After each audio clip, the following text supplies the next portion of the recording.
Chapter Mot. Bang. Apologies for my tardiness. As the youth pushed open the great door, a blinding light enveloped him, scattering the dust around like ephemeral wisps. Where is this place? The azure hues of the sky mingled with the soft white clouds, while the boy stood atop the surface of the water, momentarily lost in the disorienting brilliance that had disintegrated his former self. Oh, you're awake. Huh? The boy lifted his gaze towards the source of the voice, where a pair of twin tails, adorned in shades of black, white, and gray, cascaded before him. Who are you? The boy instinctively retreated a few steps, each movement seemingly cloaked in a vibrant glass veil that altered his colors, transforming him into an abstract work of art. Noticing his hands stained in red, yellow, and blue, he observed that the water beneath him remained utterly unchanged. Each action disrupted the hues of his body, and he alone bore the brunt of this peculiar phenomenon. Do I appear frightful? The other party remarked, her tone tinged with annoyance. Suspended in midair, the owner of the twin tails gracefully flipped backward before landing softly, pivoting on her feet as the ripples radiated outward from her, sweeping through the boy's reflection and restoring his original colors. The boy pondered, a child? This must be a dream, right? Do you believe this is a dream? The little girl found the boy's confusion amusing. He seemed utterly oblivious to his circumstances. Then perhaps you should sleep a little longer? Once you're well rested, we can have a proper conversation. With that, the girl snapped her fingers. Snap! Suddenly, the boy ascended. Lifted by something beneath him. Was it a grand pink bed adorned with lace? You may sleep for as long as you wish. I can wait, the girl continued, a playful smile gracing her features, her curiosity piqued by how the boy would respond next. The boy thought, this has to be a dream. Do you still think this is a dream? Do you require my assistance to wake you? You can't feel pain in a dream, can you? The girl gestured playfully as if to slap his face. No. You can feel pain in a dream. The boy retorted vehemently. I've experienced it before. I slapped myself in a dream and felt the pain vividly. The girl was taken aback by his unexpected response. I surmise it's a conditioned reflex, where the nerves simulate the sensation of pain and transmit it to the brain, much like. All right, I get it, the girl interjected, rubbing her temples in exasperation. Can you read minds? The boy exclaimed in astonishment. The girl smirked. Your reflexes are rather slow. My reflexes aren't slow. I merely didn't articulate my thoughts promptly. The boy realized suddenly, though his words failed to come together in time. I know what you wish to express indeed. We can communicate telepathically. The girl flew before him, her confident smile widening as she beheld his astonished expression. My name is Midwa, and I am a goddess, and Midwa paused momentarily. You are dead. I am dead? How is that possible? That blinding light. The boy recalled the fleeting image from earlier, where something vaguely material had lurked within the radiance. Snap! The sound of her fingers snapped like a spell, abruptly interrupting the boy's reminiscence. Since you're experiencing a headache, there's no need to dwell on it. I can show you the moments following your demise. As if it were trivial, Midwa extended her index finger and traced a circle in the air in an instant. An image materialized within the confines of the circle. The scene depicted a funeral, familiar faces etched in the boy's mind. Mom and dad, cousins, classmates, friends, elders, teachers. They embraced after their long separation post-divorce. I never imagined they would do so after my death, and that so many cared for Medhiz is what you intended, isn't it?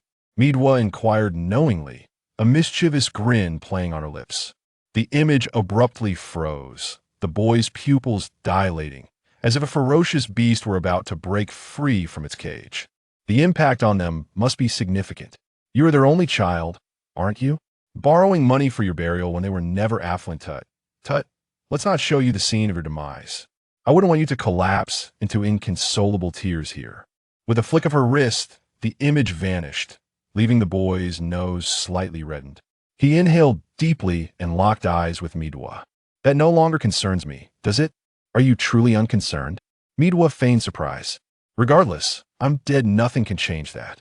You exhibit a tendency to lie, your eyes often darting to the right. I know precisely what you're thinking. You comprehend my meaning, yes? Suddenly, Midwa vanished, her back against the boy, her arms reaching back to encircle his neck. He instinctively attempted to struggle, but found himself utterly immobilized. What could be changed? Let me think. I could ensure their happiness, grant them wealth, a brighter future essentially. I could alleviate most of your regrets. Doesn't that sound enticing? All I require is a small favor. Midwa spoke in a tempting tone, each word echoing like a devil's whisper. What favor? Help me save a world? Save a world? Ah, no, no. Noit should be the destruction of a world. To be precise, assist me in nurturing a great demon lord. Impossible. I cannot undertake such a task. The boy firmly rejected, his voice laced with indignation. Such self-serving deeds were absolutely out of the question. Fear not, that is my birthplace, Midwa began, as if contemplating something. It is merely a matter of rebuilding. If you refuse, the world will face annihilation. What? The boy was astounded. Was he truly left with no choice? Was this a form of moral coercion? Are you not a goddess? If you cannot accomplish this, how can I? If I were capable, why would I need you? Midwa replied with utmost seriousness. You needn't entertain the notion of me seeking another. That is no longer an option. The powers of a deity are indeed limited. Thus, only upon success will I possess the capability to assist you. Of course, do not harbor unrealistic expectations of yourself. Midwa's words extinguished the boy's remaining fantasies. You are quite ordinary. Your death was merely the result of a commonplace accident. Your selection was entirely random. You should be grateful that your protective aura failed at such a moment. Upon hearing this, the boy indeed felt fortunate. At the very least, he had a chance to rectify his regrets after death. What if I fail? The boy inquired. The world will perish, and consequently, your world will follow suit, including your loved ones, one after another. Hence I am all in. Midwa's tone turned weary. She spoke only the truth. I understand your conflict. Am I a good person or a villain? Am I exploiting you? Midwa relaxed her tone. But consider this. How much value do you hold? Why would I not invest in finding someone more valuable? That is entirely feasible. Fine, I accept. Regardless of the circumstances, he had no retreat. Being chosen might be sheer luck, or perhaps something about him had attracted her. But now an unmistakable opportunity lay before him. Why not seize it? Excellent. Now, allow me to elaborate on our objective. Midwa's demeanor underwent a complete transformation. Her previous sadness vanished without a trace. Firstly, the choice of the demon lord has long been decided. Though he is still quite young, he is a genuine scoundrel and a worthless waste, so it will be rather challenging. That certainly sounded arduous indeed.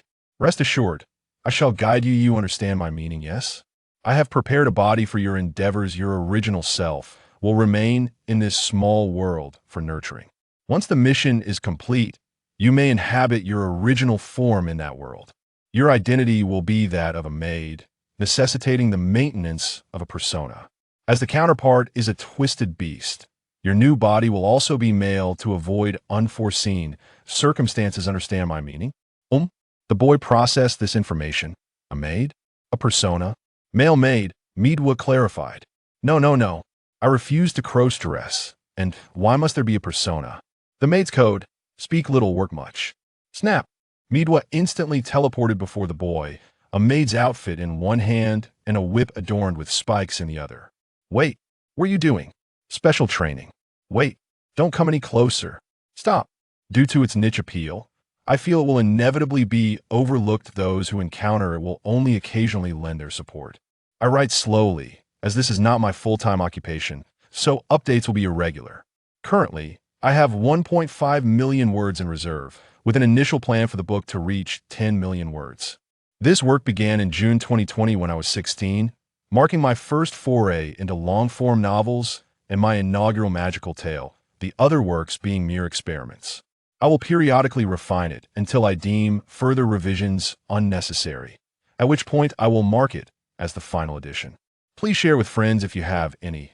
Remember to follow the updates, urge for more, comment frequently, leave 5-star reviews. Gifts are also appreciated, and finishing the read is crucial. Positive feedback fuels my motivation to update. Without it, I may slow down the pace, as I would not reap the rewards of full attendance. No problem, go ahead. As the city gate guards allowed a caravan of merchants to pass, the people waiting to enter the city instinctively stepped forward. Outside the city gate, a diverse array of individuals can be found, vagrants, merchants, and commoners alike. Those who arrive empty-handed are granted immediate access, while those bearing packages and concealing their identities are subjected to scrutiny, with the destitute being prohibited from entering the city altogether. Among them, a striking maid with raven hair and dark eyes stands gracefully by the roadside, clutching a brown handbag, her cold demeanor seemingly etched with a warning to keep distance. Mito, I never anticipated that you would ultimately choose such an eccentric name. Yucha, a mere obsession. By the way, this is the imperial capital of the nation, correct? Why is that? Yucha steals a glance at a nearby young beggar, who has just been kicked aside by a merchant for soliciting alms. Yucha, is this reminiscent of a medieval world? Mito, let's step inside. I will explain everything in due course. As Yucha queues for entry, she observes an elderly beggar, hands cradling a piece of white cloth, moving from the individuals ahead of her to approach her for alms. He dares not venture to the front. Young maid, might you spare a few copper coins? The beggar implores cautiously, bowing slightly as he extends his hands, holding the cloth. Yucha, Mito, how much money do I have in my handbag? Mito, merely 3 eternal silver coins. I would advise against giving them the value of eternal coins is 1.5 times that of common currency. Noticing Yucha's hesitation, the beggar decisively turns to the next person, leaving Yucha feeling awkward about her fleeting intention. Yucha, the cloth is cleaner than his face. Mito, such is the norm in the Roshan Empire. Handsome sir, may I beg for a small donation? Yucha no longer pays heed to the beggar. Her meager offering would change little, and her unfamiliarity with this world necessitates utmost caution in all matters. Her days of intensive training in Mito's miniature world are the ones Yucha wishes to forget the most. Due to her demise, there was no need for rest. She was continually learning about service, language, and magic, yet her understanding of this world largely relies on Mito's explanations. This barrel of wine is suspect. It must be detained. Indeed, that is only right. The guard opens a barrel and inhales its rich aroma, awaiting the merchant to present some small token before permitting the caravan to enter the city. Yucha, is it truly this stringent? Mito, how could it be otherwise? That man is simply greedy. Soon, it is Yucha's turn to approach the guard, who displays a hint of surprise upon meeting her gaze. Hand over your bag for inspection. Very well, Yucha replies coldly. This is a rule Mito has imposed on her body, suppressing the warm responses she wishes to express. Yucha, Mito, there's nothing unusual in my handbag, is there? Mito, just a maid's certificate, a maid's uniform, and 3 eternal silver coins. Yucha, how impoverished. Thank you for your cooperation. Here are your belongings, Miss Yucha, first-class maid. The guard hastily returns the items to her handbag. Yucha, miss? Mito, the certificate does not specify gender. Did you think there would be men who serve as maids requiring certification? Yucha, Mito, you are insufferable. Wait, what? Yucha notices the guard clutching something, and only after sensing her gaze does he begin to explain. This is a necessary handling fee. The guard opens his palm to reveal 2 eternal silver coins. Mito, he is lying. The fee for those ahead was merely 10 copper coins. 2 silver coins amount to 200 copper coins. The copper and silver coins mentioned by Mito are the currency units of the Roshan Empire, equivalent to 300 copper coins in common currency. Due to translation discrepancies, eternal coins are also referred to as everlasting coins. Yucha, this implies they consider it my first visit to the Roshan Empire. They intend to extract every last coin from me. Being a gatekeeper is indeed a lucrative endeavor, Yucha remarks coldly. What nonsense are you spouting? The guard's countenance darkens as he shouts. This fee is widely accepted. Are you attempting to steal while standing here? Upon hearing this, those behind Yucha were expressions of utter dismay, particularly the small merchants, for it means they too must pay the handling fee of 2 eternal silver coins. What? Steal? Is she truly a maid? Is this not why petty nobles hire maids for appearances, while the grander nobles train slaves? Another maid pilfering from her master, I presume? Those unaware of the situation begin to murmur, while the guard smirks, soon resuming his facade of seriousness as he fixes his gaze upon Yucha. Yucha, how treacherous! Is there no sense of professional ethics in this world? Mito, do you wish for a more modern experience? This is not your former world. Let us move on. I look forward to seeing you at the ball. Mito discreetly shares information, prompting Yucha to depart, leaving the guard with a face as dark as thunder, wishing he could tear her apart. In the Roshan Empire, nobles attending balls may typically bring 1 or 2 maids along, but guards are strictly forbidden from such elite venues, often viewed as adversaries and apprehended by their masters. Thus, those in the military who do not become nobles will forever remain estranged from high society. Yucha, where shall we go next? Mito, first, we shall visit the maid guild. The Alpha family has expressed interest in hiring a maid for Rain, making it a more convenient destination. Rain Alpha is the target of Yucha, while Rain's father, Quinn Alpha, serves as the commander of the Rosen Empire, holding the title of Duke Alpha as the guardian deity of the Rosen Empire. His prestige surpasses even that of the royal family. Quinn has 3 wives, one of whom is still living, and 5 children. The first 4 have achieved great success, while the 5th son, Rain, is regarded as a stain upon the Alpha family. Along the way, Mito informs Yucha about the world to satiate her insatiable curiosity, which she finds quite intriguing. They seek out some slightly older individuals for directions and soon arrive at the Maid Guild. Yucha, is this the Maid Guild? What a beautiful place. Mito, the elegant architecture attracts those who wish to hire maids. Approaching the graceful entrance of the Maid Guild, Yucha gently knocks on the door.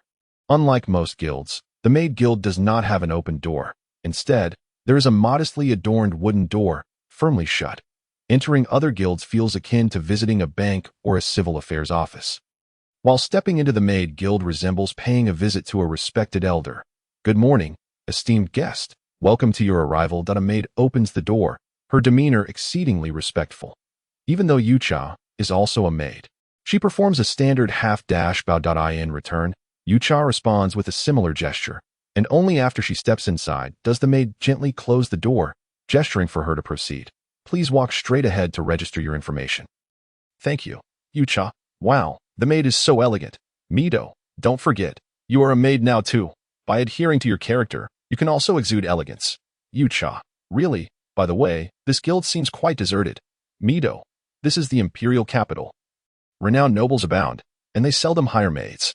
Yucha, Mito, the atmosphere here is so peaceful. Mito, rest assured, once your task is complete, you may enjoy as much leisure as you desire. Hello, please present your maid certificate. The maid at the counter is very polite. Thank you. Yucha responds, gracefully retrieving her maid certificate from her handbag and handing it over. You are too kind.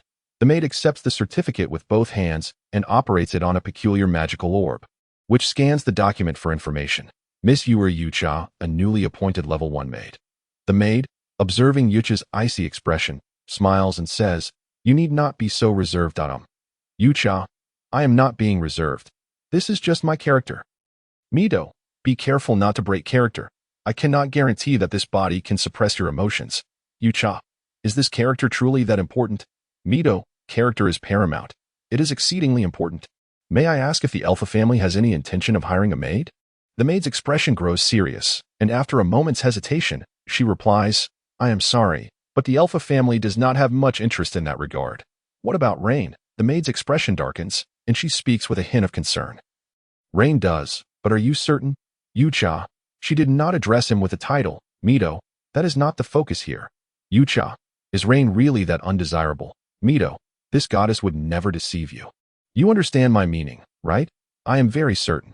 The maid, with a resigned sigh, is nonetheless caught by Yucha's keen observation. Quinn is a male name with a feminine spelling.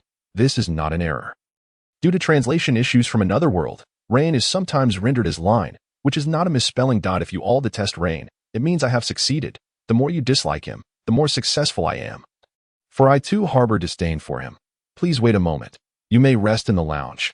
Maya is inside. The maid returns the maid certificate to Yucha and indicates the direction of the lounge.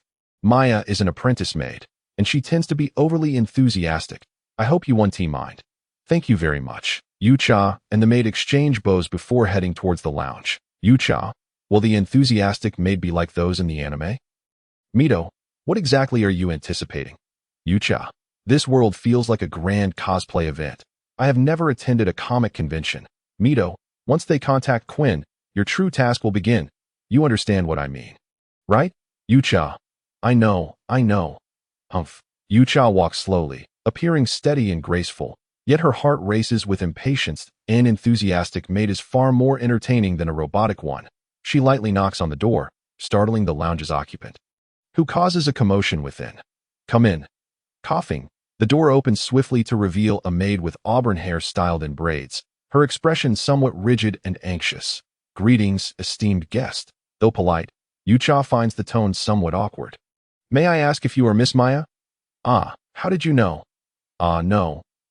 Maya stumbles over her words, flustered. That I apologize. I was rude. Realizing her gaffe, Maya hurriedly offers her apologies. That I do not mind. That I have heard that Miss Maya is a very enthusiastic maid.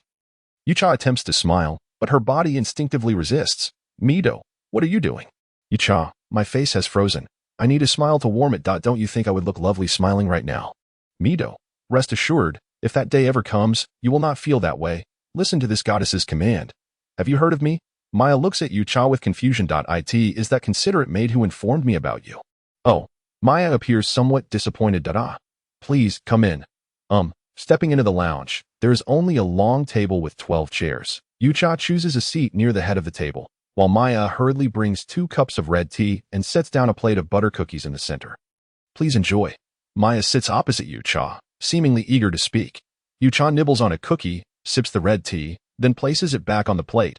Delicious. Thank you for the hospitality. Yucha, these cookies must be quite expensive in this world, right?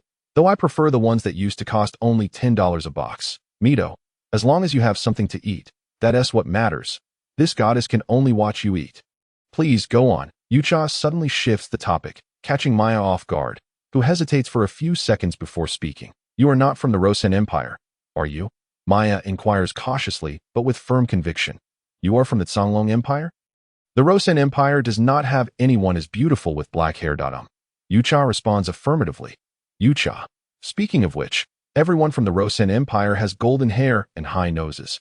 Maya should not be from Rosen. Right, Mito? Maya is a mixed blood from the Rosen Empire and the Yinghua. Also, you are not from the Songlong Empire. The Songlong Empire has brown eyes, while your eyes are pure black. Yucha, isn't it rare for someone to have pure black eyes? Mito, rest assured, your eye color is unrelated to pigmentation. It signifies an identity. Have you ever encountered anyone from Yinghua searching for me? Maya becomes agitated, momentarily forgetting her maidly decorum. I am sorry, I have not. Yucha gently shakes her head. I see. Maya falls silent for a moment, pretending to be indifferent. However, I no longer need them.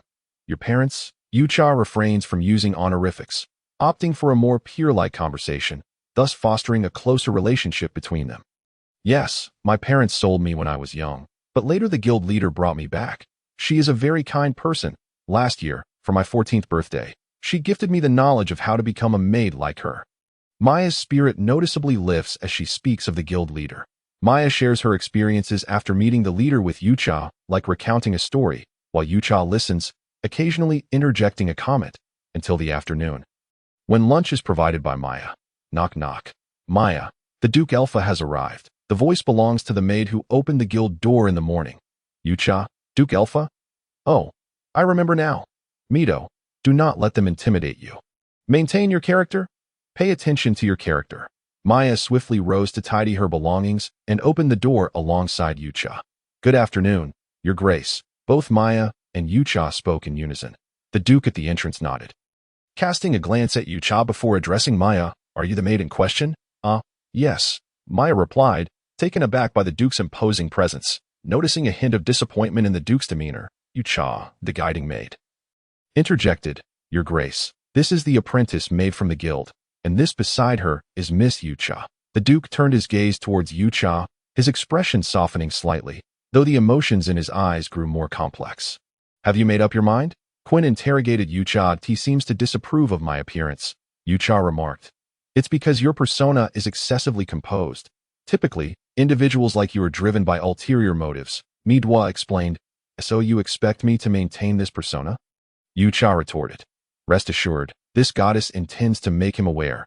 Midwa responded confidently. Indeed, Your Grace, Yucha replied with an indifferent tone. Yucha's demeanor left Quinn Alpha quite concerned. As a duke who had lived for 45 years, he had encountered countless individuals. Yet, this was the first time he had met someone like Yucha, from whom he could discern no hidden meanings through body language or expression. Only politeness was palpable. Why? Quinn inquired. This represents a significant income, came the response. Well then, when can you commence work? Immediately. Here is today's advance salary. Quinn produced a small pouch, which Yucha accepted with a bow. It's rather heavy. 2 gold coins. Correct? Yucha queried. 10 silver coins and 1 gold coin. Look closely. Don't act like you've never seen wealth before, Midwa chastised. The details are outlined in the contract. After Quinn's statement, he departed. As a duke of the Roshan Empire and a commander, his personal attendance underscored the importance he placed on this matter. Farewell, Your Grace. The contract for hiring a maid for Rain Alpha had been securely stored in the maid guild. A copy had already been delivered to the lounge during afternoon tea, and Yucha had examined it thoroughly. As long as I accompany Rain to the Magic Academy, I earn 2 gold coins daily. This job is far too easy, Yucha exclaimed. No. Next we must clear out the other maids. Slaves and cooks, Midwa countered. Leave just me? Yucha questioned. Precisely. Fear not. You possess magical powers. I trust you understand my meaning. Midwa replied. I ought to apply for a raise, Yucha mused. Living alone, Rain's address was noted in the contract, and one could easily inquire about its general location. Rain's residence was a sizable 3-story building, modest compared to the opulence of other noble estates and lacking in extravagant decorations. Is Rain a person who lives simply? Yucha wondered. You think too much. This house was specifically prepared by Quinn for Rain, with a daily allowance capped at 1 gold coin. How could that suffice? Midwa clarified. Yucha held a tinge of expectation for Rain and approached to knock on the door, which swung open a second later. Who are you? A very youthful voice answered, revealing a petite and charming beastkin, though her fur was unkempt and filthy, and she appeared utterly exhausted. Greetings, I am the new maid. A maid? The other's face was etched with terror. Quickly, retreat. You will perish. You must have taken a wrong turn. This is Rain's abode. The eldest young master, the second young master, and the third young lady are all far away. You must be seeking young Master Amory instead. I am the new maid for young Master Rain. Yucha reiterated. Please, do come in. The beastkin reluctantly opened the door, harboring deep-seated prejudice against Yucha's new position. Such a small beastkin. Why is her tail so sparse? Yucha mused. Small? The average lifespan of a beastkin is 40 to 60 years. Considering her race, she appears to be around 40 years old, yet she is already 32. Quite elderly. Given her current condition, who knows how many years she has left? Midwa remarked. But why does she seem so youthful? Yucha inquired. She has likely taken some special potion, Midwa speculated. Returning her gaze to the beastkin, Yucha noticed her collar, which appeared to be a slave collar. Upon arriving in front of Rain's room, they could distinctly hear strange sounds emanating from within. The beastkin lowered her head, trembling as she lightly rapped on the door. Young Master Rain, the new maid has arrived. In her words, the notion of a maid seemed more akin to an object, causing Yucha discomfort. Go. Open the door. A voice from inside commanded. With a snap, Rain's door swung open, and a porcelain plate flew out, shattering precisely against the beastkin's forehead. Crack. What are you doing here? Crawl away. Since you're a dog, crawl back and guard the door. Yes, young Master Rain. The beastkin, blood streaming down half her face, scurried back to the entrance on all fours like a wild animal. So you are the new maid? Not much to look at, I must say. A person from the Songlong Empire? Not surprising. I'm feeling a bit weary lying down. Come over and serve as a pillow. As these slaves have grown tiresome, he spoke. Rain kicked aside the slave who was massaging his legs. Yucha entered. Standing still, the elf opened the door, 2 others serving as coat racks, while 3 provided Rain with shoulder massages and leg rubs. 2 diminutive creatures with translucent, oval wings, fairies, were feeding him fruit.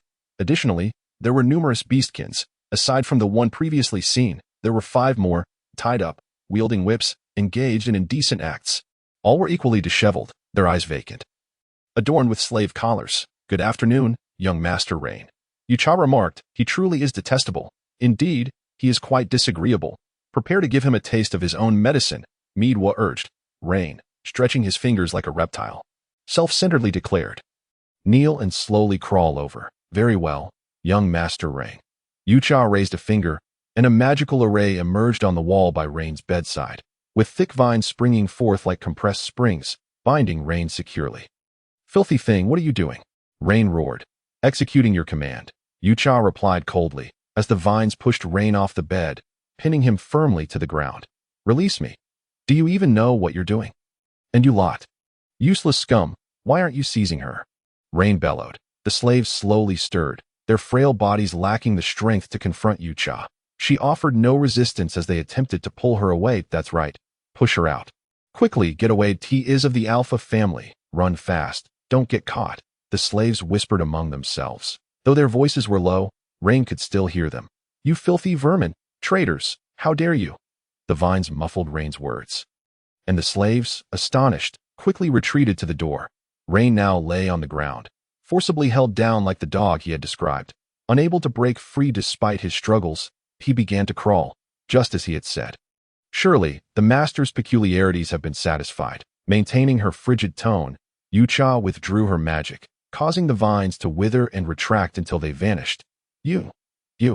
Rain's eyes reddened, fury clouding his judgment, leaving him oblivious to Yucha's formidable strength.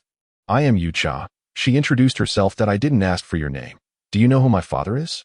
How dare you treat me in such a manner?" Rain shouted, rising to slap Yucha. Smack! Yucha raised her hand, the crisp sound of her palm silencing the previously boisterous room. "Queen Alpha, your grace," Yucha stated matter-of-factly, her tone remaining as frigid as ever.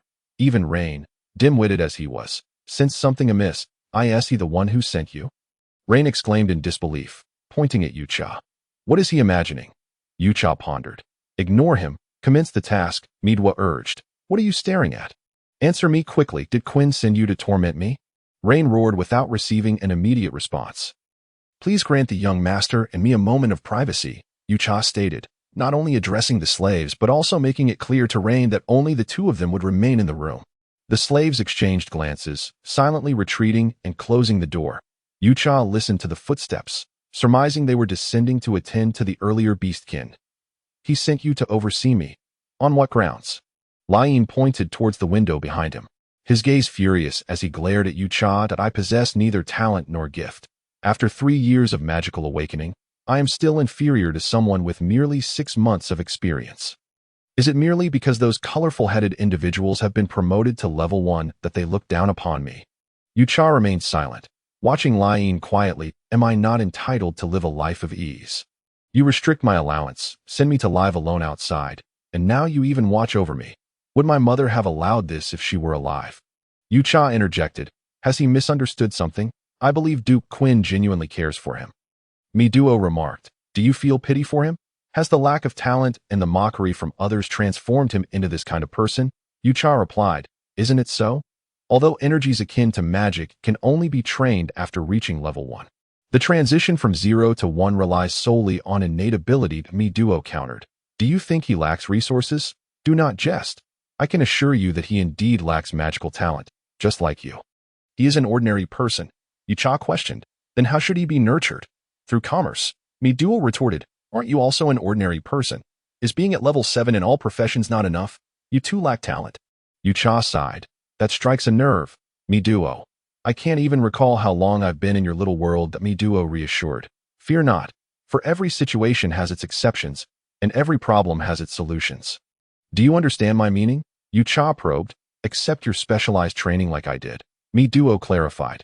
"You are to train him, and furthermore, he bears the lives of several individuals, elderly, children, slaves, and maids, whom he has slain, humiliated, and condemned to death." Yucha exclaimed. "Stop.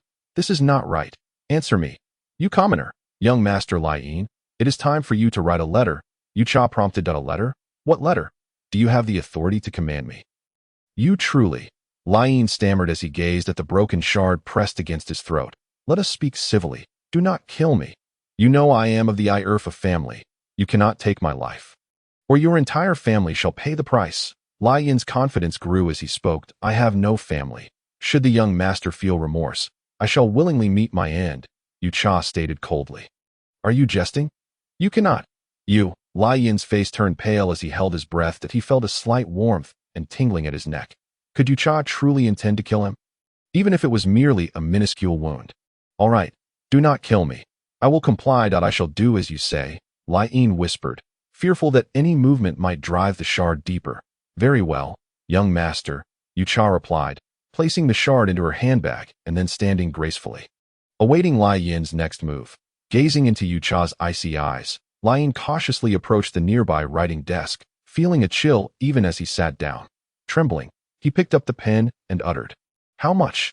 The letter you write to His Grace the Duke should address the transfer of other slaves and hired servants," Yucha stated emotionlessly, having grown accustomed to her detached demeanor over time. "What? Impossible. How much have I stolen? How could I possibly surrender all of it?" Lian shouted, as if those slaves were his personal property. "Young master need only mention one person, and that will suffice." Perhaps it was a mere illusion, but Lian felt that if he did not comply with Yucha's instructions, he would soon experience a ruthless betrayal from the unfeeling maid. "Young master, you need to practice your writing," Yucha remarked, glancing over from the side. "Mind your own business. Just tell me. I will continue writing. Once I finish, you can leave, right? I am a maid employed by His Grace the Duke," Yucha stated plainly, implying, "I am hired by your father. You cannot dismiss me." Under Yucha's watchful eye, Lian finally completed the letter. "Take it. Then leave." Lian slammed the table in anger, leaping from his chair and sprawling onto the bed. "Young master, after I send the letter, I will tidy the adjacent storage room as my residence. Please ensure your valuables are secured," Yucha said politely, her icy tone igniting Lian's adrenaline. "Do as you wish. But do not enter my room unannounced."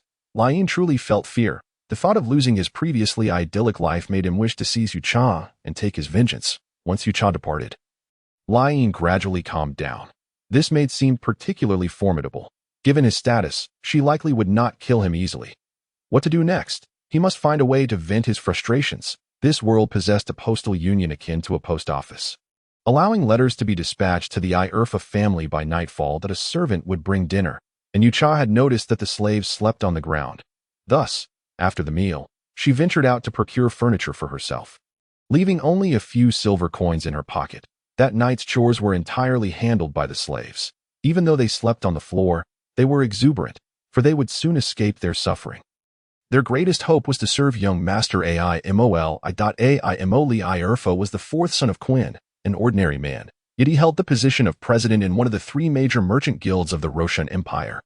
With a gentle yet slightly mischievous demeanor and handsome features, he was the dream lover of many young ladies. Meanwhile, Quinn Irfa rested his chin in his hand, staring at the letter that had just arrived, oblivious to the pile of documents beside him.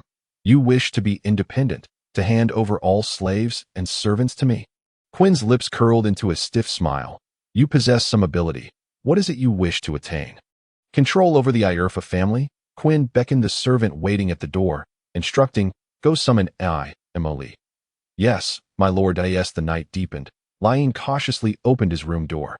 This was the first time in years he had been so careful.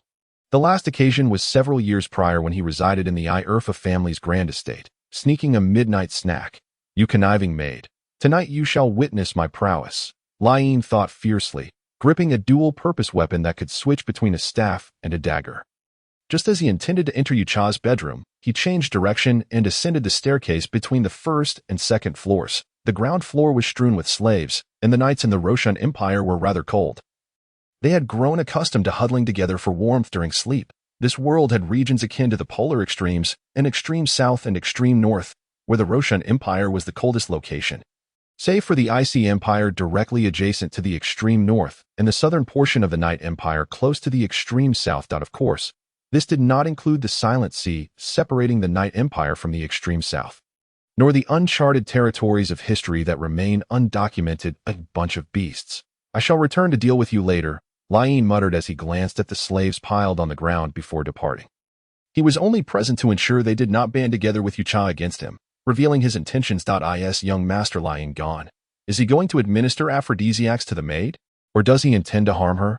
Once Lian left, the slaves awoke, most disturbed by the orc's loud voice. Even with the restrictions of slave collars, the orcs remained sensitive to sounds that I shall investigate. One fairy fluttered her wings and stealthily followed Lian. Lian tiptoed toward the door, pressing his ear against it. After a long silence without any sound, he felt relieved. carefully opening the door. He found Yucha lying straight on the bed, sound asleep. Yucha, the footsteps of Lian. What does he want in my room? Me Duo teased. You remember quickly. I find it quite commendable. But do not open your eyes just yet. Wait until he approaches, then frighten him. Possessing level 7 proficiency in all professions, Yucha's senses were exceedingly sharp, although she secretly yearned for the ordinary abilities to also reach level 7, such as accounting or cooking, rather than combat roles. Indeed, he sleeps. Excellent. Once you meet your demise, I shall chop you into pieces and feed you to those dog slaves. Lian mused, momentarily feeling a twinge of unease before pouring himself a cup of hot water. I shall let you sleep a while longer. Soon you shall rest eternally, Yucha queried. What is he planning? Miduo replied. He is preparing a backup plan, fearing that his weapon may not suffice to eliminate you. Especially since you frightened him with magic today. Yucha retorted. He truly thinks highly of me. Speaking of which, he enters without turning on the lights, yet fails to close the door upon leaving. Lian retrieved a small pouch from his pocket, opening it to reveal approximately 5 grams of a milky white powder.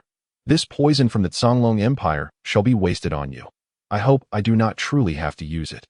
Lian gritted his teeth, casting a glance towards the direction of the slaves. The fairy concealed herself nearby, observing as Lian prepared to turn around. She swiftly flew away and slipped into Yucha's room, carefully closing the door to avoid detection. Wake up. Maid. Quickly awaken. The fairy pushed at Yucha's face, a mere palm-sized figure lacking strength. Deprived of sustenance and rest, her efforts against Yucha's resilient skin felt akin to striking cotton. How vexing. If it weren't for this collar, I could wield my magic. Suddenly, the light streaming in from outside dimmed. It was Rhine approaching. The fairy's heart raced, and she promptly concealed herself beneath the bed. Humph, sleep on, and pray you don't awaken.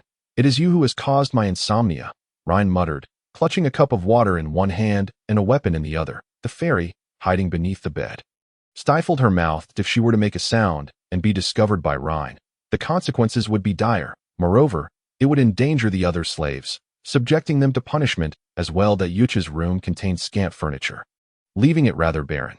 Each of Rhine's footsteps echoed faintly, a sound that resonated like thunder in the fairy's ears. Tap? The fairy gasped in shock. Tap. Maid, please wake up quickly. Tap. Maid. You must awaken. Rhine. Rhine intends to kill you. Tap. The footsteps grew alarmingly close, and the fairy's mind buzzed with panic. Surely, if I am exposed, Rhine will discover me, and I will meet my demise. Suddenly, Yucha turned over, startling Rhine, causing water from his cup to splash onto the floor, leaving several damp spots. Rhine exhaled in relief, while the fairy beneath the bed felt her heart racing violently against her chest. Not awake. Best if she remains so. Rhine slowly advanced, gripping his weapon tightly. Die. The fairy agonizingly made a decision, her pallid face blurring with dizziness as she gazed at the ground. Young master, Yucha's eyes snapped open. You're awake.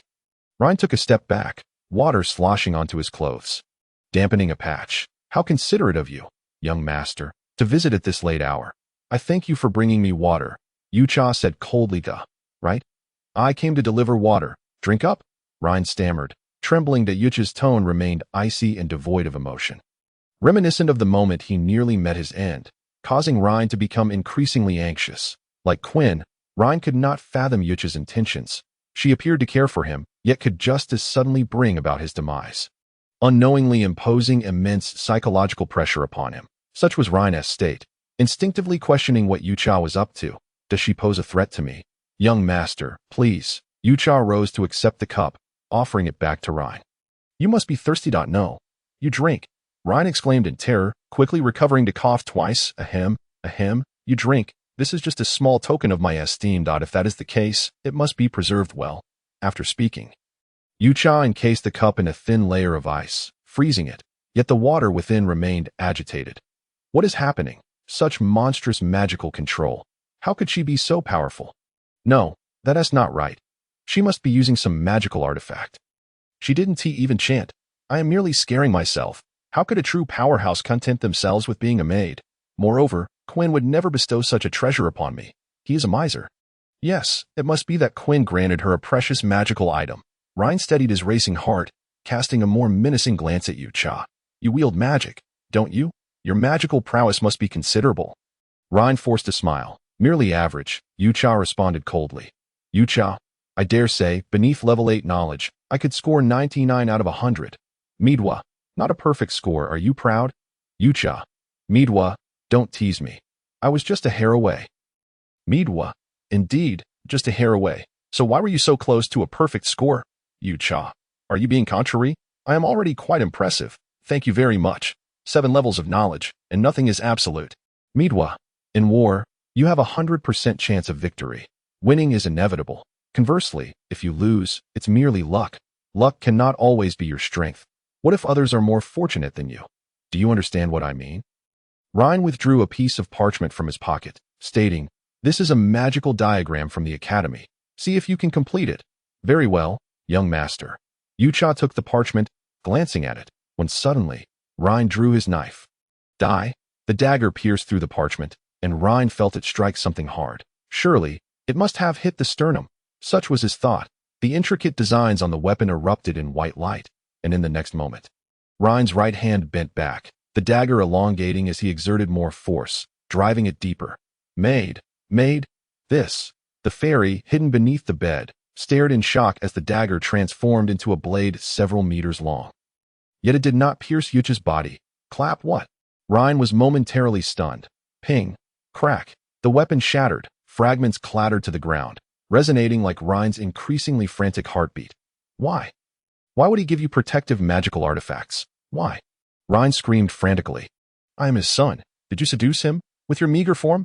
Yucha, do I appear to be that sort of person? Midwa, if you fancy men, you could give it a try, but do not ruin your image. Do not tarnish your body. Yucha, why are you so angry? I am not that sort of person, and this body is not particularly beautiful. Midwa, not beautiful. This goddess has deemed it so. Remember your mission. Yucha, after getting to know you better, I no longer perceive you as a goddess. The difference from our first meeting is stark. Midwa, have you ever seen a cat perpetually on edge? Regardless of who it is, everyone wears several layers of protective masks, remaining wary of strangers. Perhaps the current Midwa is her true self. Answer me. You wretched creature. Ryan roared at Yucha, regretting it the next moment. Young master, a calm demeanor is far more dignified. Yucha interjected, the temperature in the room plummeting, mirroring her frigid tone. Feeling an overwhelming chill wash over him, Ryan trembled, his teeth chattering under the combined torment of fear and cold. What are you? What kind of monster are you? Ryan gazed at the blue magical diagram on Yucha's chest, the most common protective magic, yet the most terrifying aspect was that every corner of the room was adorned with magical sigils. As though brushed on, this could not possibly be a magical artifact. Such power could only belong to a strategic weapon. Quinn would never entrust something so crucial to this enigmatic maid. Therefore, it must be magic. She is a high-level sorceress. I am merely a maid. Yucha replied as if that were the case. What are you really? Young master, it is getting late. You must rise before the 7th hour tomorrow. Yucha interrupted Ryan, her tone icy as she advised.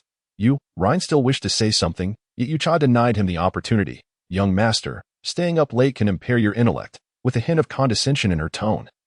Ryan was about to speak when he met Yucha's gaze, dark as if it would draw him into an icy abyss. Very well. Ryan trudged back to his room, overwhelmed by the stimuli that he could not process all at once. Yet he was acutely aware of one thing. Never provoke this maid's wrath, for his life depended on it until she departed from his presence. Please come out. After Yucha closed the door, she gazed at the glowing spot beneath the bed. Thank you. The fairy crawled out from beneath the bed, encircled by flames. Yucha retracted her magic, and the ice magic sigils in the room, along with the flames surrounding the fairy, vanished. You may sleep in this room tonight. It is quite cold. Though the maid spoke like a block of ice, her words were unexpectedly gentle. The fairy shook her head in refusal, stating, I shall not disturb the maid's rest. I must return quickly, or everyone will worry. With that, she fluttered out the door, bidding good night, maid, before gently closing the door. Yucha, quite adorable, calling me ma. Midwa, soon you won't see her again. Do you understand? Yucha, they will reside in the Alpha family residence. I presume? Mitsai, perhaps, I should retire early. Yucha, I only need a brief moment of rest for now. Mitsai, as the goddess I am well aware, yet I feel time is of the essence. Rather than squander it, one should rest well and rejuvenate the spirit. Yucha, I understand the importance of cherishing time. I have heard it ad nauseum since childhood. Meet Sai. I never asked you to cherish time. Merely to avoid wasting it. Whether you cherish it or not is inconsequential, for no one will praise you. But wasting it is indeed shameful. After a mere 2 hours of rest, Yucha felt no fatigue as she gazed at the tattered parchment in her hand. Her fingers moving to restore it. Yucha, to wield magic without chanting incantations to invoke the deities. I often feel as if I cannot fully integrate into this world. Meet Sai. With me, the god is present. Do you truly need to beseech other deities? Moreover, such actions would undermine your persona. Yucha. You are simply the best. Meet Sai. Naturally, I am the most magnificent being. Yucha. This seems to be the pattern of a protective barrier. It couldn't have been pilfered by Reinhardt, could it? Meet Sai. If he could indeed steal it, that magic academy would have been dismantled long ago. Yucha. True, this appears to be a copy, and the craftsmanship is quite abysmal. Yucha spent several minutes deducing the missing portions to complete it, then walked to the study to retrieve a spellbook, quickly becoming engrossed in thought. The pale morning light streamed through the window onto the paper. And it was then that Yucha realized dawn had arrived. Meet Sai. Yucha, it is already 6 o'clock. Yucha, have I truly been occupied for so long? Meet Sai. An entire night. You have been lost in the world of patching and filling gaps. And in our conversations, you have scarcely acknowledged me. Hurry and prepare. It seems someone is coming. Upon hearing Meet Sai's words, Yucha sensed a distant caravan approaching. A stack of pulp paper was wedged within the spellbook, making it exceedingly thick, nearly twice its original size. The pale pulp paper contrasted sharply with the parchment-bound spellbook, and some corners of the paper bore red markings, all prepared for Reinhardt. After a brief tidy-up, Yucha donned her maid's attire. It was time to greet the guests. Yucha murmured this to herself, pausing at Reinhardt's door to stand for a moment. He was still asleep. She gently navigated through the throng of slaves in the hall, careful not to rouse them. Standing at the entrance, she could see a dark silhouette on the horizon, waiting for about 10 minutes until she identified it as the magical beast carriages of the Alpha Trading Company. The convoy led by Emery Alpha. President, we are nearly there. The attractive female driver turned to glance at the president within the carriage. Wait a moment. I'll sleep a little longer, spoke a man with orange-tinted hair, a prominent nose, and eyes closed, resembling Reinhardt somewhat. Thank you for your hard work, President. It's essential to grant yourself a holiday now and then. The female driver's cheeks flushed, born into a humble, impoverished family. She was merely an ordinary coachwoman. She recognized her place, and yet harbored feelings for Emery, feeling content in moments like this. President, someone is ahead. Another driver from a different magical beast carriage called out, possibly referring to young Master Reinhardt. Emery slowly opened his eyes, only to close them again almost immediately, dark circles underlining his evident fatigue. Minutes passed before Emery struggled to sit up, dazed. President, we've arrived. The female driver exclaimed. All right, I'll be out shortly. A few individuals descended from the carriage, standing before Yucha. Quickly, open the door. We are here to take the slaves. Good morning, everyone. Yucha paused. Young Master Reinhardt is still resting. Is that so? Still resting? Emery emerged from the carriage, a hint of envy in his voice for Reinhardt, who had been handling contracts for the company just an hour prior. You must be the new maid. Emery observed Yucha, his demeanor brightening. You must be young Master Emery. The frontmost employee of the trading company appeared irritable, scrutinizing Yucha from head to toe, yet she remained unfazed, her tone unsoftened by their presence. Have you considered joining the Alpha Trading Company? I would ensure you a commendable position. Emery quickly extended an olive branch, as his company was in need of someone as remarkably composed as Yucha. I am terribly sorry, young Master Emery, but I have no intentions of changing jobs. Yucha declined. Do you believe you can persist in your current role indefinitely? You may wish to reconsider. After all, the Alpha Trading Company would welcome you at any time. Emery smiled warmly. Yucha, a trading company, the Alpha family might not welcome me. Meet Sai. Do not jest coldly. However, he indeed does not represent the entire Alpha family. Do not disturb Reinhardt. I shall enter and take them away.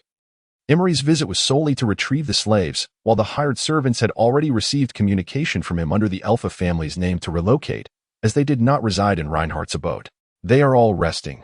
This autumn has arrived earlier than usual, and the floor is colder than before. Yucha shifted the topic, adding, young Master Emery seems to require rest as well. Emery was merely an ordinary individual. His energy reserves thinned. He was the son of the second wife of Queen Elpha, and the only one of Quin's 3 wives still alive. Ella Elpha, originally not of the Elpha lineage and not a distant relative, was a commoner born in a small village, who became Mrs. Elpha only after marrying Quinn. Quinn Elpha was a 7th-level magic swordsman. It was hard to fathom that his wife was an ordinary person. Ella's strength lay in horticulture.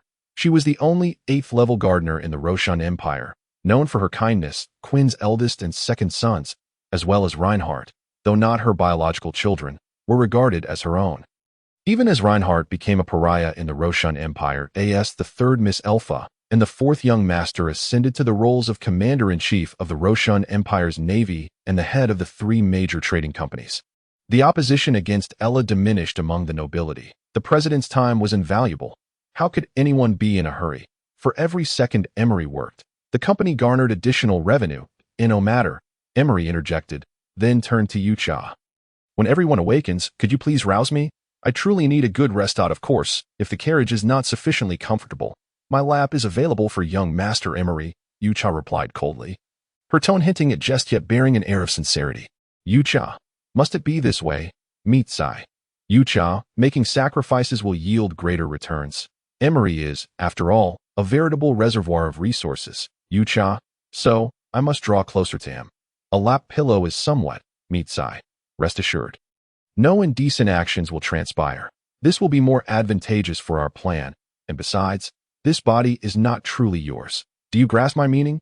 Yucha, I understand, yet the resources belonging to Reinhardt will not be shared by the Elpha family. Meet Sai, and what of your own resources? Being at level 7 is still insufficient. You require greater resources to grow stronger. Reflect on why you undertake all these efforts. It was then that Yucha remembered that all her actions were not for Reinhardt, nor for a mission, but rather for the well-being of her family. Meet Sai, the future holds many potential events that may tarnish your reputation. I hope you can prepare yourself mentally in advance, especially for the worst-case scenarios. Yucha, I comprehend. The indiscreet maid is unnecessary for President Emery, Yucha thought. Thank you. Indeed, I did not sleep soundly in the carriage. Emery nodded. President? Everyone looked at Emery in disbelief. Please, Emery gestured invitingly. His interest in Yucha palpable. Emery was willing to lower himself to invite Yucha onto his carriage, not solely due to his upbringing but because he did not regard her as merely a maid. The principle of affording respect to others was one that Ella had instilled in Emery, forming the basis of his network. Thank you. Yucha ascended the magical beast carriage of the female driver before the watchful eyes of many. Though the carriages were indistinguishable, Emery had emerged from this one. Perhaps he preferred female drivers. Yucha sat composedly, awaiting Emery, who, with the support of the female driver, climbed onto the magical beast carriage, pulling the curtain closed behind him, and unceremoniously rested his head upon Yucha's lap, drifting into slumber. Yucha, is this how it is? How long has it been since you last slept? You closed your eyes and fell asleep immediately. Meet Sai. He will not survive much longer. His body is sustained by medication. Yucha, even amidst busyness, would one not risk their lifespan? Meet Sai. Who knows what the truth may be? You possess a soul enfeebled, a body frail, and a spirit languishing. Me duo. You truly care for everyone. Though I harbor no disdain for this, one must ponder, should you reside alone, would you not be led to your own demise? A minuscule magic circle, akin to snowflakes, gently descended upon Emery, casting a spell of slumber. Yucha's perception honed in on the residence of Ryan, allowing the jealousy and derision from those outside to wash over him. Young Master Emery, Yucha murmured, her fingertip pressing against Emery's visage, dispelling the enchantment of sleep. Thank you. Emery rose, stretching, feeling an unprecedented satisfaction from his rest. Young Master Emery, everyone is already awake, Yucha reminded him. Gracefully disembarking from the beast-drawn carriage, opening the grand door with an inviting gesture. The door is open? Miss Maid. It seems we have guests. Hurry, hurry. The slaves, upon catching sight of Yucha, quickly realized that outsiders rarely visited Ryan's estate. Especially with Yucha's show of respect, it was likely that members of the Elpha family had arrived. Currently, only Ryan, Emery, and Quinn remained in the imperial capital from the Elpha clan. Stay alert. Wake up. What is it? Young Master Emery has come to fetch us. The still groggy slaves perked up at the mention of Emery's name, for he was their liberator from suffering. Greetings. Emery entered with a beaming smile. Good morning, young Master Emery. The slaves chorused. What are you all screeching about? A thunderous voice resounded from above as Ryan descended, wielding a whip. Ryan, it has been too long. Emery greeted warmly. Ryan's anger dissipated significantly, replaced by confusion. What brings you here? Father mentioned you wrote to express your desire for independence, so I came to escort them away, Emery replied, his tone laced with mild reproach. You know I am quite busy. Escort them away? Ryan's complexion darkened as he pointed at Yucha. You. At your service, young Master Ryan. Yucha replied with utmost respect. She is an exceptional maid. I envy you, and no wonder you said she was sufficient on her own. Emery's admiration was sincere, yet Ryan was not pleased. 10,000 gold coins to take her. Ryan stated his price. Impossible. At most 1 gold coin. Else my father would have words for me, and you wouldn't wish for my fragile heart to shatter. Would you? Emery jested lightly. Very well, 1 gold coin. Ryan had yet to finish when Yucha interrupted him. I apologize, young Master Ryan, but my contractual obligations are with His Grace. Neither of you possess the authority to transfer my service. Yucha spoke coldly. Come visit me when you find the leisure. I could use an excuse to rest. Soon, Emery led the slaves onto the beast-drawn carriage, departing without delay. Like a typhoon, he arrived swiftly and left just as quickly. Taking with him dozens of slaves, the once vibrant residence turned eerily desolate. When we arrive, call me. I shall rest a while longer. Emery's head peeked from the carriage, instructing the female driver. Rest assured. I shall. The driver responded promptly. Emery withdrew into the carriage, producing a square stone and channeling energy from his magic ring into it. The stone illuminated, projecting an image of Emery sleeping with his head resting on Yucha's lap. Indeed, she was a peculiar maid, her thighs quite comfortable. Watching the merchant convoy depart, Ryan felt a tumult of emotions. Years of accumulated slaves were taken, yet the calamity remained. Young Master Ryan. Yucha broke the silence. What? Ryan stared rigidly at her, devoid of any semblance of a master. Yucha perceived him as a condemned prisoner awaiting execution. The Magic Academy is about to commence. Please prepare for training, young master. Huh. What nonsense. Who would want to attend that wretched place? Though Yucha's gaze unsettled him, Ryan remained resolute against attending the academy. That is it, because you were punished by His Grace for forcibly kissing a noble lady last year. Yucha inquired, or perhaps due to your failure to advance to a first-level magician during the annual examination. Ryan fell silent. Within the academy, he was the subject of ridicule, unwilling to endure further humiliation. Nor did he wish to face those nobles again. That he would not only face the academy's punishment, but also Qian's wrath, becoming the laughingstock of the entire Luansheng Empire. I understand. Yucha refrained from broaching the topic further. Please allow me to familiarize myself with the capital's environment. Her words were authoritative, leaving Ryan no room for refusal. Thank you, she interrupted. For what reason should I be grateful? 1,000 thanks. Yucha's voice resonated with conviction. I acquiesce. Ryan contemplated denying her, yet realized that with the slaves gone, he had little joy left. Moreover, the expansive magic circle beneath his feet continued to spin slowly, a first-level fireball spell Ryan had encountered before. But such a basic magic wouldn't typically possess a circle, let alone one of this magnitude. Dare you move? Fancy observing the sun up close. Ha ha ha, me duo. What is your source of amusement? Yucha, do you not grasp my jest? Me duo. I do not. Yet I am aware you cannot yet achieve the size of the sun. Yucha, look at him. Has he not become timid? Me duo. Oh, remember to purchase some ingredients. From now on, you shall be the cook, Yucha. Me duo. You have never taught me me duo. Teach what? Do you not know how to cook? Yucha. I do not, yet it seems I possess a certain aptitude. Me duo. I am aware. Apart from talent, you possess nothing else. You know how dreadful the food of a novice chef can be. Yucha. It seems tolerable. I am not particularly picky. Me duo. I know just how terrible it can be, and you must smile and praise it. Yucha. You shall praise me, yes? Me duo. I will not. The commercial district of the imperial capital was bustling with life. As Ryan entered, he merely brushed past a few small vendors. TSK, how long will this fellow follow me? He thought anxiously, as Yucha trailed closely behind him. Ordinarily, he could easily acquire gold by merely stepping into a shop. But under the pressure of the Alpha family, even the avaricious vampires would part with some coins. Yucha undoubtedly found it intolerable, and there was no need to resort to magic for mere money. Unbeknownst to Ryan, the seemingly calm and graceful Yucha felt more anxious than he did if her culinary skills were so poor that they jeopardized their efforts. Would there be any hope of improving her family's circumstances? The most anxious of all was Miduo, for the plan she had painstakingly prepared could collapse due to culinary failures, an outcome she could not bear. No one knew how long she had prepared. And the stakes of success or failure could determine the fate of several worlds. Do you think you are the most anxious? No, I am far more anxious than you. Yucha proposed, Miduo. What do you think of hiring a chef? Miduo, is the chef one of ours? No. Yucha, then what shall we do? Are you not a goddess? Think of a solution, Miduo. I am even more anxious than you. If all else fails, we shall resort to dark magic. Bewilder Ryan's taste buds. In this world, magic is categorized into three main types. 1. Natural, encompassing fire, wind, and water. 2. Structural, comprising light, space, and life. 3. Special, including language, foresight, and summoning. Each category also contains several subtypes.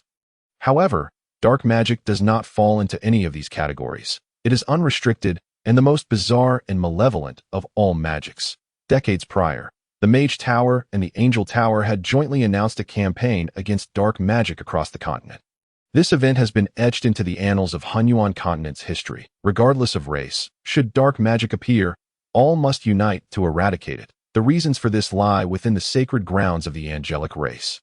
The sixth level of the Mage Tower, in the sealed memories of the long-lived race. Suddenly, a brazen man approached Ryan's right side, speaking in hushed tones while shielding his mouth. Young master, look, new arrivals. As he spoke, he rolled up his sleeve and revealed a packet of yellow paper. Young master, see, it's colorless and odorless. Did you not mention that some slaves appear aged? This packet's efficacy surpasses the previous, albeit with a slight drawback to longevity.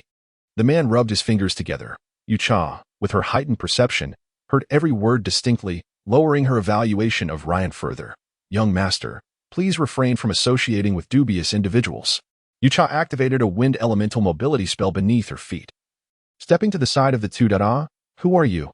Do you know I am discussing important matters with young Master Ryan? The man, angered, snapped at Yucha, who skillfully interrupted him. You lack the qualifications for such a conversation. The term UFT refers to the matter at hand between the other party and the members of the Alpha family, where the counterpart is deliberately elevating their own status. UFT. This individual bears a distinctly treacherous expression. Mito, a pointed chin. The mole on his chin is artificially placed, and the hairs on the mole are also fake. He is certainly not a good person. UFT. Green eyes, black hair. Is he of mixed heritage? Mito. No, he is from the Night Empire and is likely wanted. His facial features have also been altered through cosmetic procedures. You, young Master Ryan. Look at this audacious maid. How dare she? Get lost, Ryan exclaimed. Who do you think you are? If you dare to appear before me again, prepare to end up in prison. The ruffian, noticing the crowd around, covered his face and fled. Humph, what young master? Just because you have wealth and power at home, you're nothing but scum. Humph. Ryan felt the chill at the back of his neck dissipate, allowing him to breathe a sigh of relief. He shot a reproachful glance at UFT before retracting his gaze. Young master, please do not tarnish your reputation. UFT referred to the reputation of the Alpha family, according to Mito's plan. The next step was to mold Ryan into a formidable Dark Lord. UFT. Mito, the Dark Lord you speak of, is a villain, right? An antagonist. Mito. The distinction between protagonist and antagonist depends on perspective.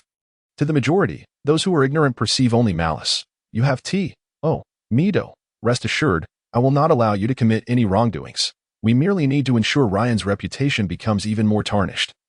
Facilitating our selection of allies. After walking for half an hour, Ryan felt hungry. UFT approached a restaurant that appeared exceptionally opulent, but was stopped at the entrance. Halt. Maids and slaves are not permitted entry. Ryan chuckled softly, yet the attendant at the door did not step aside, instead pointing in a certain direction. Hey, do you know who I am? If you wish to keep this wretched establishment running. Ryan followed the direction of the attendant's finger and saw a sign emblazoned with red lettering. Ryan and pets are not allowed inside. Just as Ryan was about to erupt in anger, UFT interjected, I beg your pardon. After a simple bow, UFT turned to Ryan, young master, this is a royal restaurant. You have tea then glanced at the newly added words on the sign. Ryan lost his temper. No matter how powerful the Alpha family was, he could not afford to offend the royal family directly. This used to be a restaurant run by nobility, where Ryan often dined for free. However, recently, the king of the Roshan Empire had dealt with some antiquated nobles, taking over their establishments, and this restaurant was among them. After wandering for most of the morning, the two returned to their residence. Without any slaves, Ryan felt quite uncomfortable, left with only a ticking time bomb to serve him. No, this maid must be sent away, Ryan thought to himself, feeling that You Have Tea's presence had disrupted his life. And he began rummaging through drawers in search of something to counter her. Weapons were certainly ineffective. Magical scrolls. There were no collections exceeding level 3 here. Poison? That might be worth a try, but tricking her into consuming it would be quite troublesome. What is this? Ryan unexpectedly uncovered several sheets of parchment, plain and unremarkable, with the only intriguing detail being the title, Maid's Character Certificate. The maid's character certificate could be considered the lifeline of a maid. Every blank certificate could be purchased from the Maid Guild, adorned with a special seal that could not be forged.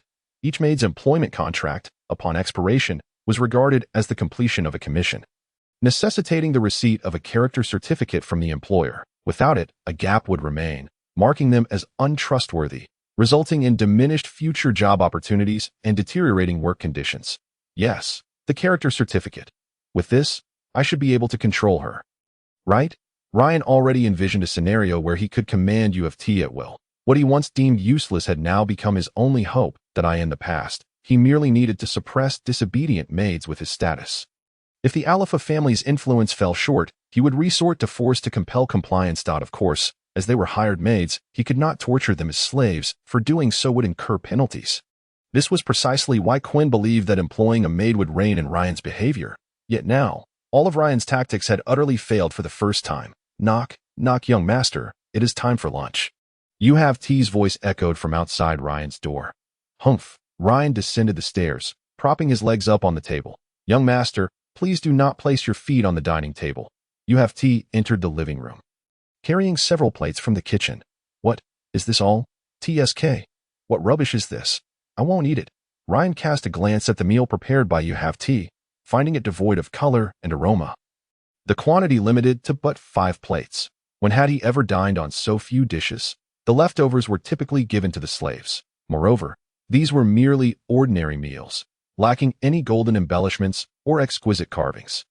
Bang! Ryan kicked his legs off the table in frustration, attempting to overturn it, but You Have Tea swiftly pressed down on the table to keep it steady. You Have Tea. What are you losing your mind over? Mido. He is quite confident in what he can do to you. You scoundrel. What do you think this is? Ryan tossed the character certificate, revealing a mocking grin. Now, strip down and dance a few steps for my amusement. If I'm in a good mood, I might even write a glowing review for you on the certificate. You Have Tea, a character certificate? Ha ha ha. Mido, I truly cannot find the source of your amusement. You Have Tea. We don't need such a thing at all, young master. You Have Tea gently called out to Ryan. What? Are you begging for mercy? I tell you, think again. Ryan's voice caught in his throat, as various magical sigils floated around him, dazzling his sight. How many types of magic can you wield? Ryan's face turned pale. He had initially thought this maid was a dual-element magic user, only to find himself unable to count beyond 1, 2, 3, or 4. All of them, young master. You Have Tea replied nonchalantly. Then no, you needn't fear. I have no intention of changing jobs, young master. Her demeanor was as cold as one gazing down upon ants, as if proclaiming Ryan's death sentence, extinguishing his last flicker of hope mercilessly. Thud. Ryan's body weakened, and he could not help but kneel on the ground. Please, show mercy and let me go. Young master, it is lunchtime now, You Have Tea reminded him. Due to the unappealing term female coachman, I have opted to refer to the driver as charioteer. Young master, where are you headed? To the commercial district. You Have Tea observed the person in front of him, who had their back turned, and called out to them. You've mistaken me for someone else, miss. I hail from the Ice and Snow Empire. The individual halted, their voice somewhat coarse, as if deliberately lowered. Upon turning, You Have Tea beheld a face marred with spots, the gray hair and eyes indicating that they were indeed from the Ice and Snow Empire. I am a merchant from the Ice and Snow Empire, engaged in business which pertains to profit. The individual conversed with you have tea in the ice and snow empire's language. My sincerest apologies. I mistook you. You have tea bowed in apology before turning to leave. After walking a few paces, she glanced back at the merchant from the ice and snow empire. Your hair quality is quite poor. I hope you can take better care of it in your spare time. And I wish you great success in your business. You have tea articulated fluently in the ice and snow empire's language, employing vocabulary from the Azure Dragon Empire, leaving the merchant momentarily stunned. This maid speaks the ice and snow empire's language. What on earth is she saying? I barely understood a few words. Ryan smiled in response, not making any superfluous gestures. As you have tea waved goodbye. Ryan reluctantly waved back. Only after you have tea's figure had disappeared did he breathe a sigh of relief. Such a person, not becoming a diplomat, but instead a maid hired through Quinn's connections? Despicable old. Young master, please maintain a basic respect for your family. You have tea's voice echoed like an ethereal refrain in Ryan's mind. How did you discover my presence? Ryan stole a glance at the ice blade pressed against his neck.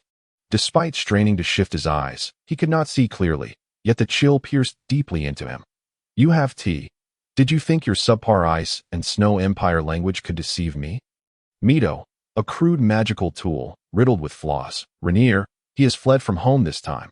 You must handle this matter properly, because your disposition has rotted to the core. You have tea's retort was sharp, piercing straight into Ryan's heart like a dagger. Don't follow me.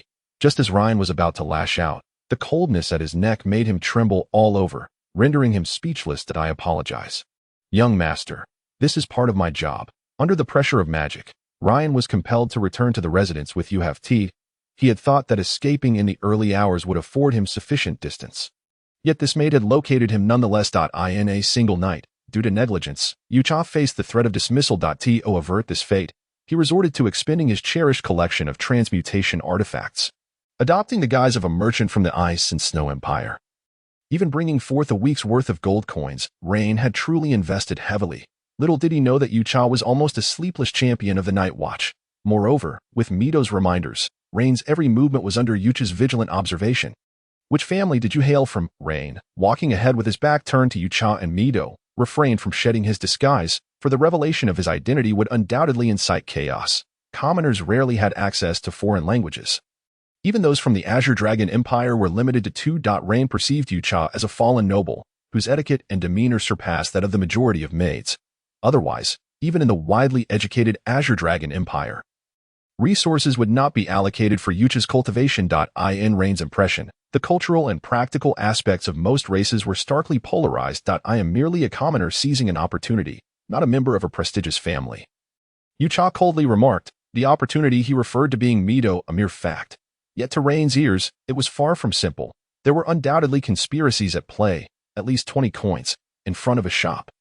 Several extravagantly dressed individuals were shouting raucously, and the proprietor emerged, cowering as he attempted to explain. Young masters, it was only recently that young Master Rain came to collect tribute from the shop owner, who seemed to be struggling to recall something. Tribute money. What can you offer Rain? Are you on par with us? Last time, we accompanied him. You gave him 40 gold coins. Is it too much to ask for 20 in return? The noble young masters were aggressive, yet markedly less so than Rain. This time, not only Yucha, but also Rain's attention was drawn to the commotion. Say that again. Do I need to expel your entire clan? Rain charged forward, seizing the collar of the leader. Let go, you commoner. You dare call me a commoner? Rain dispelled the magical effect, and the others looked on in shock. Rain, one of them pointed at him, momentarily at a loss for words. Did you hear that? The one who was seized scoffed. And so what? You are nothing but scum. Rain groaned in pain, clutching his abdomen after being caught off guard by a sudden knee strike. Without your background, what are you? The opponent brushed off his pants. You still don't know? Your father. Duke Alpha announced it yesterday to W. What did he say? It seems even the Duke has disavowed you. The leader leaned closer to Rain, prodding his forehead with a finger. Of course, it means stripping you of the right to invoke your family's name. My right to invoke the family name is the very foundation of Rain's dominance in the imperial capital. Without this right, Rain becomes akin to a commoner. Only a fade of noble title remains, devoid of any noble privileges. Rain could hardly fathom such an occurrence. Quinn unjustly stripping him of his rights. No, it was the letter Yucha had him write. The subtext of certain phrases implied this very meaning. Rain cast a furious, bewildered, and helpless glance at Yucha in the distance. Young master, please refrain from excessive contact with ruffians. Yucha not only observed coldly but also provoked several nobles. Your new toy? You desire such a physique? TSK, TSK, Tisk. Truly the Empire's foremost waste. One of them attempted to spit to insult Rain, only for his mouth to be encased in ice the next moment. Please do not insult young Master Rain Alpha, Yucha reminded them, for Rain was, after all, a member of the Alpha family, not a sorcerer. You truly have a remarkable father. The leader, a perceptive individual, remarked, you let a powerful sorcerer serve as a maid. Rain lacks that capability. She is merely sent by Quinn to protect him, and thus must stand down. Wretched maid. You're in it for the money, aren't you? Rain spoke coldly, his gaze filled with malice. 50 gold coins. I demand their demise. Hey, Rain, don't go too far. Young masters, please, do not engage in a brawl in front of our humble shop. It jeopardizes our business. Very well, young master. Surprisingly, Yucha acquiesced to Rain's demand. Mido, Rainier. Be cautious, someone is watching.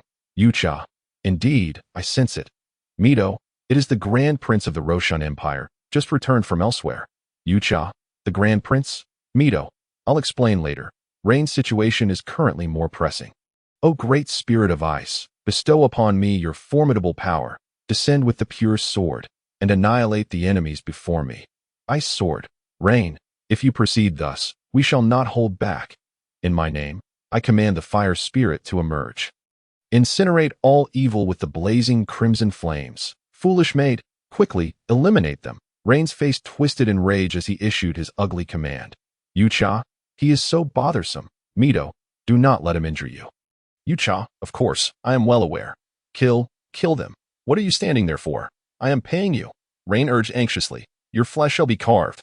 Only a noisy waste. One individual brandished an ice sword at Rain, causing the shopkeeper to flee in fear.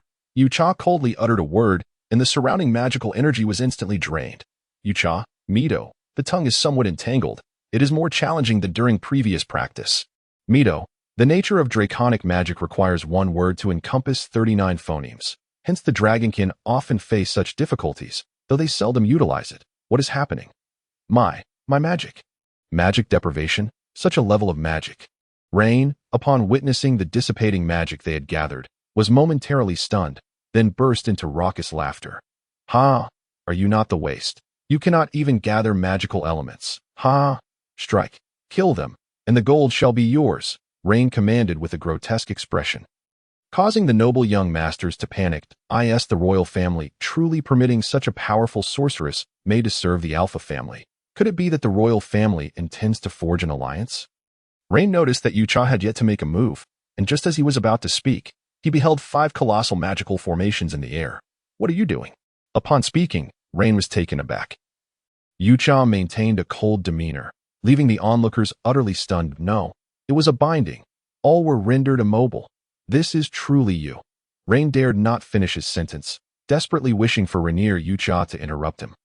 It is not my doing, young master. Awaiting your command, all shall perish immediately. Yucha did not heed Rain's intentions, intensifying the gravity of his tone, reminding Rain that he too was within the range of attack. No, without this, I cannot move. You wouldn't kill me, would you? I can pay. Rain was thoroughly panicked, hoping Yucha would exhibit some greed. Shall I proceed, young master? Yucha urged Rain to make a decision. This? Understood, young master. Yucha bowed and spread his arms. The magical formations in the air slowly converging. Stop. You won't kill them? Not killing. Very well, young master. The magical formations in the air vanished, and Rain exhaled in relief. The surrounding individuals should no longer dare to defy his commands. What are they doing?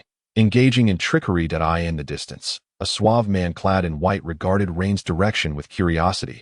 His attire bore little ornamentation, save for the golden edges weaving the script of the Roshan Empire.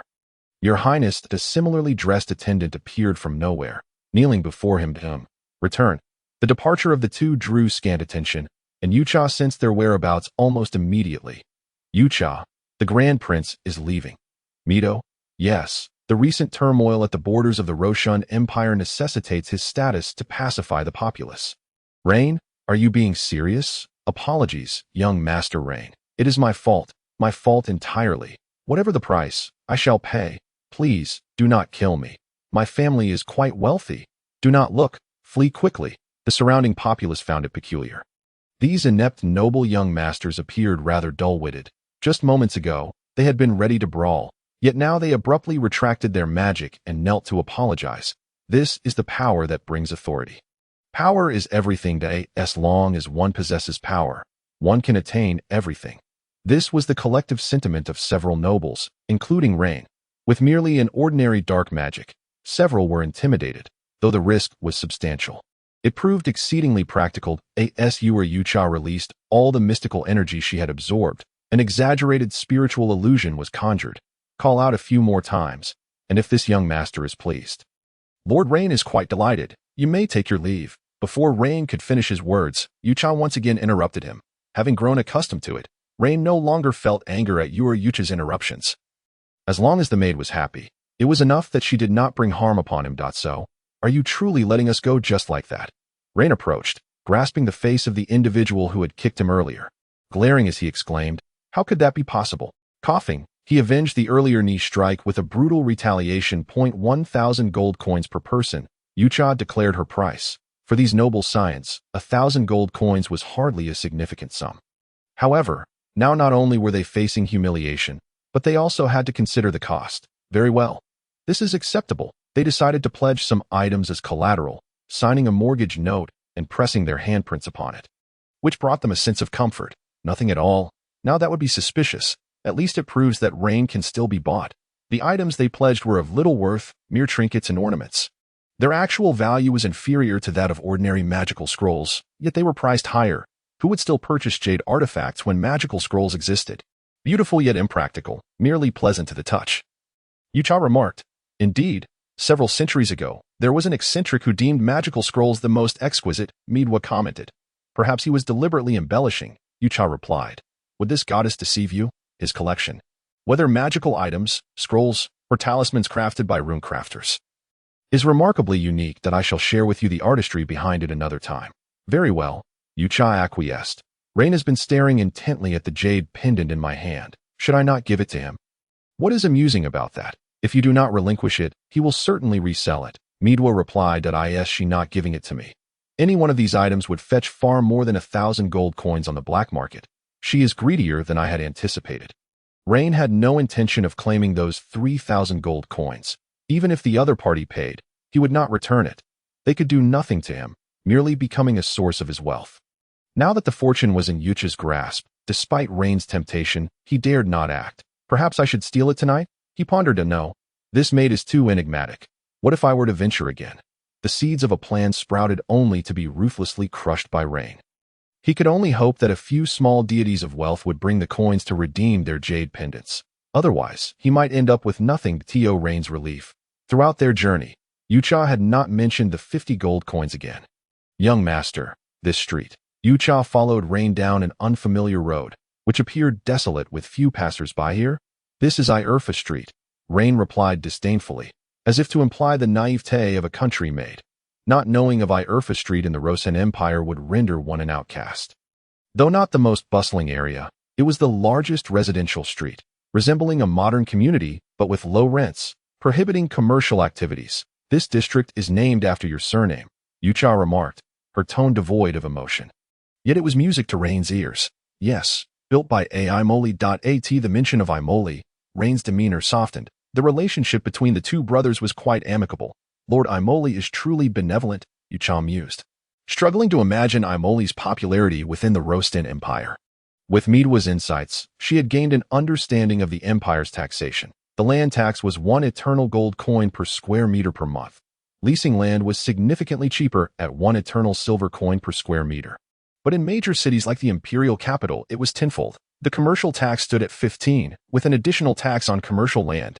It seemed the Roshen royal family was not particularly friendly towards merchants, appearing instead to favor the common populace. Yet there was also a personal tax, totaling 1/10 of income, plus 10% for monthly earnings exceeding 2 gold coins.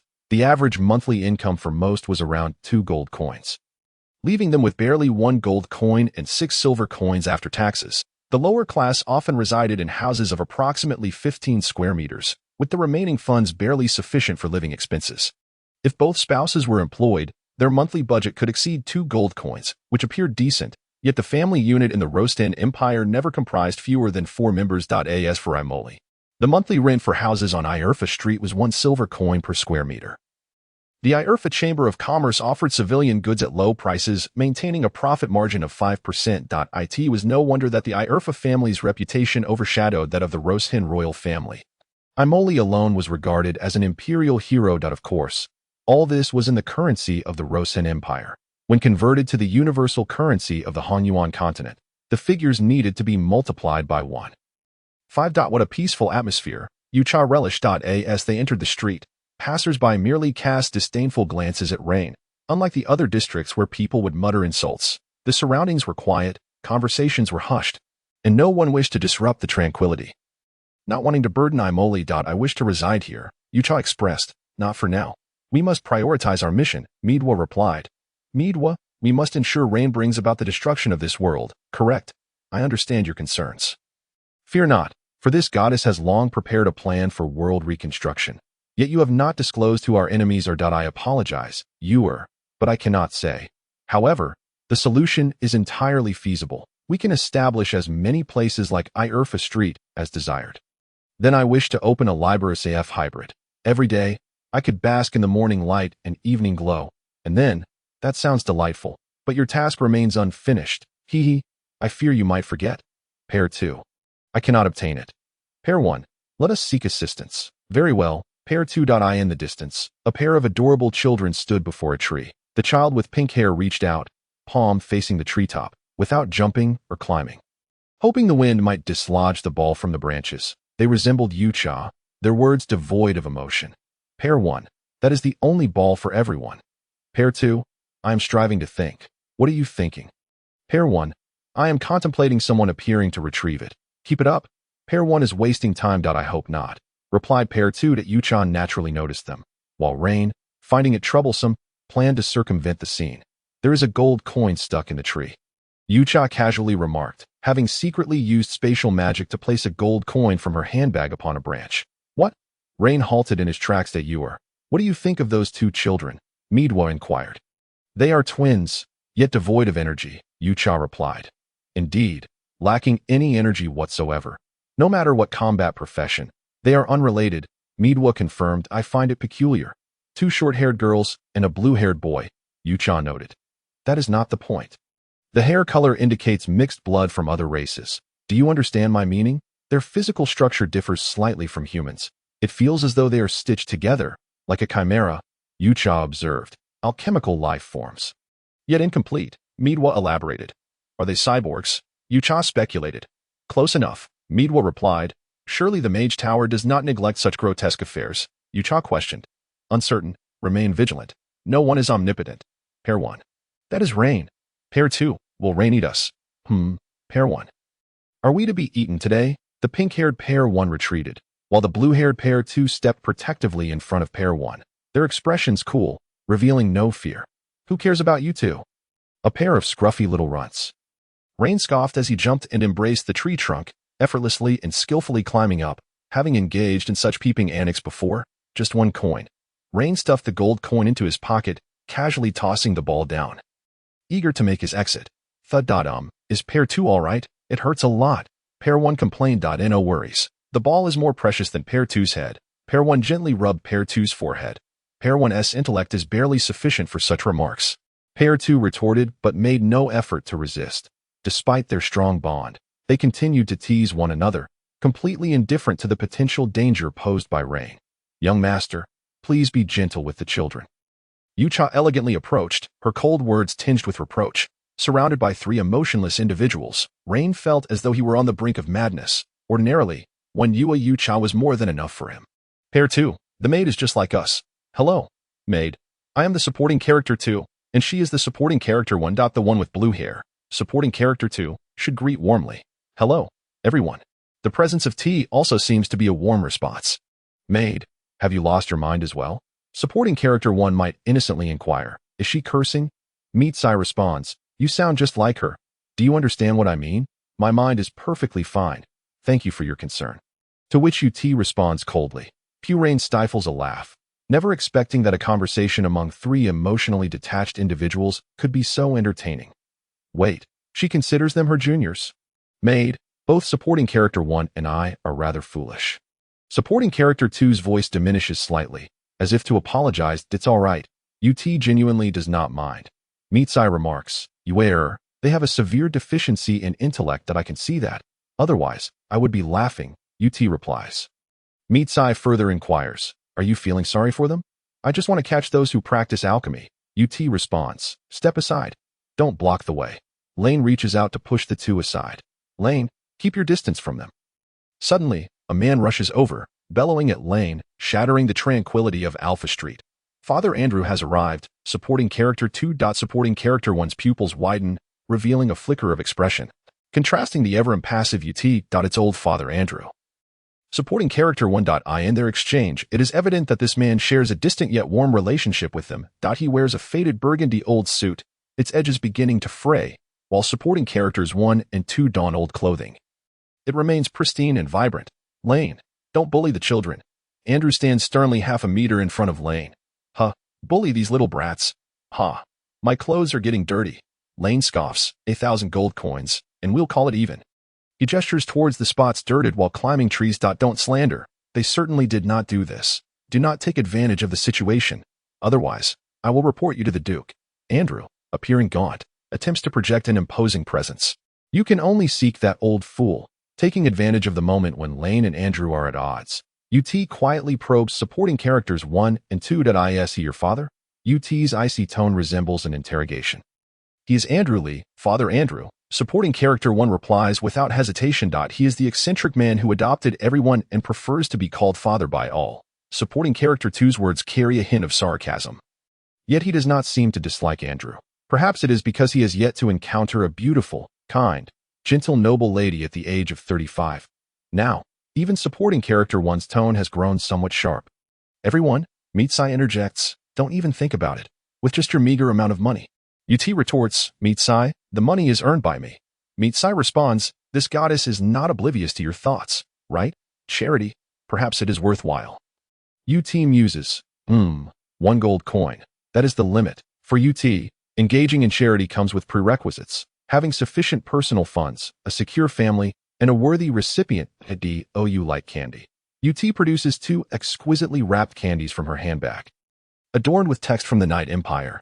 These are Lane's candies, which UT discovered on her bedside 2 nights ago, likely dropped by some careless slave. There are 5 in total, the rest have been consumed by UT. But she has kept the beautiful wrappers. Supporting character 2. It's candy. Although her words lack emotion, supporting character 1's voice noticeably rises, suggesting a hint of joy. Indeed, supporting character 1. Supporting character 2 is more restrained. His tone remaining steady, yet UT discerns their feelings. Children indeed, they enjoy candy. Meetsai comments, your adaptability is increasing, isn't that your training? I feel I can discern the emotions of machines, Meetsai counters, but you must not exhibit even the slightest emotion. It is part of your character. When I take it out again, you shall call him father, and the candy will be yours. The he UT refers to is not Andrew, but rather an attempt to manipulate supporting characters 1 and 2. Make your dog stop. Andrew, seeing UT and the 2 children too close, assumes it is Lane's doing. Please maintain your composure, sir. UT steps aside, revealing supporting characters 1 and 2, reminding Andrew that there are children present. UT's frigid tone evokes a sense of familiarity in Andrew, stemming from supporting characters 1 and 2. More so, it feels cold, unlike how a normal person should behave. He does not sense this chill around the 2 children. Since when is my dog under your command? Lane's expression is peculiar. The insult directed at UT brings him delight, though he cannot allow it to show too overtly. Andrew glances at UT, then returns his gaze to Lane, who remains unharmed. Once calmed, he glares at Lane. Under normal circumstances, he would never dare to oppose Lane, but with Quinn's announcement stripping Lane of the right to act in the family's name throughout the empire. The maid seems quite exceptional. Perhaps she knows the situation of supporting characters 1 and 2. They have not aged in years. Could this be due to some unique ability? She should not be lumped together with the beast Lane. So, he is unaware as well. Meetsai remarks, these 2 children seem to possess extraordinary abilities, not fitting within the known system of powers. This is the crux of the matter. A strange magical sigil vanishes from the back of Andrew's neck. a result of UT secretly casting a mind-reading spell during their quarrel, a form of dark magic. What have you done to them? Andrew demands of Lane. What have I done? Demand compensation, Lane declares. If not, I shall have you all imprisoned. Let the torturer carve a few pieces of flesh from you daily. Lane's threat is vicious. Don't threaten me. You cannot do that now. The torturer no longer heeds your orders. Andrew, appearing somewhat timid, begins to show signs of fear, for he is merely a mid-level official, supported by the Alpha family in his work and aided by the Amories in life. If he were to fall out with the Alpha family, his and the children's stability would be at stake. Young master, it's time to return after playing enough. UT suddenly interjects, drawing everyone's attention. What? Playing? Supporting character 2? Supporting character 1? Do you have business? The game ends here. I didn't expect the young master to understand the lady's interest so well. UT unexpectedly shifts the blame onto Lane. Lane. Andrew looks at Lane in confusion. Please remain calm, sir. UT discreetly opens her hand behind her back. Clutching 3 candies. Young master, UT lowers her voice to a whisper, audible only to Lane and Andrew, pausing deliberately for a moment. Father. Supporting character 1 gazes at Andrew and UT, who holds the candy. Father. Supporting character 2 hesitates, then speaks, his eyes fixed on the candy in UT's hand, one of which is somewhat flattened, as if melted. Huh. Lane's eyes widen in disbelief, just as Lane begins to speak. UT bows, inviting Andrew to observe supporting characters 1 and 2, assuring him that she poses no threat to them. As she gestures, several jade pendants hanging from her hand clink together, causing Lane to close his mouth. Supporting character 1. Supporting character 2. Andrew suddenly embraces both children. Supporting character 1 struggles uncomfortably, while supporting character 2 shows no reaction, allowing Andrew to hold him, his gaze fixed on the flattened candy in UT's hand. Father Andrew, please let us go. Supporting character 2 is almost suffocating. Supporting character 1 urges. Supporting character 1 is the one truly overwhelmed by Andrew's sweaty odor. Supporting character 2 retorts, waiting for Andrew to release them before shifting his gaze. Let's go home, Andrew says gently, looking at the 2 children. This is your reward. Amidst Lane and Andrew's confusion, UT places 3 candies into supporting character 2's hand. Only then does Andrew realize he has been deceived. This maid's approach to handling matters is indeed unique. Supporting character 2, I want 1. Supporting character 1 states to supporting character 2, his tone devoid of any request, though his eyes widen slightly. Supporting character 1 will end up as a fool. Even Father Andrew should have 1. Supporting character 2 weighs the flattest candy and hands it to Andrew. Thank you. Supporting character 2. Andrew remembers having candies long ago. They shouldn't feel this heavy. Perhaps his memory is failing him. This candy was tucked into the wrapper by UT as she turned, a gesture befitting a level 7 combat class maid. Her prowess extends beyond mere magic. Deliberately turning left, she discreetly retrieves the candy wrapper from her handbag. Ensuring only supporting character 2 notices. In less than a second, the attention of Yucha was entirely diverted by Miduo. While Yucha exclaimed, Miduo? I lost my wages for the entire day yesterday. Miduo retorted, who told you to meddle in others' affairs? You brought it upon yourself. Yucha continued, but I still possess a few silver coins. Miduo advised, be a bit selfish and strive to live a better life. Yucha replied, actually, it's quite similar. All right, let us discuss this another time. Do you enjoy sweets? As they walked a short distance, Rain suddenly inquired about Yucha. He hadn't considered the origin of Yucha's candies. Typically, such excess would be discarded into a bucket for the slaves. Rain was merely curious as to why the otherwise cold Yucha had a fondness for sweets. Young master, Yucha responded without much elaboration, simply addressing Rain. I mean no offense. If you like, I can gift you a box. Thank you, young master. I appreciate your kindness, but there's no need to trouble you. Rain was once again interrupted. Actually, I was feeding the pigs. Oh, I see. Very well. Yucha mused. Do you truly think you can decipher his thoughts? Miduo suggested. Why not let him indulge himself? He was just contemplating poison. Such a keen sense of caution, indeed. He is a product of the Quinn family's training. Rain pondered how to eliminate Yucha, and aside from that, he could only think of deceiving his nemesis to take the blame. A classic case of killing 2 birds with 1 stone. You carry sweets merely to feed the pigs? Rain sneered, belittling Yucha as someone who raises pigs and therefore lacks ambition, also likening him to a pig, though Yucha was unfazed and found no offense in it. He remarked coolly, young master, carrying some candy can sweeten life a little. This response took Rain by surprise. Despite the hardships, a little sweetness can make life more bearable, Yucha added. Miduo interjected, those were the words I shared with you before we left. Yucha responded, I find your words profoundly philosophical. Miduo agreed. This goddess thinks so too. Speak more when you can. Yucha praised. Truly, you are the goddess Miduo, effortlessly articulating thoughts I could not conceive. Not far from Rain's residence, Yucha spotted a figure stealthily approaching the house, clad in deep green uniform and black trousers. This individual belonged to the Postal Workers Union. They placed a bag by the window, concealing something beneath it, and then hastily fled. Lord Duke Alpha has issued wages again. Yuduo exclaimed, It happens daily. But why weren't you this excited when it was mailed yesterday? Yucha replied, because I only possess a few silver coins now. Rain, noticing a money pouch at the door, scoffed. He forcefully opened the door just enough to kick it wide, disregarding the fact that opening doors was typically the maid's responsibility. Rain recognized that the pouch contained money meant for Yucha from Quinn. Yet he dared not take it, opting instead for an alternative means to express his displeasure. Young master, the door is broken, and one cannot simply refuse entry to others, Yucha quipped, delivering a chilly just even colder than his tone. Miduo remarked, your cold humor is indeed too frigid. This goddess finds it unamusing. Yucha insisted, I find it quite humorous. Very well. It doesn't affect my persona. You understand what I mean, right? Miduo queried. I understand. No jokes that ruin the persona, correct? Miduo affirmed, indeed, just refrain from cold jokes, and all will be well. Yucha picked up the pouch, gauged its weight, and found it comparable to yesterday's. Upon noticing an envelope addressed to Rain from Quinn, he was interrupted as Rain forcefully slammed the bedroom door, the sound echoing in the empty hall for a considerable time. Knock, knock.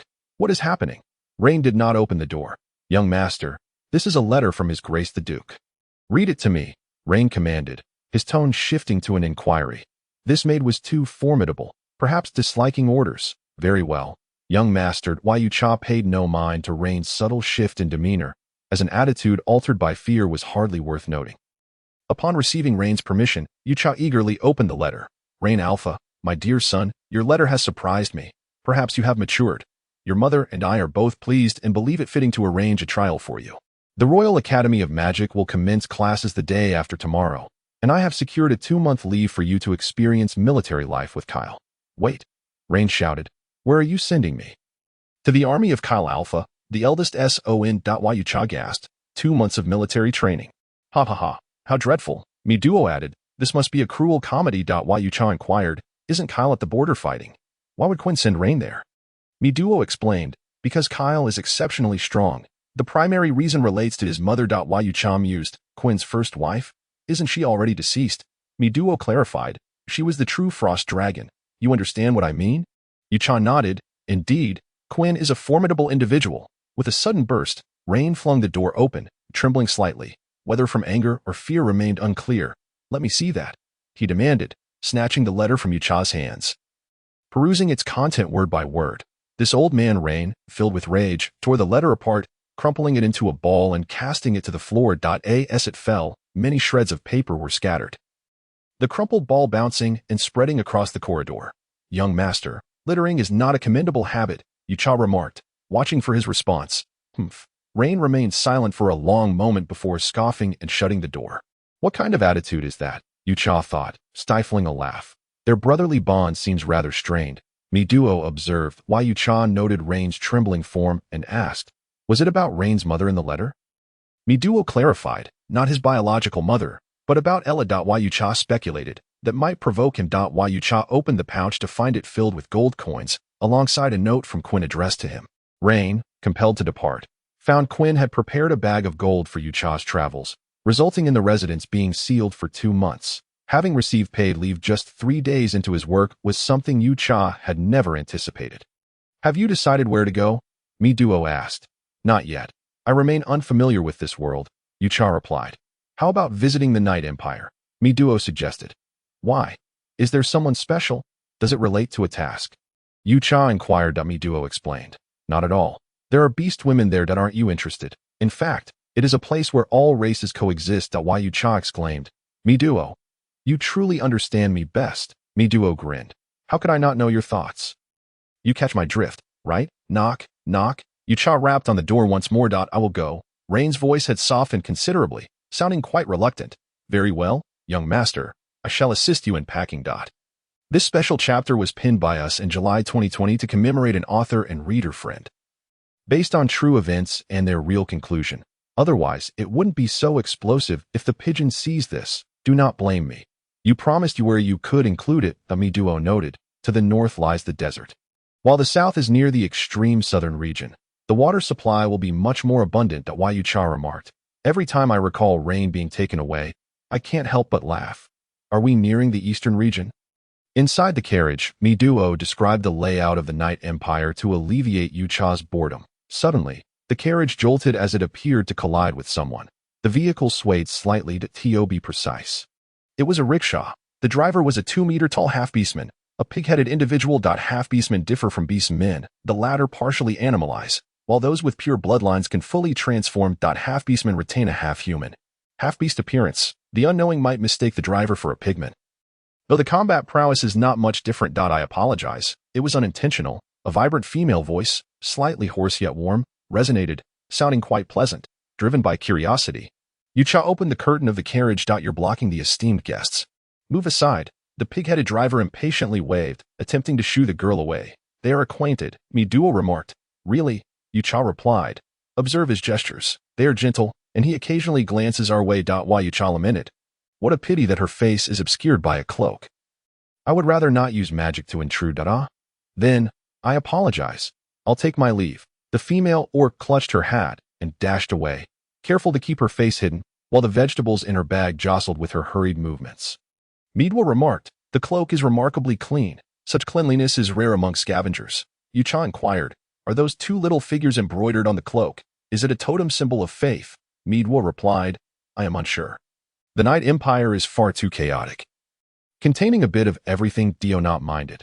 Miss, they are merely scavengers, not valuable slaves. The coachman rubbed his hands together in a feigned smile, hoping to please Yucha, wishing for a generous tip, while also hoping she would not fixate on the orc they just encountered.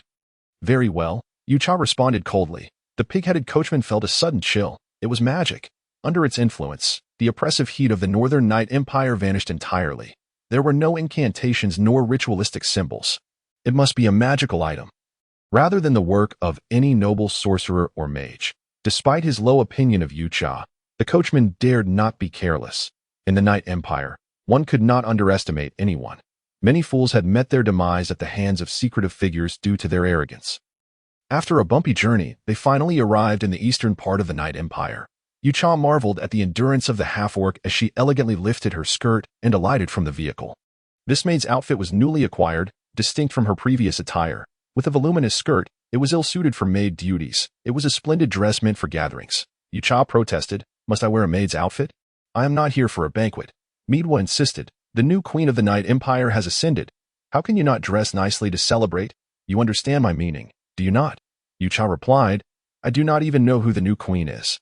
The Eastern Night Empire, situated near the Azure Dragon Empire, boasts a relatively abundant water source, with rivers extending all the way to the easternmost magic sea of the Hunyuan continent, facilitating maritime trade. Its population and economy are the most prosperous within the Night Empire. In contrast, the western region borders the Roshan Empire, which consists of marshlands. Although close to the sea, it is a silent maritime area. Countless ships have perished attempting to traverse the Silent Sea, earning it the moniker of Shipwreck Sea.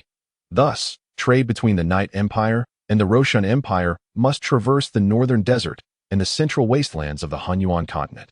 Furthermore, due to the Night Empire's security issues, the economic levels in all regions, apart from the east, are exceedingly low. Reinhardt had been sent away for a day and a half. Yucha had taken the beast cart yesterday. Traveling from the Roshan Empire's capital to the Night Empire, which had already taken over a day, upon locating the coachman and arriving in the east, it was already afternoon. This was indeed the fastest route. Entrance fee. The gatekeeper halted Yucha and Ewer, to which Yucha handed over an eternal silver coin. Roshan Empire, remember to exchange it for the universal currency, the guard kindly reminded, compared to the Roshan Empire. The entrance fees of the Night Empire were considerably higher. However, the guards were not overly greedy. They spoke little, for this was the way of survival in the Night Empire. Without security checks, it was no wonder the Night Empire possessed everything. Thank you for your kindness. Yucha expressed her gratitude with a courteous gesture. The guard was taken aback. He had encountered many noble young ladies, yet had never seen one bow to a gatekeeper. Was it not an insult to their own masters and mistresses for a maid to show such deference to those of lower status? Within the city, there were numerous shops, haphazardly arranged, with small fabric stores wedged between two larger establishments. It was evident that no one had been designated to organize or plan the layout. Perhaps the lord of the city was either incompetent or simply lazy in management. This was merely the outskirts. The deeper one ventured, the greater the disparity. Several large merchant guilds had divided the area, each with its unique arrangement, having negotiated to ensure the goods differed by region. Midwa suggested, Let us first seek an inn in the West District? Yucha queried. Isn't such a residential area quite expensive? Midwa retorted. At this point, are you still worried about money? How much universal currency can you obtain for a bag of eternal gold coins? 1.5 times the amount. Yucha sighed. But I will not be receiving any wages for the next 2 months. Midwa reassured her. Do not fret. Earning money here is not difficult. Allow yourself to live comfortably. Do you understand? Under Midwa's persuasion, Yucha ultimately chose a rather appealing 2-story wooden house, a modest single room of 15 square meters. The rent for 2 months was 3 universal gold coins, slightly cheaper than in the Roshan Empire. Most importantly, it was very close to the central fountain, with plenty of ordinary animals around. Although there were no quiet cafes or libraries, feeding the birds by the fountain offered a sense of relaxation that Yucha greatly enjoyed. Please keep the key safe, she said, receiving it from the rabbit-headed lady after inspecting the house. After a brief farewell, Yucha set down her heavy luggage, a 10-kilogram travel trunk and a handbag. The modern design of the trunk evoked a sense of nostalgia for Yucha, as it reminded her of her past life. Though somewhat rudimentary, it was highly functional. It resembled a treasure chest for storing valuables, complete with a large lock and 2 sizable wheels, which, unfortunately, were not very maneuverable, allowing only for forward and backward movement. Both the interior and exterior of the trunk were wrapped in soft tree resin. In summary, 2 characteristics defined the trunk. It was heavy, weighing 8 kilograms. And it was quite expensive, costing 5 silver coins. Midwa reminded her. Do not forget to hire someone to clean the bathroom. Yucha replied, I would rather clean the toilet myself. I truly do not wish to see anyone enter my room. Midwa shrugged. Suit yourself, but do not forget to add black magic to the food you prepare. Yucha joked. I want to try the Night Empire's unique snacks. Just kidding. If I can eat well, why would I want to toil over making something subpar? Is the decadent material life no longer appealing? Or do I yearn to be a chef? This remained a rather cold joke, one that would be even colder if ice were added to the meal.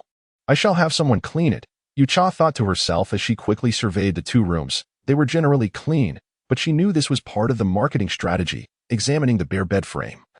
Without hesitation, she grasped one corner and effortlessly lifted it as if it were made of paper, demonstrating the strength characteristic of a 7th-level knight.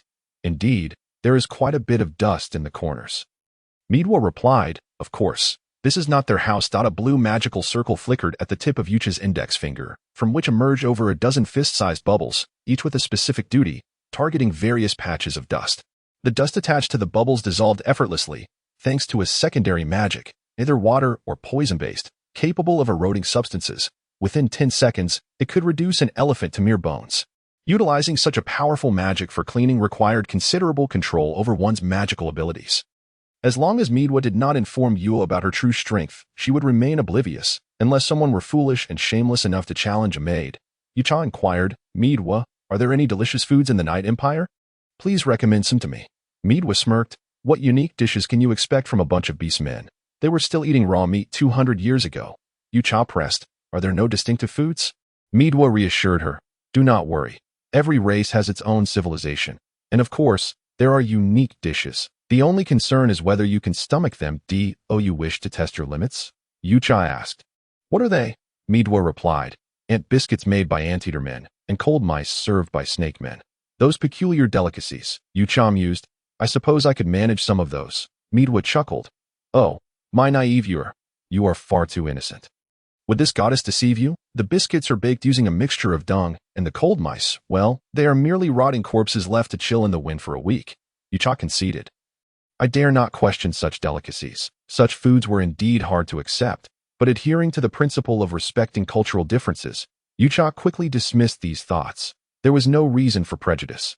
Rather, it was problematic to view beastmen through a lens of disgust. Clearly, most people in this world had issues. After locking the door, Yucha felt that the fist-sized lock was excessive. Using a perforated iron plate as a latch, It could easily be shattered with a forceful blow. Finally, she added a light magic spell.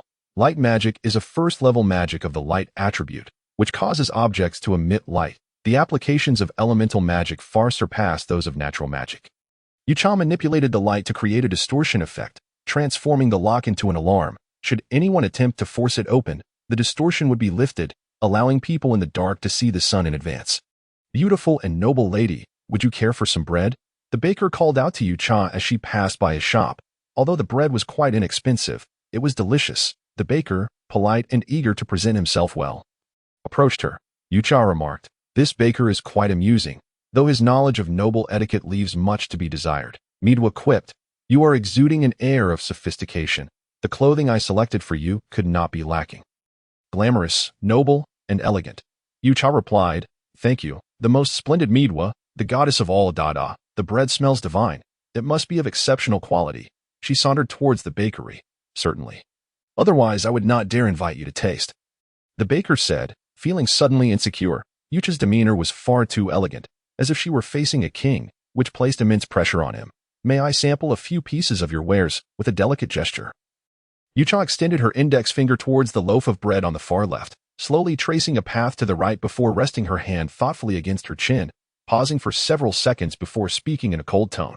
Her movements resembled those of a gluttonous child, gazing at a heap of unfamiliar delicacies, pointing this way and that.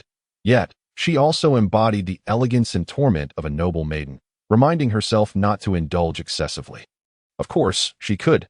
The proprietor promptly sliced each type of bread and arranged them on a platter. With a soft crunch, he swallowed, and for reasons unknown, he felt as though the food were undergoing a scrutiny. With each bite of the crisp bread, a moment's emptiness surged within him, the soft bread producing no sound, intensifying his unease. Exquisite. Yucha performed a slight bow, indicating several loaves, declaring them to be her favorites, and expressing her desire for a portion of each. Excellent. The proprietor swiftly prepared 5 bags. "Thank you. Your craftsmanship is remarkable. Farewell." "Farewell indeed," he echoed.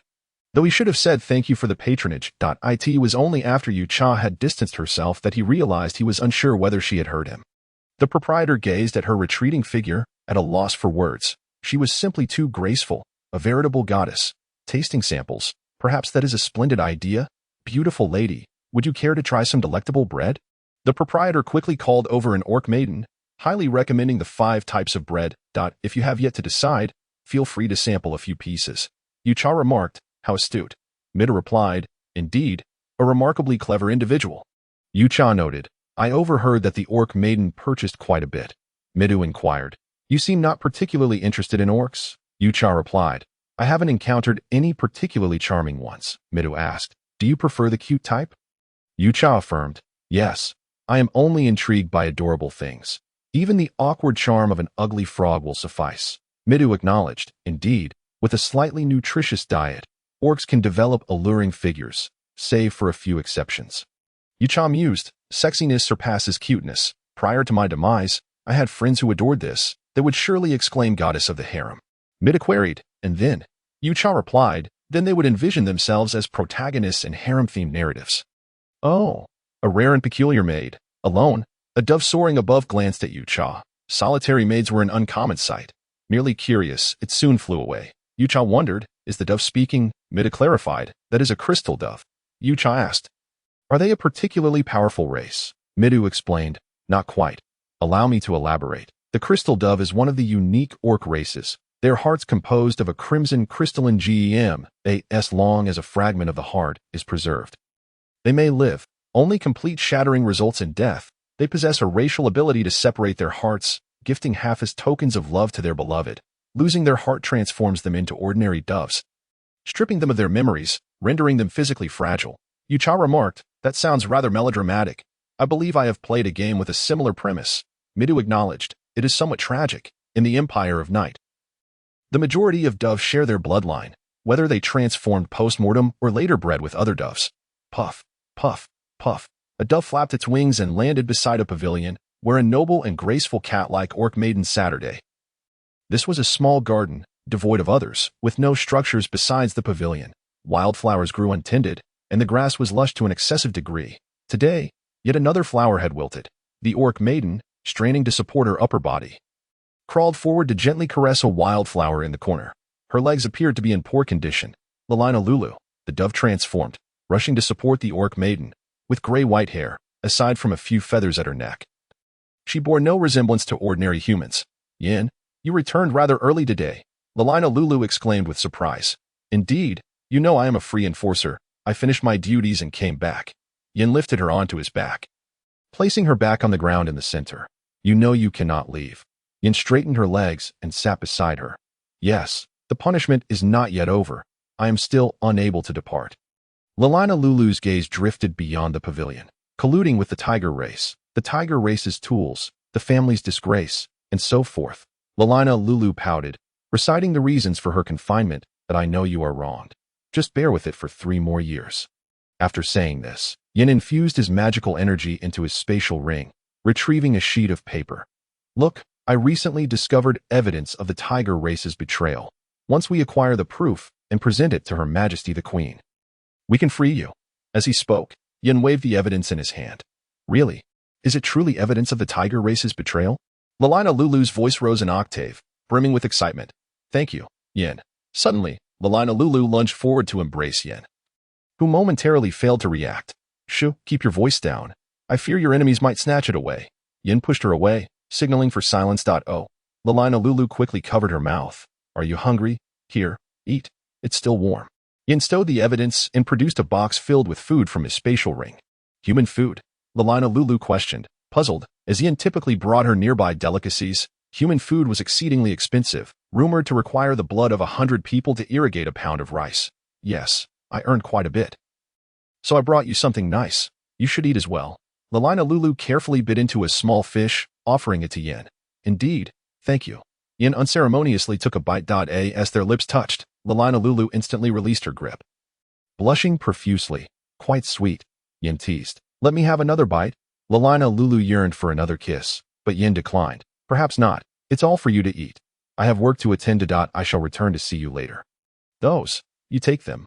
I have had enough fish. Lalina Lulu lifted the lunchbox, revealing only 2 fish remaining. Not to worry. We can discuss leftovers later. Yin's wings sprouted from his back. I am off. With a powerful flap, Yin soared into the air, waving goodbye. Yes, you must return safely. Lalina Lulu waved with a smile, appearing quite content. It was not until Yin's figure completely vanished that Lalina Lulu lowered her hand, satisfied. With a clang, she casually tossed the lunchbox behind her, indifferent to where it landed, only hearing it thud against the grass. Ugh, a wretched dove. I shall surely steal you for soup. With that physique, I am not blind. Discussing love with food. Pah. Only a fool would spend money on those pricey human scraps.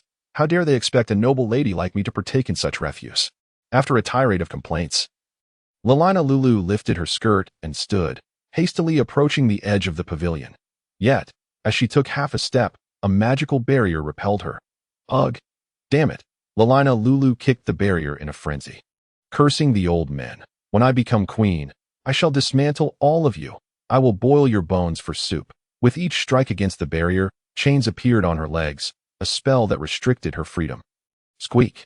Upon hearing a mouse's anguished cry, Lalina Lulu inhaled sharply, not out of fear but excitement. Master, you have arrived. Do you intend to punish the wretched cat again? The twisted, morbid expression starkly contrasted her previous innocent demeanor. As if 2 different individuals inhabited the same body, the caged little kitty must show affection to her master. From afar, a towering orc emerged from the flower bushes, standing 2 meters tall and exceedingly robust. Master, the kitty has missed you dearly. Lalina Lulu lay on the ground, exposing her belly, curling her limbs, and beginning to roll about playfully. Yes, good girl, eat the mouse. Several decaying, odorous mice were smeared across Lalina Lulu's face, which she expertly licked clean and swallowed. Master, I have grown weary of eating mice. Lalina Lulu's gaze fixated on the orc's waist. Then shall we have doves next time? Thank you. Master, have you had your fill? The orc grasped Lalina Lulu's slender arm. Your body is the strongest. The feline creature, in a state of bliss, had entwined itself around Lalina Lulu. An hour later, the satisfied orc departed, leaving Lalina Lulu sprawled on the ground, rolling her eyes and sticking out her tongue, seemingly in a state of faint. After a while, Lalina Lulu feigned consciousness, tidying her attire and languidly resting on the earth, now that everyone has left. You may emerge, she declared, and no sooner had she spoken than a blond gentleman appeared, seemingly from nowhere. Dressed in white, he bore little adornment save for some golden embroidery. How do you find it?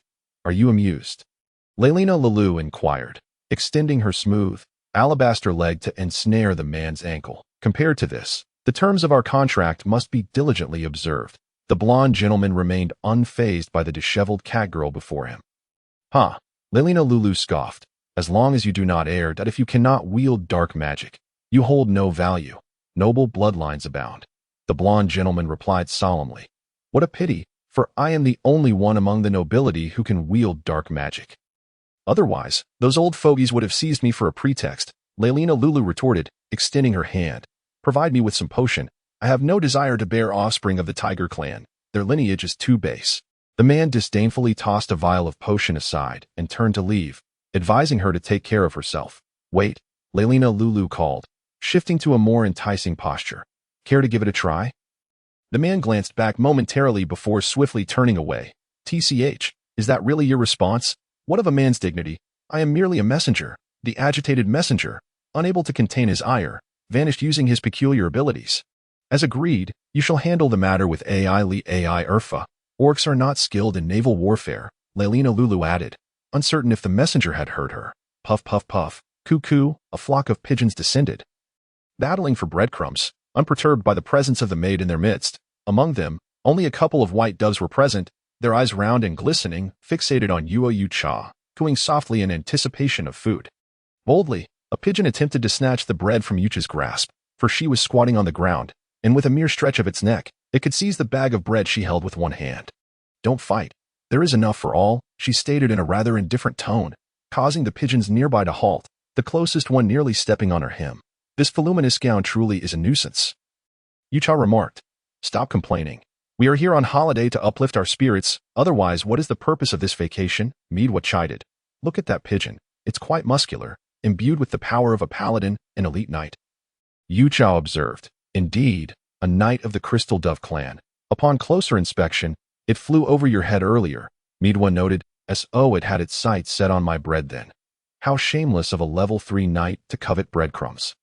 Yucha exclaimed. The power of a paladin is a unique energy attributed to knights, akin to the magic of sorcerers. Most combat professions possess distinct energy systems, and the complexity of incompatible energies can only lead to detriment.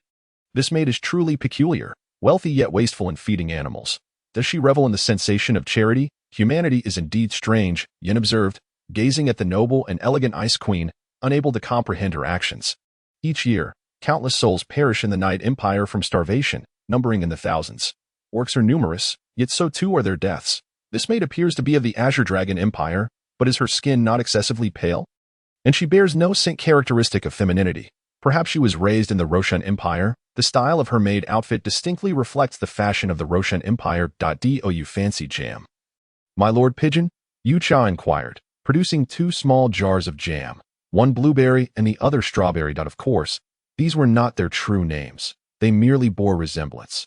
This world lacks blueberries and strawberries. Many fruits from prior worlds are absent here. Yet, one can always find similar alternatives and bestow upon them nicknames. Coo. You noticed already? Yan's neck tilted to the right, maintaining his pigeon guise, as revealing his true appearance would be quite troublesome. Do you prefer the blue non-stinging eye jam or the yellow stamp red heart jam? These peculiar monikers referred to the world's blueberry and strawberry. Your command of the Night Empire language is commendable. Shall I add both? Yin suggested uncertainly, preferring fruits over jams. Very well. Yucha opened the jars, using a complimentary clay knife to evenly spread the jam on the bread. Please, indulge yourself. A whole loaf of bread, unbroken and larger than a pigeon, was presented, though Yin did not mind. He seized a corner and took flight. Ensuring the bread was not pilfered by his brethren. You chose to take all of them? Meadwa exclaimed. Are you particularly concerned? Yucha replied. He is akin to Santa Claus. Meadwa quipped. What sort of cold joke is that? Yucha asked. The old man with the white beard, he clarified. Yucha abandoned his attempt to explain, realizing that his humor was lost on others. As dinner time approached, Yucha rose and cast a cleaning spell to brush the dust from the hem of her gown. Farewell, my Lord Pigeon. Coo. Goodbye, came the response. With no food remaining, the pigeons scattered, fortunate that they could consume the breadcrumbs entirely, leaving no litter near the fountain. the rich aroma of meat wafted through the air, enticing passers-by from afar. This was the culinary district, where an array of restaurants with diverse styles could be seen.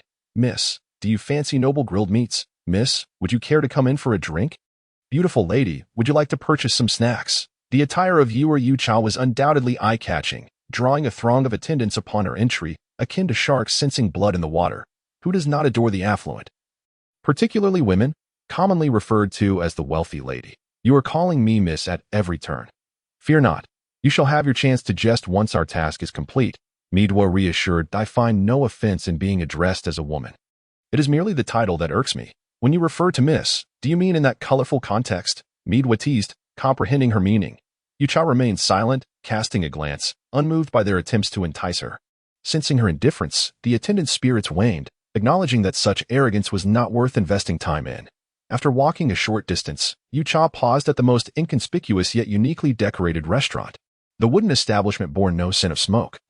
With windows draped in fabric, allowing light to filter through two openings, a gentle knock on the door yielded an immediate response. It was unlatched, merely a courtesy as the door had been closed.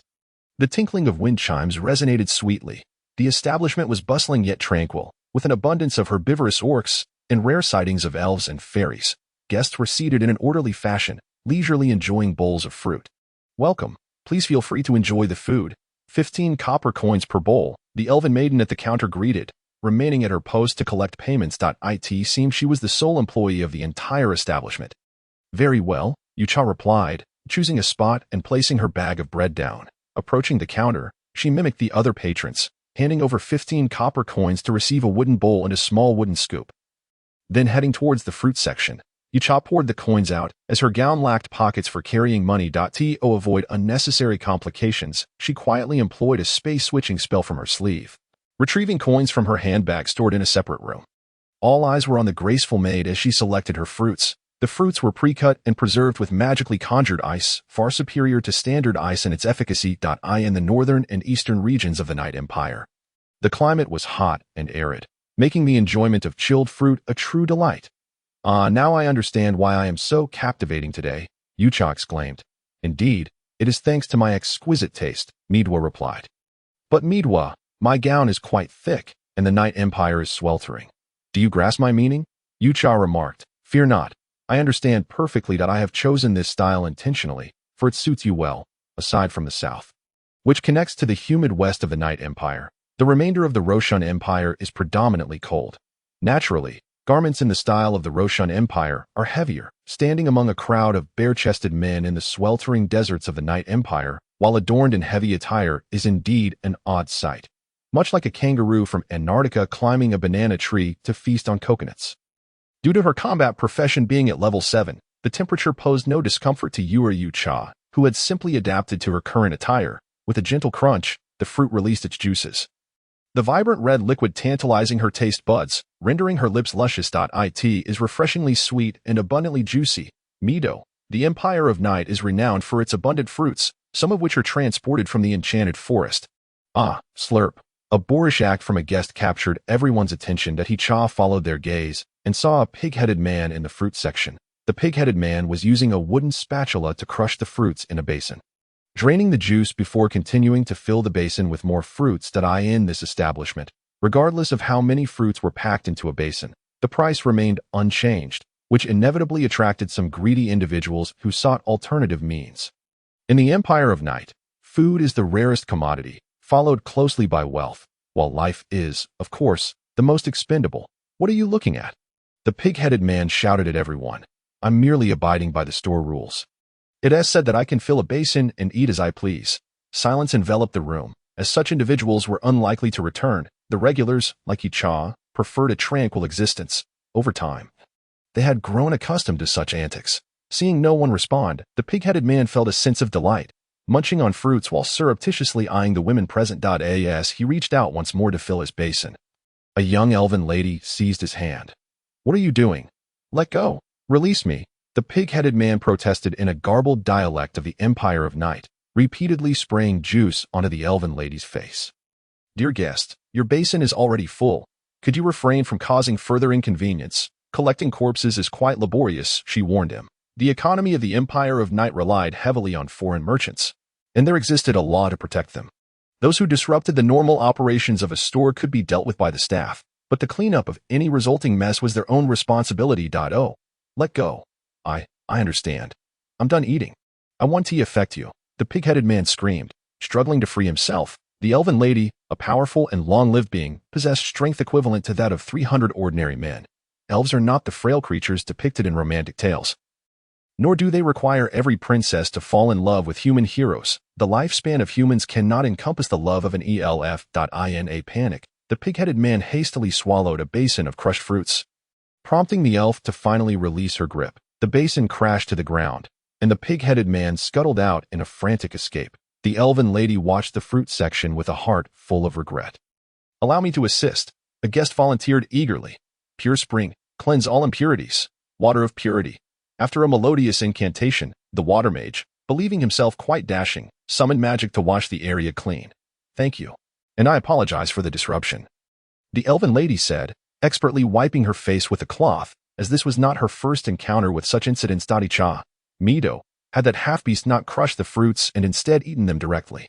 Mido, according to the rules of this establishment, it would constitute theft. Otherwise, he would have simply devoured all the fruits on the spot.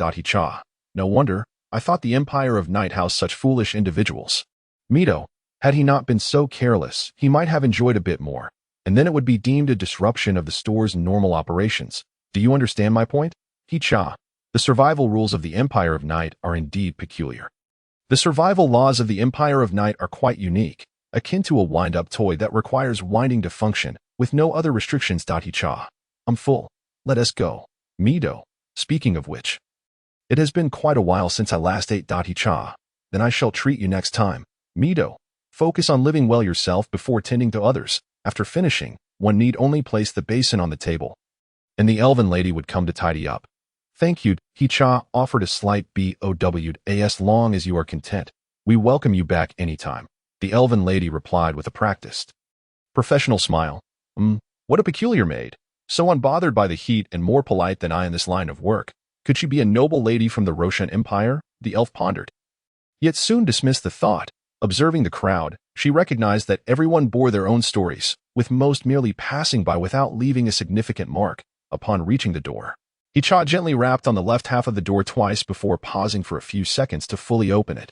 He heard hurried footsteps. Mido, not very bright, Indeed, he shouldn't be lurking about now, and he has yet to realize he has been discovered. Walked slowly, while the pig-headed man, hearing the footsteps, felt the sound grow closer yet slower. Excellent. It's that maid, and there's no one around. This is a golden opportunity. If I can just sell this maid off. TSK, she's quite the looker. No, I can't let this chance slip away without having some fun first. Chan noticed a half-pig head piled in a corner by some boxes, but chose to feign ignorance. Does he not realize how large his head is? Mido, perhaps he thinks you blind? Yet that malevolent thought of his does seem to have attracted someone to you. I am hardly a beauty, and I'm not acting so coldly. The world is vast, and there truly are all kinds of people. Here he comes. Blame your own misfortune. The pig-headed man, emboldened after advancing to a second-tier warrior, planned to test his newfound strength by delivering a punch to knock Icha unconscious. Ugh! The pig-headed man lunged forward, aiming a punch at Icha's abdomen. In an instant, the world before him dimmed as he felt dizzy. No. My head feels heavy. What did that maid do? It hurts. Thud. Icha's left elbow struck the pig-headed man's jaw with force, allowing her to sidestep and use her right hand to press down on his face while her right knee shot up, executing the movements with fluid grace. The pig-headed man's back cracked as he fell heavily to the ground. The patrons of the Elven Fruit restaurant were unperturbed by the loud noise. Such occurrences were commonplace, and some would never learn from the misfortunes of others. Your malevolent intentions are quite attractive to swine. I believe you need not fret over finding a mate. Icha's words, delivered in a cold tone with a cutting wit, chilled the atmosphere. You are not an ordinary person.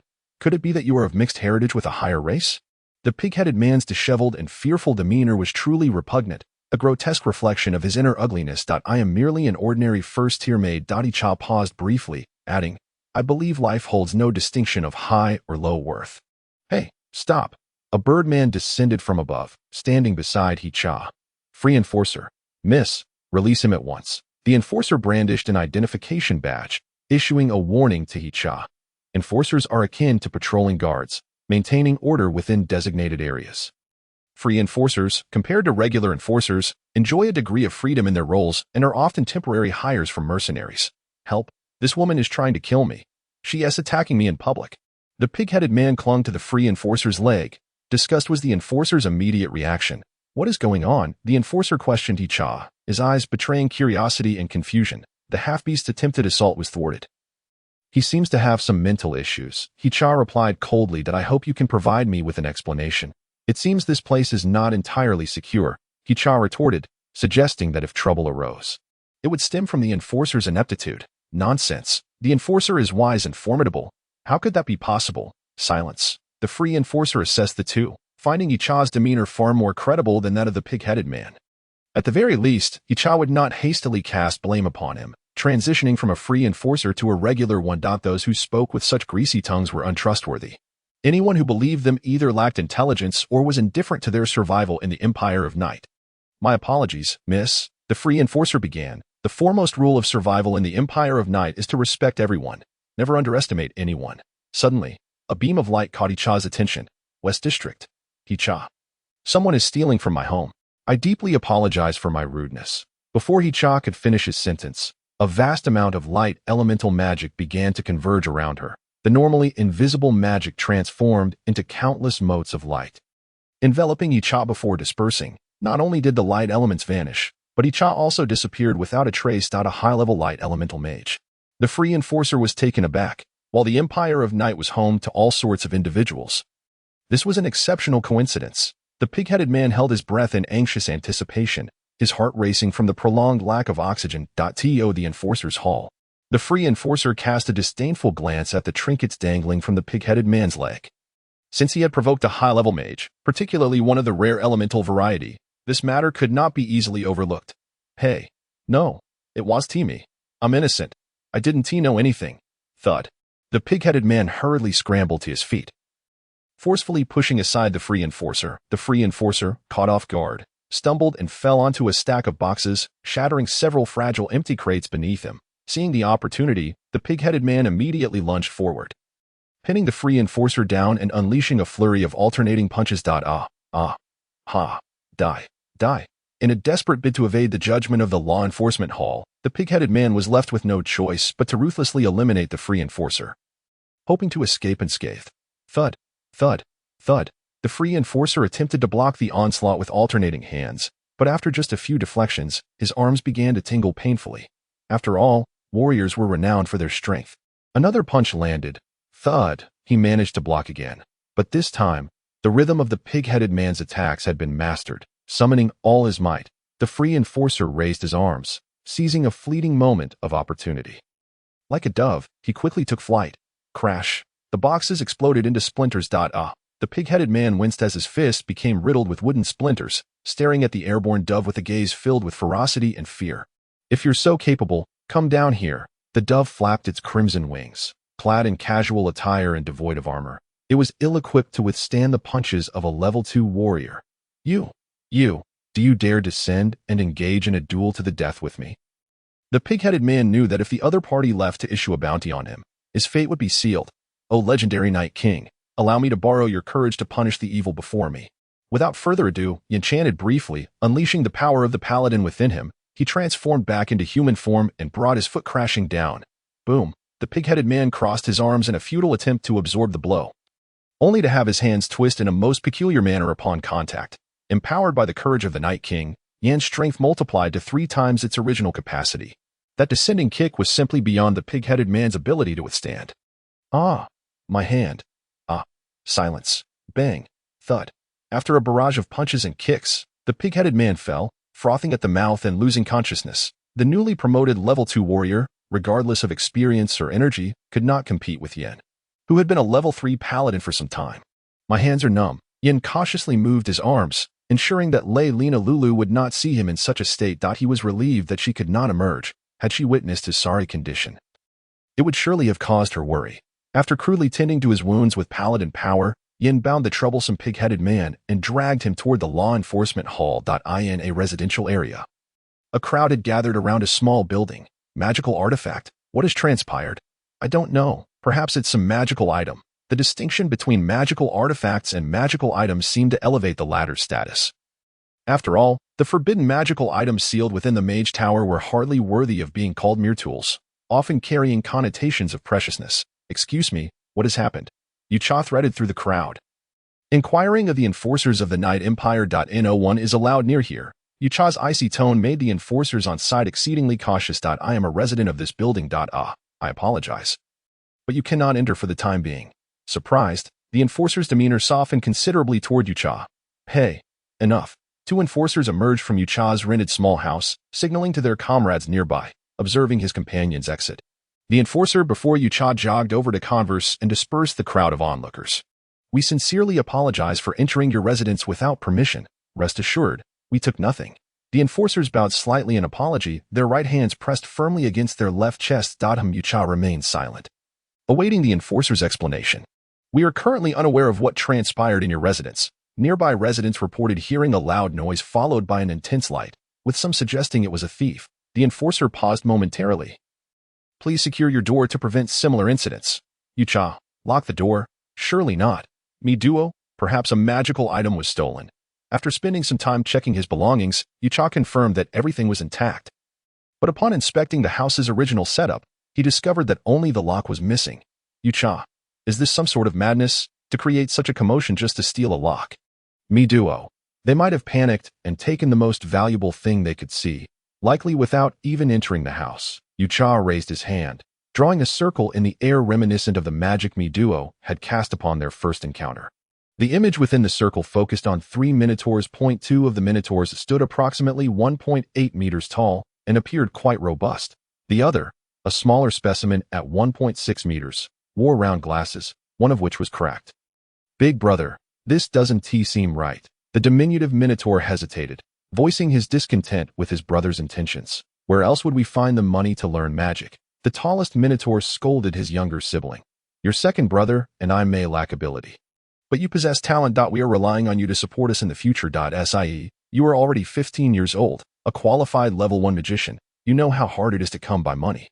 The second minotaur observed his brother, who appeared dejected and spoke in a dispirited tone. I understand, Ce mumbled, avoiding eye contact with his brothers. I noticed that the maid who came out was quite wealthy.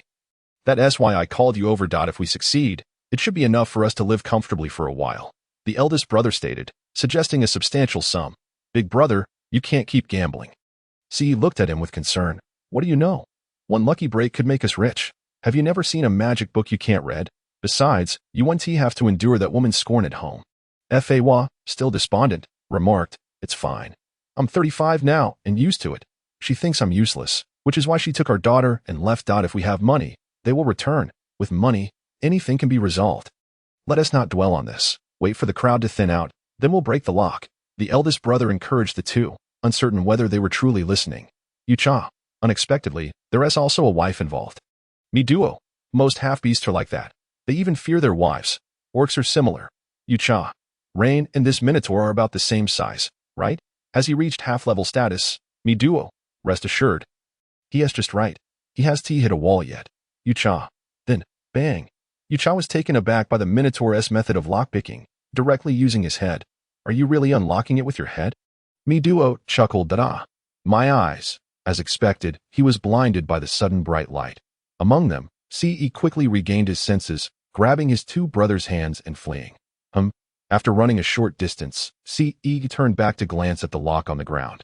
Hesitating for a moment before returning to retrieve it, Yucha clasped his hands together, causing the image to vanish, while simultaneously expanding his perception to detect the traces left by the three. Yucha, prepare to face judgment. Me duo, what cold jest is this? Yucha, indeed, I am quite angry and may resort to violence. In the slums, at the corner of a narrow alley.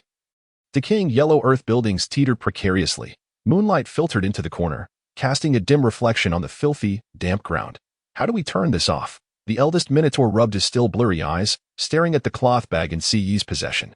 The bag, made of well-sealed beast hide, emitted a faint glow, resembling a dim lantern that I don't know. I can feel that this thing contains a wealth of light elements. It should be very valuable. Ce's voice grew fainter, He loathed the act of stealing but felt compelled to proceed. Its value is approximately 25 copper coins, but the magic contained within is worth around 120 gold coins. A chilling voice pierced the air, causing everyone to involuntarily tremble. Where did you come from? The eldest Minotaur took a step back in fright. Crash, accidentally stepping on a wine bottle. The eldest Minotaur fell into a puddle mixed with the stench of alcohol. Brother, C attempted to help, but his body refused to obey, paralyzed with fear at the sudden appearance of a maid. Everyone, please return the door lock to me. Yucha's tone grew increasingly frigid. As if emanating a chill from his very breath, just standing behind the crowd dimmed the light.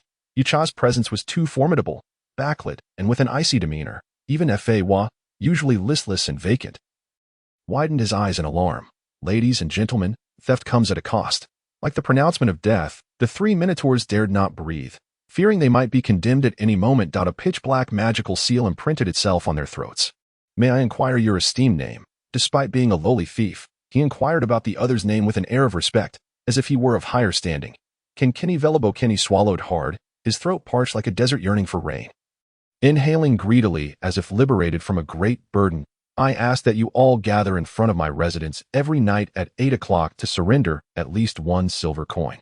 He spoke languidly, allowing the 3 individuals a moment to collect themselves. How? How is that possible?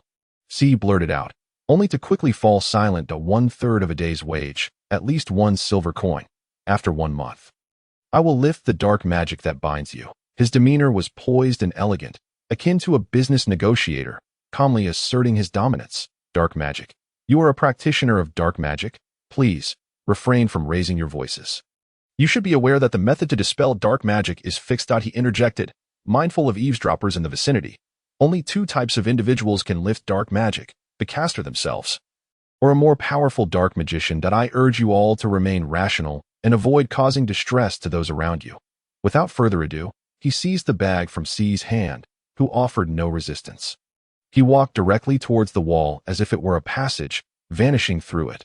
Fava swallowed hard. The silence stretched on until the moonlight illuminated the alley, casting shadows on the faces of the 3. C felt his legs weaken, his head spinning, evidently shaken. Dark magic is terrifying. Fava hesitated to utter the term, aware of the formidable alliance between the Mage Tower and the Angel Tower to eradicate dark magicians. What do we do now? Should we let someone powerful kill her? Kenny deeply regretted having stolen from a dark magician. If she does not lift the magic, can we find a stronger dark magician? C regretted his words immediately. A ghastly bubbling sound emanated from the wall. A colossal purple eye, writhing like a serpent, emerged from the wall, glaring at C, clearly displeased with his earlier remarks.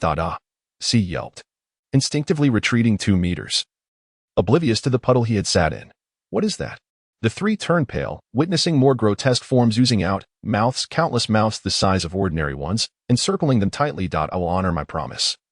This is merely a punishment for you all. I hope you do not bring misfortune upon others. The mouths on the wall spoke, their tone frigid, echoing with a multitude of voices. Yes, yes, we will certainly comply. Kenny began, but before he could finish, the bizarre appendages retreated back into the wall. Brother, does this mean we have to steal something every day now? Fava fretted. The risk seemed too great, but she mentioned wages. Right? C retorted, discontent. She has repeated the need for wages several times, and this is a punishment for theft. If we steal again. C fell silent, fully aware of the dire consequences that awaited them, upon returning to the small building. Yusha shed his heavy ceremonial attire, employing a cleansing spell before donning a lightweight nightgown.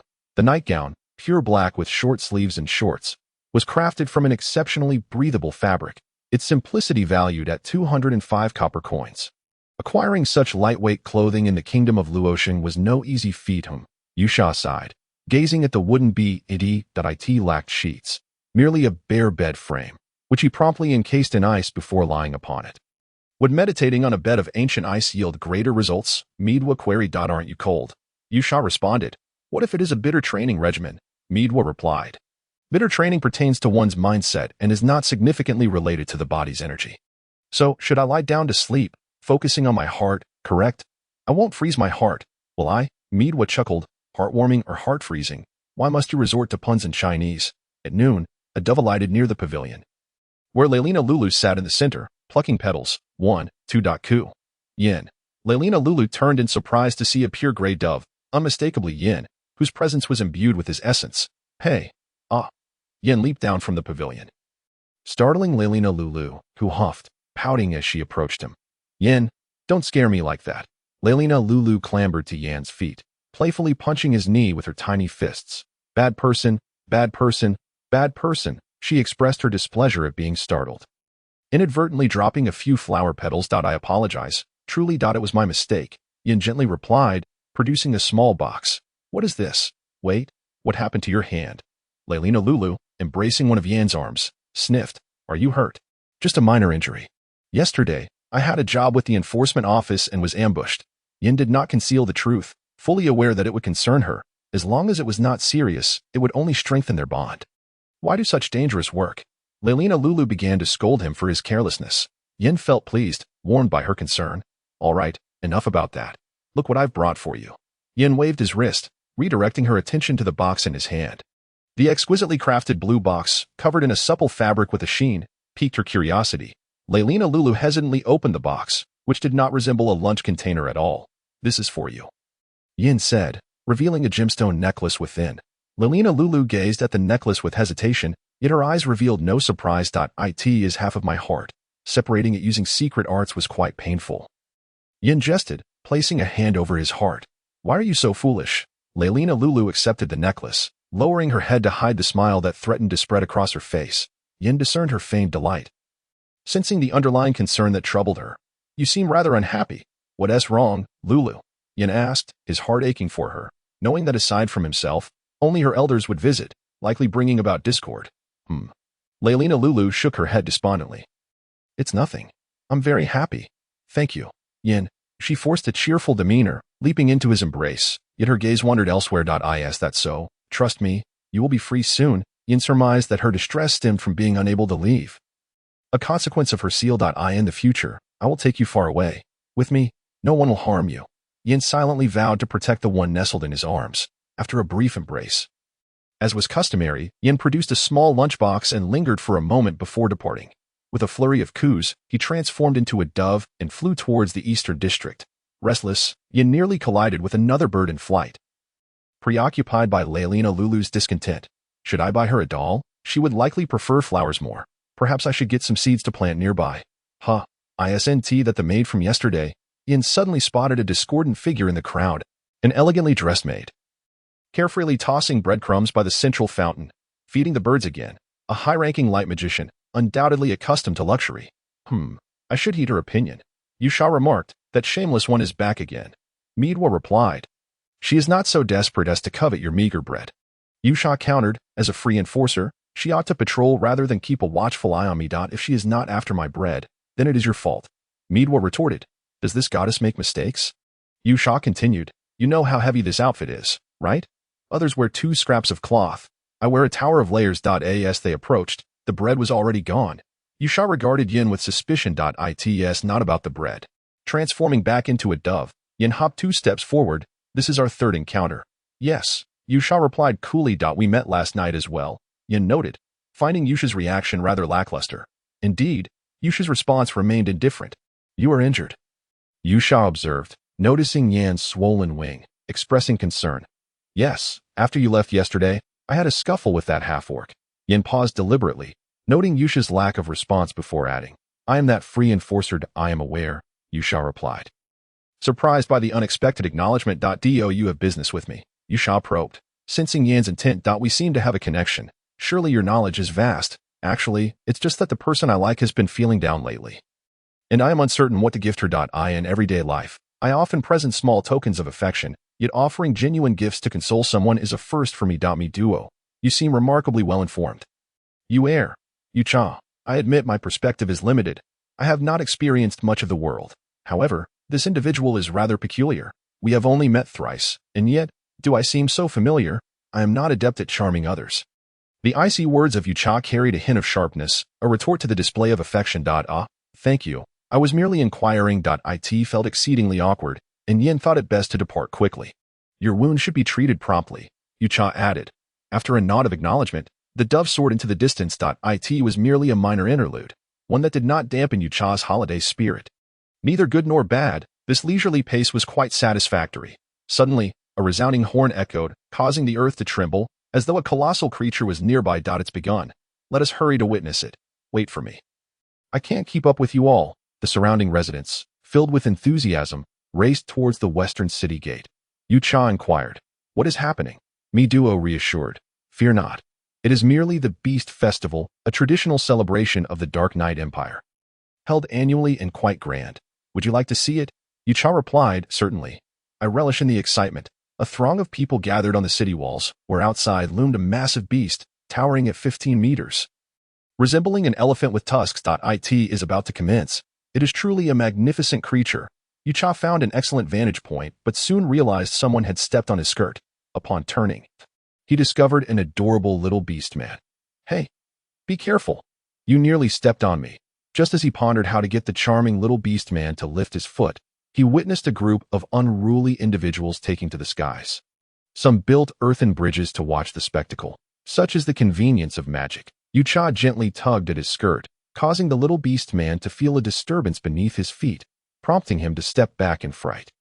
Seizing the opportunity, Yu Cha fashioned a staircase from earth magic to gracefully descend outside the city walls. Oh, look, what an impressive sorcerer. I wish to join. Yu Cha then conjured an audience platform shaped like a racier mushroom, intending to find a quiet spot, but instead attracted a myriad of agile individuals. Various knights and warriors effortlessly leaped up, along with wizards who, to conserve their magic, floated down to land. My lady, do you mind? A warrior bearing a large sword inquired with a grin. "Count me in," chirped an adorable beastman sorcerer, climbing aboard. "This place is quite lively," remarked an ethereal and graceful elf as she descended from the sky. Yu Cha responded, conveying his discontent. Though they seemed to have misunderstood, observing the influx of around 100 individuals, he felt it unwise to voice his concerns. Before long, the city gate swung open, and a cadre of robust beastmen and half-beastmen surged forth to encircle the giant creature. 2 beast tamers stepped forward to direct the monstrous beast in a dance, while 4 fire mages at the periphery summoned a fiery serpent that soared into the skies. "Hurrah!" the brawny beastmen roared, stamping their feet with vigor. As the great bell atop the city gate tolled in that instant, the entire Dark Knight Empire erupted in jubilation. The tumultuous atmosphere transformed into a wave of sound, sweeping up yellow sands. Amidst the pervasive gloom, only a dark figure could be seen dancing. Fiery tongues intertwined, piercing the heavens as they sought to part the dusky sky. "Wow, this is utterly breathtaking," Yu Cha exclaimed. "That you'll grow accustomed to it," Mi Duo replied. The horns atop the city blared, intensifying the atmosphere, and Yu Cha found himself mesmerized by the grandeur until the final act concluded. "The night has fallen," Yu Cha observed. "You may linger as long as you wish," Mi Duo replied. As the sun sank into the ochre earth, the night descended, and beneath the clear starlit sky, seated atop the towering racier mushroom, gazing at the celestial river, it felt as if everything belonged to him. "What do you think? Is this world not exquisite?" Mi Duo inquired. "Indeed, such a starry sky is unlike anything I have ever witnessed," Yu Cha replied. "That is precisely why this goddess yearns to save it. Do you comprehend?" "I understand. It's a task," Yu Cha mused. The solitary smoke of the vast desert rises straight. The setting sun casts a round reflection upon the long river. The perilous tower reaches 100 feet. Within reach of the stars, the celestial river rotates above, while the earthly curtains descend. These 3 verses resonated with the entire assembly. Be more free, to yearn for the world beyond. Mi Duo mused. The great philosopher has resurfaced, Yu Cha teased. Suddenly, the tranquility of the night was shattered by the arrival of a white dove, landing beside Yu Chas. "You here? I did not expect you to be a dual-element grand sorcerer of light and earth." Yin transformed, revealing his true appearance to Yu My lord. The starry sky is indeed beautiful. Yu Cha doubted that the visitor had come solely to admire the stars. I heard there are remarkable earth magic structures here, which is why I flew over, Yin confessed, nonchalantly sitting beside Yu Cha, his legs dangling over the edge, reclining leisurely. "Your wounds have healed," Yu Cha remarked, casting a glance at Yan's arm, where remnants of healing magic lingered. "I spent 5 silver coins on a dubious physician. It was quite painful," Yan commented, surprisingly familiar with Yu Cha, not recalling when their bond had strengthened. "You have worked hard." The softness of the Dark Knight Empire's language radiated from Yu Cha's chilly tone. Evoking a strange sensation. Yan's sensitivity to emotions reminded him that the chilly demeanor of the maid was merely a facade, her underlying warmth drawing him closer. Well then, my lord Dove, until we meet again. Yucha suddenly recalled the 3 minotaurs awaiting him, standing to bid farewell before vanishing. Spatial magic? A tri-element sorcerer? He remained in a daze for some time, realizing he was left alone, which felt rather dull. Puff puff puff, cuckoo, brother, can we do this? Ce glanced skeptically at Kenny. It should be fine. Kenny replied uncertainly, she probably has no idea how much we earned today. A third of it must be fabricated. I don't believe it will work. Fall frowned. The three stood at the entrance of the modest dwelling where Yucha resided, hesitating to part with such a significant sum of money. With a creak, the doors swung open, and their gazes instantly fixated on the figure beyond. You have all arrived early. Yucha calculated the time deliberately, noting there was still half an hour until 8. The three were left speechless. Feeling both anxious and apprehensive. Today's earnings amount to 275 copper coins. As per our agreement, I shall only take 1 silver coin. Yucha coldly addressed Kenny Villabo. The gold coins from your gambling winnings will not be touched by me. The expressions of the trio varied. Kenny felt fortunate to retain the gambling gains, while Ce feared Yucha's scrutiny. Fawa, in a state of despondence, merely lifted his head, gazing vacantly at everything. By noon the following day, Yucha continued to leisurely perch by the central fountain, feeding the doves. Due to his conspicuous display the previous day, many passers-by stole glances at him, some even joining in the dove-feeding throng. Yet none dared to interrupt him. Good afternoon, maid. Yen had transformed into a dove to scavenge for bread. Good afternoon, Lord Dove. Yucha tore off a piece of soft bread and tossed it towards Yen. Coo! Yen caught the bread, kicking away a gray dove that approached to snatch the morsel. A sandwich. It contains gulu fruit jam. Gulu fruit is akin to pineapple in this world. Slightly smaller than Yucha's memories of the fruit, but possessing an even superior flavor. Yucha felt fortunate that the pronunciation of gulu fruit in the Dark Knight Empire matched that of pineapple in Mandarin, creating no significant dissonance. Gulu fruit jam was not difficult to sell in the Dark Knight Empire. Yucha noted Yan's surprise. However, it is quite expensive. The cheapest I have seen was 356 copper coins for a bottle. Like a python swallowing an elephant, Yen devoured the bread in one bite.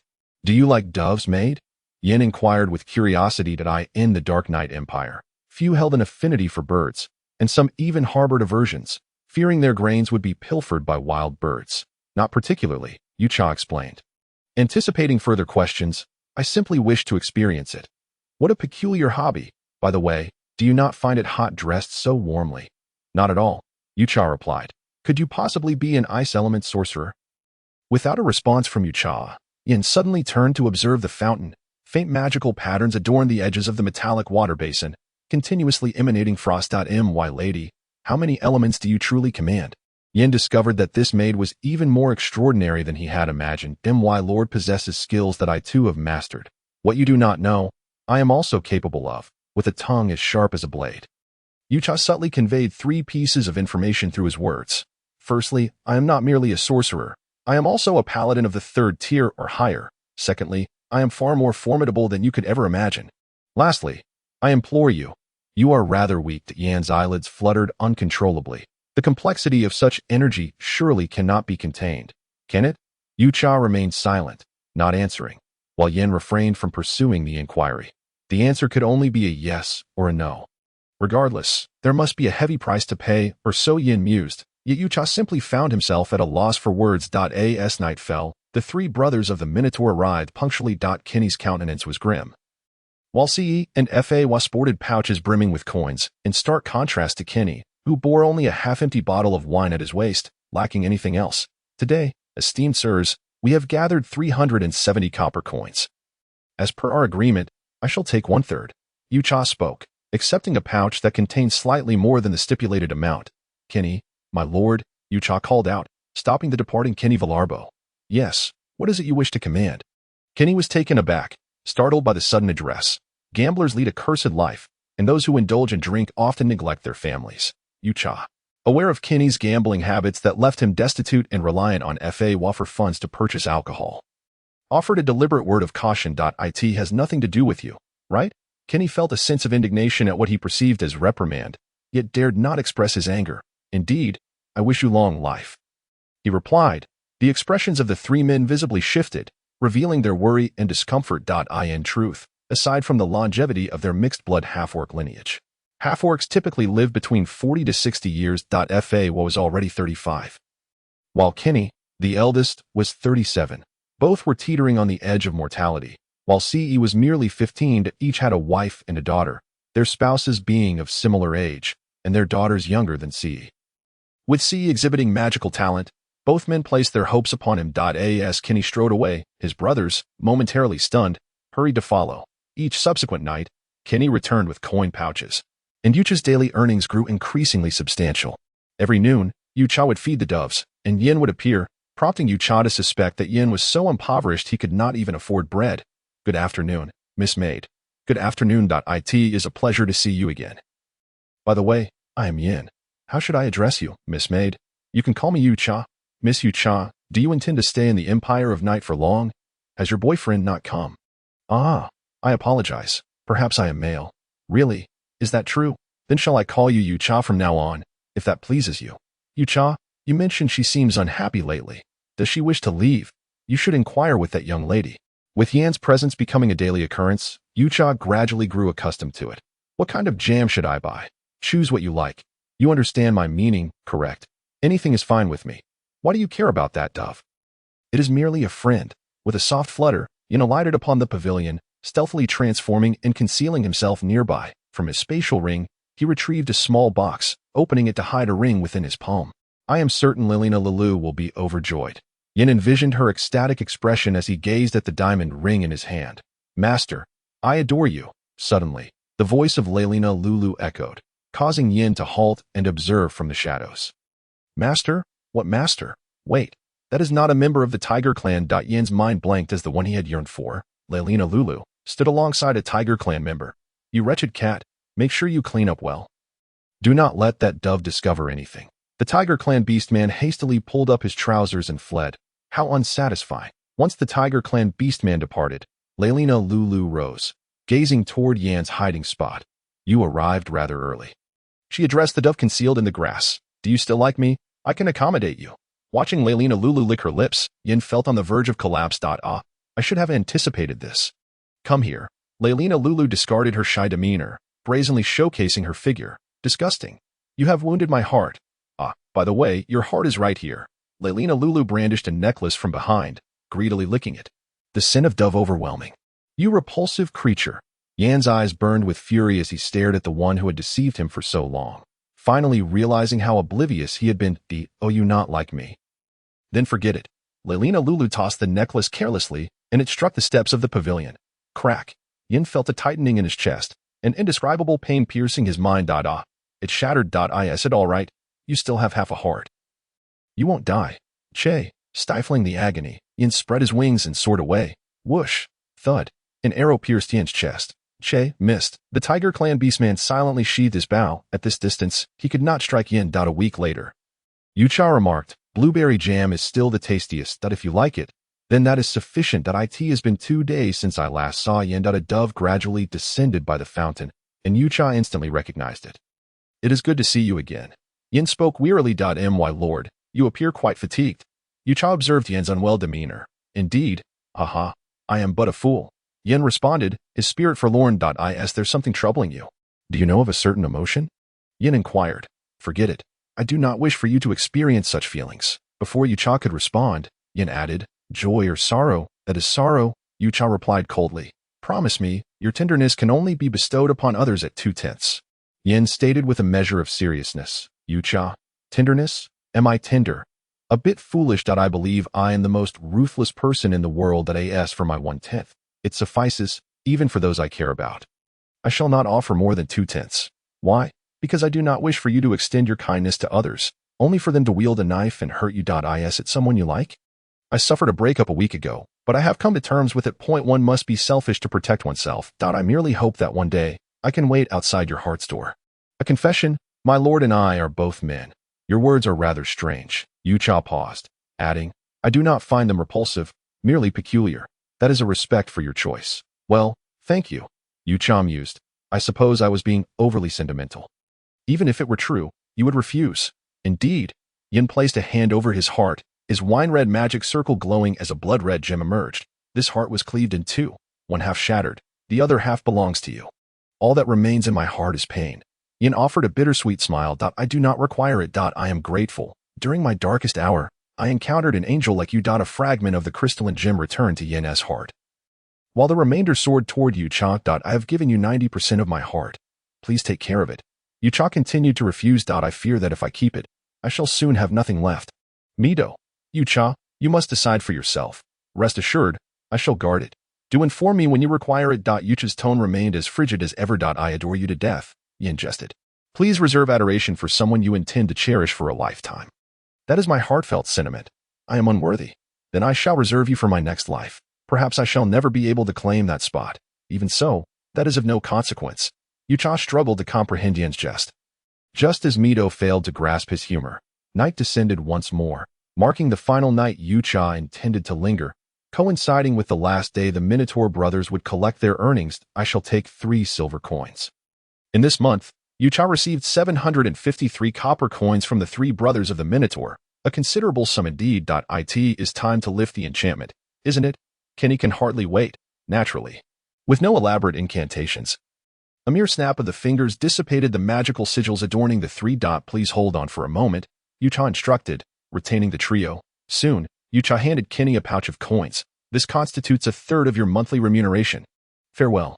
With that, Yu Cha closed the door, ignoring the 3 once more. Now, count how much we have, exclaimed the eldest brother. So much. Surely, we don't have this much left, pondered Midwa, still mulling over that pigeon. Yu Cha is quite the peculiar individual. Despite our lack of familiarity, he lingers in my mind. What are your plans? Asked Midwa. Nothing much. He is merely a passerby in the journey of my life. Yu Cha replied. It seemed like a farewell, for after that time, they had never crossed paths with Yin again. However, this did not tarnish the quality of Yu Cha's holiday. Instead, it merely added precious belongings to his travels. Next, came the impatient call of the guards stationed at the city gate. The Magic Academy had commenced over a month ago, and the merchants of the imperial capital were increasingly frequent in their comings and goings, necessitating thorough inspections each time. Were it not for the weekly rotation of shifts, the guards would be on the brink of collapse. First-class maid. One inspection completed. You may enter. The guard accepted a maid's identification, channeling energy to glimpse the current employer, hastily allowing the individual to enter the city. Thank you immensely. Yu Cha received the maid's credentials, placed the entrance fee in her palm, and gracefully pushed his luggage into the imperial capital. I've been traveling for so long that I nearly forgot the way. Yu Cha remarked. Rhine should have returned. Let us head back now. Before Rhine's residence stood an orc sentinel, and Yu Cha approached at a leisurely pace. Upon seeing Yu Cha, the orc was visibly excited, bowing deeply, but his fervent gesture caused his hair to whip around, nearly striking him. Miss Maid, welcome back. The orc beamed at Yu Cha, adding, young Master Rhine has yet to return. This key is for you. Thank you. Yu Cha replied with a slight bow, accepting the key to Rhine's abode. Isn't this the orc who opened the door for me last time? He looks much healthier. It appears he has been faring well lately, Midwa observed.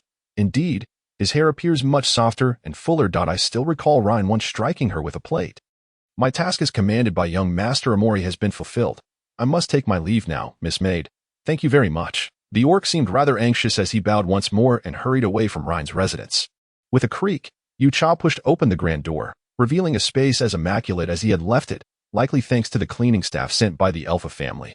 After such a prolonged absence from such an expansive house, Yu Cha felt a tad disoriented. Someone has entered my room, he noted. Has anything gone missing? Queried Midyu, and my obsessive-compulsive tendencies are acting up. The furniture has been rearranged. Suddenly, a loud thud echoed from the ground floor, reverberating to the second. Where is everyone? It's Rhine's voice. Come out at once. What is Rhine up to? Yu Cha mused. Perhaps he has forgotten about the slaves he forgot in just 2 months. Rhine surveyed the empty hall, his brow furrowed in concern. Have they truly fled? They cannot escape. They bear slave collars. Such audacity. Do they wish for their lives to be forfeit? Rhine carefully sensed the slave collars, but where is my slave contract? Why can't I sense it? Rhine closed his eyes in disbelief, repeatedly attempting to connect with the contracts of those slaves to no avail. How is this possible? Welcome back, young master. Huh? At the sound of a familiar yet icy voice, Rhine looked up to see a maid descending the staircase. While not strikingly beautiful, her demeanor exuded elegance that dispelled any lascivious thoughts. Her cold, unfeeling tone instilled a sense of unease in Ryan. It was familiar yet elusive. "Who are you?" Ryan asked cautiously, eyeing the maid. "I am Yu-cha. Where?" "Young master," she replied, stepping closer and bowing respectfully. "I do not recognize you. What has become of those items?" Ryan interrogated Yu-cha, inexplicably feeling a surge of irritation upon seeing her face. 2 months prior, I entrusted the slaves to young Master Amori. Yu-cha responded coldly. 2 months ago. Ryan fell silent, recalling the events of that time. Yet he could not fathom why he would have given the slaves to Amori. A maid? Ryan's pupils dilated in terror as he stared at Yu-cha, instinctively swallowing to quell his dread. You have returned? Indeed, young master. Please, continue with your duties." Young master," Yu-cha interrupted, "the three noble gentlemen have yet to redeem their possessions." "Redeem?" Ryan gazed at Yu-cha, both puzzled and apprehensive, as he could not recall having stolen anything from anyone. Yu-cha proceeded to the sitting room and retrieved a box adorned with a note. "Regrettably, no one has redeemed these items, Amori Alpha." Upon opening the box, Ryan remembered that before departing, Yu-cha had handed 3 jade ornaments to Amori, with a note affixed to the door notifying the 3 noble gentlemen. "No wonder I couldn't recall this matter. It turns out the maid had taken charge of it." Consequently, Ryan suppressed his desire to claim them as his own. Faced with an unknown danger, he chose to maintain his composure. "This will now belong to you, young master," Yu-cha stated mechanically, as if bestowing a favor upon him. Ryan paused, surprised, before seizing the box with delight, only for the joy to dissipate almost instantly at Yu-cha's demeanor. "From now on, all your monetary gains will be entrusted to me, from which I shall allocate 2 gold coins daily for your personal expenses." "Huh? Is this what Quinn instructed you to do? Was it his idea?" "It was your request, young master," Yu-cha explained coldly, ignoring Ryan's resentful gaze at me. Ryan's eyes widened. How could I impose such restrictions? That damned letter. Just how many limitations did it contain? Excluding the 2 eternal gold coins provided by his family, all other funds were acquired through theft. They would raid local shops every few days, essentially pilfering from their own home. Each time property was seized, they would approach the Alpha Merchants Guild to demand compensation for 110 of the assets stolen by Ryan. Only Ryan remained oblivious to the reality. Quinn's leniency towards him was excessively indulgent. How could he agree to such a thing? Ryan muttered through gritted teeth. "The Duke has been overly indulgent," Yu-cha remarked, indifferent to whether Ryan grasped the underlying implications, having already issued a warning. Is everything settled? Ryan closed the box, eager to retreat to his room and lock the door, distancing himself from this frigid maid. "You have grown stronger, young master." This comment from Yu-cha eased Ryan's mood considerably. "What do you mean?" "That's rather perplexing." "Well, I shall take my leave now." Ryan turned to depart. Where was he to go, and what was he to say to her? Had he lost his mind? After 2 months, Ryan's physique had noticeably improved, and his magical prowess had progressed slightly beyond its previous half-level. Yu-cha, Ryan's brother, is extraordinarily formidable. To say he or his sister surpass Ryan by 100-fold would be an understatement. Midwa added. "And how do I measure up?" Yu-cha inquired. "Ha. Aside from combat professions, you cannot possibly compare to Ryan's siblings." "Well, your jokes are the worst in the world," Yu-cha retorted. "I meant in comparison to Ryan. How much stronger am I than him?" Isn't it embarrassing to ponder such questions? An hour later, a letter arrived from the Postal Workers Guild, addressed to Yu-cha. "Yu-cha, a letter from Amori. Is this the first time the Alpha family has addressed you by name?" Midwa inquired. "It likely pertains to Ryan." There are 2 round objects in the envelope as well." Upon opening the envelope, Yu-cha discovered a parchment letter and 2 gold coins, certain that these were provided by Quinn as today's wages. "Yu-cha, this letter should be delivered to Amori once completed." "I will be heading to the border. I will trouble you after Ryan starts school." "Can you not read seriously?" Midwa asked. "The text is rather dense." Knock, young master." Yu-cha extended his finger and gently tapped on Ryan's door. "What is it?" Ryan nearly toppled from his bed, feigning calmness, for it was already 10 o'clock in the evening. "I sincerely apologize for disturbing your rest." "Young master." T stood outside the door, adopting a posture of apology. "Tomorrow marks a day of learning, and I shall accompany you as a maid to the academy. I understand." Rain was growing increasingly impatient. The academy. Every visit to that place brings nothing but misfortune, not to mention the ridicule from a crowd. Next week, you have a magical proficiency assessment, and I shall withdraw. T coldly poured salt into Rain's wounds. The magical proficiency assessment, one of the tests Rain has never passed. All his peers have successfully advanced to the rank of first-level mage, while he remains stuck at half-level. those with promise are swiftly approaching the second-level mage status. You speak of accompanying? Suddenly, Rain realized, allowing this maid to enter the academy with him. What a joke. Hey, are you listening? Still not responding. TSK. After several attempts to engage, Rain heard no reply from T. She must have entered the room.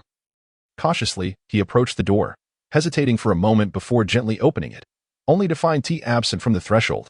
Truly, she left without a word. In a few quick strides, he collapsed onto the bed. His mind filled with the distaste of attending the loathed magical academy with the insufferable maid. How late is it? Picking up a luminescent stone, Rain glanced at the clock on the wall. 1 in the morning? Have I been mulling over this for 2 hours? Ultimately, Rain chose to abandon all hope.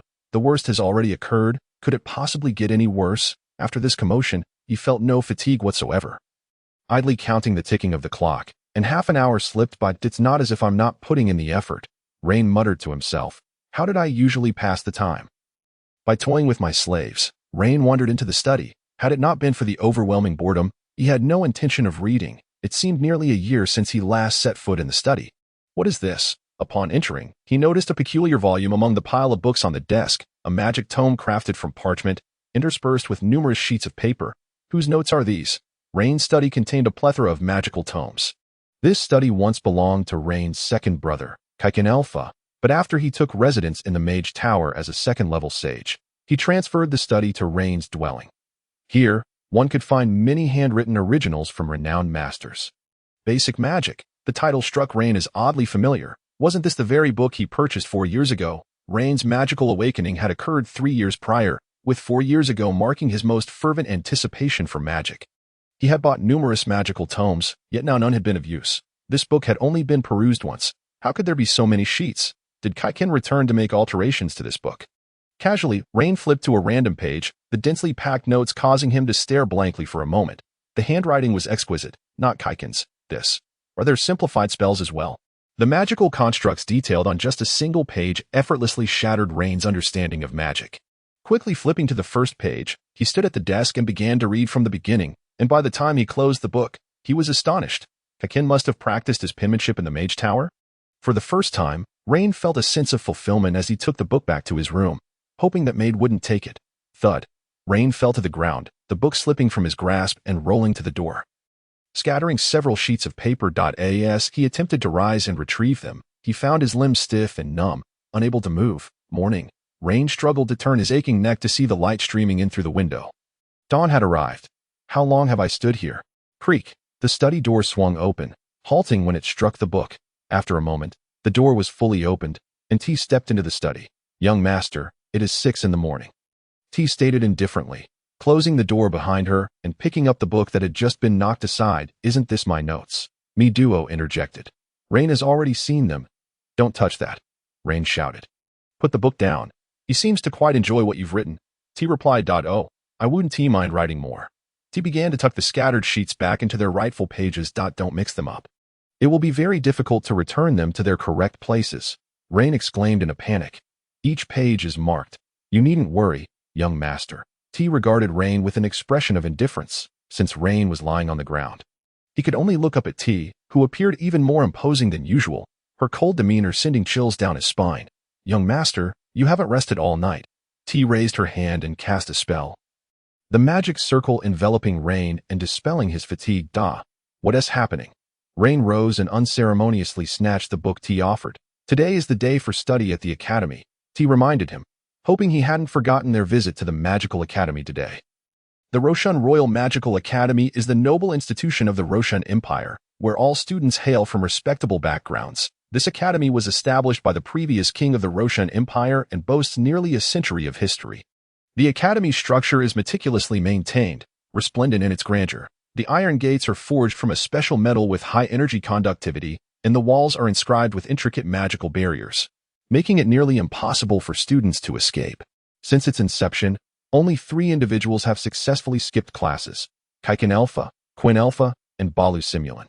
Entering the academy alongside Rain, T's first impression was one of opulence. Rain, back again, how utterly detestable. Watch your mouth, you little pest. In response to the jeers of passing classmates, Rain retorted without hesitation. Pathetic garbage, still a half-level after 3 years. Their words struck a precise blow to Rain's heart. Kneel before me.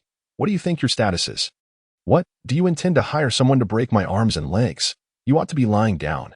Knowing you caused him to attend the Eastern Academy, the other student glared at Rain with murderous intent. Seething with rage. Speaking of which, you were quite close. It's his own fault he died. Trying to steal a woman I had my eye on, young master. T interjected coldly, causing Rain to shiver involuntarily. Rain, oh how I have missed you. Suddenly, a noble youth dashed up from behind, throwing an arm around Rain's shoulder. TCH, a bunch of scum. Sensing Rain's presence, the nobleman who had been arguing with him turned to leave. Is that Rain? How's life with the border army's female soldiers? Another noble, adorned in extravagant attire and jewelry, approached. These people are intolerable, T remarked. Birds of a feather flock together. Be cautious, me duo added. I'll hold back, The jewel-clad nobleman screamed, waving his hand, now encased in ice, as he pointed at Rain and T. Rain, can't your maid's backside be squeezed? A new face. The nobleman who had grabbed Rain's neck squeezed harder. Haven't you been trained? Are you coming with us this time? Forget it.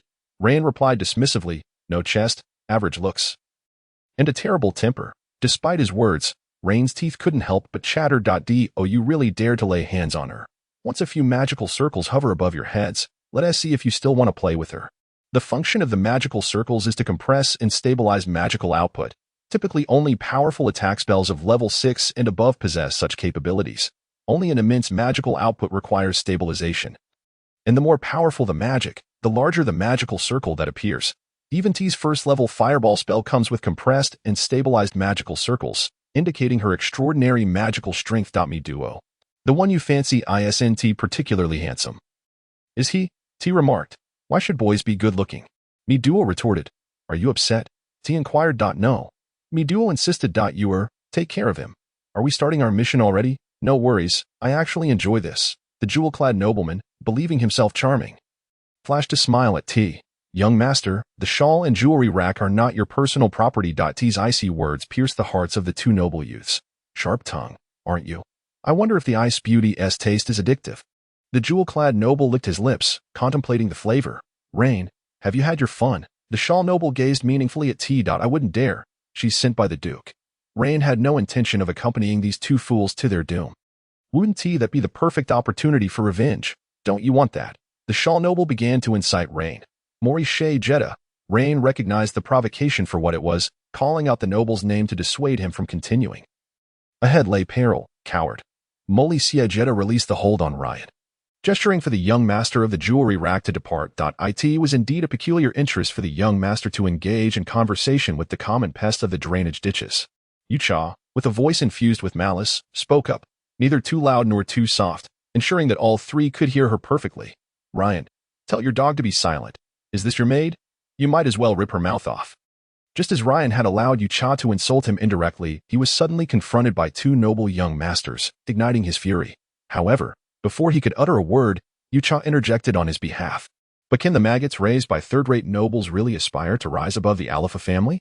Your dreams, gentlemen, are truly grand. Yucha's icy demeanor amplified the sarcasm, leaving Ryan astonished that this maid was, in fact, a shard of poisonous ice. I, Ryan, sincerely apologize. Yucha bowed in apology, abruptly interrupting the conversation among the three, leaving them bewildered. How could she go from hurling insults to such sincere contrition? What scheme was she concocting? Using the same title as the Duke, she attributed the fault to herself, addressing the others as trash. At that moment, Yucha's cold tone seemed to dismiss the two nobles entirely as she walked past them and remarked to Ryan, "It is getting late, young master." Huh? Ryan was still processing Yucha's intentions. People of the Alpha family cannot afford to be late. Her frigid voice immediately redirected Ryan's focus. Ryan, halt. Do you look down upon us? Ryan was about to speak when Yucha skillfully interrupted him once more. There is no need for you to concern yourself, young master. Yucha's words dismantled Ryan's urge to turn back, leaving him with no choice but to continue walking ahead. Young master, please wait.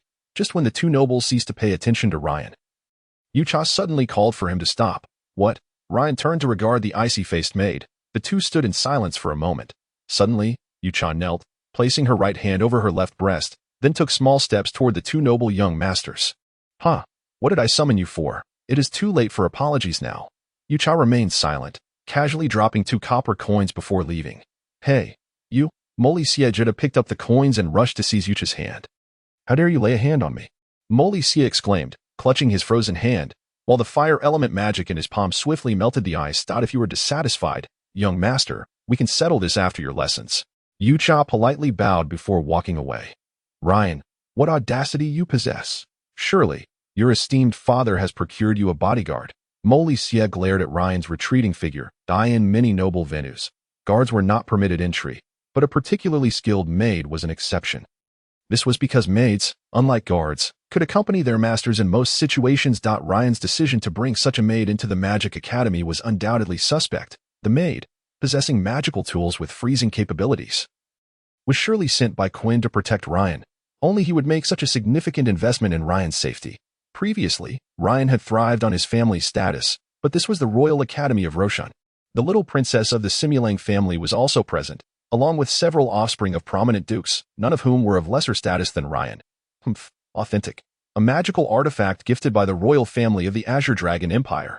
Far rarer than magical tools, a noble young lady with golden hair styled in twin ponytails proudly showcased her treasure amidst the crowd. Kakuralin, your artifact poked my face. A similarly golden-haired girl, charmingly cute, was embraced by Kakuralin, the end of the artifact gently pressing against her tender cheek. Lily, I think it suits you perfectly. Don't you all agree? Kakuralin beamed as her admirers enthusiastically praised her. Then I shall gift it to you. Kakuralin generously offered the artifact to Lily. No, such a precious item. Lily noticed the black cat in her arms struggling towards the door. Her curiosity piqued as she looked up. Lily's action intrigued the crowd, drawing their gazes toward the entrance. Wow, what an elegant maid. Xiaomi, do you think she is far more graceful than you? Miss, I am merely occasionally clumsy. She looks so beautiful. I suppose she is quite lovely. Lily, do you fancy this maid? Shall I purchase her to be your maid? Kakuralin tightly embraced Lily. Kakuralin, cease your antics. It is merely my brother observing her, and he seems to disapprove of that individual. Lily explained, referring to the black cat in her arms as her brother. Young master, please do not linger behind me. Yucha's cold voice drew the atmosphere in the magic classroom down a notch. Young master, indeed, she must be a maid to some noble young master, such an elegant and dignified maid. I wonder who her master is. A transfer student, perhaps. She seems rather shy and introverted. This was the collective thought of the onlookers. Thus, Ryan stepped forward. Why has Ryan returned? A noble young lady remarked with disdain. Mind your words. Be careful he doesn't abduct you back to humiliate you into madness, another noble lady cautioned. Speaking of which, the last student who withdrew reportedly went mad. The family caused a ruckus with Duke Alpha and ended up dispatched to the Southern Duke's territory by His Majesty. Truly a scoundrel. Why hasn't Ryan simply perished? Duke Alpha only requires 4 children. Lily, do not look. It will corrupt your vision. Kakuralin shielded Lily's eyes with her hand. The black cat in Lily's arms also issued a warning sound toward Ryan. Ryan cast an irritated glance at those who spoke ill of him. Yet it was of little consequence. Those who feared him fell silent, while those who did not, like Kakuralin Simulang, dismissed him entirely. Each noble's seat was exceedingly spacious, particularly Ryan's, from which everyone wished to distance themselves. Another seat stood in stark contrast to Kakuralin's, who had moved her chair right next to Lily's, being the third princess. Her tutor dared not reprimand her. Numerous maids, like Yucha, stood beside their respective young masters and mistresses, many clutching books and pens, responsible for taking notes and serving tea or snacks. Yucha, they are certainly busy working in such a confined space. Mido, taking advantage yet pretending to be innocent. Yucha, because it is so delightful. Just look at Ryan. He is still searching for a pen. Mido, he is the type who relies entirely on maid servants to handle everything. But now that you are here, you understand my meaning, right? Yucha, I have made him diligent. I am truly marvelous, as all I need to do is supervise his studies. Ryan wouldn't dare strike me. Would he? Mido, you must understand, Ryan has long wished for your demise. Yucha, if I were to tell him I have died once, he would likely rejoice in celebration, or perhaps stand dumbfounded, watching me prance about before him. Esteemed young masters and young ladies, today we shall study the magic shield. The instructor entered, and upon spotting Ryan, emitted a disdainful sound, his pleasant demeanor evaporating. Please ensure you take thorough notes. The accompanying maids swiftly opened their books and seized their pens, while some nobles, like Lily, who lacked accompanying maids, took notes themselves. However, Ryan remained the sole individual under the supervision of a maid. The magic shield is a purely magical construct, devoid of any elemental influence. As you all should know, the limit of a magical shield is to withstand the impact of a level 3 spell. The magic instructor began his explanation. How could the magic shield be so fragile? Ryan recalled from the book he had perused today that the magic shield could even absorb the impact of a level 5 spell. The instructor's speech was punctuated by noticeable pauses. As he heard Ryan muttering, believing him to be a pretender to knowledge, what could someone not even a first-tier mage understand about magic? Excuse me, esteemed instructor, Yucha's cold voice pierced through the somewhat noisy classroom, silencing the whispers of the nobles. What is it? The instructor cast a cold gaze toward Yucha and the young master beside her. The young master believes you are underestimating the magic shield. Yucha's chilling words naturally placed the blame squarely on Ryan. Ryan widened his eyes at Yucha. Could his own magical prowess truly be compared to that of the instructor? How could he dare to question the other? The mentor furrowed his brow, and with a wave of his hand, a gust of wind surged towards Rain, scattering the papers atop the table. The wind formed a semicircle around Rain, creating an almost ethereal barrier that obscured the figures within. You possess a commendable father, he remarked, retracting his magical energy. He then addressed the assembly, stating, Rain is correct. The limitations of a magical shield extend beyond this. However, to achieve a higher level of magical protection, one must exhibit an exceptionally precise mastery over magic, as well as an understanding of the structural dynamics of the shield for force dissipation and magical conversion. With diligent study, even a first-level mage can overcome a third-level mage. At this point, the mentor cast a glance at Rain, the sole individual in the classroom who had yet to ascend to the rank of first-level mage. His lack of faith in Rain was palpable. With Quinn Alpha's capabilities, it would be trivial to elevate Rain to that rank using resources. This only underscored Quinn's indifference towards Rain's abilities, as appointing a proficient mage as Rain's maid to protect him merely illustrated Quinn's parental affection.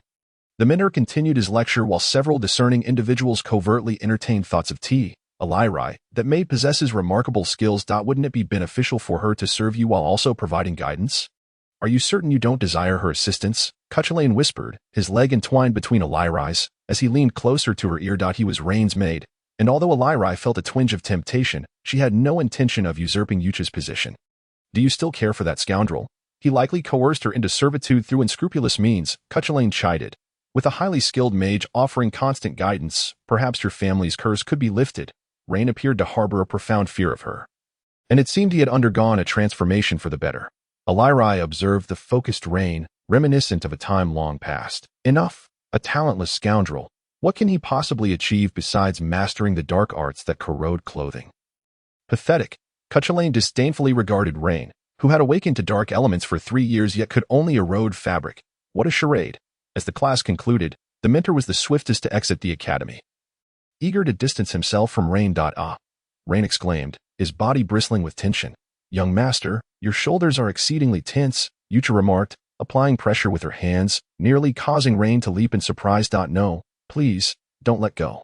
Rain felt an intense ache in his shoulders, accompanied by an inexplicable sensation akin to electricity coursing through his veins. Young master, please refrain from causing me any trouble, Yucha whispered gently. All right, Rain stammered, enduring the chill emanating from behind him while attempting to suppress any vocal reactions to Yucha's massage. Strangely enough, it felt rather pleasant. The soft pressure on his shoulders was surprisingly agreeable. What am I saying? She's undoubtedly up to something. Could it be that Quinn has orchestrated another scheme against me? Humph, Alirai, I told you he would not improve. His character has been evident over these 3 years, has it not? Cuchulain expressed his annoyance at witnessing Rain relish the ministrations of a maid of such caliber. How could someone of her standing deign to serve a scoundrel like him? Alirai's perception of Rain was evidently flawed. Well, Cuchulain, perhaps Rain is merely fatigued. Dear brother, Alirai conjectured as a black cat nestled in her arms leapt to the windowsill. See, even your brother thinks you're too naive. Where do all these good people come from? Cuchulain said, poking Alirai's forehead with his finger. Is Morag a bad boy? Yes, he is, but at times he can be quite kind. After all, he was the one who insisted on taking us, and when my family transformed into cats, Alirai reminisced with a warm smile that merely indicates he harbors feelings for you, like sneaking into your room at night and pinning you down. Enough. Cuchulain, such nonsense does not occur, Alirai retorted, slightly irked. Even though he had previously invited 3 adorable elves to his private chamber, Cuchulain grimaced at the thought of Rain. It was you who insisted on trailing him. That was quite embarrassing. I apologize, Alirai. It was not as you perceived. Allow me to clarify what he meant, Cuchulain replied, imitating Mora's awkward tone from his memory. Rain. Suddenly, Mora's furious voice echoed from outside. Morith. Alirai looked toward the door in confusion. Young master, take care, Yucha said coldly, and Rain became acutely alert. Mora? What have you done to him? Rain's heart raced with anxiety, uncertain of what Yucha had done to Morith. He recalled witnessing Mora attempt to embrace Yucha from behind, only to have his hand frozen. Reflecting on it now, there was undoubtedly a problem. Yucha must have provoked Morith, whose temperament was known to ignite at the slightest provocation. No one at the academy dared to cross him. Rain, I expect to see you at the training grounds at 4 this afternoon, Mora bellowed, his anger dissipating slightly upon noticing Alirai, lowering his voice considerably. Morith, what is the matter? Rain sensed an ominous premonition. His invitation to the training grounds seemed to promise a confrontation. Humph. Mora ignored Rain, evidently still in a foul mood. What are you pulling? I have done nothing to Alirai. Rain's temper flared as well, and his demeanor towards Morith soured significantly. How dare you? Morith could no longer restrain himself, nearly igniting in fury. Are they not friends? Surely not. A clash between two scoundrels would be entertaining. A spectacle awaits. Yucha remarked. Mito, your judgment is astute. This individual ignites with the slightest spark. Mito replied. When have I ever misjudged? He should have been dismissed earlier for Rain's future development. Yucha added. They feigned friendship, showing no regard for one another. Consider how Rain could possibly have friends, Mito commented. Yucha mused. I have yet to witness him commit any heinous acts. He manages adequately. Rain, do you not perceive how frightened he is of you? Your presence suppresses him. You catch my drift? Yucha inquired. What if I were absent? Mito speculated. Do you think he would abduct that girl named Alirai after being beaten? Yucha positioned herself between the two, shielding Rain. What do you intend to do? Mora glared at Yucha with hostility. Shawl. Her icy tone immobilized Morad's thoughts. Sewing shawl? Do I resemble a shawl? Is this also under Rain's direction? Alirai is watching me. She is smiling. How beautiful. Exit to the left. No further assistance required. Yucha's frigid tone interrupted Mora's reverie. Point one moment, it was springtime. The next, winter had descended. Point one could not deny Yucha's formidable interruption skills. I, Mora Jeter, accept the challenge posed by Rain Alpha. Mora proclaimed loudly to all, inviting witnesses to the training grounds at 4 that afternoon. With that, he swirled his cloak dramatically, departing with what he perceived as a striking silhouette. Rain stared at Yucha, realizing she must have issued the challenge on his behalf. How infuriating. Can't he just disappear? Is it possible to terminate her employment? Puffed. How foolish. Alirai chuckled, covering her mouth as she observed Mora's childish retreat. Has Rain lost his mind or simply gone mad? He dares to challenge Mora. Mora was among the first to attain the rank of first-level mage. After all, a mutual destruction would be ideal. They are both scoundrels. Hey, Rain. Cuchulain dragged a chair over, reclining with his legs crossed atop Rain's desk.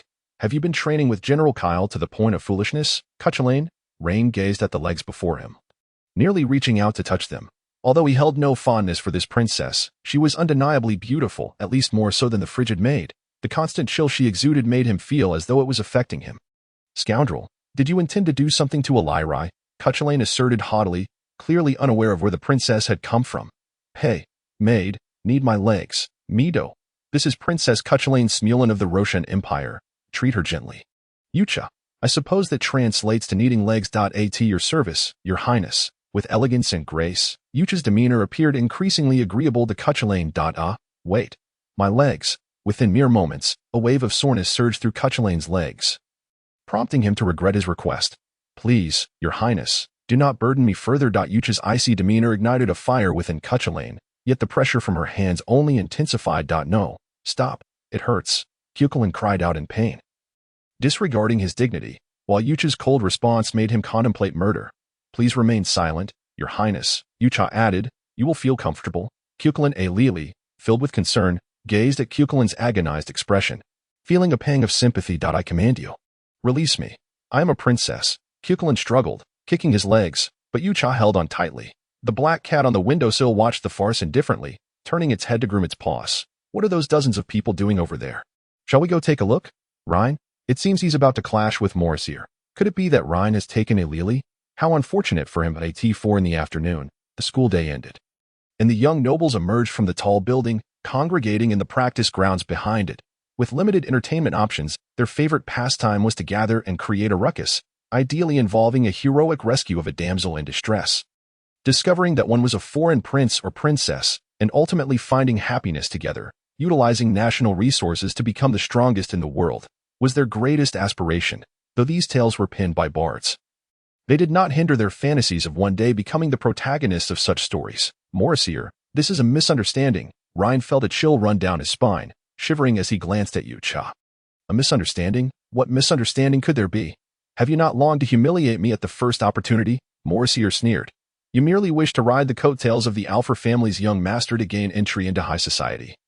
Yucha incisively articulated the other's true intentions. What nonsense. I considered Ryan as a brother. Morrisier suddenly realized he had misspoken. Being brothers with Ryan. Who was Ryan? The disgrace of the Rostin Empire. Associating oneself with him left no room for salvaging one's reputation, let alone becoming the center of attention among the nobility. You care about status and rank. Yucha once again pierced through Morrisier's thoughts. Be silent. You are merely Ryan's maid. What are you? Morrisier had just claimed he once regarded Ryan as a brother, only to now belittle Yucha for being of the same ilk as Ryan. Yucha, what a double standard. Mido, where Ryan may lose, but we must help him cultivate hatred. Yucha, I am not skilled at this, but I will do my best. I am Yuea Yucha, a first-tier maid who was promoted 2 months ago. Yucha introduced herself with her hands folded before her abdomen, pausing for 2 seconds before adding. But you certainly are not worth anything. Say that again. Morrisier's brows furrowed in anger as he gathered fire elemental energy in his hands. You are worthless. Yucha coldly reiterated her previous statement. You are quite something. Morrisier spat out in fury, his next words likely to make him spit blood. I think so too. Yucha stated calmly, as if discussing a trivial fact, gazing serenely at the enraged Morrisier. Mido, you claim you are not skilled? Yucha, I am not skilled, but his temper is far too poor. Mido, you think this goddess does not know that you were thinking of answering, I think so too, or perhaps you feel the same?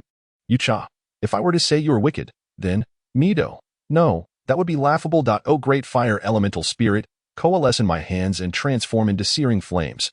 Fireball spell. With a bang, 2 fireballs collided. And rather than causing an explosion, one merely nullified the other. No incantation. How did you do that? Morrisier stared incredulously at the loathsome maid before him.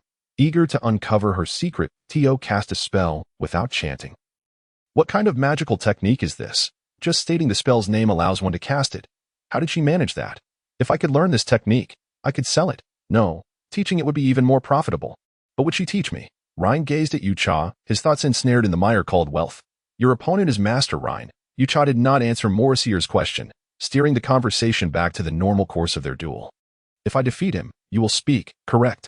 Or must I defeat you before you concede?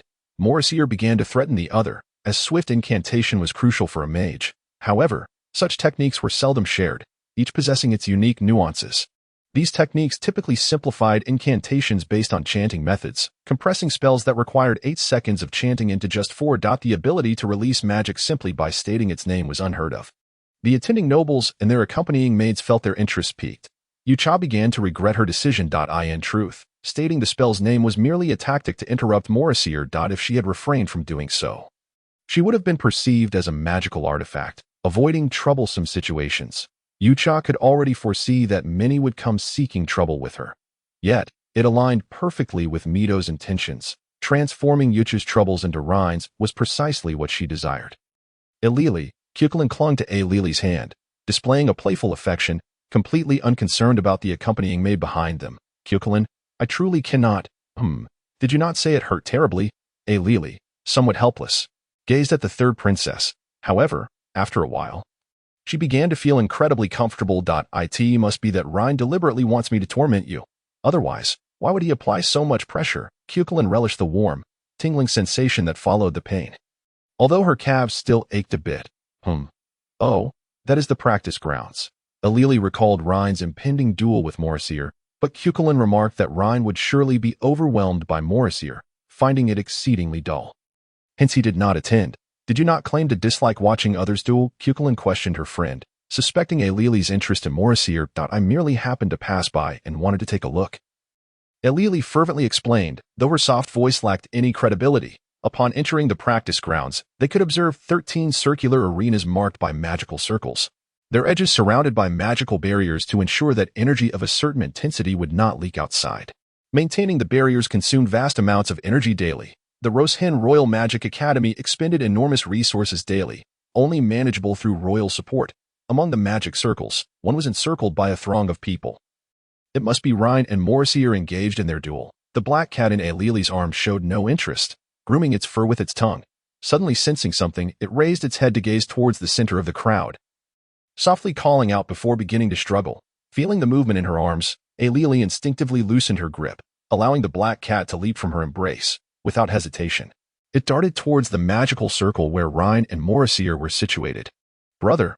Ailili failed to grasp why her brother was in such a hurry, hastily chasing after him. Brother, wait for me. Wait, what are you planning to do? Cuchulainn rushed forward, grasping Ailili's hand, leading her to pursue the fleeing black cat.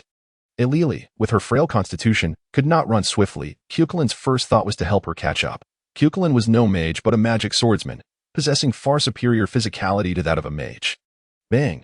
The fireball collided with the barrier and vanished. Rhine, covered in dirt, rolled on the ground before getting up and running around the arena's perimeter. Coward!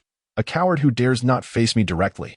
Morrissey shouted in frustration before swiftly reciting an incantation and launching another fireball. Bang! The fireball spell once again fell short, crashing into the barrier.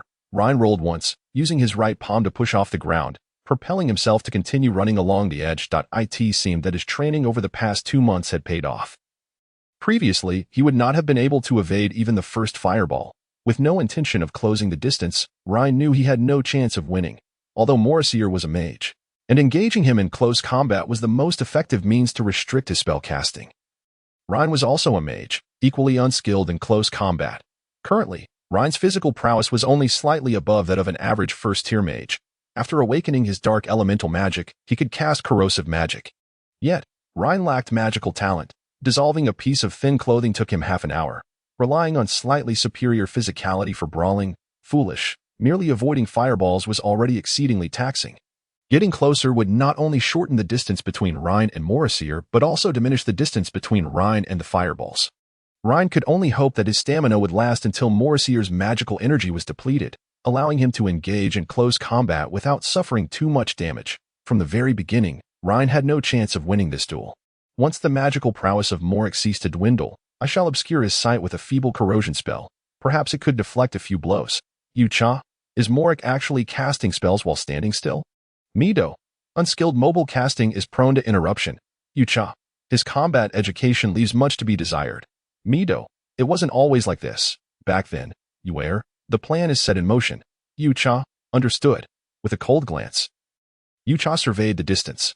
Simultaneously, the black cat lifted its head, directing it toward Rain. This was a forbidden magic, and as the spell casting commenced in the magic classroom, the black cat's gaze met Yucha's, who was equally aware of its presence. At that moment, dark magical sigils flickered in the depths of Yucha's pupils. Indeed, at that time, Mido had already devised a method to address Rain's impending failure. In Yucha's mind, the foremost thought would undoubtedly be about securing Rain's victory, rather than ensuring he lost gracefully. Young master, brace yourself. Yucha's uniquely frigid voice became Rain's first alarm. The instant she spoke, it diverted his attention.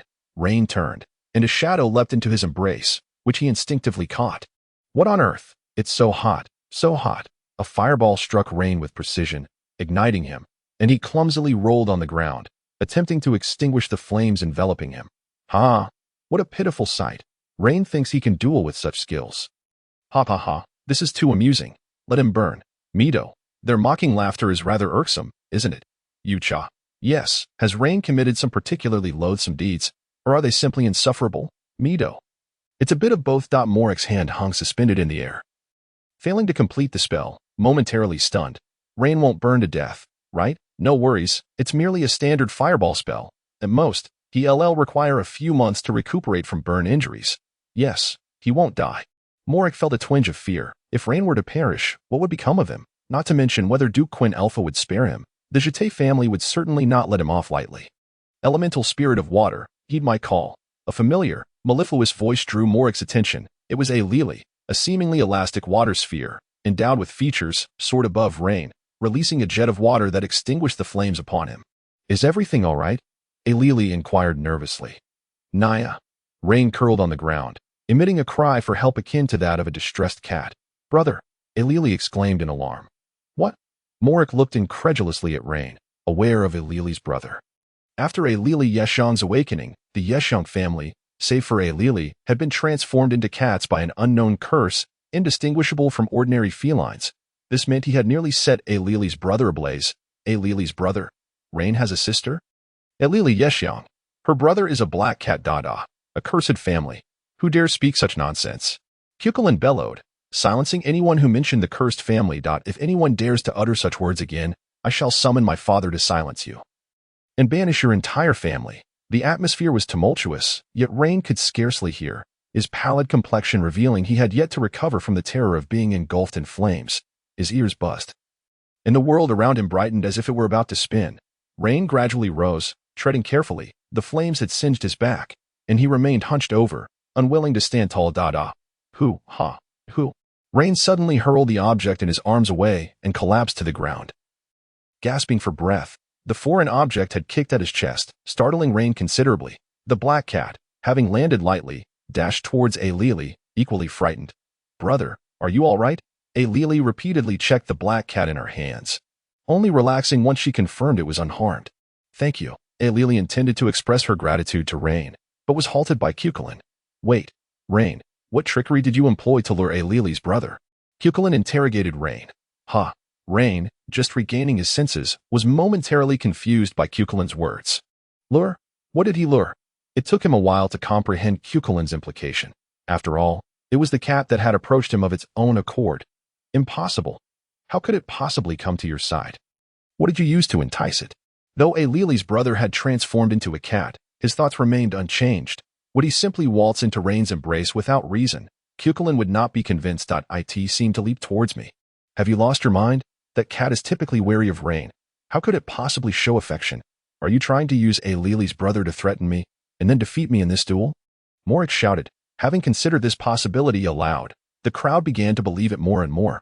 How absurd to initiate a duel without reason. Do I now have to prepare to capture that ugly cat? Rain, wrongfully accused, became incensed, blaming that maid. Young master, Yucha interjected, cutting off Rain's words. Rain trembled uncontrollably, his hand slipped, and he collapsed to the ground, glancing around to find himself isolated. Abandoned in the training grounds. You truly have a passion for animals. Yucha's icy words for the first time made Rain feel less like he was being pierced by ice. It still sounded as if she were mocking him. Your Highness, since it is unharmed, Yucha spoke only half a sentence, hoping Cuchulain would relent regarding Rain. And then what? What do you wish to do? Cuchulain, intent on making things difficult for Yucha, was unexpectedly countered by Ailili, who spoke in support of Yucha. Cuchulain, let it go. My brother is fine, he is not injured. The black cat in Ailili's arms issued a warning meow to Yucha, who gently stroked its back to comfort it. Due to external disruptions, this duel shall be deemed a draw. What say you, Your Excellency? Yucha addressed Morik coldly, deliberately altering her form of address to Your Excellency. Morik numbly nodded, and after calling upon a classmate to announce the verdict, he suddenly realized something was amiss. A draw. A draw. Seems it's not that impressive. Morik pondered how he had become so weak. Indeed, barely a draw with Rain. You. How dare you? Morik directed his gaze at Yucha, the word despicable poised on his lips. Yet Yucha interjected. So are you?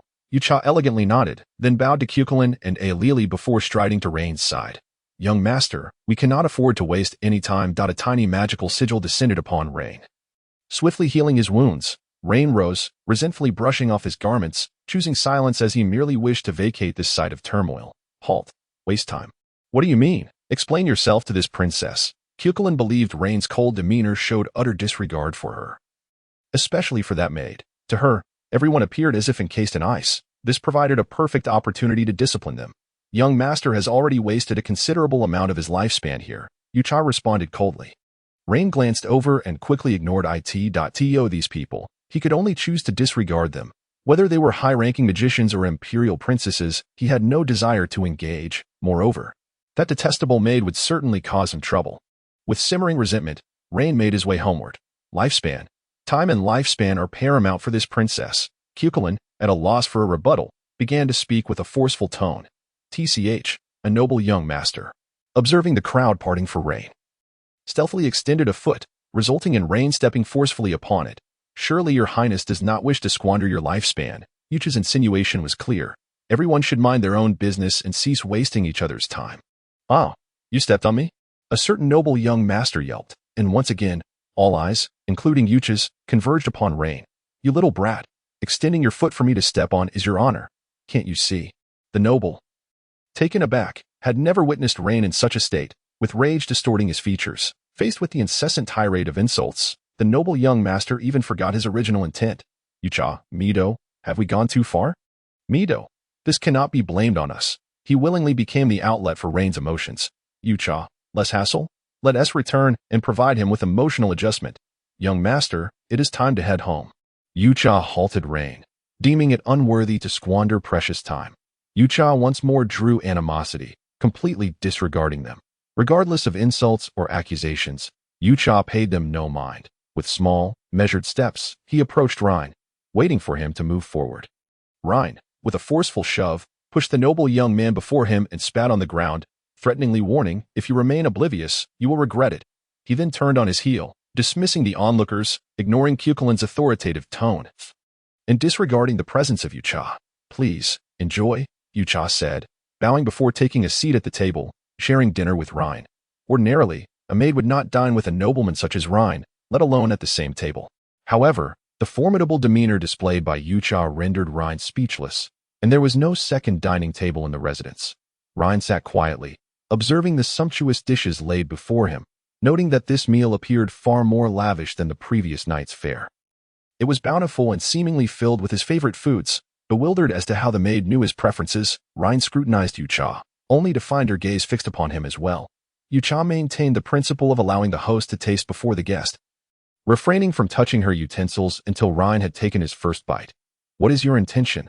Rain finally inquired, likely feeling that Yucha would not disrupt the pleasant dinner atmosphere. I am merely waiting, she replied, gesturing to the bowl before Rain, urging him to eat first. Under her watchful eyes, Rain cautiously took a bite, after which Yucha began to enjoy her meal as well. No issues, Rain thought to himself.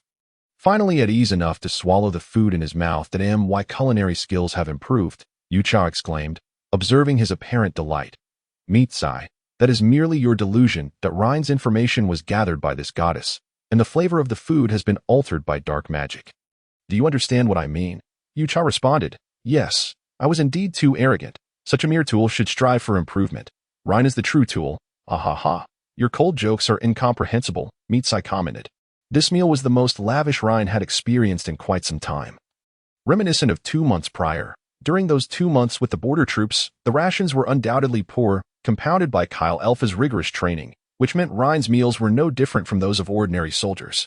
Upon returning to the imperial capital, he dined on a balanced meal prepared by Yucha, which was superior to the military rations. Yet, 2 months prior, he had enjoyed a feast with dozens of dishes at his disposal. What had gone awry to transform his life into this? Ultimately, it was all due to this maid. With this thought, Rain cast a resentful glance at Yucha, unexpectedly realizing that aside from her frequent, deliberate attempts to vex him, he bore no particular animosity towards her. He had already grown accustomed to the state of the meals. After dinner, Rain secluded himself in his room, poring over an advanced edition of a foundational magic book he had discovered in the study. A series of knocks resounded at the door. It was undoubtedly Yucha. What is it? Rain inquired. Young master, you should prepare for the upcoming test, Yucha reminded him, indicating that an examination was approaching and urging him to review the somewhat outdated magical knowledge he had learned. Understood, Rain replied verbally, yet remained engrossed in the illuminated magical artifact while studying his book. Rain seems to have changed a great deal, Yucha noted. Certainly, he has spent 2 genuine months in the military. Mitsai affirmed. I recall enduring military training that felt like an eternity, during which I was compelled to adopt many good habits. Yucha reminisced. It is normal for his behavior to be influenced after 2 months in a strict military environment. Mitsai added. He still appears rather pale, Yucha observed. In the borderlands between the Roshan Empire and the Ice Kingdom, where the sunlight is weak and snow persists year-round, how could he possibly tan? The night wore on. And not only did light emanate from Rain's chamber, but also from the study. Yucha, in the study, was revising the books. Some knowledge seemed far too archaic in his eyes, and this was the only way he could think of to pass the time. At a full combat profession level 7, Yucha no longer required prolonged rest and needed minimal sustenance. Even eating and sleeping had become mere formalities, easily regulated by magic to adjust his physical condition. Mitsai, there is something you must be mindful of, Yucha warned. What is it? Mitsai asked. Did I not mention that your original body would remain in the small world for nurturing? Yucha responded. Is it going to explode? Do not jest, Mitsai retorted. As of now, your body is still too weak, and energy has begun to overflow. I will transfer it to your current body. What energy? Yucha inquired. Negative emotional energy, Mitsai explained. How could that be useful? It is the energy most suitable for your original body. Do you not often harbor negative emotions for yourself to process, presenting a facade of optimism to those you care about? Yucha was rendered speechless. Fully aware of his own tendencies. Is there anything I should be cautious about? Yucha asked. Energy will periodically transfer to your body, causing you to lose control for a time, but it will remain manageable. Mitsai clarified. Is that all? Yucha probed. There is still a chicken in the kitchen. A rumbling from Ryan's stomach protested, and before he knew it, dawn had arrived. There should still be some food left, Ryan muttered to himself, intending to head to the kitchen to rummage through the pantry for something to eat. Just as he reached the staircase, laughter echoed from below, harsh and frenzied. He nearly exclaimed, "Who?" but caught himself in time. Ryan lingered at the staircase, gripping the handrail with his left hand while pressing his right palm against the wall. The sound of a cleaver slicing through flesh resonated in the hall once. Twice. The atmosphere grew increasingly chilling. His stomach growled insistently, urging him on. The laughter continued, and with each echo, Ryan trembled in fear. Something was amiss, and he sensed someone was trying to terrify him. Was it revenge from someone? Or had some lingering resentment manifested into a spectral entity? Ryan's thoughts raced, yet his body moved against his will towards the source of the sound. The laughter continued, and the chilling echoes sent shivers down his spine. As if something was pressing against his back. He abruptly turned his head, finding nothing there. Exhaling in relief, his nerves tightened in the next instant. Such a scene was reminiscent of tales told by bards. At a moment like this, if he turned back, surely something terrifying would appear. What to do? Who was behind this? Should he turn around? Was it a lich or a dark sorcerer? Would he be in danger? The sound ceased. How could the sounds have stopped? Ryan's heart raced as if something was about to emerge at any moment. A sharp, metallic sound pierced his ears, reminiscent of clashing metal. A delightful aroma wafted through the air, emboldening Ryan to approach. The kitchen. Was it that maid? Why did such terrifying laughter come from her? Could it be? In an instant, Ryan thought she might be plotting to take his life, yet reconsidered. No.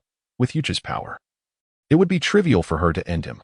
Cautiously, Ryan peeked into the kitchen. A dark figure stood facing him. The overwhelming scent of blood assaulted his senses as liquid dripped from a knife in hand, splattering on the floor with a rhythmic plop. Young master, Yucha's voice was no longer cold and indifferent. It carried a sickly, frenzied tone. Very dangerous, very dangerous. His instincts screamed at him, but Ryan found himself unable to move.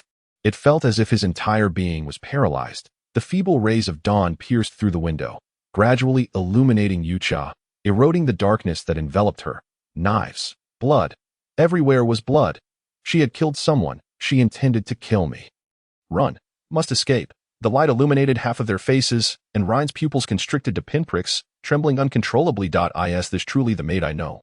Cold? Her eyes were filled with madness, desperation, and a twisted smile. Elegant? A maid's dress stained crimson with blood. Droplets splattered on her face as she occasionally licked the corner of her mouth, savoring the red traces. Young master, you were quite delectable. She actually wants. A crash echoed, and heavy footsteps followed. Why such a reaction? Yucha questioned, bewildered by Ryan's emotional breakdown as he suddenly shrieked and scrambled upstairs, slamming his doors shut with a resounding thud. The speed is several times swifter than evading a fireball. Mitsai, you frightened him. I suspect his mental state will be quite unstable for a considerable time. Yucha, this is not my fault. I cannot control my body. Mitsai, the goddess is well aware of that, which is why I instructed you to procure a chicken in advance. Bottling up emotions may endanger him. Yucha, I never anticipated that losing control would manifest in such a pathological manner. Mitsai, hence, it is crucial to manage one's emotions. Yucha, and what about the persona? Mitsai, rest assured, it remains intact. It has merely been expanded. Would the goddess ever falter? You understand my meaning, correct? Yucha, you knew this would happen long ago, didn't you? Mitsai, clever you are. Yucha, so, what does this make of my actions? Don's sacrifice, Mitsai. You do enjoy delivering cold jokes in Chinese, don't you? Yucha, other languages feel awkward. For instance, the duck is not green stems from there is no need for that. And another cup of duck refers to the English word for duck. Meetsai, the goddess holds no interest in that. I must ponder how to handle Rain. Rain's nerves are taut, like a string stretched to its limit, delicate and sensitive. A mere tug could shatter it. Is she going to consume me? Will she pursue? What should I do? I'm doomed. Rain gazes despairingly at the tome of basic magic on the table, devoid of any hope of escape. Knock, knock. Ah, Rain gasps, swiftly turning to the doorway, retreating 2 steps only to find himself pressed against a chair. The ethereal knocking reverberates in Rain's mind. Who? Rain asks rhetorically, instantly regretting it. Doesn't that merely expose my presence in the room? After a long pause, no one responds, only the persistent knocking. Knock, knock. Rain cautiously approaches the door, soon realizing something is amiss. The knocking remains unchanged. Phew, Rain exhales, it's merely auditory hallucination. How could I be so frightened? Rain waits until dawn, nearly collapsing from fatigue multiple times, and several hours pass without Yucha disturbing him. What a waste of energy, enduring a night consumed by fear. Rain squints, exhausted, slumped over the chair, teetering, occasionally nodding off only to jerk back awake. Knock, knock. This time it is not a figment of the imagination. It is indeed Yucha at the door. Young master, breakfast time has arrived. Rain startles awake. Yucha's icy voice has always been his keenest alert. What are you doing? Rain interrogates Yucha, convinced that his peaceful night was due to Yucha's temporary restraint from harm. At least we can still communicate normally. Chicken soup. Yucha replies succinctly. In truth, after losing control yesterday, Yucha channeled her negative emotional energy through the acts of slaughtering a chicken and making soup. One cannot deny that the soup was far more fragrant than usual, leaving Yucha with a sense of frustration. Chicken soup, Rain muses, could this be what the other referred to as delicious yesterday? He remains skeptical. Young master, today is a study day. Time is of the essence. Yucha reminds Rain that it takes at least half an hour to travel from his residence to the Royal Academy of Magic. Noticing Yucha's markedly different demeanor from the morning, Rain feels somewhat reassured. It is rumored that many women experience a significant change in temperament monthly. Perhaps this is what they mean. Yet, it is rather unsettling. Lacking clarity on the truth of the situation and without a reasonable explanation, Rain resorts to such crude lies to deceive himself. Has he not encountered numerous women? Most likely, the number of females most people know pales in comparison to those Rain has interacted with. Spending time with such erratic individuals inevitably raises the risk of becoming like them. It is akin to confining a disobedient slave with one whose thoughts have grown numb. Noticeable changes would manifest in less than a week. After Yucha departs for a while, Rain descends the stairs and immediately notices the elegant breakfast she has arranged. The pristine maid's attire, her aloof expression, and graceful movements make it seem as if the night's events were not his doing but belonged to another. How delightful! The aroma of chicken soup wafts in, and Rain can no longer concern himself with anything else. After all, he has been starving for so long. Otherwise, he would not have ventured downstairs in the dead of night in search of food. Young master, you haven't slept all night. Though phrased as a question, it sounds more like a statement. Yucha is taken aback, realizing her madness has left him too frightened to sleep. Yucha raises a finger, and a pale green magic circle falls upon Rain. He feels his fatigue dissipate, though his mind remains somewhat foggy. Just how many magical items does she possess? Or does she cast spells without incantation? Rain's eyes reflect not greed, but rather a hint of trepidation. Young master. Yucha places the chicken soup before Rain. Oh, thank you. Rain is astonished that he has blurted out a word of gratitude. After a night of intense mental focus, whether reading or guarding against the vague threat of death, Rain finds it difficult to concentrate now. While fatigue can be alleviated with life magic, mental exhaustion lacks particularly effective remedies beyond inducing sleep. Had Rain chosen to be a paladin, he would possess skills to restore his mental state in a brief time, yet he opted to become a wizard. Perhaps he might excel in combat roles outside of energy output types.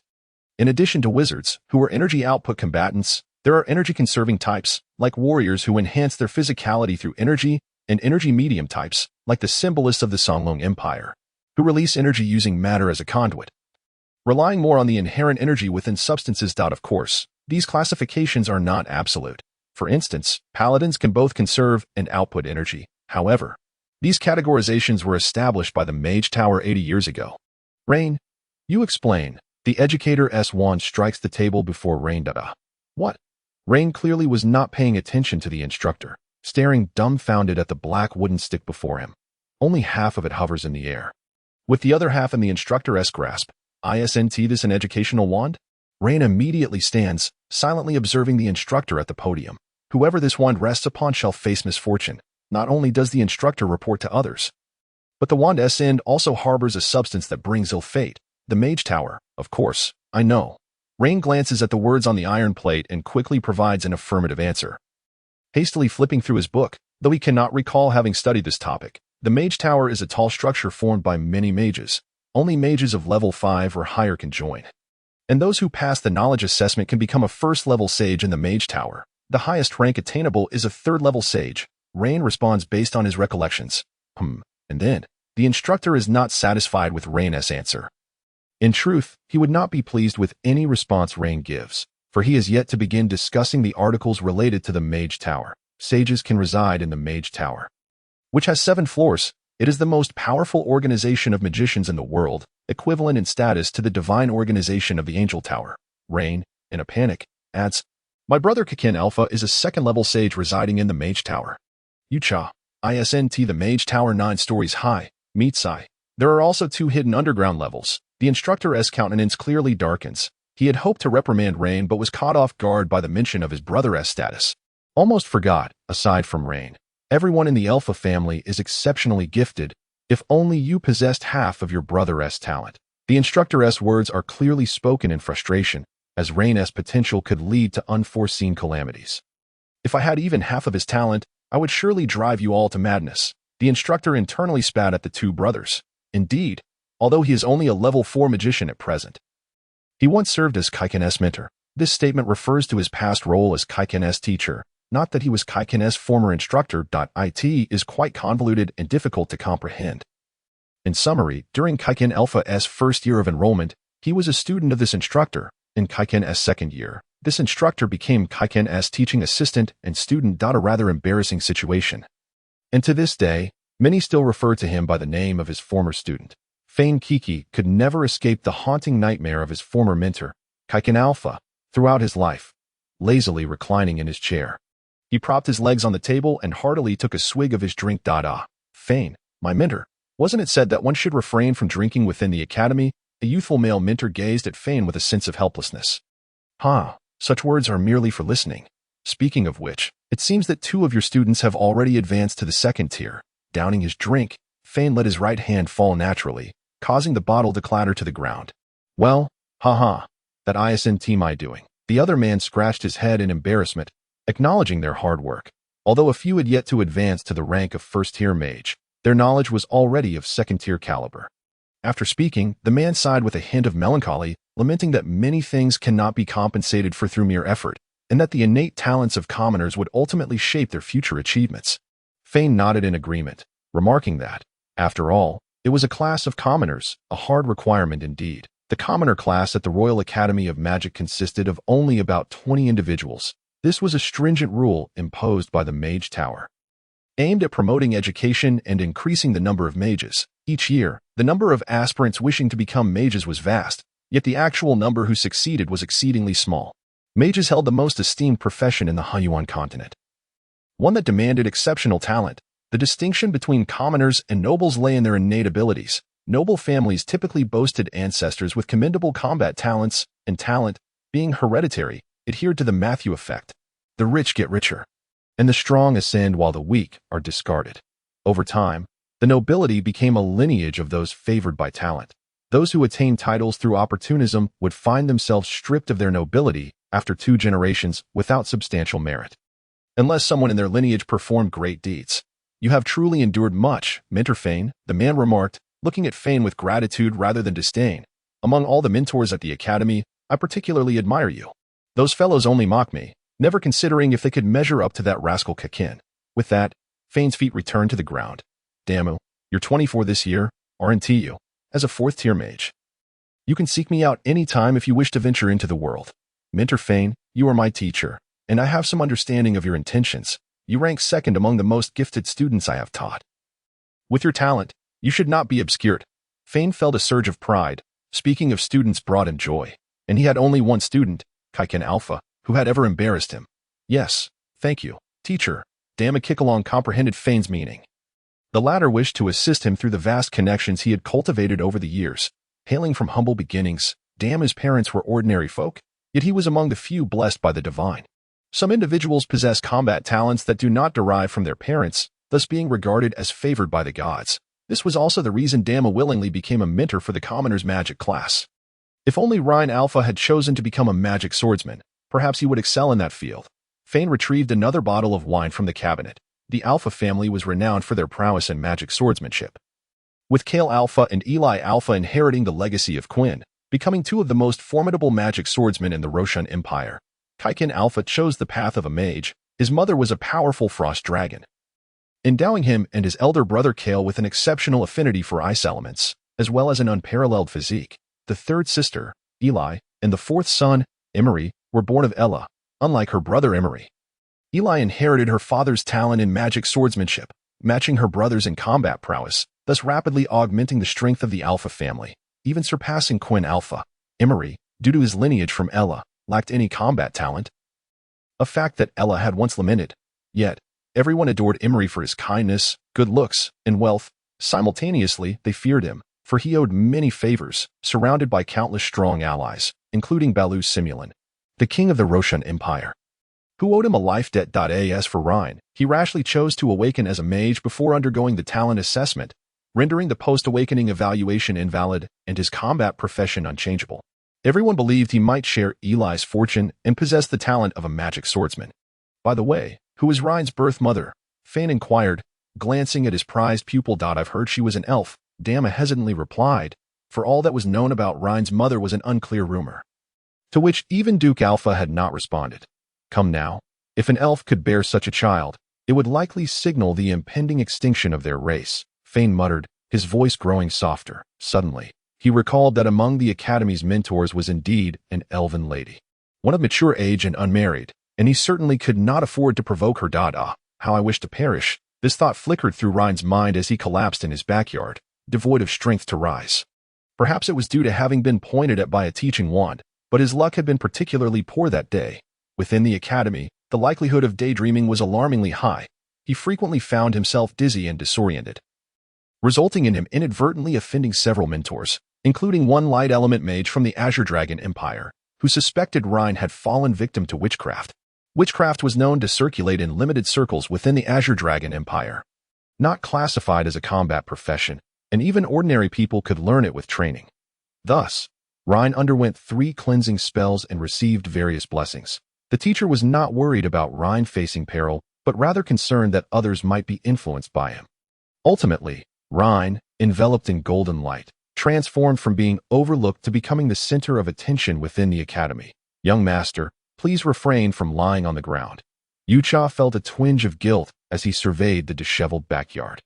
The once beautiful yard, now marred by a pile of uncollected leaves, was still commendable in terms of vegetation trimming and species arrangement, since the transfer of all servants to Emery 2 months prior. The yard had gone without a gardener's care. Currently, Yucha was a level 7 combat profession and a level 1 maid.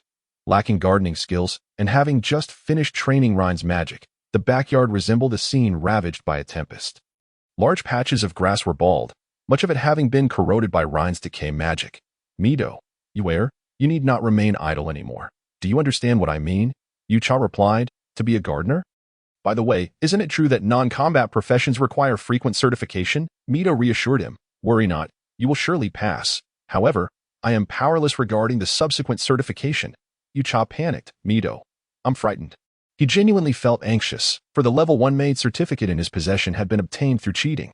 It had been prepared in advance by Mido, and in reality, he had only visited the maid guild once, with 0 experience and certification, while there were no strict requirements for professional advancement exams.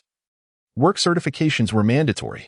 Unless one intended to participate for mere amusement without engaging in the profession, the work certification in Yucha's hand already showed that its validity period was more than halfway expired. I'm exhausted. Grant me some magic. Rhine replied despondently, recalling that Yucha possessed a spell to alleviate physical fatigue. Young master, magic is not omnipotent. Yucha reminded Rhine not to overly rely on magic, while simultaneously gesturing to cast a nearly transparent, pale green magic circle around Rhine, alleviating his fatigue to some extent. Has your magic regressed? Rhine queried, feeling only slightly better, yet still fatigued. Pain is the easiest to remember. Yucha relayed Mido's response. pondering that Ryan might not grasp the concept. Then continued, the body adapts to pain, thereby urging personal growth. That I've heard that in the ice and snow empire, there exists a tribe of barbarians who relish in torturing their bodies to force themselves to emit heat. Is that a training regimen? Ryan grinned slyly, observing Yucha's curiosity about her response. Since the young master is fond of it, I shall appropriately increase the training intensity. Yucha's cold voice remained unwavering, shattering Ryan's expectations. No, what I mean is, Ryan stammered, struggling to articulate his thoughts. He quickly replayed his plan from 2 seconds prior in his mind and reorganized his words. Are you interested? This young master is exceptionally considerate and generous towards his maids. If you are interested, I can grant you a holiday. Indeed, a trip to the ice and snow empire, for however long you wish. As long as you desire it, this young master will fulfill your wishes. Ryan leaped up, hands on his hips, displaying an air of grandiosity. If he recalled correctly, he had seemingly never revealed the rumored side of himself before this maid. He had not indulged in tormenting, plundering, stealing, or retaliating. Much of what was said in rumors was unreliable, and seeing was not always believing. At most, he had merely spoken of such things without any tangible actions, at least since this maid had arrived. The young master is so generous. With the ceremonial tea presented, the corners of Rain's mouth lifted, suggesting hope. Indeed, he was not mistaken. This maid had been summoned by Quinn for reasons beyond her control. Otherwise, even if Amori were to barter with favors, it would be impossible to acquire such a magician as a maid. Even if it were possible, her demeanor would certainly not be like this. But I choose to eternally follow my young master, Yucha stated coldly. The declaration of loyalty she uttered bore an unexpected credibility. Rain began to doubt the authenticity of her words, although they were profoundly moving. He yearned for freedom in the absence of constraints. Shall I employ magic once more? I am weary and have matters to attend to, Rain said, half in jest, half pleading. I apologize, young master, but I refuse to allow your efforts to go to waste. Came the implication that you are tired, which is excellent. The training has been effective. Fatigue dissipates, the body forgets the sensations, and one does not grow stronger. You remain a wretch. Rain fell silent.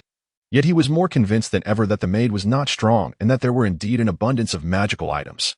It seemed that magical items designed to alleviate fatigue had a certain cooldown period. The so-called all-element magic was merely a collection of magical items from all elements. I shall retire now. Do not disturb me, Rain declared before ascending the stairs, disregarding the chaotic backyard, trusting that Yucha would tidy it up. Once in his room, Rain plopped down into the chair by his desk, casting a dubious glance at himself. It appeared he had never before sat in a chair. He glanced at the clock on the wall. It was 7 in the evening. Though it was still early, he felt exceedingly fatigued, a sensation he had not experienced before. And there was a box of jade ornaments. Oh no. Rain realized he had forgotten something of great importance. Had he not shown any malice towards Yucha, that box of jade ornaments had been taken by her. During that incident, he had scolded and humiliated her, accusing her of being driven by greed, considering that she had handed the jade ornaments over to him, along with the multitude of magical items he had just confirmed. It was evident that even if all those magical items were of low quality, Quinn could not possibly provide so many. Most must surely belong to the maid herself. And how many magical items did that imply? This maid was extraordinarily wealthy. No wonder she looked down upon his meager possessions. It was all Quinn's fault for restricting his allowance, not to mention that even the money he had recently acquired would also be under scrutiny. Thinking this, Rain felt a twinge of thirst. After all, he had a habit of returning to his room right after training, a habit cultivated out of a desire to avoid encountering that maid. It was all that maid's doing. Everything revolved around her, making life unbearable. That damned maid, Rain muttered under his breath, careful not to voice his frustration too loudly for fear Yucha might overhear. He made his way to the guest room on the 2nd floor, opened the cupboard, and reached for a water cup to fill. With satisfying gulps, Rain drank several cups of water, feeling every joint in his body relax. Before reclining on the sofa, one must admit, the guest room was truly splendid, as it was specifically designed for hosting guests, necessitating an air of elegance. Thus, it was the most lavishly appointed room in the entire house, adorned with precious items. The sofa made of 5th-level magical beast fur was indeed impressive. But the Alpha residence boasted 8th-level magical beast furnishings. There was also an alchemical contraption that automatically boiled water with the flick of a switch, yet every staircase in the Alpha residence had one. Each cupboard was filled with delightful snacks, whereas the cupboards in the Alpha residence contained only rare magical artifacts, maximizing the enjoyment of everything. However, the Alpha residence lacked this, as there were many servants and guests. Rain's residence had scarcely utilized this room since its construction, save for fetching water. The Elfer residence even had several alchemical puppets serving as attendants. Rain nearly dropped the cup but managed to refrain. These cups, intended for guests, were custom-made, crafted from a blend of magical materials at great expense from the Azure Dragon Empire. Wait, why is one missing? Rain exclaimed, astonished to discover a cup was absent that represented a significant sum of eternal gold. Had a thief entered? Who would dare steal from the Elfa family? It couldn't possibly be that maid. No, she likely would not covet his belongings. Rain paused, recalling that the missing cup had been used to store poison, which had been sealed away by her. Most troubling was the memory of 2 months prior, on that fateful night when he had nearly taken her life with a blade. That knife could barely be considered a magical item. It was beyond the petty trinkets one usually encountered. Ultimately, it had shattered. This time, Rain did not fret over his life as safety. After all, 2 months had elapsed, and it seemed she truly harbored no intentions of harming him, at least for the time being. Closing his eyes, Rain's mind conjured the scene at dawn that had left him so uneasy. Feeling somewhat reassured, he thought that he might have been killed otherwise. With a deep breath, Rain succumbed to slumber upon the sofa. Yucha, Midwa, 2 gold coins. Midwa, that is certainly insufficient. If you wish to have this place restored within a day, how could 2 gold coins suffice? Yucha, I know, but this is all I possess. Midwa, if you understood the need to economize during your travels, why not create magical scrolls to sell? Yucha, I simply believe that the funds are adequate. There is no necessity. Midwa, let me ponder what magic could be of assistance. Yucha, fill in and expand. Midwa, I've come up with an idea. Midwa, the vision you have conceived, I can see it. It's a splendid approach. Following their plan, a fierce wind swept through the backyard of Rain, uprooting every leaf and blade of grass, gathering them in a swirling vortex. The uneven earth seemed to come alive, gradually filling in the hollows between them. Soon, a lush green blanket covered the land where grass sprouted forth. The transformation was not dissimilar to the original backyard, merely lacking in meticulous grooming, yet remarkably orderly. All vegetation was symmetrically arranged, appealing to the sensibilities of those afflicted with obsessive-compulsive tendencies. Thinking to herself, I am truly a genius. Yucha happily conversed with Midwa about the potential surprises she might encounter at her upcoming examination. Yucha, you are truly the most outstanding maid, Miss Yucha. Yucha, when they say such things, I simply respond, indeed. Yucha, I am beginning to anticipate what may occur. Midwa, Rain, your habit is quite commendable. You grasp my meaning, do you not? Yucha, you mean to say that one should consider various aspects before undertaking a task. Midwa, acknowledging you is a true delight. Rain, Yucha, you are truly a goddess. Midwa, Rain, you have influenced me. Yucha, have I? Wait a moment. As Yucha recalled her first meeting with Midwa, the memories she conjured were mirrored by Midwa's own recollections. Yucha, I am truly remarkable. Midwa, are you marveling at how you have influenced this goddess's behavior? Indeed, it is quite extraordinary. Such is the nature of human interaction. At that moment, Yucha remembered Rain and ascended to knock on his door, only to receive no response. Expanding her perception, she discovered that Rain had fallen asleep in the guest room. Yucha, he has fallen asleep here. Midwa, what do you intend to do? Carry him back to his bed, or cover him with a blanket? Yucha, let him be. I shall leave him as he is. Yucha then carried Rain back to his room, casually draping a blanket over him. As for Rain, kicking the blanket off, she had no intention of covering him again. Midwa, truly obstinate. Yucha, I understand. Midwa, it seems you were attempting to revert to your previous manner of speaking. Midwa, my foolish Rain, if only you could pay attention to normal matters, you would avoid traffic accidents. Yucha, how was I to know I would encounter such a situation? Regret is futile, and it was not my fault. Yucha flipped through the books on Rain's desk before turning off the magical illumination in the room and closing the door. Opting not to disturb Rain's rest, young master, please do not behave like a baboon, Yucha coldly admonished as she followed Rain, who was bent over and walking swiftly, nearly breaking into a run. Yet, unbeknownst to him, Yucha had utilized some magical item, allowing her to effortlessly keep pace with him after just a few leisurely steps. It seemed to be a type of talisman crafted by the mages of the Azure Dragon Empire. If memory served, it had made an appearance at Cuchulain's birthday banquet 2 years prior, a talisman known as the Earth-Shrinking Talisman. For some time thereafter, one could frequently see Cuchulain performing feats of 10 meters with a single step. The more Rain pondered, the angrier he became. Why should a mere maid possess something he did not? Special items were uniformly classified as magical items, for only magical energy and essence present in nature. could give rise to the energies of other combat systems. The Mage Tower had announced its establishment 180 years ago. Rain's envy towards Yucha festered within him, yet it remained confined to thoughts as he leaned forward and quickened his pace. Walking swiftly was preferable to running, as it would spare him from gossip. Rain had no desire to hear rumors the next day about how he had been chased down in a flurry by a maid. Young master, you should walk with more confidence. Yucha continued to persuade Rain, deliberately emphasizing the matter with half-hearted remarks, while simultaneously inciting Rain's rebellious spirit to provoke him further. This would provide an opportunity to tarnish Rain's reputation, perhaps by spreading rumors of demonic possession or similar tales. For Midwa's plans, the more disparaging Rain's public image became, the better. Rain's desire to shake off the maid was not without reason, even though it had nearly become a daily occurrence for him. Upon waking up in his room, Rain recalled that it was Yucha who had brought him back. He immediately sprang up to inspect the books on the table, only to find them closed, suggesting that the maid had seen them. Yet, she had done nothing, which made Rain instinctively wary. Coupled with the morning soup that tasted vastly different from the previous days, Rain suspected he might have been drugged.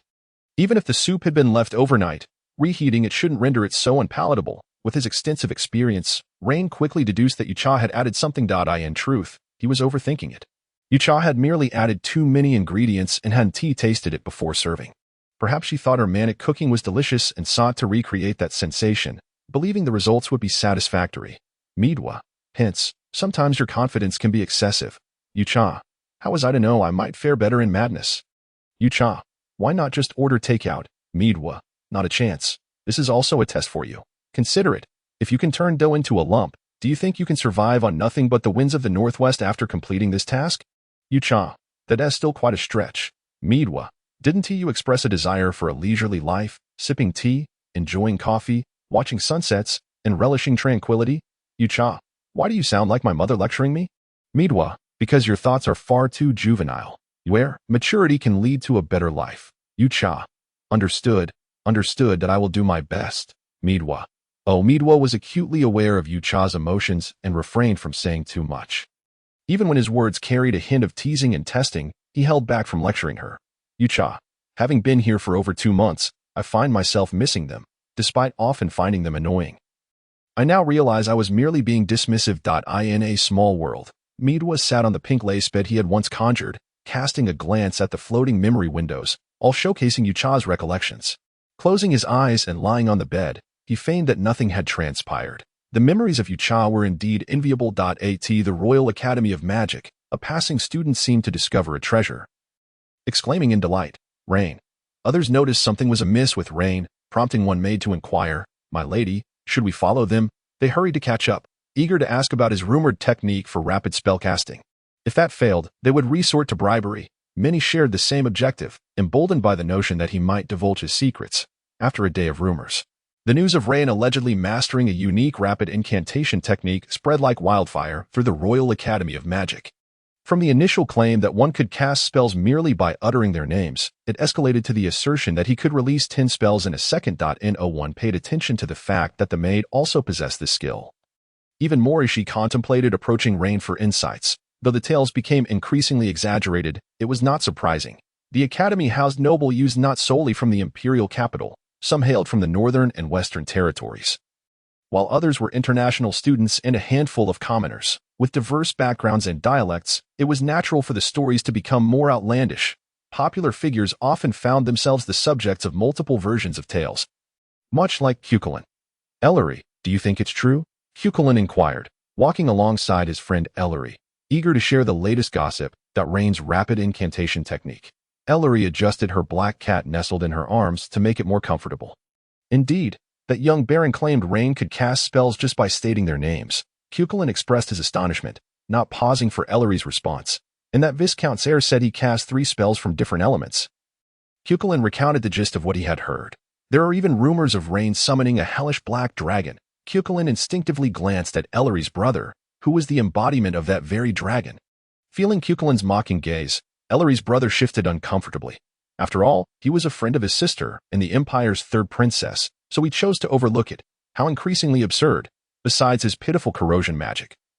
What else could Rain possibly do? From my perspective, the so-called rapid incantation technique is a fabrication, Cuchulain declared, adopting the demeanor of a detective eager to turn speculation into deduction. Ellery couldn't help but chuckle, attempting to cover her mouth with her hand to appear more ladylike, only to find both hands occupied by her cat, forcing her to stifle her laughter.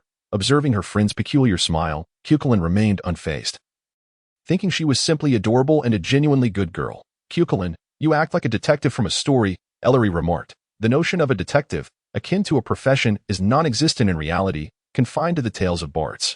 Most people tend to rely on magical tools for divination or seek the assistance of rare, specialized seers. Ordinary individuals rarely have the opportunity to exercise their deductive abilities. Thank you for your kind intentions.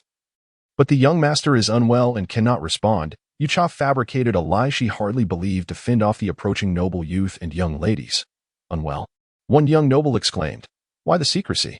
Wouldn't it be better for everyone to grow stronger together by sharing the rapid incantation technique? Another added. Yes, why so selfish? We can even pay. Rain cast a glance but remained silent, seeing Yucha take action. He decided to leave the matter in the hands of his maid, as any attempt to speak would likely be interrupted by her. Bang! Rain rolled his eyes and collapsed to the ground, silencing the commotion. My lord, are you all right? You mustn't die. My lord. Yucha quickly lowered her right hand, which had been poised like a knife at Rain's neck, swiftly lifting him up. Please make way. If anything happens to my lord, you all will bear the responsibility. At her words, the crowd surrounding Rain stared in shock, parting to allow Yucha to carry him into the classroom. What does this mean? Why did she knock Rain out? Is that really necessary? People exchanged glances, puzzled by Rain's antics. Was he feigning illness to have his maid knock him out? Even if reluctant to share his rapid incantation technique, such theatrics seemed excessive. They believed Rain would refuse to divulge his secrets, merely seeking to make things difficult for him. If only he would simply refuse outright, it would be preferable to this clumsy performance. Yucha disregarded the curious gazes around her, gently placing Rain back in his chair and adjusting him so that his chin rested against the backrest.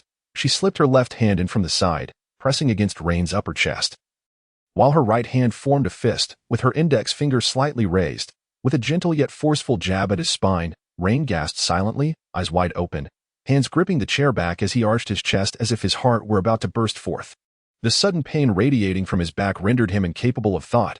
Once Rain regained consciousness, Yucha withdrew her hand and stood elegantly to the side, as if detached from the entire affair.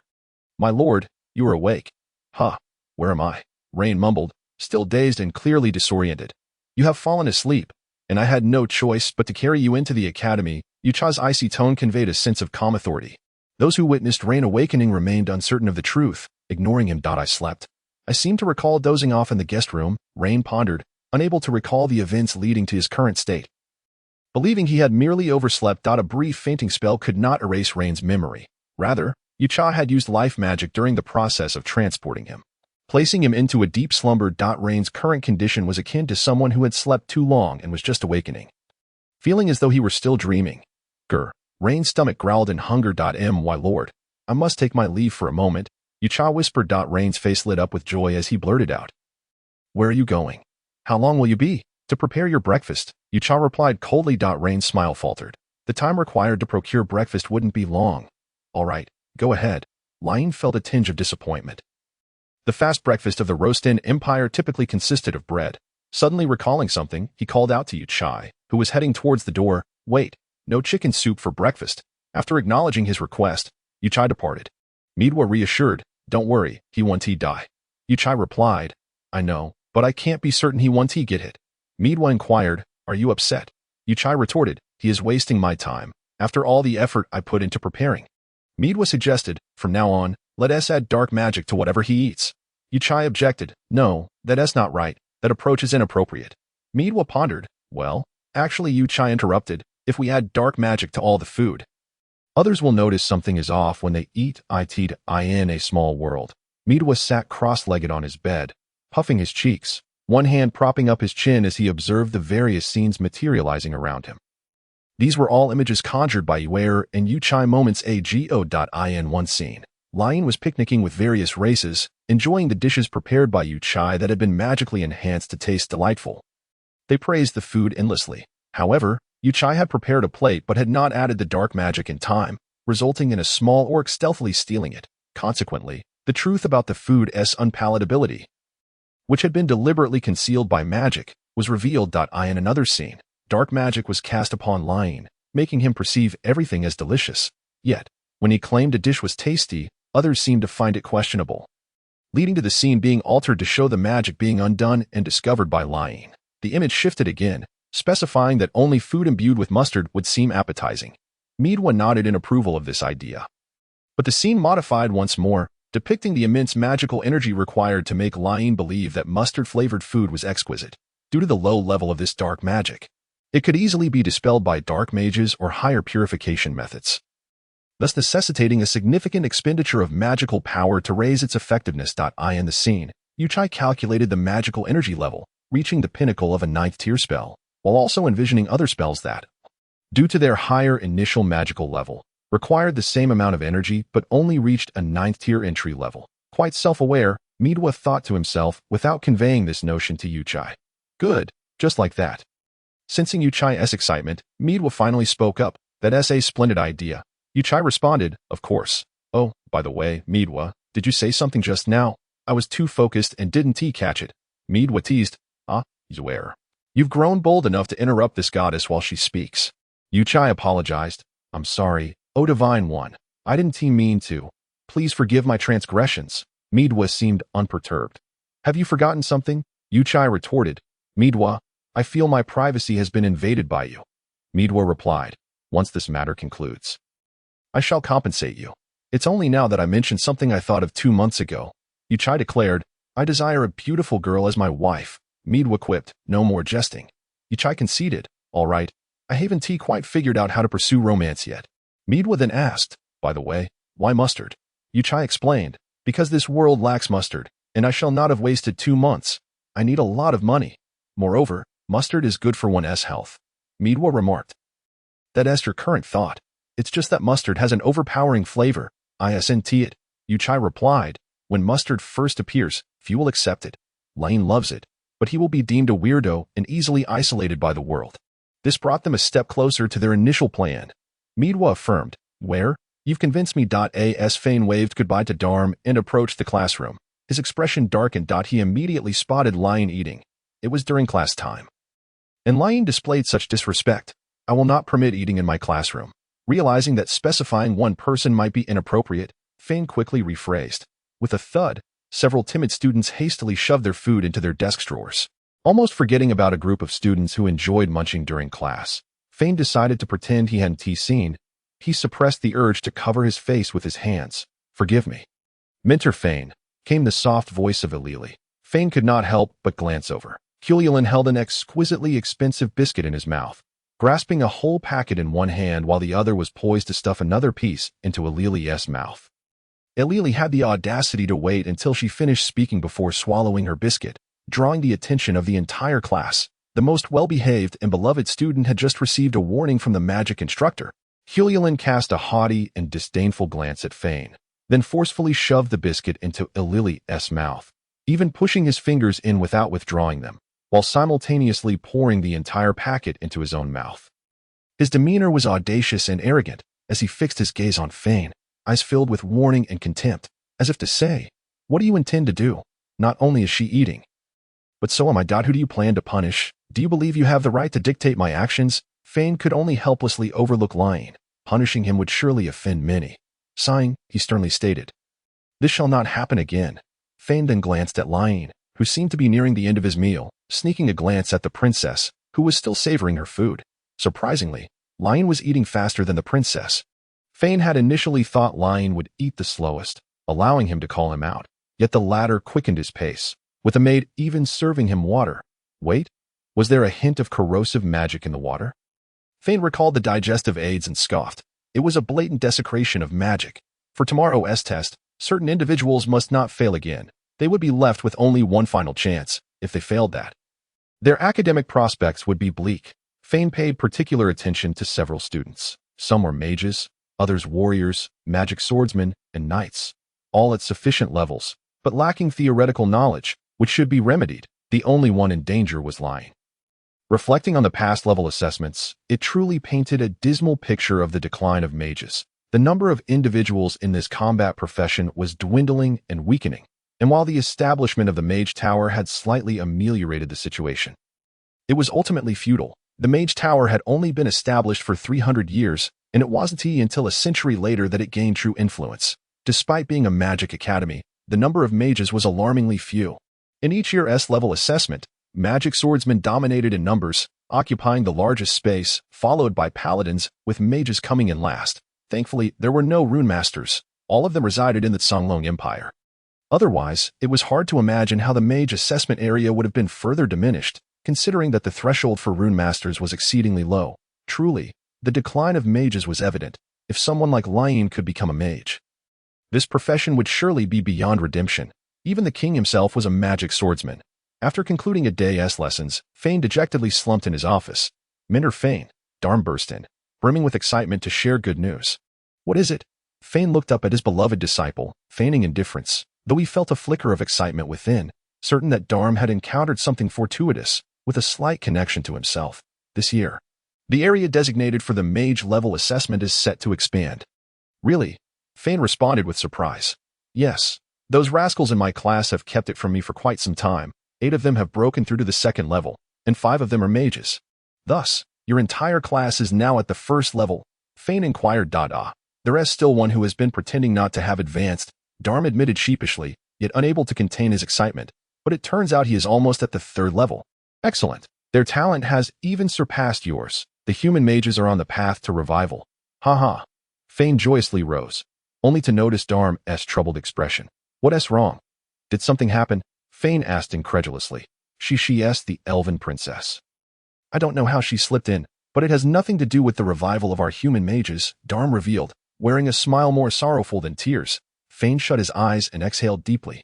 An elven princess, an elven mentor. Now it made sense why the elves had come to the Rosehin Royal Magic Academy as instructors. It must have been to protect that princess. Thus, it follows that the almost half of the impoverished class achieving breakthroughs to the 2nd level should be linked to the elven princess. You didn't tell me, Fane reproached Darm, dismayed that such crucial information had been withheld. She possesses transformation-type magical artifacts. If it weren't for a student informing me, I would still be kept in the dark. Darm admitted, realizing he had been remiss in his duties. Think they kept this from me for 3 years. Only now, as they advance and approach graduation in a few months, do they finally feel inclined to inform me. Darm even hesitated to meet Fane's gaze, questioning, what should we do moving forward? Let us act as if nothing has occurred, Fane replied. His previous excitement faded entirely. The revival of human mages, it was merely laying the foundation. Stacking materials to construct a building, a future where they would eventually weep. In the lower echelons of combat professions, particularly at the foundational level of 0, practitioners are in a crucial phase of solidifying their groundwork. The sturdier this foundation, the further one can traverse along the path of martial prowess in the future. It is no wonder that the impoverished remain oblivious to such insights, as their parents are typically ordinary individuals who have not imparted any serious counsel. These mentors are certain to convey warnings. Perhaps they have heard that there are no adverse effects and thus accepted the offerings from the elven princess without hesitation. However, there are those who dismiss the mentor's words as mere whispers in the wind and readily choose their preferred paths. But can humans and elves truly be compared? The applicability of magical substances and rare resources vary significantly. It is likely that the elven princess is unaware of this nuance, leaving her unable to inquire further. Especially in cases where well-intentioned actions lead to detrimental outcomes. This indeed signifies the decline of human sorcerers. Reflecting on this, Fawn was reminded of Rain and Quinn, and he could not help but marvel once more at Quinn's paternal instincts. He preferred to let Rain endure hardship while building his foundation rather than jeopardize his future, a sentiment that is entirely justifiable, considering Quinn's lack of regard for Rain's abilities and the interplay of these two factors.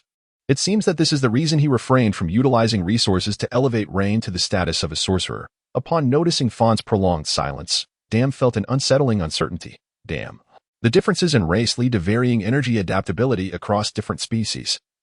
The same applies to combat professions. Resources must be selected in accordance with both race and vocation. Over-reliance can yield counterproductive results. Yes, teacher. Dam was unclear about Fawn's intentions in expressing this, but he felt compelled to address him respectfully whenever knowledge was imparted. Indeed, their futures rest upon their own shoulders. With that, Fawn closed his eyes and languidly leaned back in his chair, succumbing to slumber. What did the mentor mean? Would they truly rise to prominence in the future? Dan began to ponder Fawn's intentions, questioning how a sorcerer who had stagnated at level 4 could become a mentor at the Royal Sorcery Academy of the Rostan Empire. Surely, there must be something extraordinary about him. Fawn was renowned as the most erudite mentor within the academy, albeit somewhat petty and unfriendly in demeanor. Dan had previously delved into the background of his mentor, born into a family of sorcerers. He had achieved the rank of level 3 at the tender age of 15, the threshold for graduation from the academy, and was on the verge of breaking into level 4. However, after reaching that milestone, he had not made any further advancements, and with the passage of time, his magical prowess even showed signs of regression. This was both pitiable and perplexing.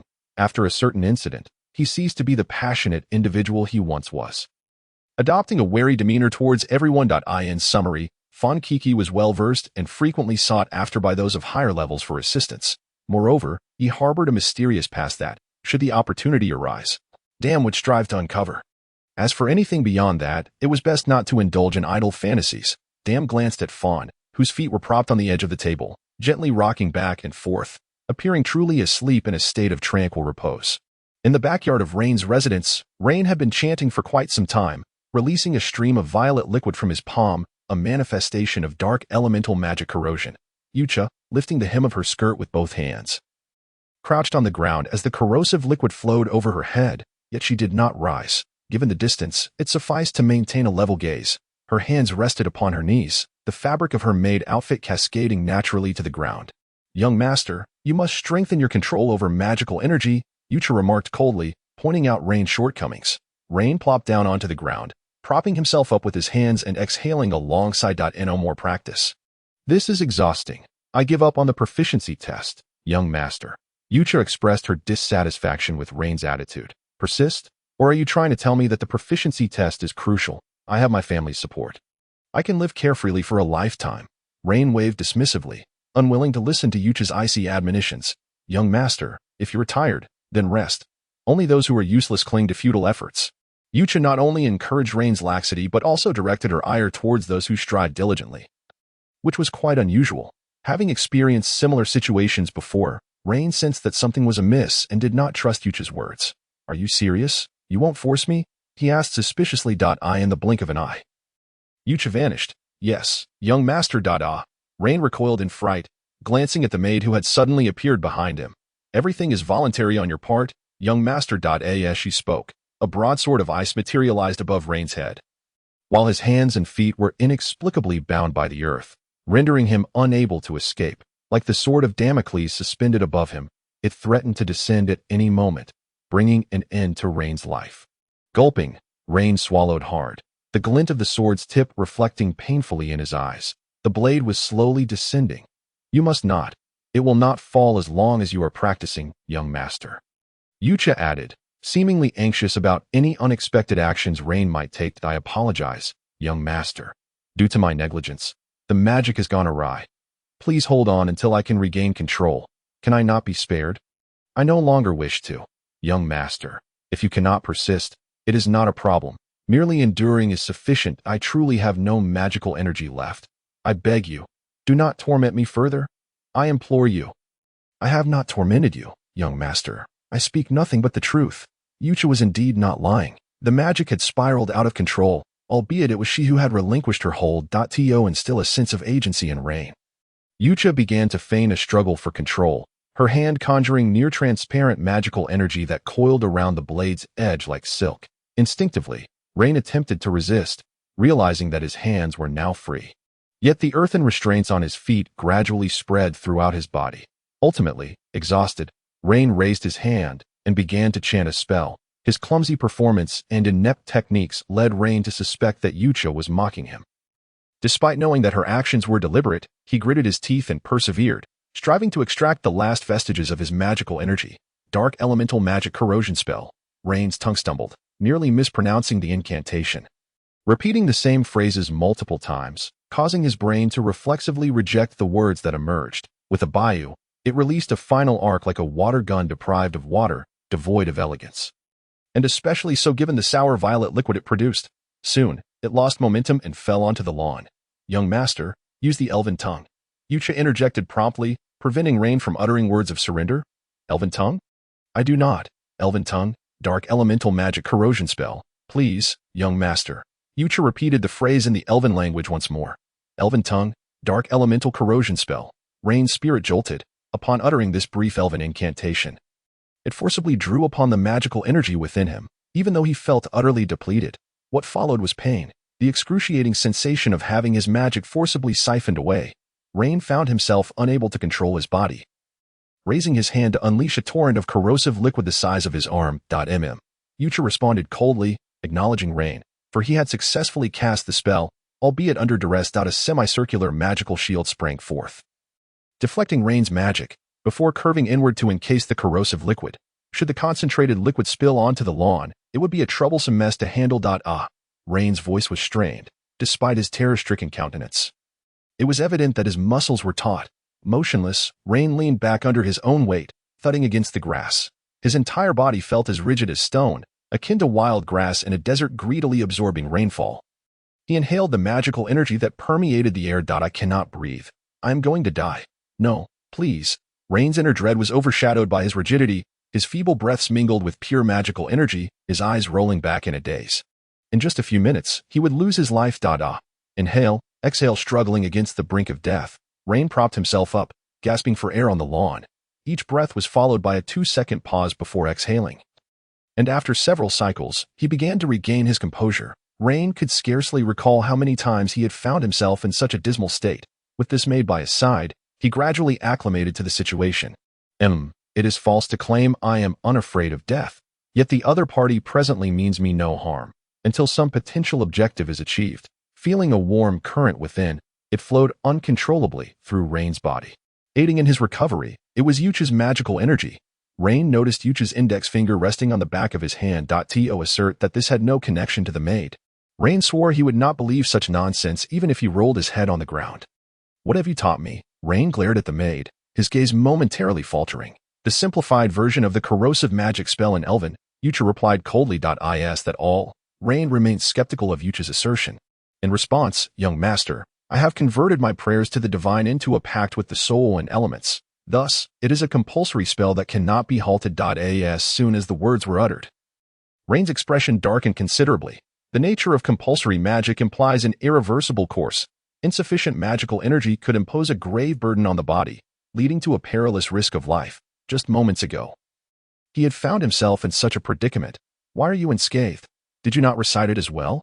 Rain regarded Yucha with a mixture of wariness and curiosity, fearful that he might employ some insidious means against him.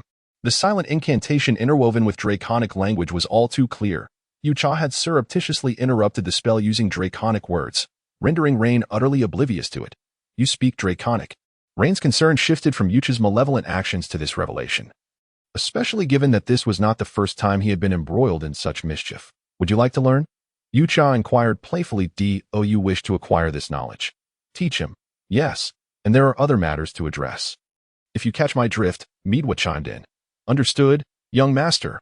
Rain has received your message. Henceforth, I shall prepare the appropriate lessons for you. Yucha replied, pausing momentarily to await Rain's response. Rain stared blankly at Yucha, mistakenly believing he had more to say.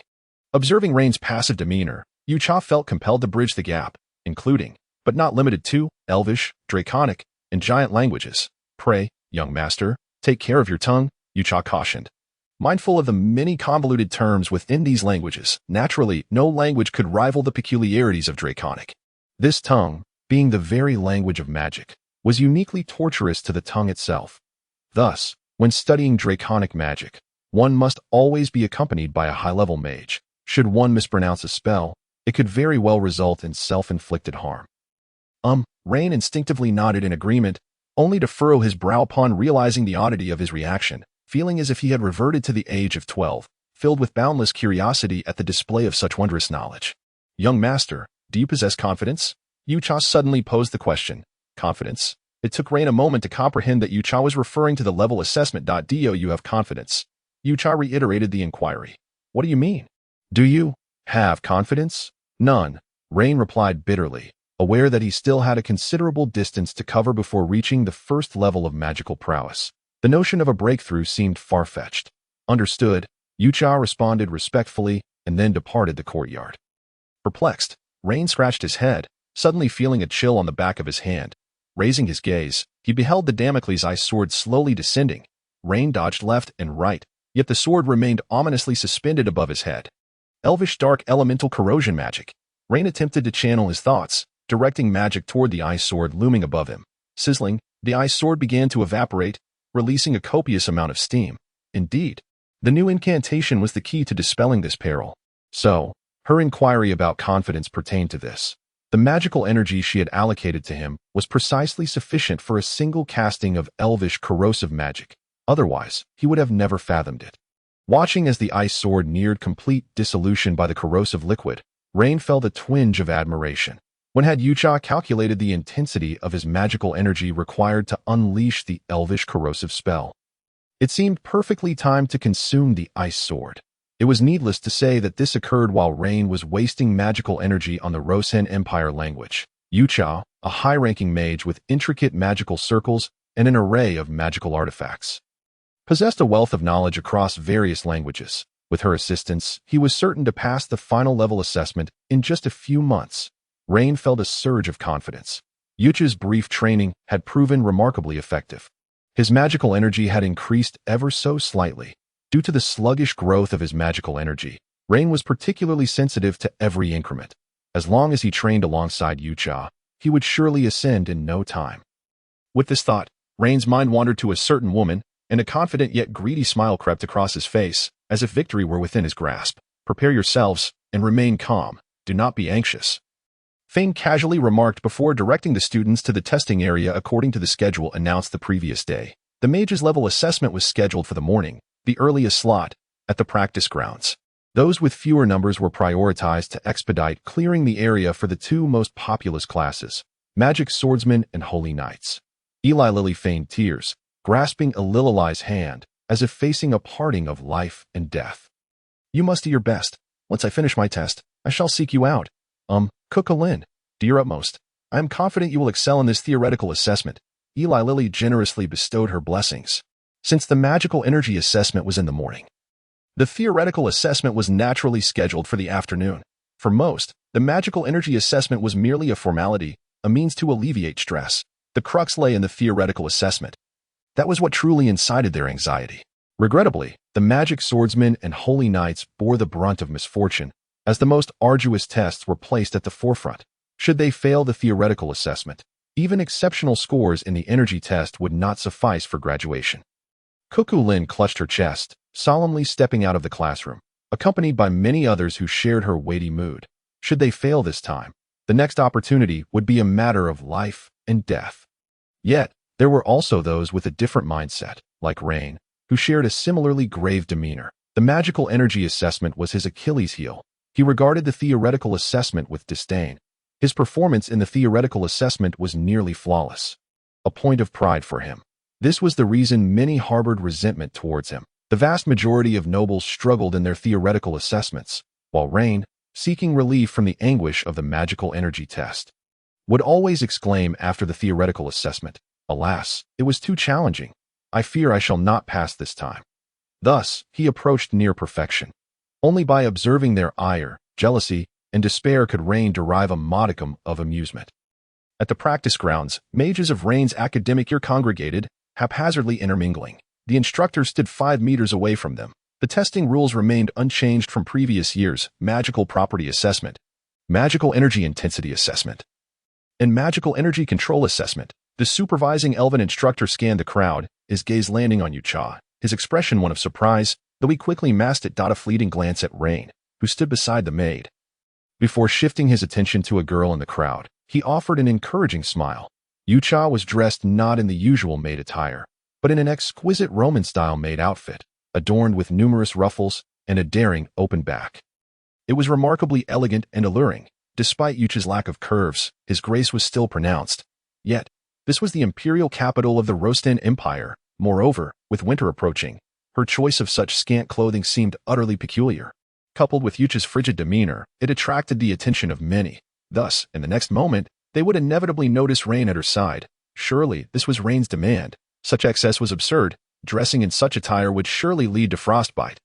The crowd cast disdainful glances at Rain, silently scrutinizing his performance. yet none felt inclined to offer Yucha a coat.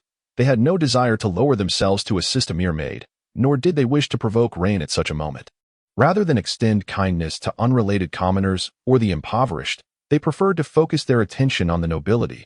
They did not extend gentle hands to the lowly. Instead, they scorned nobles who deigned to assist the impoverished. Naturally, this did not apply to those of high-ranking noble families, unless the individual was widely reviled. In such cases, they would simply follow the prevailing sentiment. The elven instructor perused the list of names in his hands. Noting that Rain was not at the end, but rather had a position nearer the front, a mark of respect from the Academy for the Alpha family, upon locating another name, his gaze fixated on the first line. Seemingly satisfied, first up was the magical property assessment, wherein those called forth would freely select their tools. The elven instructor gestured towards the materials transported by cart nearby. The so-called property assessment allowed them to unleash their creativity. Showcasing the properties of the elements they commanded to the fullest extent, IT tested the mage's application and understanding of magic. The more unexpected the result, the higher the score. Conversely, the more predictable the outcome. The lower the score, for instance, using fire elemental magic merely to incinerate something would yield the lowest score. Those in the top 10 numbers selected their respective magical circles. The first female contestant was exceptionally beautiful, capturing the attention of the majority, while the remaining few either garnered no interest or minimal attention. Morshi, Eli Lilly called out, cradling the hell-black dragon, lightly hopping in the crowd as she waved her hand. Go for it. Morshi, also among the 10, momentarily froze upon hearing a Lilili's cheer, then excitedly gave a thumbs up, raising it overhead with a goofy grin revealing all 16 teeth, suddenly noticing a group discussing him. Morishi's brow furrowed, and he quickly masked his expression, adopting a fierce demeanor as he turned to select his own tool. Morishi chose a piece of wood that appeared almost surreal. Its surface was remarkably smooth, shaped like a mere stump, uniform in thickness from top to bottom. Strangely, despite being a perfectly round cylinder, a branch sprouted from the top, splitting into 2 upward forks, with one adorned by a single leaf. I am so close now. With the right opportunity, I shall ascend to the rank of a level 2 mage. In the depths of his thoughts, Morrisier swiftly recited an incantation, preparing to engage with the wood. Fire elemental magic. Flame cutting. With a resounding shout, he summoned his confidence and swung the flame-infused blade. Yet, it did not cleave, raising the fiery longsword above his head. Morrisier gripped it firmly with both hands and began to make deliberate strokes against the wood. Ryan cast a fleeting glance before turning his attention to the first girl. Her attire was quite distinctive, more peculiar than Yucha's, yet not overly strange. Yucha also directed his gaze towards the first girl. Yucha, estimating her height at around 172 centimeters, her legs are long and fair. Midwa, focus on what truly matters. Do you understand my meaning? Yucha, isn't this something a normal man should notice? Midwa, but do you care? You don't really care, do you? You're merely indulging in amusement, seeking your own entertainment. Struck by Midwa's words, Yucha found himself reassessing the girl's attire, attempting to mask the inexplicable sense of guilt that had arisen within him. She wore vibrant sneakers, her legs smooth as if coated in a layer of resin for warmth. The trousers were made of a thin layer of hemp, enveloping something substantial within. Her top resembled an oversized cotton coat, though not genuinely a coat, crafted from the same material, also concealing something within. The rustling sound of leaves and the crisp crackling noise suggested that she was wrapped in foliage, the type of leaves remaining a mystery. The girl had chosen the corpse of a beast, specifically that of a canine-type magical creature, which Yucha could not identify due to his lack of knowledge regarding magical beasts. In truth, aside from language and vocational studies during his time in the small world, he had only trained in maid duties. Whether it was magical beasts or medicinal herbs, Yucha was utterly ignorant, a fact that any child would surpass him in. Yucha, what kind of magical beast is this? Midwa, a very common type of canine magical beast. Judging by its fur, it appears to be a hybrid, deceased for some time yet preserved. Yucha, preserved. Does that imply they frequently hunt magical beasts for teaching materials? Midwa, what are you pondering? Yucha, the Wild Magical Beast Protection Act. Midwa, that does not exist. Seriously, there will be no unforeseen incidents within a century. Yucha, is extinction truly impossible? Midwa, no. I can assure you that no species will face extinction. Yucha, such confidence? Do you have a trick up your sleeve? Midwa, is the goddesses will something mere mortals can fathom? Now look closely and learn something useful. Do not apply magic rigidly. In a hushed tone, The first girl began to chant a spell in Elvish, emitting a delicate greenish light from her fingertips. Even at a whisper, Yucha could distinctly capture her voice. Yucha. Elvish magic. She mentioned the world tree. Midwa. Indeed, she is an elf, of a deceptive nature. Yucha. Possessing life magic. The world tree could also be referred to as the tree of life, indicating she is likely a tree spirit. Tree spirits represent the essence of the elven race. Numerous in number and endowed with longevity, Midwa had provided Yucha with supplementary knowledge regarding significant races, ensuring he was not entirely uninformed. Yucha. The strength of an adult tree spirit is equivalent to that of 300 ordinary adult humans. Midwa. Rest assured, the one before us has yet to reach maturity. Her strength has not attained such levels. Yucha. Midwa. Can you discern her age? Midwa. 15, slightly older than Rhine. Yucha. 15? Midwa. What of it? Yucha. Aren't elves supposed to resemble children who smile as if they are 100 years old? Midwa. That particular type does not apply. Elves in this world develop normally like humans. Ceasing physical growth upon reaching 30. Suddenly, a collective gasp arose from the crowd as the corpse began to transform. It stood upright. Various small orbs emerged from the carcass of the canine magical beast. Mushrooms sprouted forth from its body. Astonishingly, it was not a resurrection. No wonder. Resurrection falls under advanced life magic at this moment. Morrisier had also completed his work. The wood bore ancient and grand symbols. The flames charred the markings within, bestowing an extraordinary antiquity upon them. It was archaic, substantial, and exuded a majestic air, steeped in history. Yet, Yucha immediately recognized the engravings. They were the characters of the Songlong Empire. Moreover, they were inscribed in a hasty script.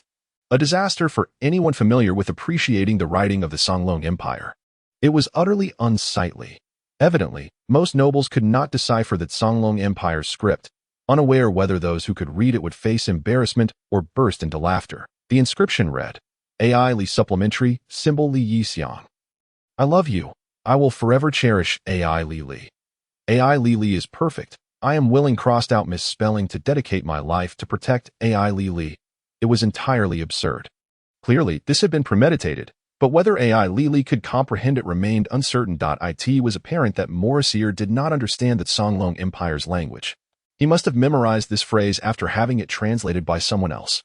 Otherwise, such careless strokes would not have occurred, especially since his writing was drawn rather than penned. A stone with wings soared overhead Yucha's head. He cast a glance but continued to observe the performances of others. It was a magical device capable of recording images, akin to a magical world's drone for Yucha. Although not a rare magical artifact, it was costly, and the Academy had invested significantly to document the testing process. Flying more than one in the sky. Wow. Is this something a first-level mage can achieve? Is this the essence of life magic? How marvelous. Like a miracle. Absolutely incredible. The atmosphere grew lively, with Rhine appearing dazed and Yucha equally astonished. Captivated by the first girl's remarkable beauty and unique attire, Yucha concentrated most of his attention on her. Fortunate to witness the entire spectacle, he had initially expected it to be a mere act of fostering mushrooms upon the beast's corpse. Presuming they were merely hastening the growth of parasitic fungi and anticipating a low score, previous life mages had primarily focused on accelerating plant growth, likely achieving higher scores than the first girl. However, this was merely her first step. The emergence of those mushrooms might be an unexpected byproduct. Suddenly, the abdomen of the canine magical beast's corpse swelled, two bulges writhing within. Before long, its belly ruptured, and two pairs of round claws vigorously clawed at the opening. Extracting two heads, they were two pups of the magical beast. Due to their diminutive size and the resilience of their mother's belly, they began to use their milk teeth in conjunction with their claws to tear through the flesh. It was a miraculous resurrection of stillborns. This should not have been within her capabilities. Her level was not particularly high. Perhaps it was related to the favor of the tree of life.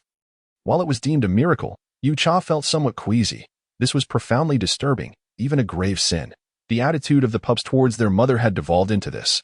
Having emerged from the corpse exhausted considerable energy, the two pups commenced feasting on the mushrooms sprouting from the carcass. Struggling to chew, they resorted to tearing at the decaying flesh of the body. It was hard to fathom that newly born magical beasts would not suckle. And they were born with their eyes open. Unable to suppress her nausea, the first girl heaved slightly, her brow furrowed, features contorting as she realized she had found them adorable moments before, covered in blood clots.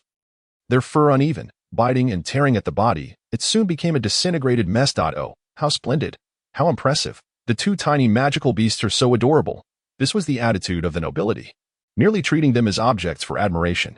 Feeling somewhat frightened, Ai Lili instinctively clutched the black cat in her arms, sensing Ai Lili's concern as the black cat gently patted her arm in comfort. Brother, if Mama and Papa have another sibling, will it be a cat? If they experience a difficult birth, will it turn out like this? Ai Lili gazed at the first girl's creation, a flicker of fear gripping her heart, anxious about such an occurrence in her vicinity. The black cat was momentarily at a loss for words, nuzzling helplessly. They had transformed into ordinary cats, not magical beasts, thus preventing such gruesome scenarios. Yet, should they have siblings in the future? This would undoubtedly be a topic of discussion in the scholarly circles of the Mage Tower. Tied to curses that on the day Ai Lili awakened her magical powers, her family fell victim to a curse from an unknown entity, transforming everyone but her into cats.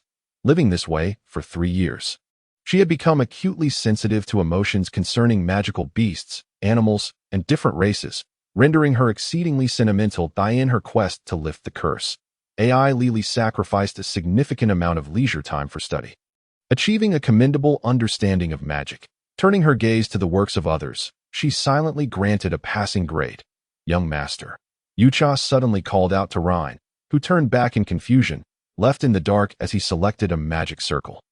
Standing before the cart, Rhine pondered for a minute before arriving at a decision. Yucha, spatial magic. Midwa, indeed, a top-tier 7th-level barrier. Yucha, stronger than I. Midwa, are you not aware of your own abilities? There exists along this line. Is it the fundamental formula? In this miniature world, Miduo, filled with resentment, flung her pillow aside, while Yucha was engrossed in unraveling the intricacies of magical structures, disregarding her. When has this goddess ever been overlooked? Val Yuer, wicked Yuer. After a brief commotion, Miduo suddenly calmed down and gazed at the ominous shadow shrouded in dark energy not far away. I must distance myself, she thought, looking at her delicate hands and sighing silently. Only when Rain averted his gaze did Yucha divert her attention. Meanwhile, the magical patterns within Rain's pupils dimmed. Rain chose a packet of powdered medicine, a rather ordinary healing remedy. Some onlookers were puzzled by Rain's choice of healing powder at lower levels. Dark elemental magic possesses little more than the ability to corrode objects, rendering it of limited utility. In previous years, dark mages had demonstrated the formidable corrosive capacity of dark elements by eroding wood and metal. Compared to the 10 individuals before him, Rain was not particularly remarkable this round. As most participants neared completion of their creations, Rain remained inactive. Was he going to forfeit? Impossible. He must be devising something. Could he be purifying the powder or filtering substances? A black-haired individual wondered. With a triumphant flourish, a student with golden hair completed his earth magic project, surveying the small heap of sand before him. This was the result of using earth magic to analyze materials, a technique he had learned from a senior.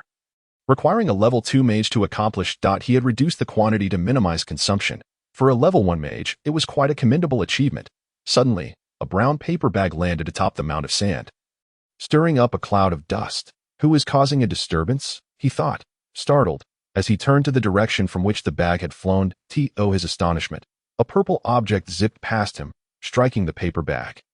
Boom! Flames erupted. Crackle, crackle, crackle. Ah! The individuals in the front row hastily retreated, their faces now smeared with yellow, translucent particles. The students jumped back, clumsily dodging as the suddenly airborne sand struck his face. Rain. He glared at the instigator, who had ignited his creation with corrosive magic. In a surge of anger, he didn't contemplate why corrosive magic would ignite sand. His only thought was to seize Rain and give him a good beating. Oh my! Rain grinned, unfazed by the other's outrage, for he had done this before. The last time was a year and a half ago, when he had received a warning, though the instructor from then was no longer at the Roshan Royal Academy of Magic. Noticing Rain's somewhat gleeful expression, a crowd began to shout curses. Rain, you're outrageous. A despicable scoundrel. Roshan profanity. Azure Dragon profanity. Elf profanity. Cough, cough. The number 1 girl cleared her throat. Of course, not everyone was cursing Rain. Some preferred not to waste energy on him, instead speculating about the strange occurrence of corrosive magic igniting sand. A resonance reaction of magical substances? Or perhaps a substance that ignites upon contact with acid? Could curses be resolved in a similar manner? Ai Lili pondered deeply, but soon abandoned the thought. For matters of magical theory, It would be best to consult mentor Fa. Ian and AI Lili recalled that he had previously discussed much knowledge with Kin. Kin was now a level 2 sage at the Mage Tower, possessing extensive connections.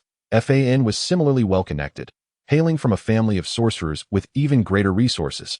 Both had profound reserves of knowledge and occasionally corresponded through letters. In essence, Fan was the right tool. Had Fan not been Kin's assistant for practical classes but rather for theoretical ones, he would surely have been expelled. Fan could be considered half a level 2 sage, albeit lacking in strength. This was why many students were keen to consult him. If he leveraged his connections, nearly every problem could be swiftly resolved. The dark magic element lingered in AI Lili's mind. Her area of study was curses, and most of her research material pertained to black magic. Now, an idea struck her. Dark elements possess a strong repulsive force against other elements, and dark magic encompasses many curses. Although these may not be as sinister as fatal or debilitating curses found in black magic, could there be phenomena where they mutually repel, causing aberrations with other magic or magical substances? The likelihood was greatest with magical materials and magical items. Given that the Yixiang family was not a large clan and harbored no enemies, it was unlikely to be targeted by such malicious curses. Yet she remained unharmed.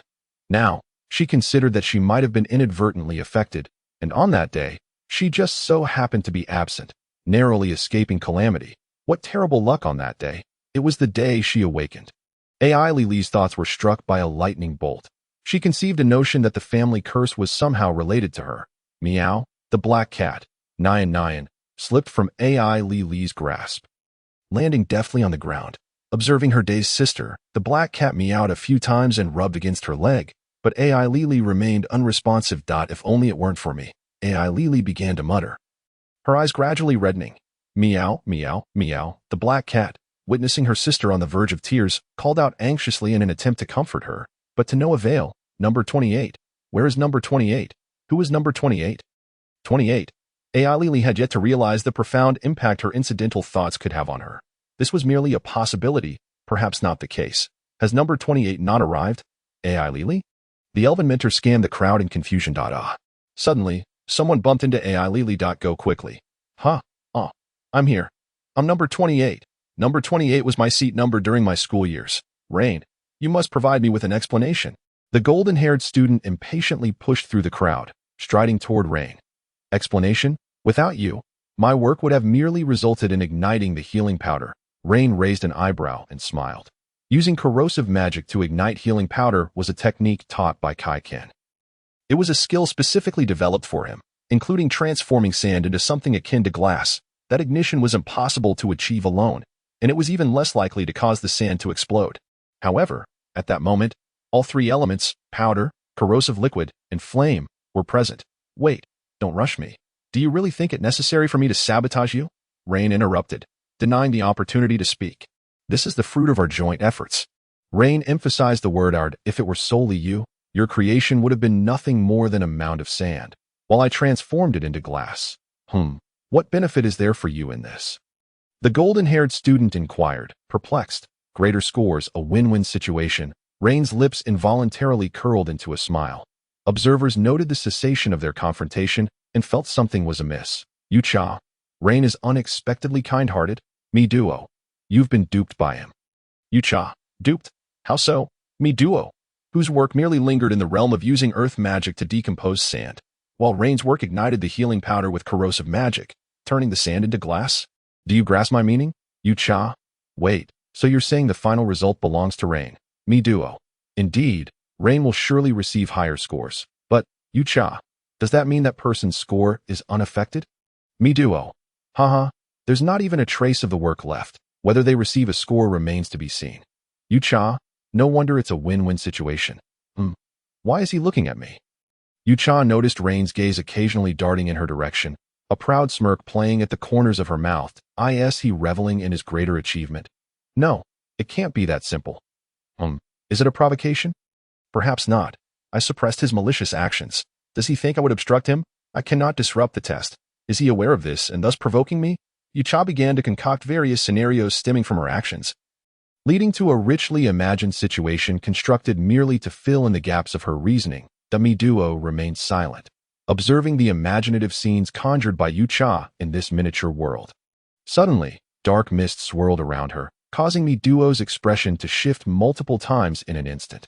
Irritated, she flicked her black, white, and gray ponytails to disperse it before regaining her composure, unable to decipher the situation. Yucha turned her gaze to the magic circle, where 3 magical elemental creatures surrounded AI Lili. Yucha. 3. She is practiced. Mido. She is far more suited to summoning magic than you. Yuck.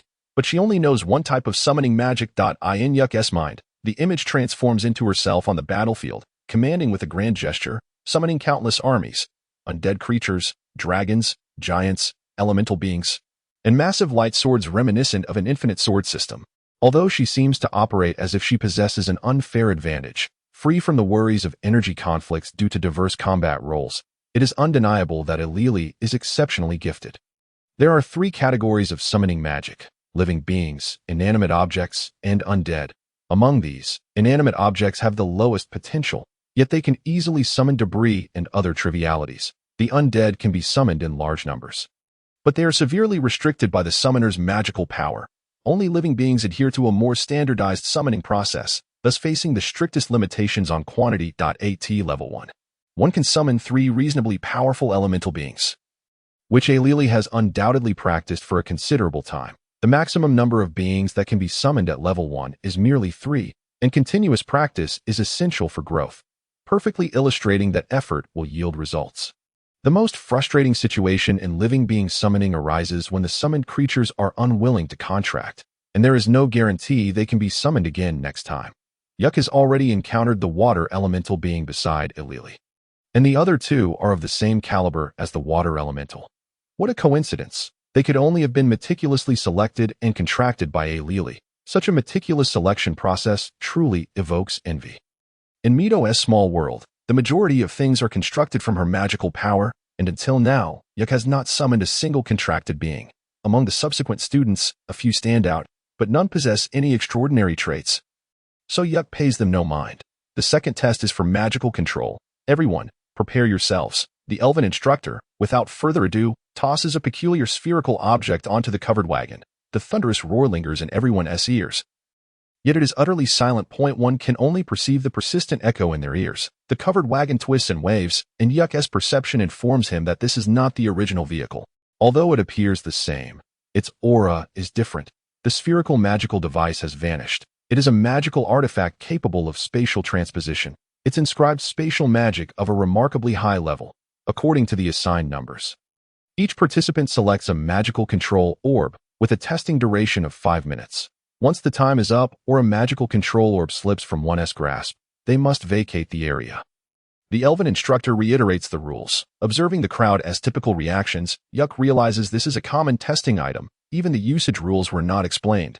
Yuck cannot help but feel a twinge of curiosity. Perhaps a fascination with everything, especially magical items. He has encountered none, and even those he has seen have been used sparingly. Excluding everyday items in today's test, he could count them on one hand, with Ryan contributing 2 instances. Yuck, I feel like a country bumpkin who has never seen the world, even though I'm male. Mido, you are already far superior to a country girl. Yuck, I am content. Mido, I advise you to have some aspirations. Even a little ambition would suffice.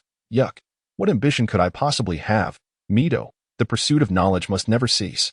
One must understand that a person's perspective on matters is limited by their cognition. Do you grasp my meaning? Yuck, misstep, just kidding. It's for the mission. I have been striving diligently. Mido, yes, you err. In this world, I am the only person you can truly trust. Yuck, Oh, Yuck does not comprehend why Mido would say this. Logically, one should hear that no one in this world can be fully trusted, including oneself. Yet, Yuck's hidden thoughts are entirely exposed to Mido, despite his earnest efforts to suppress them. The so-called dedication to the mission is merely an attempt to please Mido, hoping such a response would be to her liking. His entire existence is at the mercy of others, akin to the dynamics between cooperating parties. Distrust in a person devoid of selfish motives lingers. Yuck harbors suspicions toward Mido, magnified by Mido's many secrets. Yuck, I understand. Ultimately, I am merely deceiving myself. Are you listening? Mido, Yuck, it's nothing. My thoughts just diverged. Mido. If you maintain such a mindset regularly, it would be sufficient for self-care. Mito gazes toward the distant black mist, a hint of exasperation crossing her features. That troublesome Uer is affecting me, and here I am, contemplating my own demise in such a weakened state. Mito, Uer, in the future, I will periodically transmit the negative emotional energy I have leaked to you. Do you understand what I mean? Yuck.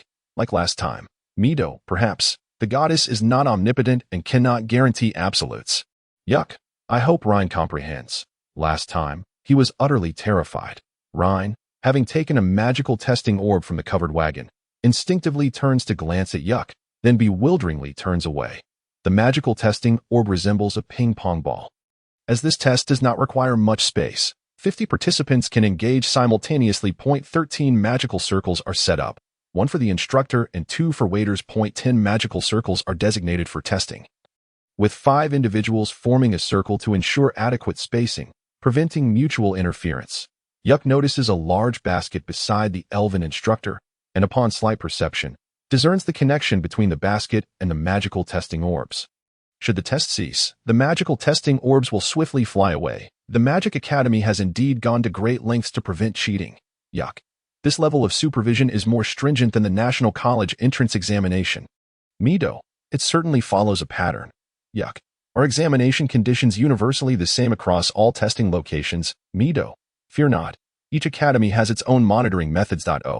And the assessments for maid promotions and work certifications are standardized. Yuck.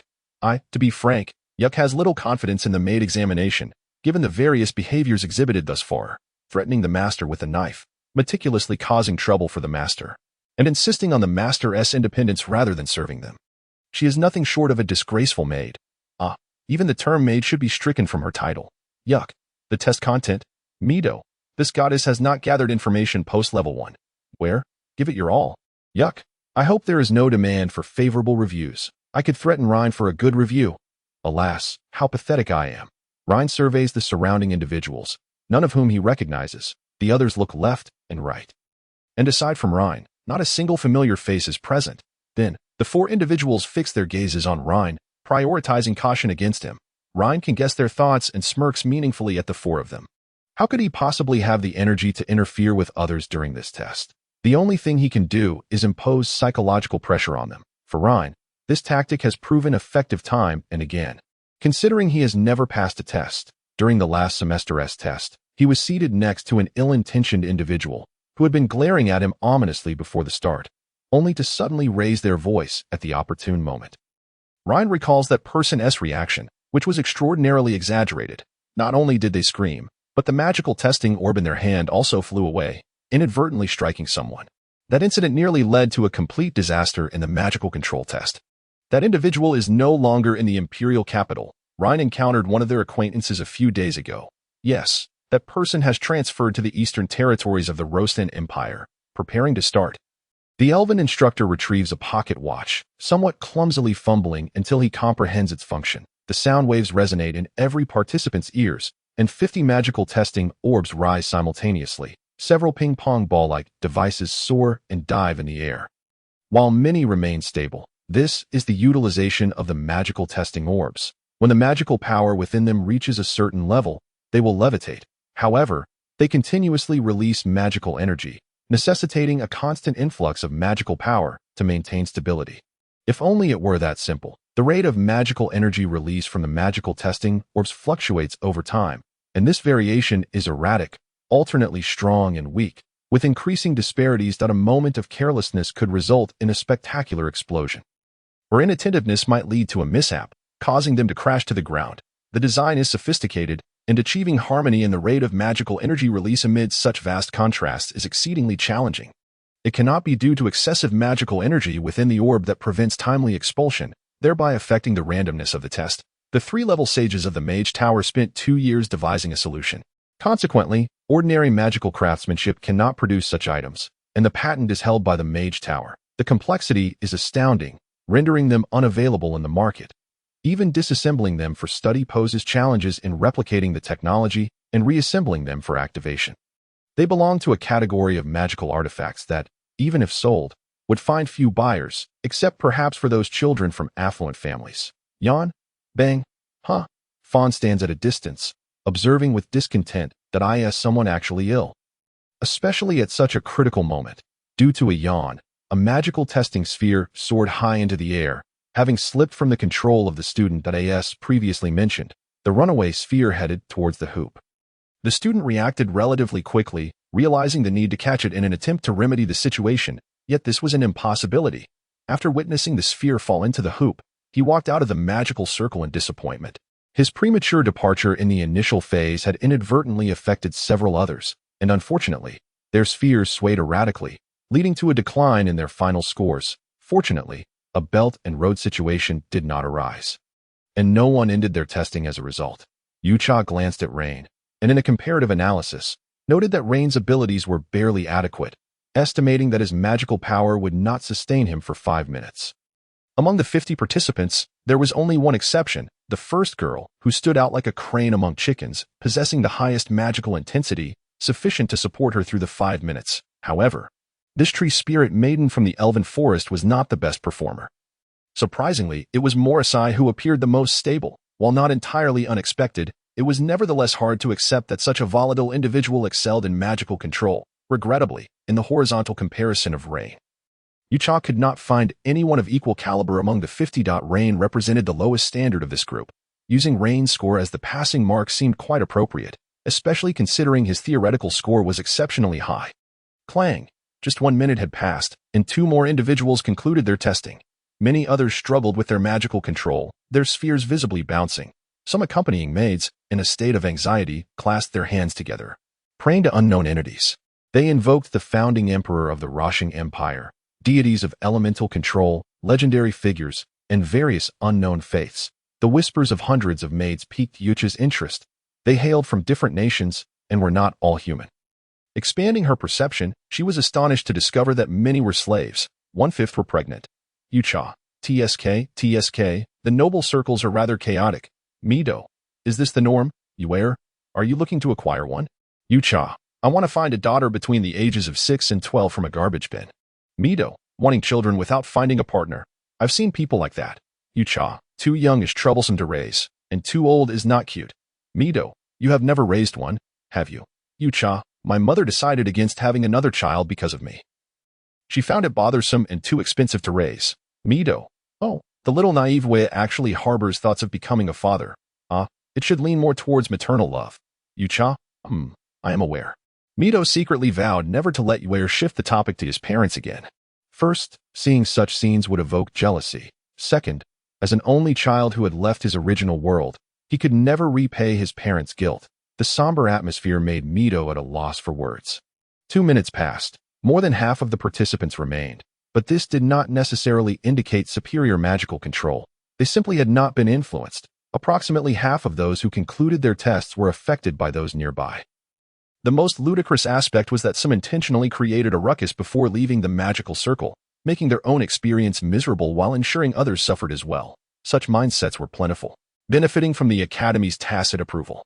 If a mage's spellcasting was interrupted by their environment, could they still be considered a competent mage, especially for the simplest task of channeling magic, and only with auditory distractions? Not a single person left the magical circle where Rain was situated. The 4 were always on guard against Rain, having long been mentally prepared for such unforeseen circumstances. 3 minutes passed, and Rain felt a tightening in his chest as his magical reserves dwindled. He glanced sideways at the 2 beside him. They were fully focused on controlling their magical testing spheres, while Rain's sphere had begun to fluctuate significantly. After a brief comparison, Rain was ready. The more people he eliminated, the higher his rank would rise. The closer his rank, the less those behind him could look down upon him. They would not dare to accuse him of faults. Let them surpass me first. With this unhealthy mindset, Rain chose to target the individual on his right. He reserved a bit of energy to unleash when his magic was nearly exhausted, allowing it to bloom upon someone else's head. Minor fluctuations soon stabilized. Major jumps quickly settled down. Rain observed the expression of his adversary, subtly maneuvering his sphere closer to him. The expression was most evident in focus. He merely awaited the opportunity. In an instant, the opponent's magical testing sphere unexpectedly plummeted, as if 1,000 pounds had crashed down. Seeing the furrow in the opponent's brow, Rain knew it was time to act. A yawn. Rain feigned a violent sneeze. Feeling his sphere undergo significant changes, and concentrated on stabilizing it. Huh. The opponent was startled, sending a magical testing sphere soaring towards the side hoop. Rain had achieved his goal. Rain, how could you? You plotted against me. I will inform the instructor. Upon realizing his test had ended, the opponent threw caution to the wind, determined to ensure Rain suffered alongside him. My sphere. What are you shouting about? Ouch, it hit me. What are you all doing? Silence. Leave. The elven instructor noticed the ruckus in Rain's magical circle. If not quelled, it might escalate into a fight. Instructor, Rain schemed against me. I did not see anything. Now leave. The elven instructor's expression was displeased. While others merely gasped in surprise, this group was particularly brazen, as if they could not bear to see others fare well. Not only did they exit the circle, but they also dragged a few down with them. The commotion drew the curious gazes of many, resulting in clang, clang, clang. The number of magical testing spheres in the hoop increased significantly. Clang. Before long, Rain also concluded his testing. He exited the magical circle with remarkable composure. And the unfortunate target of his schemes pursued him. A hand landed heavily on Rain's shoulder. Remove your filthy hands. Rain forcefully swatted the hand away. You despicable scoundrel, withdrew his right hand, ready to grab Rain's collar. Bang. Oh, cough. Are you seeking death? The opponent hunched over, clutching his abdomen, extending a finger towards Rain, ready to say something, but suddenly found himself rigid. Rain felt the same. The sensation was reminiscent of forcibly casting a spell, where insufficient magic would draw upon life force as a substitute. The two exchanged glances, realizing the elven instructor was fixated upon them. Suddenly, a gust of wind swept them away. It was Farn intervening. What are you two up to? Farn gazed at the two students, resembling drowned rats, casually dispersing the whirlwind, allowing them to crash to the ground.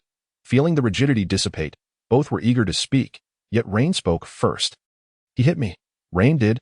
I did not permit you to speak. Farn shot a glance at Rain. Then expel me from school, Rain retorted defiantly. Farn was at a loss. Rain had been personally sent by Duke Elpha.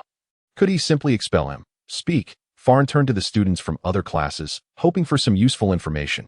Instructor, Rain schemed against me, disturbing the test. What did I do to you? Speak. He tisk. Explain. What happened? Well, you actually framed me. Taking advantage of the fact that the other party didn't know how to explain, Rain preemptively accused him. A classic case of the thief calling out stop thief. You speak nonsense. Clearly, it was you who plotted against me. What have I ever done to you? You scared me on purpose. I never laid a hand on you. How did I frighten you? A sneeze that I caught a cold. And then, Farn gestured for him to continue. But to no avail, the opponent had no further words. I see you are simply envious of me. Ah, I understand now. You claiming I frightened you is a roundabout way of insulting my father. How dare you slander the guardian god of the Rashing Empire? Nonsense. Being suddenly accused by Rain of such a grave charge was something no one could bear. Not even the current emperor of the Rashing Empire could tolerate an insult to Queen Elpha. Seeing both startled, Rain secretly rejoiced. This tactic of deflecting blame was learned from that cold-hearted maid, and his words were quite aggressive. Enough. Silence. Fawn waved, and from a distance, a stone flew in. This magical artifact, tasked with surveillance, was responsible for monitoring both the area of Rhine and another magic circle, coinciding perfectly with the conclusion of the test for both circles. It could display the previously recorded footage, revealing the truth of the events. Just wait and see. Faced with the grinning students, Rhine was reluctant to spare even a glance. How could he possibly not have noticed this? Last time, he had suffered due to this very device being the cause of his capture. After channeling his magical energy, a projection materialized 2 meters away. The footage depicted Rhine approaching his opponent, suddenly nodding and sneezing violently, leading to utter chaos. Let us return, Fawn said after a brief silence. The wind whipped around him as he departed on a whirlwind. This is outrageous. How dare you tarnish my reputation without offering compensation? With a clattering sound, the individual tossed a few gold coins before turning to leave. Rhine fixated on the coins. Just as he was about to pick them up, he noticed them frosting over at an alarming rate. What is this? A sense of foreboding washed over Rhine. Might you pause?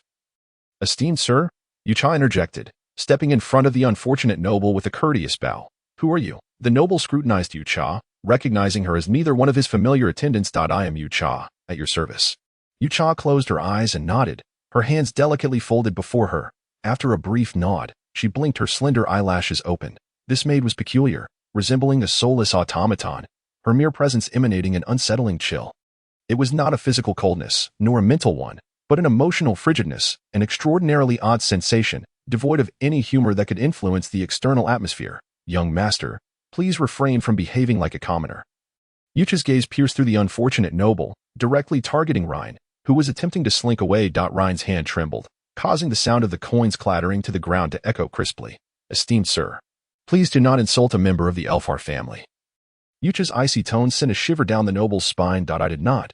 The denial escaped his lips almost instinctively. Please retract your charity. Huh? Do you think the amount given to a member of the Elfar family is insufficient? Or is it the fact that the coins were cast aside? It was evident he bore a grudge against the money. To Ryan, the golden opportunity had slipped away. After much effort to procure this small sum, not only had he failed to conceal it from this frigid maid, but he had also been caught in the act. Handed over, the noble, visibly displeased, reached out, unwilling to acknowledge Ryan any further. Yet he could not afford to wear that hat himself. Insulting the Elfar family, that would be akin to a death sentence if the word got out. Either he would be apprehended and executed, or, if luck favored him, the Duke of Elfar might be in a good mood and choose to overlook it. At best, he would suffer social death. TSK. Ryan was equally discontent, yet he could not contend with the maid, especially since his father was supporting her. Young master, maintain your composure, Yucha reminded him. Ryan feigned politeness, feeling a chill run down his back, glancing at Yucha in confusion. You are not affiliated with the 6th Duke's family, she reiterated, awakening the two. There were only 5 dukes in the Rostin Empire, with a strict hierarchy that could not be disrupted. The unfortunate noble knelt on one knee, extending his hands, a gesture of supplication to a superior. Executed flawlessly. While Ryan could not act in the name of his family, it did not negate the necessity of regarding him as a member of the Elfar lineage. The noble glared at Ryan with a ferocious intensity, as if he intended to devour him whole. Ryan, in a fit of frustration, cast aside the few coins. As the noble rose to express his gratitude, Ryan caught a whiff of a unique scent. Furrowing his brow in disdain, Ryan regarded the noble before him, astonished to discover such a fragrance emanating from someone so brutish. Though it was not particularly potent, it was undeniably intriguing. The noble quickly retreated after taking possession of the coins, showing no hesitation, as if transformed into a different person. Young master, please return to the testing area. Yucha's cold gaze remained fixed on Ryan. He felt goosebumps rise, rubbing his arms as he avoided making eye contact with her. Was she angry? It seemed not. As Ryan stole a furtive glance at Yucha, realizing his reaction stemmed from his own insecurities, Yucha made no move, her gaze unwaveringly fixed on Ryan. He suddenly comprehended the situation, quickening his pace to brush past her and take the lead. Only then did Yucha turn to follow. After running for a short distance, the unfortunate noble abruptly halted, clutching his head and muttering to himself. What am I doing? This is sheer sorcery. His previous actions felt utterly alien, as if his body had acted independently. They were not reflective of his desires at all, despite not being in a direct subordinate relationship with Ryan. He had no need to be so deferential. Could this be black magic? A hand clapped down on his shoulder. Oh, it's you. What's wrong? Did the instructor scold you? And no, it's nothing. Just a brief conversation. You need to push harder for the next challenge. By the way, have you also completed your task? How long did it take? 5 minutes. What? Yucha had followed Ryan for over 10 minutes before returning to the magician's testing area. Passing by the assassin's testing zone along the way, where various weapons glided through the air, there were not only flying daggers but also iron needles, arrows, and even flails striking the targets. The 5th round of the magical energy control test had just commenced, and in under 4 minutes, the entire group had been eliminated. Why are these second-level magicians so incompetent? Yucha commented. They're slightly stronger than the first-level ones, but not by much, Midwa replied. Midwa. When you say not by much, are you referring to your own prowess? Yucha. I mean in terms of ratios. If we measure against my divine strength, all magicians in the Hunyuan continent are on the same level. Cannon fodder. What about 9th-level magicians? Currently, there aren't many left. And even if there are 9th-level ones, they were still cannon fodder. Before long, this segment of testing concluded as well. Yucha noted something intriguing. Apart from a few obvious manipulations, the order of the numbers was arranged according to the social status of the students' families. Consequently, the further back in line the students were, the poorer they became, and their overall performance in magical energy control deteriorated. The last round was the most peculiar, despite there being a greater number of second-level magicians than in the first round. Once the magical testing sphere was placed in their hands, the test concluded in just 2 minutes. It was evident they were individuals who seldom trained. In comparison, Ryan emerged as one of the most exceptional in magical energy control. Not to mention that he was at a disadvantage in terms of magical capacity. His endurance alone surpassed that of the vast majority. If everyone's combat rankings were equal, Ryan would undoubtedly be among the top-tier magicians. As for the final round, it needed no elaboration. The elven instructor surveyed the crowd and declared, "Those who performed poorly in the first two tests and lack confidence may now apply to leave. Do not forget to report your numbers." The elven instructor seemed to reiterate the rules, and though Yucha disagreed with such behavior, it became evident when she observed some individuals casually departing that this was the norm. Number 36, number 85, number 103. In no time, nearly 100 had exited, yet their demeanor suggested indifference. If they failed this time, there would be another chance. If they failed again, at most, they would remain at the academy for another year. After all, they hailed from affluent backgrounds, being nobles, and even if they spent their lives in mediocrity, they had nothing to fear. However, some displayed signs of anxiety. Yucha noticed a few familiar faces among those who did not perform particularly well. Yet their magical strength was decent. Among them were individuals whose magical energy approached the standards of second-level magicians. Perhaps they pinned their hopes on the final magical strength test, adopting a trial-and-error mindset, where success or failure hinged on this one moment. Just as Ryan was about to voice his thoughts, he found himself at a loss for words. Suddenly, his heart raced, and he whipped around to look at Yucha. It had to be her doing. "I am well aware of my magical strength. Staying here is an utter waste of time. Why is she so insistent on making me look foolish? What right does she have to dictate my choices? She is merely a tool sent by the Quinn family to monitor me, barely reaching level 5 or 6. With her meager magical artifacts, how dare she interfere with my life?" Ryan seethed inwardly. Feeling repeatedly compelled to comply with her demands, had he not feared for his life, he would have confronted her long ago. "You will survive, young master." Yucha's voice formed words yet remained soundless. Ryan focused intently on her lips. Almost convinced he had misinterpreted. Was it lip reading? It could not be that simple. Yucha repeated that line countless times, resonating in Ryan's mind like an incantation etched into his very being. Even with his back turned to Yucha, he could still hear her voice. Ryan understood clearly that this voice had originated from his imagination, yet now it echoed like a spell, engraved in his heart. Point 1 for each. Once magical energy is restored, we shall commence testing. The elven mentor once again cast aside the previously utilized magical artifacts. The tent wagon transformed once more, this time revealing not a cart, but a large barrel filled with various potions, haphazardly piled together. Number 1. The elven mentor began reading off the numbers from a list, striking through those who had departed. At that moment, number 1, a spirited young lady, leapt forward, took a vial of potion, and with a flick of her thumb, uncorked it and downed its contents in one swift motion. Point 1 after another, others mimicked the actions of the first girl, consuming the potions before stepping aside to meditate and recuperate their expended magical energy. In that instant, all accompanying maidens fell silent, while the newly arrived maid held her breath, fearful of disturbing her young master or mistress. Once everyone had begun their meditation, the elven mentor casually tossed several dice onto the small patch of grass at the center of the magical circle. Pale green energy entwined around the fresh sprouts, gradually seeping into the dice. Micha. Is it transformed into a crystal sphere? Mi Duo. A disposable tool for testing magical strength. Micha. A single-use magical artifact. Mi Duo. Magical items are inherently consumable, and their quality determines their lifespan. Micha. I see. That sounds rather painful to use. Each drop depletes it further. Mi Duo. This one can only be used for half an hour. Micha. Mi Duo? Don't you find Ryan a bit peculiar? Mi Duo. Fear not. It's nothing. You've merely startled him. As one by one the participants rose, the elven mentor announced the continuation of the test. All they needed to do was infuse the floating crystal sphere at the center of the magical circle with their magical energy. Level 3 mage. Level 2. These individuals have already reached level 2. Morishi, next time, surely, you will advance. Ryan exhaled deeply. The first round concluded, moving to the second. Number 11. Number 12, nothing of concern. They wouldn't pass anyway. A mere pretense would suffice for their return. Young master. You will survive. Young master, 1 you. Don't overthink it. It's merely psychological. Ryan's steps wavered, seemingly to dispel the shadows in his mind, deliberately exerting force as he approached the crystal sphere. Thud. Before Ryan's eyes, everything morphed into a crimson hue. Thump, thump. This was the sound of Ryan's own heartbeat. Waist out a dark, humanoid silhouette materialized before Ryan. You have disappointed me. Ryan. It was a towering figure. Ryan, just forget it. Go play. This silhouette exuded an unsettling familiarity. Illegitimate child, perhaps. The figure was unknown. Waist, still reckless. A demon has possessed you. You caused the death of your own mother, draining her lifeblood.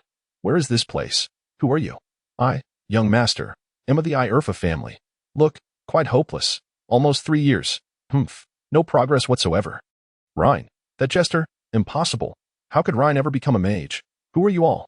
My affairs are none of your business. I warn you. If you don't release me, the Irfa family will not let you off lightly. Look, they are all individuals who disdain you. A spectral figure embraced Rhine from behind. Rhine attempted to resist, yet instinctively felt a sense of security. Turning around, he saw no face, merely a feminine silhouette clad in darkness. With a mouth crudely cut into the facial feature. Who are you? Have we met before? Perhaps, or perhaps not. Look, you have resorted to abducting another's fiancée for revenge. Repaying kindness with enmity, the farmer's daughter saved Rhine. And he even threatened her to abandon her engagement with the old village chief. What an ungrateful wretch. Rhine truly sullies the reputation of humanity. It wasn't me. I didn't do it. How dare you slander me? The female silhouette caressed Rhine's face, saying, look at them. They are all slandering you, bullying you, framing you, and detesting you. Suddenly, a pitch-black sphere floated before Rhine. The surrounding silhouettes multiplied, and the noise grew increasingly chaotic.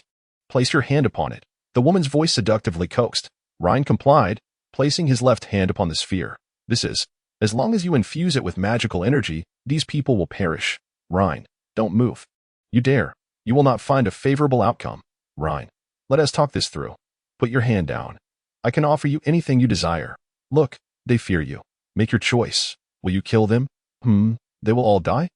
Well, that's just perfect. Let them all perish. Rhine gritted his teeth and shouted. Just as he was about to infuse his magical energy, the pitch-black sphere vanished, with the disappearance of the dark sphere. The scarlet world fell silent. All silhouettes shut their mouths, displaying expressions of astonishment. The female silhouette's mouth curled into a crescent grin, and all the silhouettes mirrored this expression, seemingly mocking him. Very good. UVE performed splendidly. Your choice is truly disappointing. Ha ha ha ha. Wait, what do you intend to do? Release me. Stop. Rhine struggled, screamed, and trembled in fear. The dark silhouette gradually coiled around Rhine. Akin to a person ensnared in a quagmire, the more he fought, the deeper he sank, ultimately being consumed. It's impossible. There must be foul play. How could Rhine possess the power of a level 1 mage? Mentor, Rhine has undoubtedly cheated. Rhine gasped in disbelief, staring at the glowing crystal sphere before him. Suddenly realizing what he was doing. Level 1 mage, level 1. Ha ha ha ha. Did you see that? I am a level 1 mage. Rhine, in utter disbelief, thrust his hands forward, disregarding his image as he surged into the crowd. Who dares to underestimate me now? Ha ha ha ha. Rhine danced jubilantly among the crowd, nonchalantly grabbing hold of an unfamiliar maid. Rhine, young master Rhine, please let go. The maid attempted to withdraw her hand, but Rhine, having trained with Kale for 2 months, was much stronger now. Thus, it was not easy for her to escape. Whoa. Rhine suddenly let go, causing the maid to tumble into the crowd, but fortunately, someone caught her just in time. Rhine continued to dance, seizing another partner, changing partners 8 times within minutes. When Rhine grasped a cool, delicate hand, just as he was about to embrace her waist for the final move, his body instantly stiffened. Young master. Congratulations. Micha observed coldly as Rhine reached for her right hand, about to kiss Dada. Upon recognizing whom he had grabbed, Rhine's expression became vacant, his smile gradually fading. 1 second, 2 seconds. Rhine released Micha's hand, momentarily at a loss for words, fearing she would hold a grudge. Rhine was merely overthinking, viewing her through his own habitual lens. Micha, you almost brought disgrace upon yourself. Me duo. Just standard etiquette. Do you understand? Micha. I've never seen etiquette that involves forcibly kissing a woman during a social dance. Micha glanced at a couple of decent-looking partners among the group, while 2 accompanying maids shyly shrank away, subtly wiping their mouths. The 2 blushing maids were both quite embarrassed, one flustered, the other utterly unsure of how to respond. At least one of them had experienced their first kiss. The Duke will surely be pleased, Micha added, causing Rhine to instantaneously lose his cheer. Let him be. Indifferently responding, as Rhine regained his composure, he pondered the strange hallucination he had just experienced. What exactly was that? Why does that woman seem somewhat familiar? The silhouettes were puzzling, and he couldn't recall. Rhine tapped his wrist against his head, only remembering that the earlier visions were a sea of crimson, with everyone appearing as dark silhouettes, yet the general shapes and details escaped him. The more he contemplated, the more his memories became obscured. Until in the end, The figures he recalled bore an uncanny resemblance, losing even the most basic ability to distinguish them. Young master, Mi-chan noted Ryan's odd demeanor, while Mi-duo merely suggested that he had frightened Ryan. Could it be that I truly instilled a severe psychological shadow upon him? It's nothing. Let us go.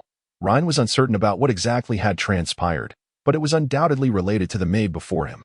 For in that illusion, their smiles were identical. It was madness, sheer madness, an unknown laughter directed at an unknown target, a cacophony of emotions. Anger can elicit laughter, and sorrow can too. Merely recalling those smiles sends my mind spiraling into chaos. The theoretical examination is scheduled for the afternoon, and once the magical assessment concludes, one is free to depart. Despite not having ventured far, Rain feels an overwhelming weariness, though this is not his first experience with such tests. The myriad of events encountered over the past few days has been exhausting, all of which began occurring after the arrival of that maid. It has only been about a week since he met Yu-cha. Do not disturb me, Rain declares, shutting the door only to reopen it moments later. Have you applied perfume? Yu-cha replies, perfume? What perfume? Mito interjects, there is no perfume. Yu-cha retorts, Mito. Did you add your own scent while pinching someone? Could it be yours? Mito exclaims, impossible. What scent could a man possess? None. I have no fragrance at all. Young master, I do not fancy perfume. Yucha's cold response gives the impression that he believes I intend to gift him perfume. Ah. Rain chooses not to elaborate further, closing the door once more, this time in silence. Yucha muses, Mito, how could life be devoid of scent? It is inseparable from genetics, is it not? Mito replies, indeed, it is as you surmise. Yucha questions, not life. Mito clarifies, this body is merely a vessel. Your relationship with it is akin to that of a driver and a vehicle. Rainy days. Be serious. Leaning against the door, Rain senses something peculiar about Yucha. The sound of retreating footsteps echoes, prompting him to sit on the floor. How curious it is that their scents are so remarkably similar. Can they not perceive it? Rain recalls the aroma emanating from the golden-haired student and Yucha. It is identical. It is not that Rain is particularly attentive to this scent, but rather, it is strikingly memorable. Even I possess this scent, along with a multitude of different aromas, after a period of calm breathing. Rain discovers that the fragrance surrounding him is even more complex, with the most potent scent mirroring that of the two individuals. As the scent above my head, Rain retrieves a small mirror to inspect. Finding nothing beyond dandruff. My eyes. Rain notices something amiss with his eyes, pressing his face against the mirror, scrutinizing for a long while before discerning the truth. There are magical runes within. Although faint, they are unmistakable. No, perhaps not. Have I been enchanted by that emotionless maid? Or could it be due to that illusion? If I have been bewitched, it would explain the sudden surge in my magical power. Whether this is a blessing or a curse remains to be seen. For now, my magical prowess is advancing at an astonishing rate. But what does it all mean? Could there be danger? With these thoughts swirling, Rain sits at a chair and retrieves paper and pen. Preparing to write a letter to Akin Alpha. Yes, and there is also Emery. He could enlist someone to assist me, as long as no unforeseen complications arise. Before writing to Emery, Rain searches for a colorful strip of cloth. The fabric, an inch wide, is red and somewhat moldy. This serves as the internal signal of the Alpha family, with the red strip denoting significant events, an indication of utmost importance that must not be forgotten and should be acted upon swiftly. While it is termed a signal, it originated from a playful agreement among a few individuals long ago, and Kaiken had enthusiastically praised the two. In contrast, Kale disdained such trivialities, deeming them childish and asserting that familial matters should not be classified by importance. Rain hesitates over how to compose the message, as it has been quite some time since he last connected with Kaiken. With his hand curled, he lightly taps his chin with the pen. Regardless, the momentous news of his ascension to an apprentice magician must be conveyed, even if it leans towards boasting. He wishes for Kaiken to recognize his diligent efforts. And Jessica. A wicked smile spreads across Rain's face as he resolves to seek out the girl who occupies his thoughts after the afternoon's theoretical examination. Rain is here. I must ascertain the truth of this. Surely, he is cheated. Who would welcome this young master with such enthusiasm? As Rain strides into the classroom, he scans the room, noticing the students eyeing him with ill intentions. Rain, you have advanced. Kukulin stares at him incredulously. In her mind, Rain was merely a mediocre magician, unworthy of breaking through to the first level before graduation. Such fuss. Can I not ascend? Rain feigns indifference. Secretly reveling in the moment. It is indeed perplexing to have advanced, and he senses that he is not far from the next bottleneck. Yet, he wonders if this unconventional promotion might jeopardize his foundational magic. But what good is regret now? If trouble arises, he can only seek to amend it. as it is beyond his control. A stitch in time saves 9. Fortunately, the various stages, early, mid, and late, merely represent progress towards the next level. The disparity in strength should not be too severe. Everyone, take your seats, Fa-Hen commands with a stern expression as he enters the classroom. You have a brief moment to reverse your fortunes. Once the time is up, you will proceed to the designated area for testing. Moreover, I must emphasize that this examination comprises 70% of the material you have learned over the last 2 months. With that, Fa-Hen exits the classroom, leaving the remaining time for the students to manage as they see fit. If any mishaps occur, the responsibility lies solely with the students. Upon hearing this, Rain's complexion shifts. The last 2 months, he has been training with his brother. Whereas he had the opportunity to study theoretical knowledge, the last few days of cramming have solely involved magical training, leaving no time for catching up on the lost material. Rain quickly realizes that Fa-Hen has tailored this message specifically for him. Albeit with a slight possibility of targeting the testing scope for all. He must rely on last-minute preparations, charging ahead with determination. In the commercial district, Yucha traverses the street with a basket of ingredients. As the Royal Rosan Academy's theoretical examination prohibits accompanying maids, he has reverted to a simpler maid's attire. Alpha Street, Yucha states dispassionately, somewhat surprised to find himself here. Seizing the moment of solitude, he employs spatial magic to send the ingredients back to his residence. I nearly forgot about this place, Yucha muses. Mito responds, indeed, it would be prudent to take a look and clear your mind. Yucha remarks, truly, I have been quite idle throughout the day.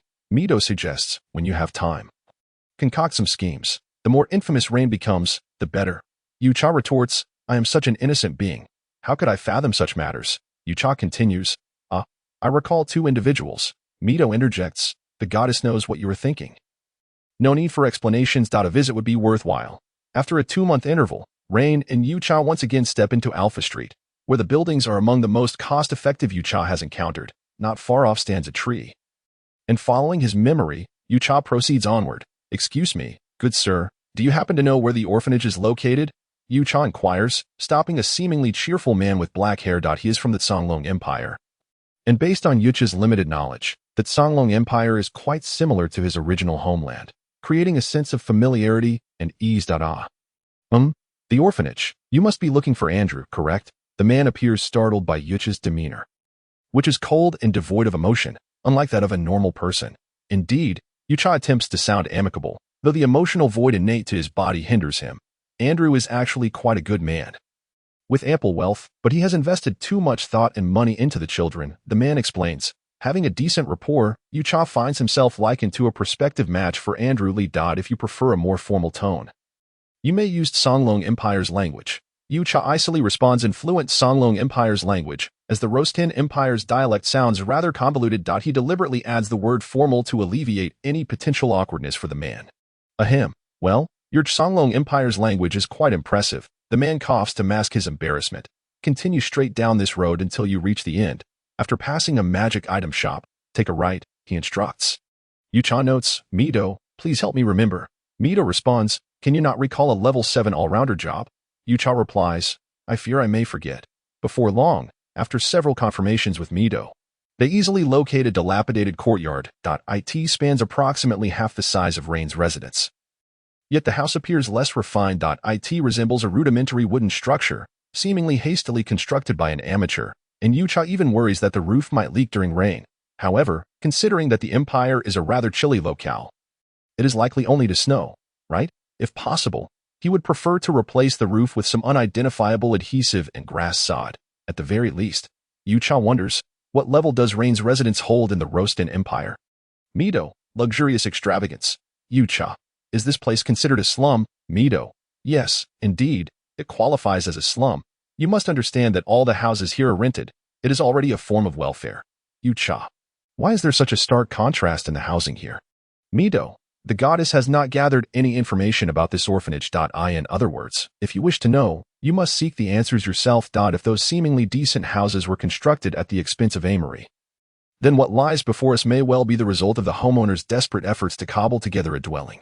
Come here, try to catch me. Ha ha ha, too short. How infuriating.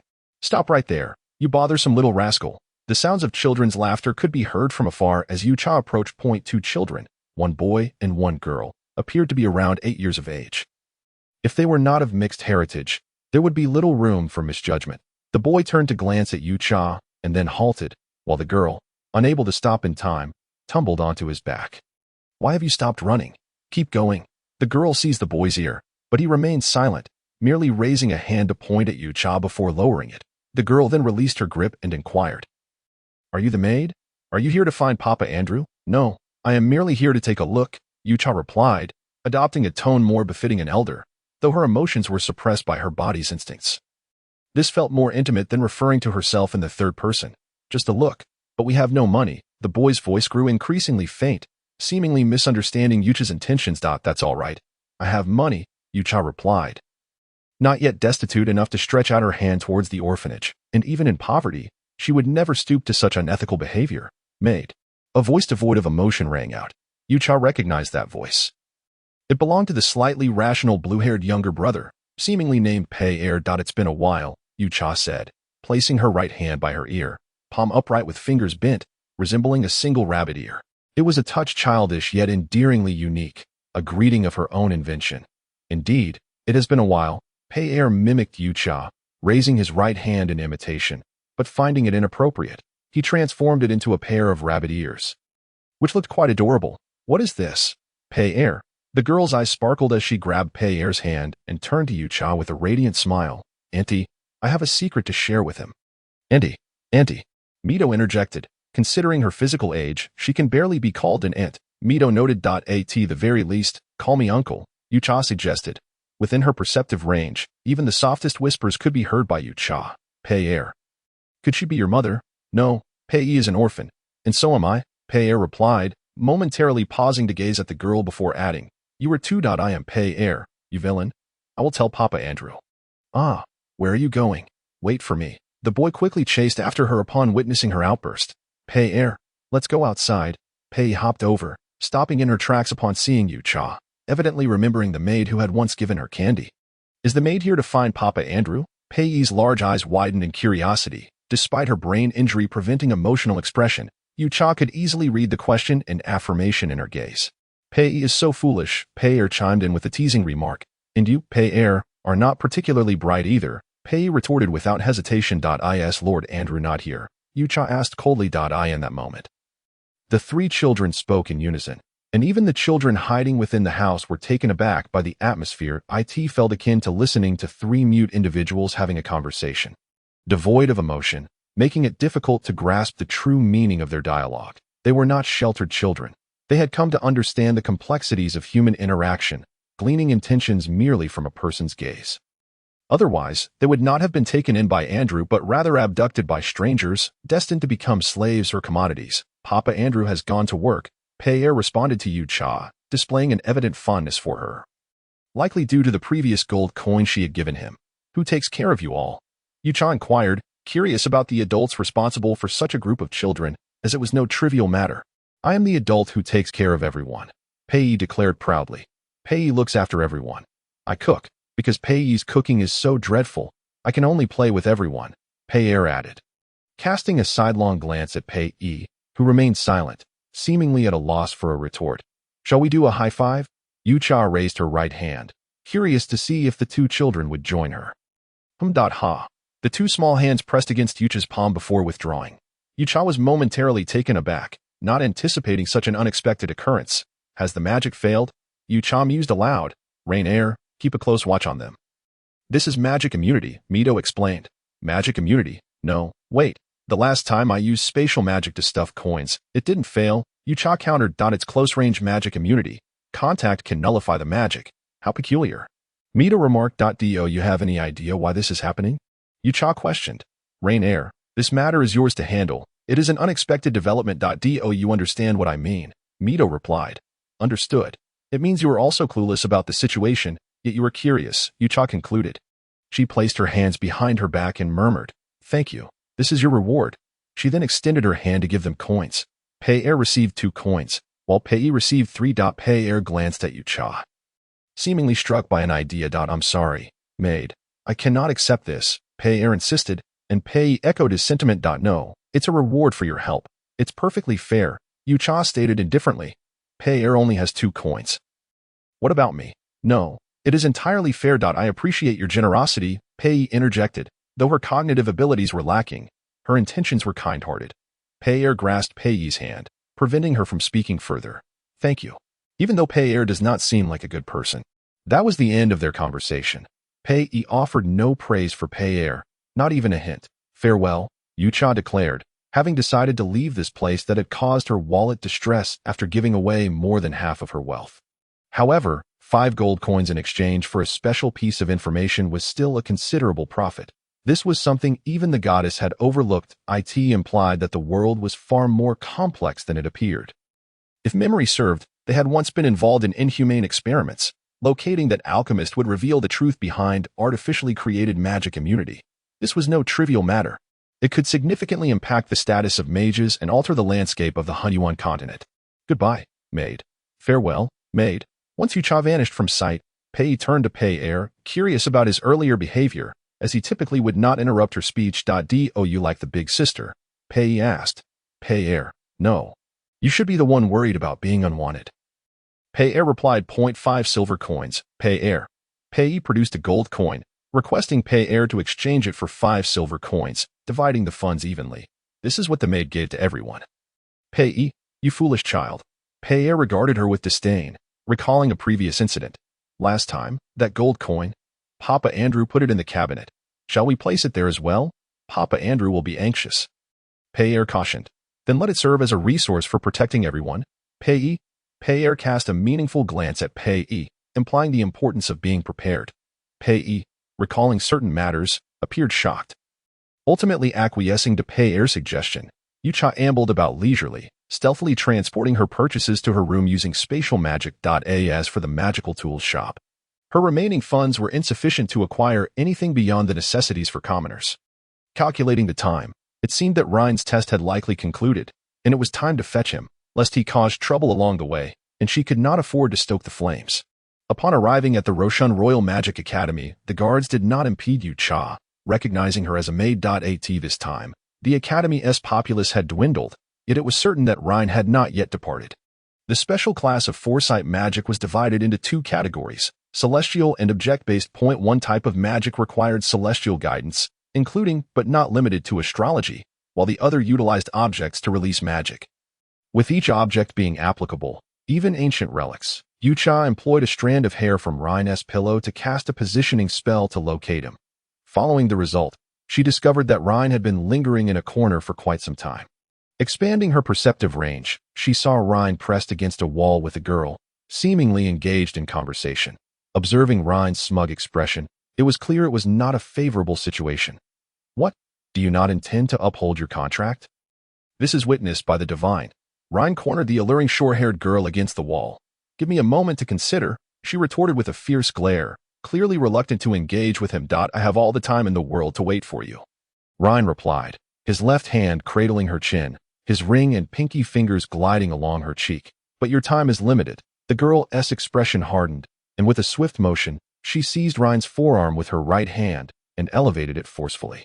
While her left arm hooked under his armpit, pushing him down, she twisted his left hand behind his head and, in a flash, grasped his right wrist, pulling it outward, her right knee pressing against his lower back. Forcing Rhine to muster all his strength to resist her. Jessica, do you realize what you're doing? Rhine shouted, don't come crying to me later. My fondness for women is not boundless. Jessica's eyes widened in shock, her face contorting with difficulty as she clenched her teeth, deciding to release Rhine.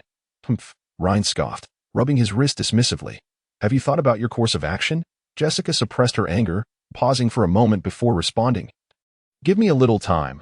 I will provide you with an answer by tomorrow at the latest. Humph, you have only 3 days. Beware the wrath of the divine, Rhine threatened, his gaze on Jessica akin to that of a hunter eyeing its prey. Young master, No, it's nothing, Rhine exclaimed, startled as he turned to face an emotionless maid. Pfft.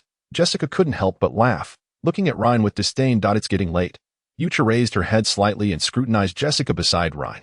What a striking young lady. Is that blue-violet hair? What a unique mix, Midwa replied, near the sea of magic. Yucha continued, that peculiar sea at the easternmost edge. How did she venture all the way here? Midwa clarified, Rainier, the Hunyuan continent is round. Do you comprehend my meaning? Yucha pondered, Could it be the coastal regions of the westernmost nations? I assumed it was the coastline of the Songlong Empire. Your technique is quite fluid. Yucha affirmed, recognizing the other's capabilities. Jessica was taken aback to hear Rhine's maid complimenting her. Did she possess knowledge of that knightly combat technique? Was she also a knight? Rhine had actually hired a knight as a maid. No. Perhaps she was purchased. However, Rhine caught a crucial piece of information from Yucha's words. She had been observing. Did she know what transpired between him and Jessica? Would she inform Quinn? Even if she did tell that old man, it would be of no consequence. At worst, he would face a period of punishment. She surely wouldn't be privy to the contents of their discussions. The contract from a year ago would remain unknown to her. Jessica responded symbolically before turning to leave, her emotions in turmoil. Let us return home, young master. Huh? Rhine glanced nervously at Yucha, hastily stepping ahead to conceal his expression from her view. Yucha observed, Rhine seems quite anxious. He must have done something he regrets, Midwa added, and something shameful. Yucha inquired, Midwa, is there a connection between the divine and contracts? Midwa responded, a vow is a pact. Since it is a verbal agreement, the divine serves as a witness. And breaching a contract carries severe consequences. Yucha asked, why haven't you mentioned this before? Aren't you a goddess? Midwa clarified, if you make a verbal contract with someone else, the witness will certainly not be me, and you will inevitably suffer. Thus, I have refrained from informing you. Yucha protested, Midwa, are you implying you don't trust my abilities? I should be capable in negotiations. Midwa countered, you know well enough. Haven't you faced setbacks before? Yucha retorted, cough. Those were merely youthful indiscretions. Nothing of great significance. Midwa replied, you are only 16. This body is but 20 years old. Are you aging already? I have lived far longer. Yucha asked, were you angry just now? Midwa denied, no, but you must pay closer attention to their contracts. Mwamua. Upon returning to his room, Rhine disregarded his dignity as he embraced the foundational magic book, showering it with kisses. You are truly my savior. Before the theoretical examination, Rhine anxiously reviewed the knowledge he had missed, repeatedly flipping through the book, finding certain sections eerily familiar, while others felt as cryptic as a celestial manuscript. Utterly incomprehensible without guidance. Approaching the theoretical test with a mindset akin to a blind cat stumbling upon a dead mouse, he unexpectedly discovered that all the test content was contained within this very book. Enriched by supplementary material, after skillfully answering the questions, he departed under the incredulous gaze of the supervising instructor. With this, he had officially become a first-level magician. Rhine began to fantasize about receiving his first-level magician badge. Envisioning the guild's emblem engraved on its reverse, and his name intricately carved along its edge, from that day forth, Rhine, the continent's most formidable legendary magician, would ascend rapidly, amassing wives and concubines, becoming a dominant force. His thoughts spiraled into wild reverie, loud enough for Yucha, preparing dinner on the first floor, to overhear. Dominance, Yucha whispered to herself, dismissing Rhine's fanciful notions as utterly unfounded. Sometimes, heightened perception can be a burden. Yucha mused. Midwa remarked, your vivid imagination can also be a source of trouble for me. Yucha retorted, that's on you. I bear no responsibility if Rhine discovers that there are those who can resist magic, Midwa interjected. Magic immunity is not a magician's bane. It merely presents certain constraints. Do you understand? Yucha inquired. What? Midwa clarified. Thus, you should learn how others apply magic effectively. Are you familiar with meteor magic? Yucha responded. Oh, I see. Hurling stones to slay. As magic immunity only affects magical energy, correct? Midwa affirmed. Indeed, a teachable spirit. Always strive to learn, utilize, and ponder, lest one day you find yourself outmaneuvered without comprehension. Yucha nodded. Understood. Rainier's impatience was palpable. Midwa sensed Yucha's growing impatience and felt discontented herself. This was not the first instance, no. If he becomes exasperated, he will surely say, I resemble his mother. Midwa swallowed her words, vowing not to allow Yucha to steer the conversation towards his family. Denying him that opportunity, Midwa asked, Rainier, how many gold coins do you have left? Yucha replied, a single digit. Midwa advised, you should check on those two children periodically. Yucha inquired, are you worried they might encounter trouble? Midwa replied, no one would allow their experimental subjects to roam freely. Do you grasp my meaning? Yucha pondered, following the clues. Is there no oversight for such inhumane experiments? Surely they are prohibited? Yucha mused. There must be a powerful entity supporting such experiments. Midwa explained, magicians are formidable weapons on the battlefield. Soldiers with magic immunity are specialized weapons against them. Yucha asked, regardless, should I not intervene? Become a behind-the-scenes hero, Midwa replied. Let us devise a plan once we locate them. Rainier, may I pose a question? Yucha responded, go ahead. I may not have an answer. Midwa inquired, do you believe that violence cannot resolve issues? Yucha answered, but it can eliminate those who pose problems. Midwa cautioned. Are you aware of how many lives a violent conflict can impact? Including countless innocents? Yucha admitted. No, Midwa explained. Your previous thoughts were those of a child. Waging war for peace is misguided. Yucha conceded. I see. Midwa summarized. In simple terms, leveraging or mediating is the optimal approach. Strive to avoid violence. Do you understand? Yucha exclaimed. Assist? I comprehend. The rankings have been released. You can check the bulletin board. Fawn bit her lip in disbelief, reminding those who advanced to register at the Magician's Guild.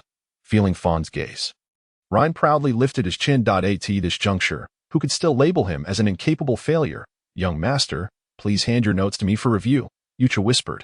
Ryan hesitated but ultimately surrendered his notes to Yucha.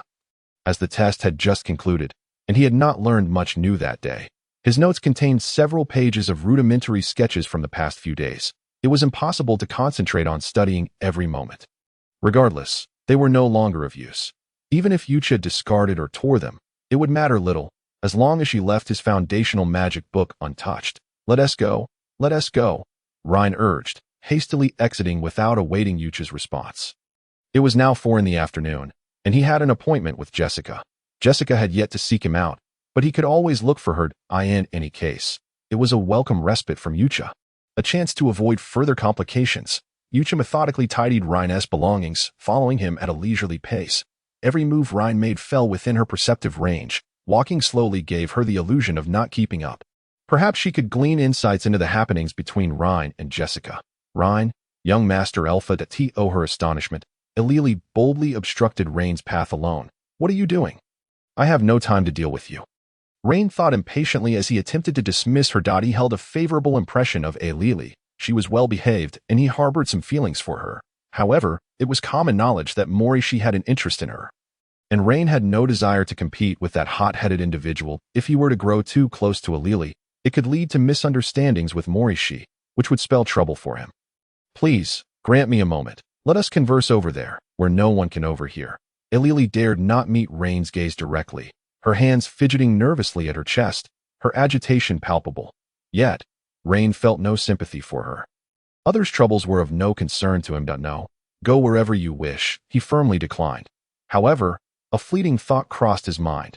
Ilili was on good terms with Si Chulin, and perhaps she could procure some valuable information.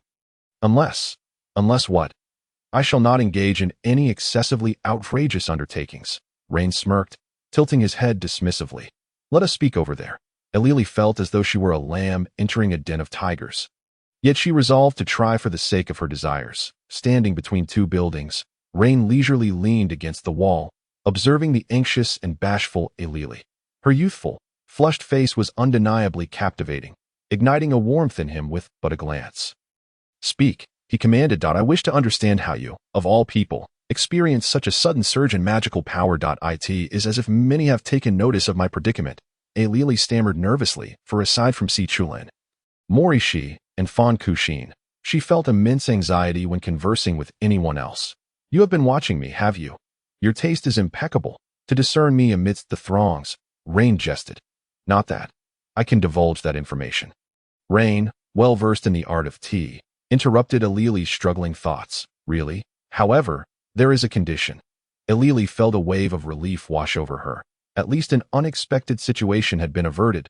She had been concerned about how to navigate the complexities of the conversation without falling victim to deception. Kia, Ilili exclaimed, her eyes widening as Rain leaned in closer, nearly brushing against her face. Such an audacious display of charm was a first for her.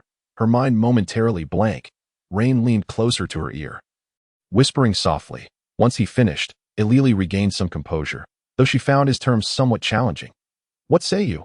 Rain inquired. No, I cannot betray Si Chulin for my own gain, Ilili retorted, meeting Rain's gaze with unwavering determination.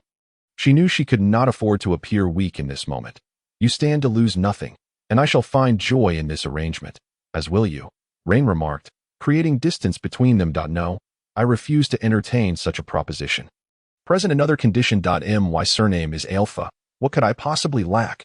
Rain dismissed her, gesturing towards the knight's training ground. I am a person of considerable busyness and lack the leisure to dawdle with you. Ilili remained rooted in place for what felt like an eternity. Perhaps she would have to explore alternative methods. There were ways to grow stronger quickly, but such a significant change would inevitably draw attention. Ilili. Morishi, what brings you here? Ilili quickly masked her disappointment. I observed you conversing with Rain, Morishi said calmly, fixing his gaze on Ilili. Idio, tell me. I have been listening for some time now. For some time? Since the outset. I have been nearby, Morishi admitted, gesturing towards the side of the building where he could overhear their conversation. Is that condition truly excessive? Yucha questioned. Si Chulin will suffer significant damage to his reputation. Mito added, indeed, it could be viewed as a betrayal of friendship. Rain, matters possess dualities. Perhaps this is a test of their bond, Yucha considered. Indeed, it seems so. Let us see who will willingly sacrifice. The knight's training ground was not only expansive in magical circles, but also populated with numerous wooden dummies. Bang, bang, bang. Jessica exhaled sharply, her bandaged hands dampened by sweat. Her fist struck the dummies with the ferocity of a tempest, leaving visible dents in their surfaces. Miss Knight, you appear to be in a foul mood. Rain observed, leaning against a wooden dummy with a bemused smile as he watched Jessica practice. Seeing you here, I suppose I shall pause, Jessica replied, gradually unwrapping her bandages. Have you made your decision? Jessica took a deep breath, bracing herself for the final resolution that I will uphold the contract. Yet, I find myself suddenly disinterested. Jessica was taken aback by Rain's refusal. What do you intend? She demanded, gripping Rain's collar tightly. Nothing of consequence. I simply find you uninteresting. Rain feigned calmness, responding nonchalantly. Then why have you come to seek me out? Jessica pulled Rain closer, their faces mere inches apart.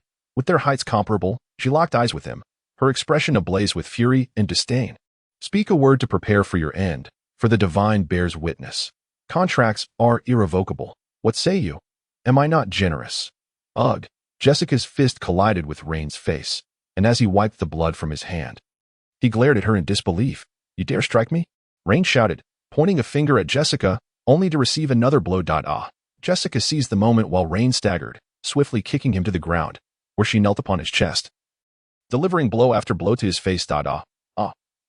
Ugh, bang, ugh, you scum, pervert, cretin, die, die, die.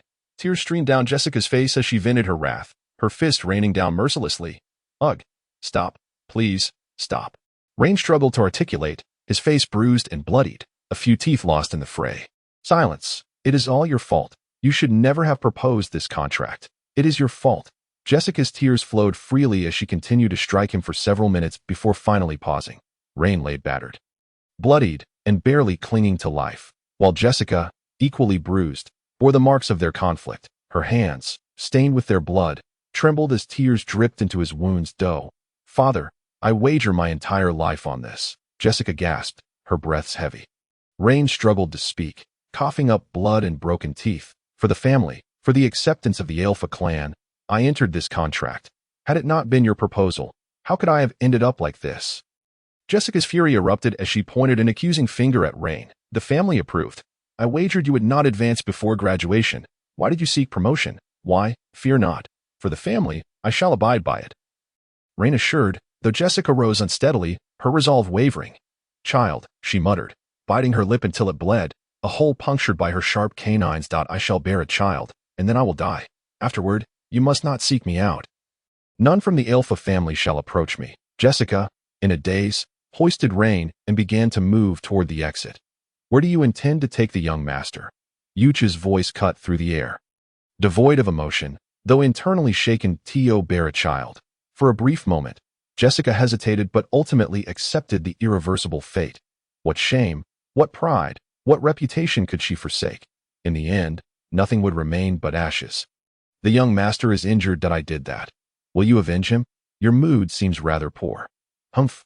Wishing for death, Jessica replied bitterly. Very well. I comprehend. With a gesture, Yucha conjured a powder green and sky blue magical circle that rose from beneath Jessica's feet, passing over her head before vanishing. A master of advanced magic. Jessica felt a wave of tranquility wash over her, for the contract with Rain bore weight upon the safety and continuity of her family. Victory. Her family would become the sole branch of the Alpha family as per their agreement. If they lost, they would either betray the contract leading to the family's annihilation or fulfill the contract, thus still becoming the only branch of the Alpha family. Initially, the family approached this with a gambler's mindset, but now they demanded her life in return. In a fit of rage, she had a tumultuous confrontation with her family. And from the very beginning, she had been venting her frustrations at Rain, whom she regarded as a mere wooden puppet. Seizing the opportunity, Rain pushed Jessica aside, having fully recovered from his injuries, and swiftly hid behind Yucha. Tisk, drive her away. She has lost her mind. Rain hoped Yucha would take pity on him, given his pitiful condition, and teach Jessica a lesson. Young master, please do not make things difficult for me. What do you want? Jessica, whose physical condition had been restored by Yucha's life magic, had calmed down considerably. How about this? Not much at all. You just want my body, don't you? Ha ha. No. Interest. Jessica tucked her hair behind her ear, saying, I'm open to anything, as long as you let me have it within 2 days. You can do as you wish. Jessica had completely resigned herself to this fate, a decision she had made before stepping out.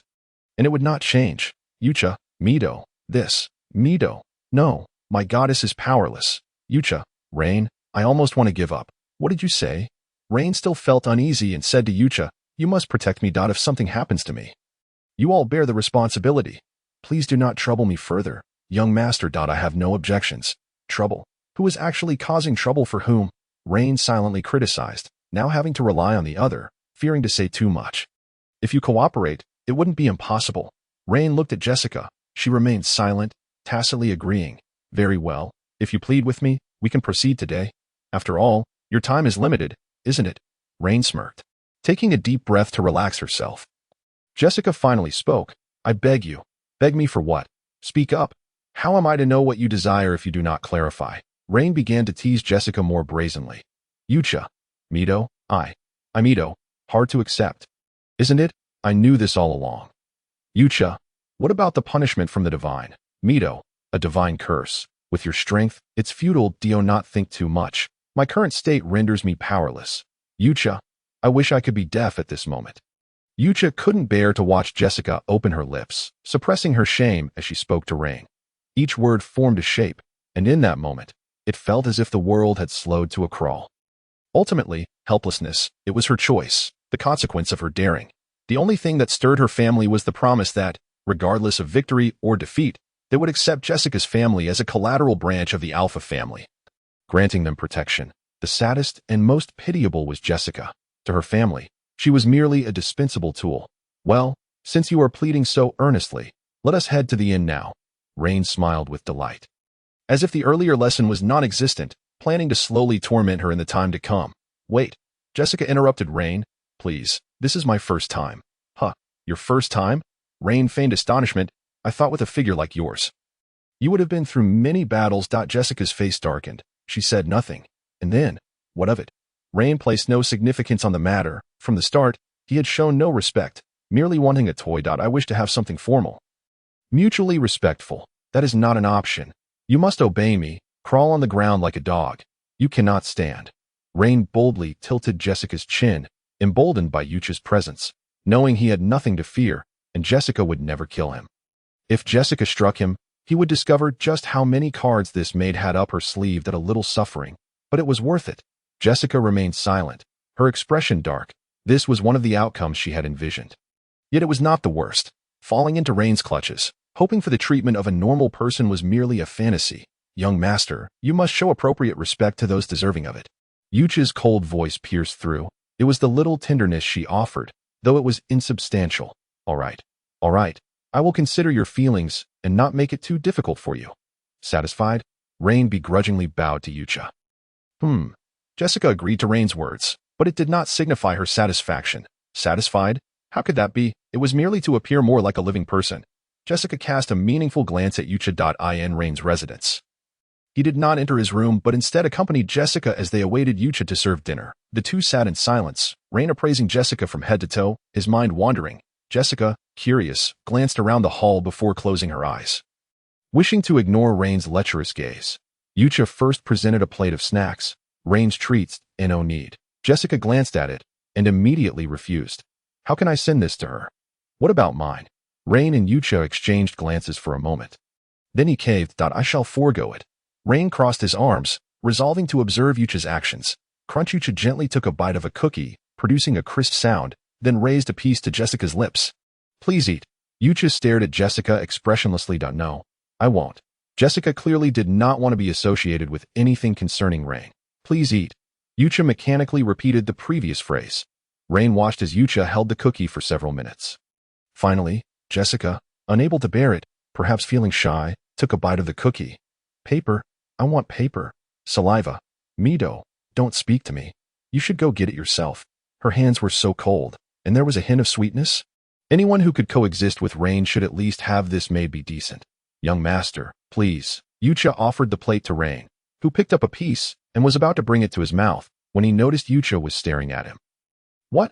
Is there something on my face? Rain wondered, his hand holding the cookie gradually dropping.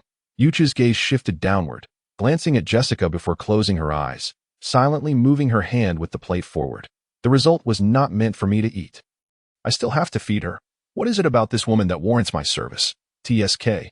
Though he felt indignant, Rain still accepted the plate, bringing the cookie to Jessica. Open your mouth, Rain said irritably.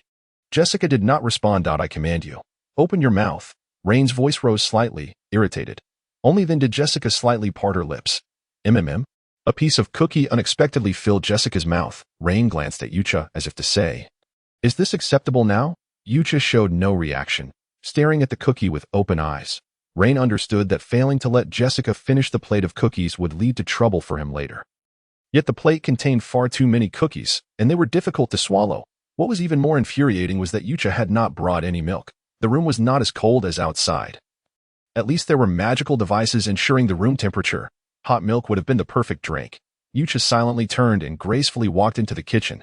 Graceful, cold, gentle, it was perplexing. Yucha captured most of Jessica's attention. She struggled to determine what kind of person this maid truly was. Rain grew increasingly skilled at feeding, yet Jessica could not consume it all in one go, leaving Rain anxiously waiting for her to swallow. Had Rain gone mad? What exactly did he want?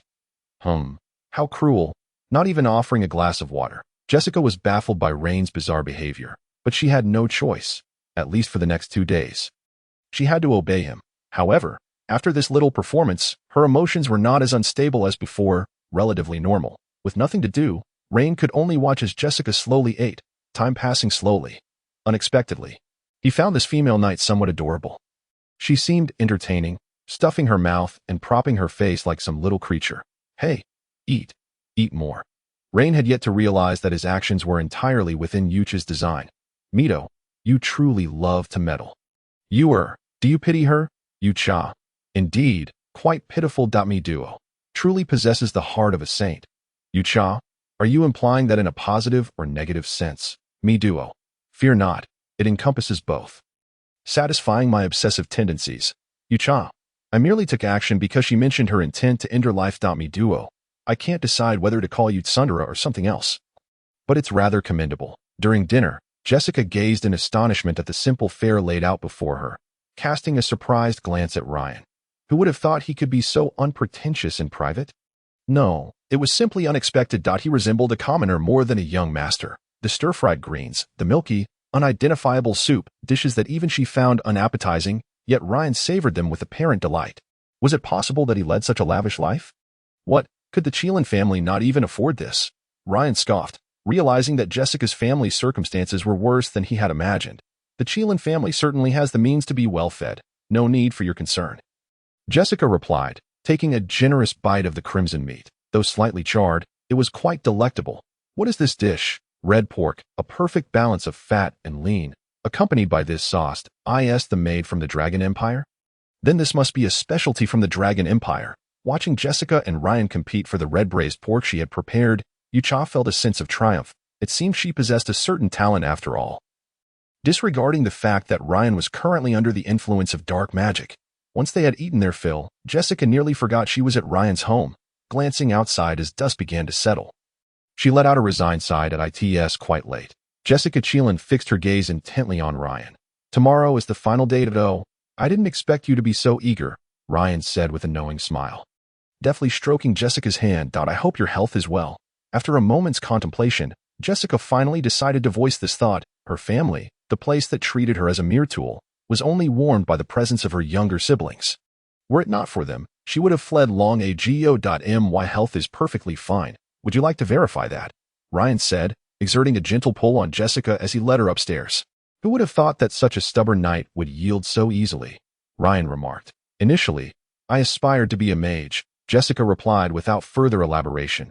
She was not Ryan, and could not afford to indulge herself. The decisions of her life were dictated by her family. How pitiful! Ryan laughed unabashedly, his mind racing with thoughts of future escapades. An hour later, Yucha sat in her room, her emotions in turmoil.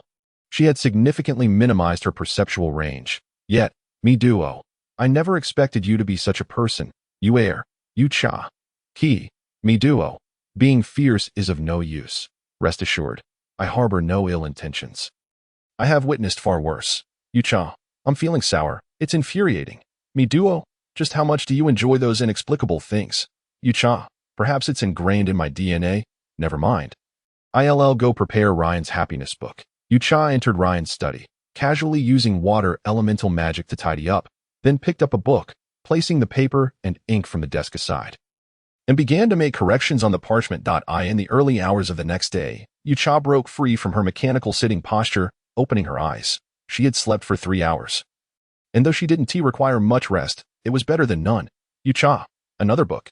This beginner's magic is utterly useless, riddled with flaws. Me duo. Well done. But you should prepare breakfast now. Yucha, the life of a maid is truly dull and monotonous. Knock, knock. Yucha gently tapped on the door, and after a long delay, Ryan finally opened it. Young master, did you not sleep all night? Yucha maintained her composure, though internally she was surprised. Go to the academy and request leave for us, Ryan said wearily. Yucha noticed the injuries on Ryan and began to understand why he appeared so unwilling. She had to admire Jessica. She had even brought magical tools to bind Ryan's movements. A semi-transparent magical chain was wrapped around Ryan's ankle.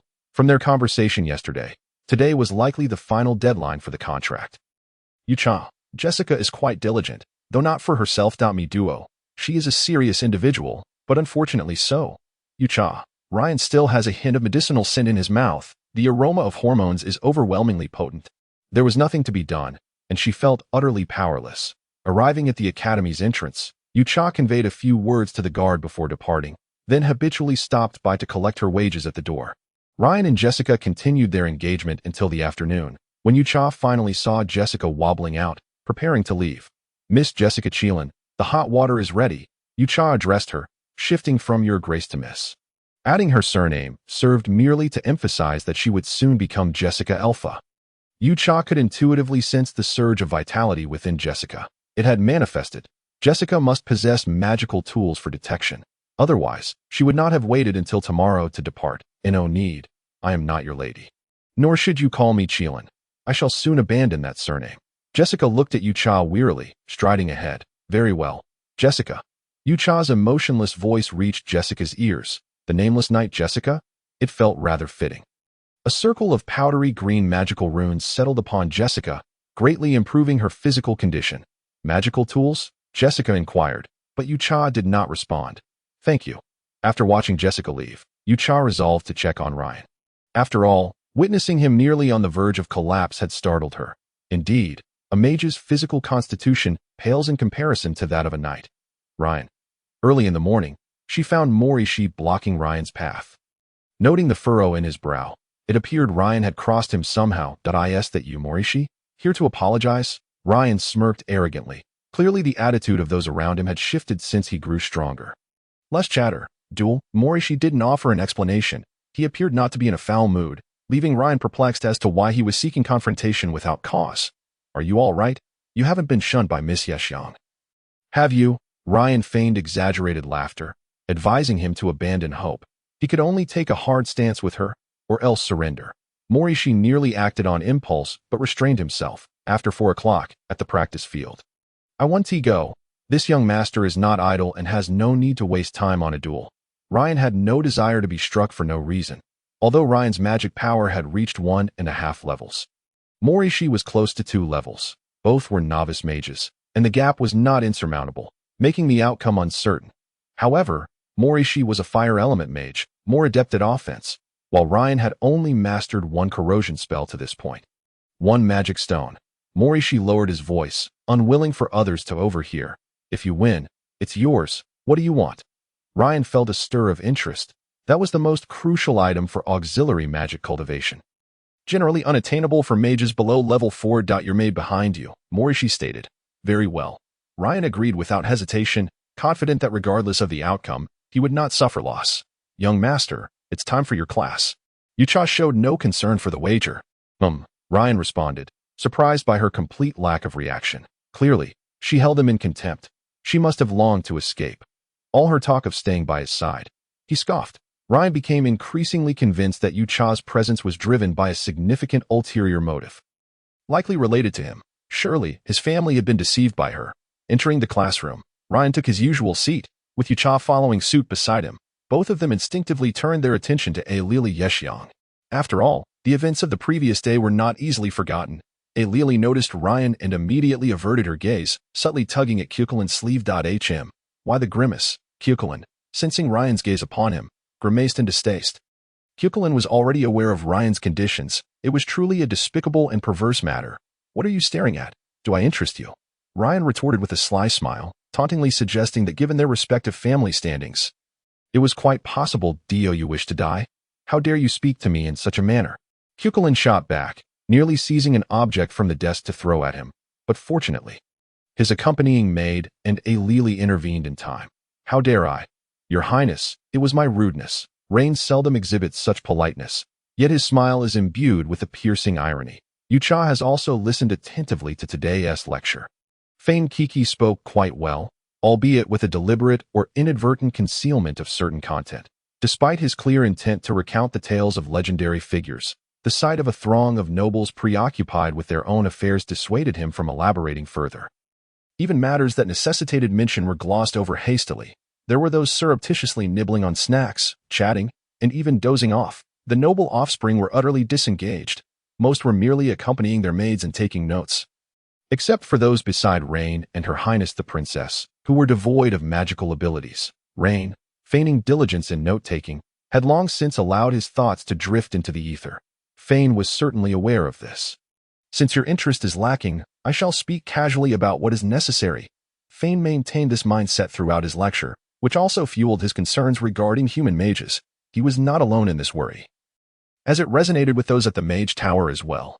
Mages find it exceedingly arduous to make tangible progress among all professions, yet they can easily create the illusion of advancement, superficial in nature, lacking true substance. Aspiring students, driven by a thirst for magic, would undoubtedly seek him out during breaks. Regrettably, none came to him, including Lili, who was devoid of a genuine passion for magic.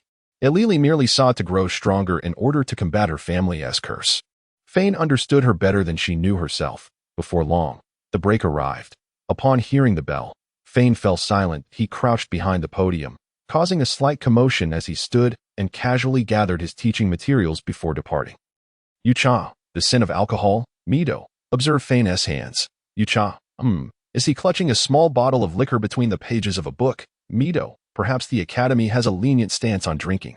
Yucha, alcohol, when consumed excessively, leaves traces of ethanol in the bloodstream.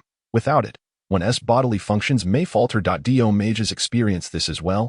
Mido, naturally, so you best refrain from drinking, considering you've never partaken. Allow me to share a few tales. Yucha, please do. Mido, there were several mages addicted to alcohol who engaged in a brawl. Mido, in a fit of rage, a fire mage unleashed a forbidden spell, while a water mage retaliated.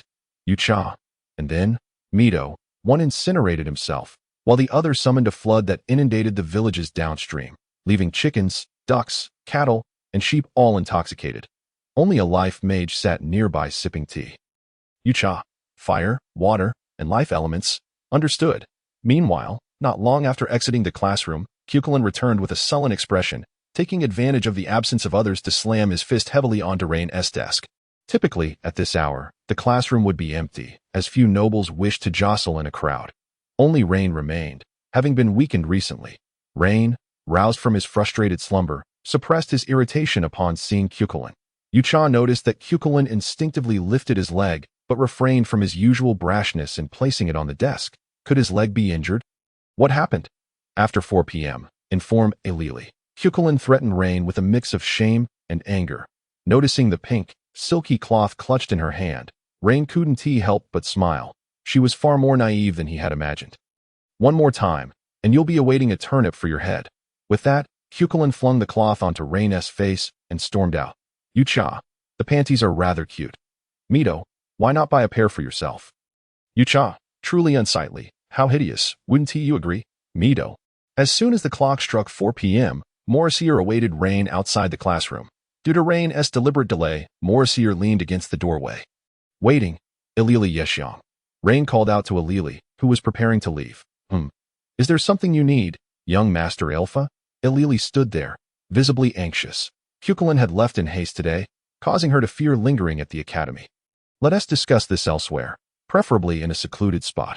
Rain smiled amiably, and the more he did so, the more Ailili quaked with trepidation. What is it? Alpha has summoned me to discuss prior events. Ailili thought, altering her address for Rain. You came here for that. Rain approached the door, patting Morrisier on the shoulder. Hold on a moment. I have a few words to exchange with your lovely lady. Seeing Rain raise an eyebrow with a mischievous grin, Morrisier couldn't shake a foreboding feeling, fearing Rain might suddenly turn his attention toward Ailili. While Ailili undoubtedly held superior prowess, Morrisier had previously ventured into the gray areas alongside Rain to exploit him. Various substances were stashed in Rain's possession, not to mention he had dozens of slaves requiring control through these means. I'll give you 30 minutes. Otherwise, you'll bear the consequences, Morrisier threatened Rain. His fists clenched, anxious for Ailili's safety. Hey, you've been there recently, haven't you? A few women, perhaps? Rain chuckled, gesturing for Ailili to follow. Mind your own business, Morrisier glared at Rain, signaling Ailili to depart. Morrisier, are you leaving? I'll be returning a bit late today. Ailili sniffed, her brows furrowed, seemingly displeased. No worries, I'll wait for you. Aren't you going out with them tonight? Ailili was both startled and suspicious. The them referred to the former companions with whom Rain had frolicked. Not going. Will you not go in the future either? Ailili inquired. Morrisier hesitated, uncertain of how to respond to Run out of money. Have you? Speaking of which, the Jete family's finances have been rather tight lately. Haven't they? Rain mocked. The Alpha family seems to be free from such troubles. Don't you dare provoke me. Morrisier was on the verge of fury when Rain quickly interjected. All right, let us hurry. With that, he departed, and Ailili hesitated, glancing at Morrisier before following suit with small steps. Just wait until I make you cry, and see how arrogant you are. Ahem, your lordship's indecorous behavior has left a lasting impression on me. Yucha seized the moment when Morrisier was about to spit. Morrisier turned back, about to retort when he clamped his mouth shut, casting a forlorn glance at the frigid maid. Please use this. Yucha reached behind herself, using spatial magic to retrieve a piece of paper, handing it to Morrisier with one hand. Morrisier folded the paper and pocketed it. Why didn't you follow them? Sir's personal matters are not suitable for me to interfere. Yucha refrained from elaborating further, employing the terminology of the Celestial Dragon Empire, which made Morrisier feel quite uncomfortable. Last time, your skills were commendable. Accompany me to the training grounds for practice.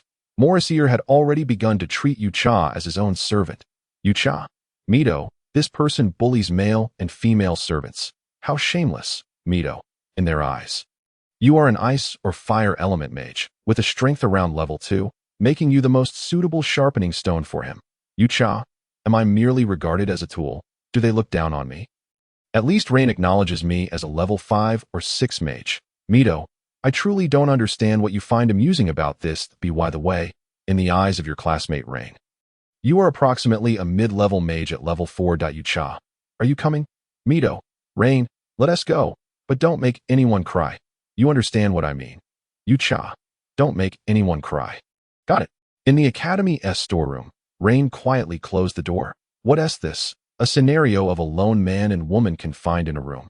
Ailili had read about such plots in books. Fearing Rain might act inappropriately, and in such a dimly lit place, her anxiety heightened. Didn't you wish to know the reason behind my advancement? Rain chuckled. What, Cuchulain? It's her, I sent it. Rain, young Master Rain. I no longer wanted. Alili's emotions began to spiral, yet she quickly regained her composure. Please, just give me Cuchulain's belongings. I no longer wish to know. I beseech you. Alili Yeshung implored. So, you're already begging me? That's not impossible, but currently that item is in my possession. It belongs to me. Upon seeing Rain's mischievous grin, Alili felt a sense of foreboding, suspecting yet another condition was forthcoming. Let us trade. How about that? Rain proposed. All right, I can give it to you tomorrow. Is that acceptable? Alili agreed without hesitation, having anticipated this outcome. Tomorrow? No, no, no. Too late. Let us do it now. Rain flatly rejected Alili's request. Now, Alili hadn't expected Rain to push so aggressively. But this concerned Cuchulain's reputation. I am different. I am merely a fallen noble living under another's roof, while Cuchulain is the third princess.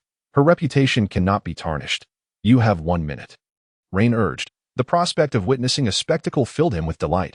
Please turn around. I implore you. Please don't look. Alili pleaded, approaching her limits. Turn around. How could it be that Rain's voice suddenly diminished significantly? A chill ran through my heart, and I inexplicably recalled the words of the maid from the day before. Young master, you must extend the respect that is due to the right individuals.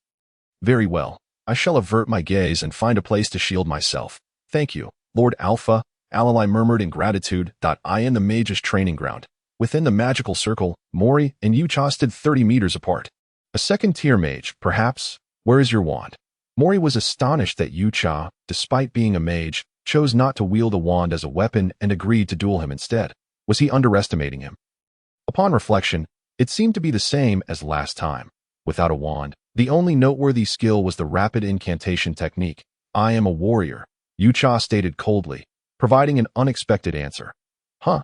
Mori was taken aback. So he was a warrior? Thus, the rapid incantation technique that could summon magic merely by invoking its name did not exist. A warrior is a warrior. What about a weapon? Mori accepted Yucha's identity as a warrior, Yucha replied. Be it swords, spears, clubs, axes, or halberds, whether they are siege magical weapons or the Armstrong rotary jet Armstrong cannon, I am proficient in all. Mito chimed in. How about using high heels? Yucha responded, I wear cotton shoes. A coat hanger will suffice. Yucha coldly suggested a weapon exclusive to a loving mother. Are you looking down on me? Mori glanced around, noticing there were few bystanders, and then tossed a silver knife meant for self-defense to Yucha. Yucha caught it and noticed that the sheath was adorned with 7 gemstones. Use this. Very well. Yucha elegantly held the sheath, standing still as he awaited Mori's preparations. You don't even intend to draw your blade? Such arrogance. Do not blame me for being impolite then. Fire elemental magic. Fireball. Mori raised his wand towards Yucha, and a fireball the size of a human head swiftly shot forth. Pua! Boom! The fireball veered past Yucha's head. And as he looked down at the fallen Mori, he slowly spoke. Victory is mine. You! What a rogue! How could a warrior throw away his weapon? Mori could hardly believe that he had been defeated in a single blow. I have no weapon. Yucha coldly stated the fact, leaving Mori to conjure numerous thoughts. Bah! Arrogant maid, just like Rain. What a disgrace. Can't even defeat a maid. Upon Rain's arrival, the first exchange was a couple of taunts. Humph, as if you were any better?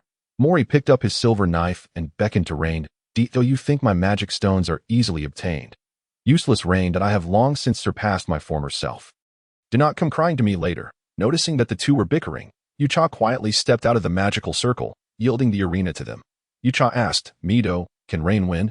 Mito replied, no. Yucha continued, but I have become the wager. What happens if Rain loses? Mito remarked, my foolish Ewer, why must you be so naive? It is merely a casual wager. I have not made you sign a contract. Yucha countered, that may be so, but if Rain loses, I cannot just ignore it.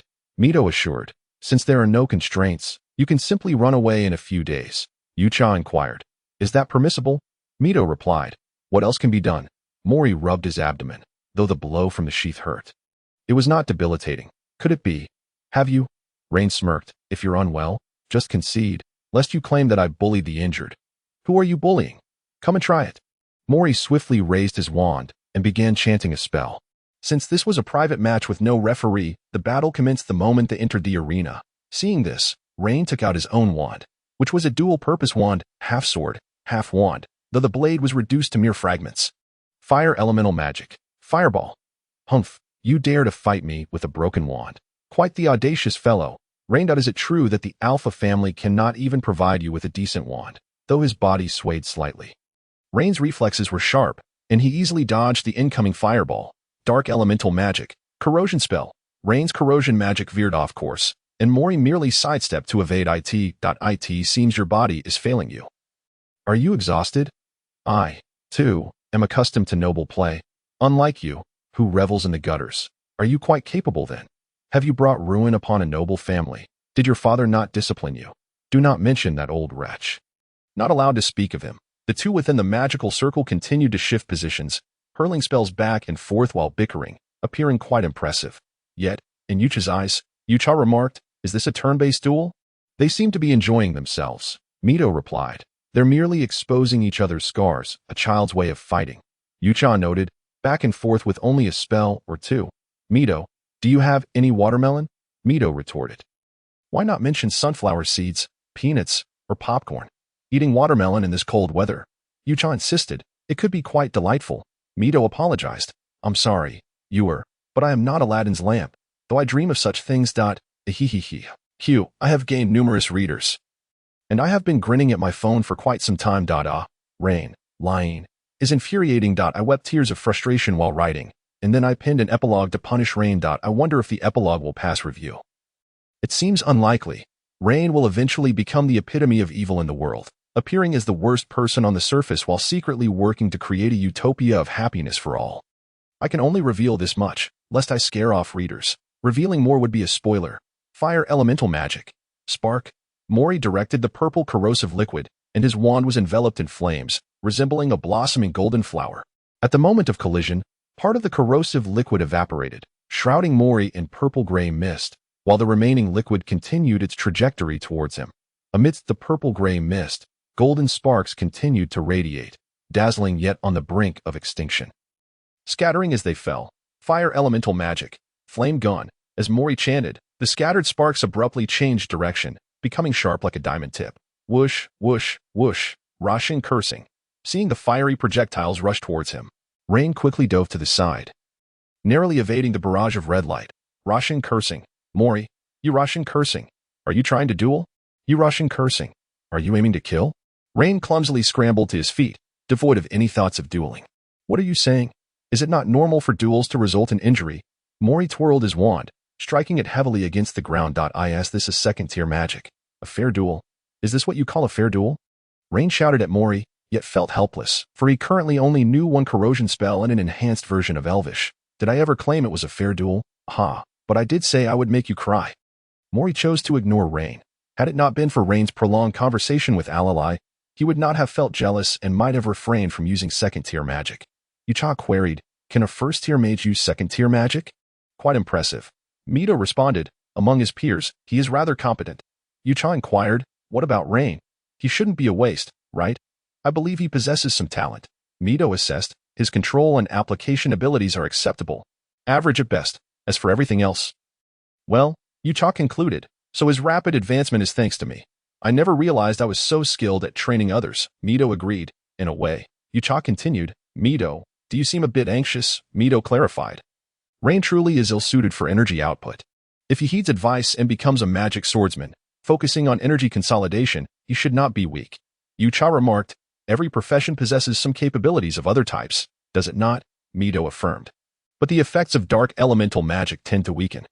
Yucha lamented, "Rain is at a disadvantage. In this lifetime, he will merely rely on debuffs to fit into the team." The ensuing moments were filled with Mori hurling fireballs with fervor, while Rain narrowly dodged. Relying on sheer stamina, after much effort, an opportunity finally arose to unleash a corrosive magic counterattack. Just as Yucha discussed with Mitsai, he is ill-suited for a magic-oriented role that demands high energy output. The rate at which his internal magical power can be expelled into the outside world is rather slow, and the volume is insufficient. Fortunately, the design of the magic testing sphere took into account individuals like him. And the challenge of making the magic testing sphere soar to great heights was dismissed. Watching Rain's desperate flight, Yucha felt a mix of joy and concern. Yucha, well done, that is quite satisfying. But should I teach him some pure magic? Meet Sai. Teach him dark magic. After all, pure magic is merely a branch of dark magic. Yucha. There are so many bizarre elements in dark magic. I fear he might act recklessly in my absence. Meet Sai. Start with pure magic, but the theory of dark magic should also be taught. He will inevitably need to learn it. Yucha. Inevitably? Is it related to our mission? Very well. Fire element magic. Flame cutter. Morrisier conjured a long blade of fire and charged at Rain, the blade now significantly longer than during the test. Stop. I concede. I shall not fight any longer. Rain exclaimed, his legs giving way as he sank to the ground, the flickering blade of fire hovering nearly half a meter away from him. Is this how you submit? Didn't you boast about your advancement? Morrisier mocked. Yes, I am nowhere near your strength. I concede. Rain quickly forced a smile, realizing he could not overpower Morrisier, and this was not even Morrisier's full strength. If he were truly struck, wouldn't he that mean the end for him? This fellow fought without restraint, and thankfully he had refrained from using second-level magic.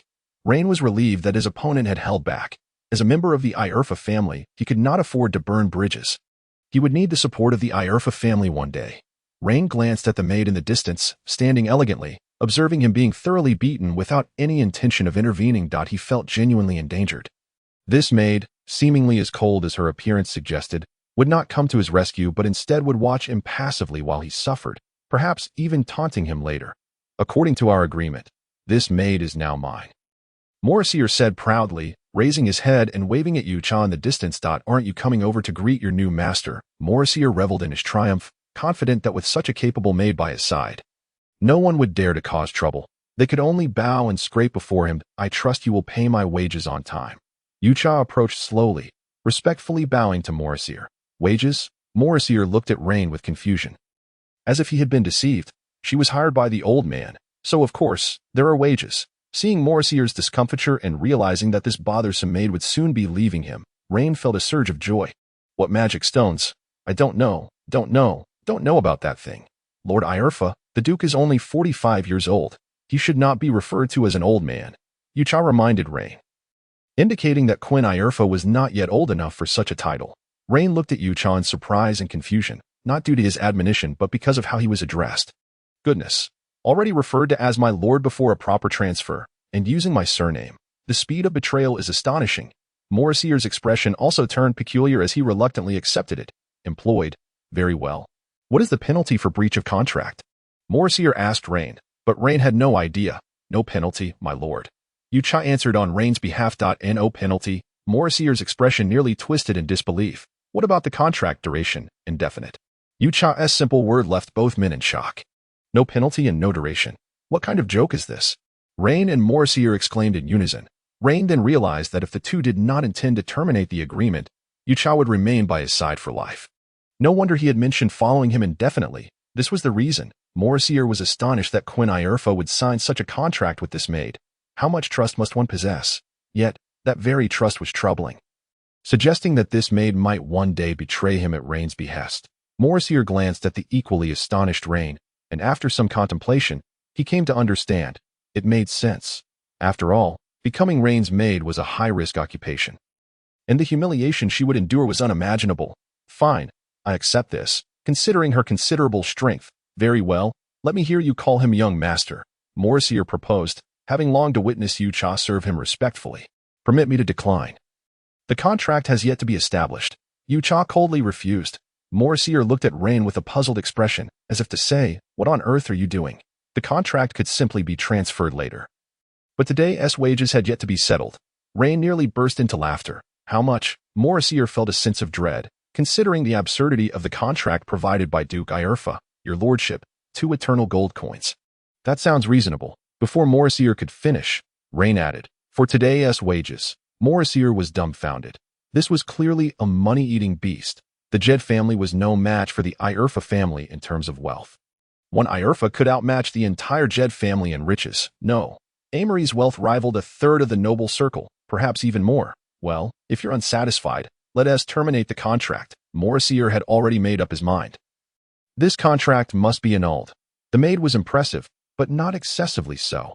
After all, daily wages of 2 eternal gold coins suggested her strength was likely around level 3. Once he found a suitable place to drug her, and enjoy himself.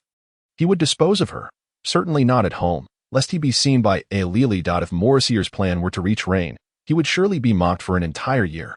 Rain, experienced in such matters, had failed to succeed, so how could Morrisier meet Sai? You how is it, this goddess has read your heart?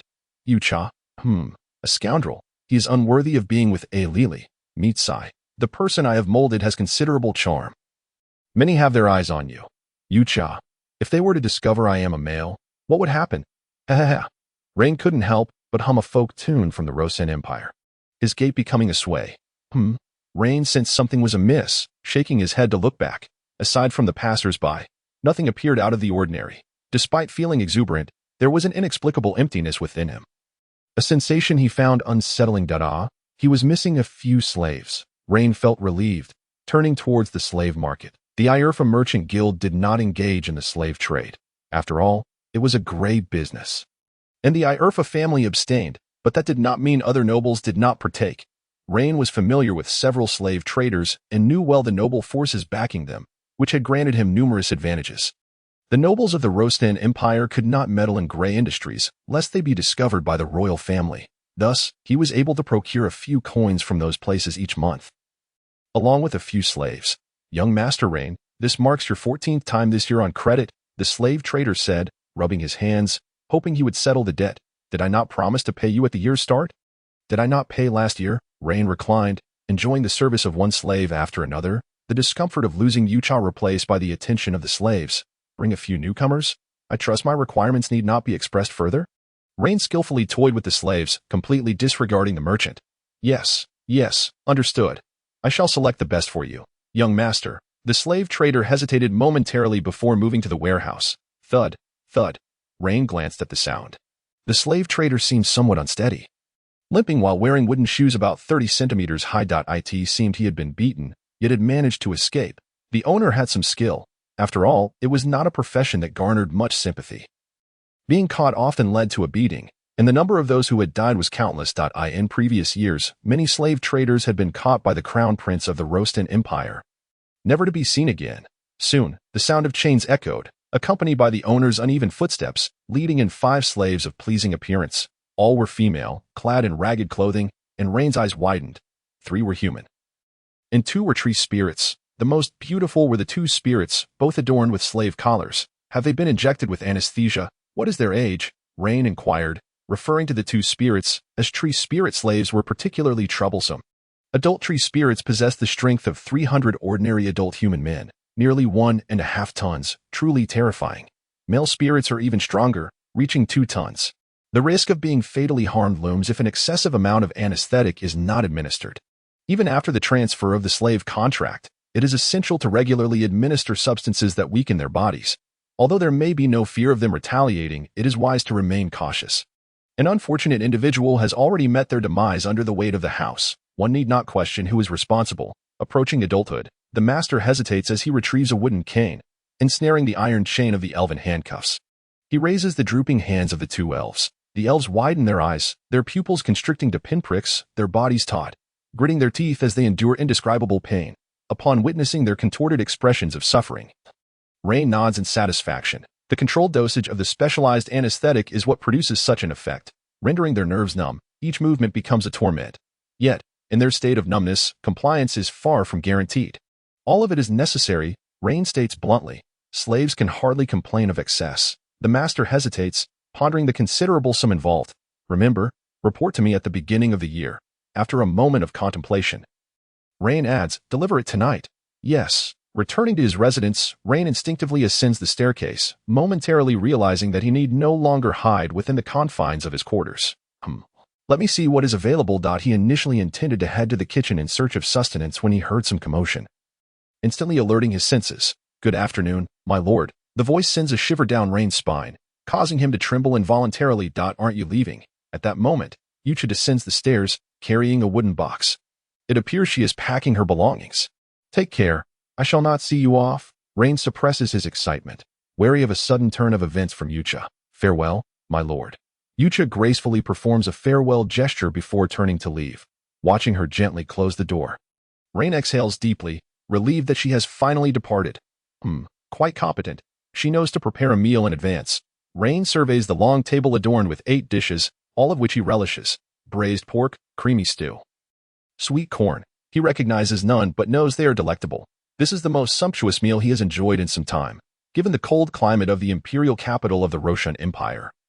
Food left in a well-ventilated area remains fresh for days. The 8 dishes are sufficient for Rain to feast for 2 days. How did she manage to return before me so swiftly and prepare such an array of dishes? Rain recalls that he should have been ahead of her.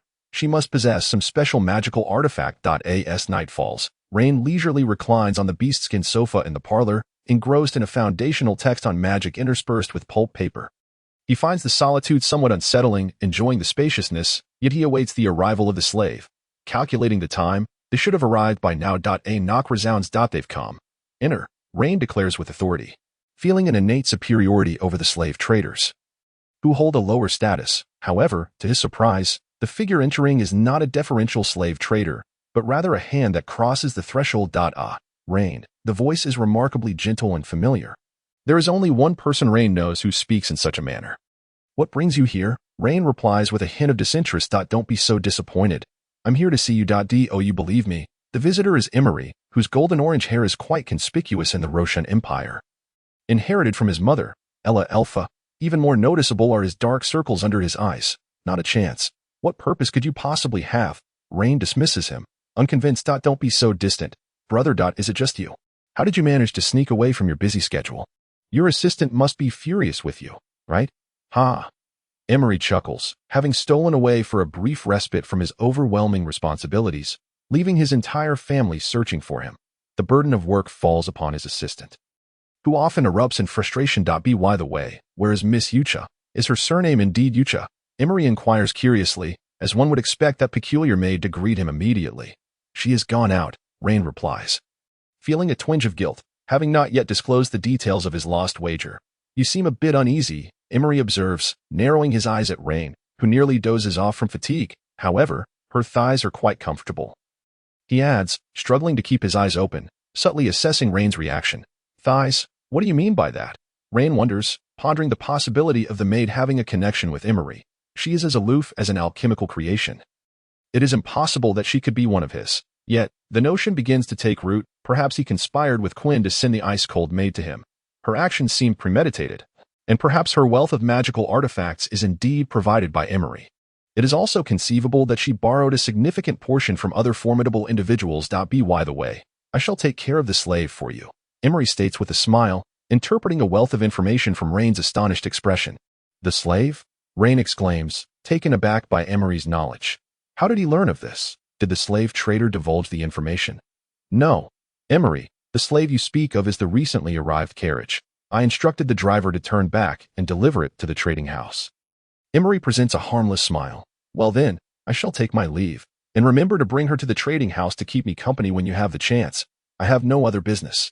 Rain refrains from further comment, watching Emery depart, feeling an unsettling sensation within. It seems he has been the subject of targeted cultivation by his own family. The Alpha family castle. Duke Alpha lightly taps the edge of the table as he listens to a kneeling subordinate report the situation. Packing belongings. Where did she go? Quinn inquires. To the castle of the Jete family. My subordinate suspects she may be an undercover agent sent by them. The soldier, clad in armor, kneels respectfully, boldly articulating his conjecture. That is not plausible. The Jete family lacks such capability. Quinn recalls the encounter with Yucha, her gaze so hollow and indifferent. The Jete family could not produce such individuals. My lord. Then, Quinn waves his hand, signaling his subordinate to refrain from continuing. Continue to monitor. Have the missing individuals been located? My lord, 3 of the 5 missing have returned. 2 have confirmed their deaths following a conflict with the local natives on the northern border of the Night Empire.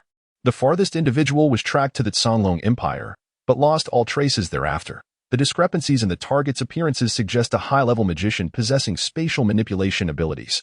Quinn remains silent, gently tapping the tabletop, exuding an aura of intimidation that renders his subordinates motionless. Quinn's subordinate feels a wave of anxiety. A 10-member team has repeatedly lost track of a single maid, resulting in the death of 2 during their separate searches, an alarming dereliction of duty. Recall the individual monitoring Rain and dispatch 3 capable operatives to keep him under surveillance, with 1 remaining at the residence.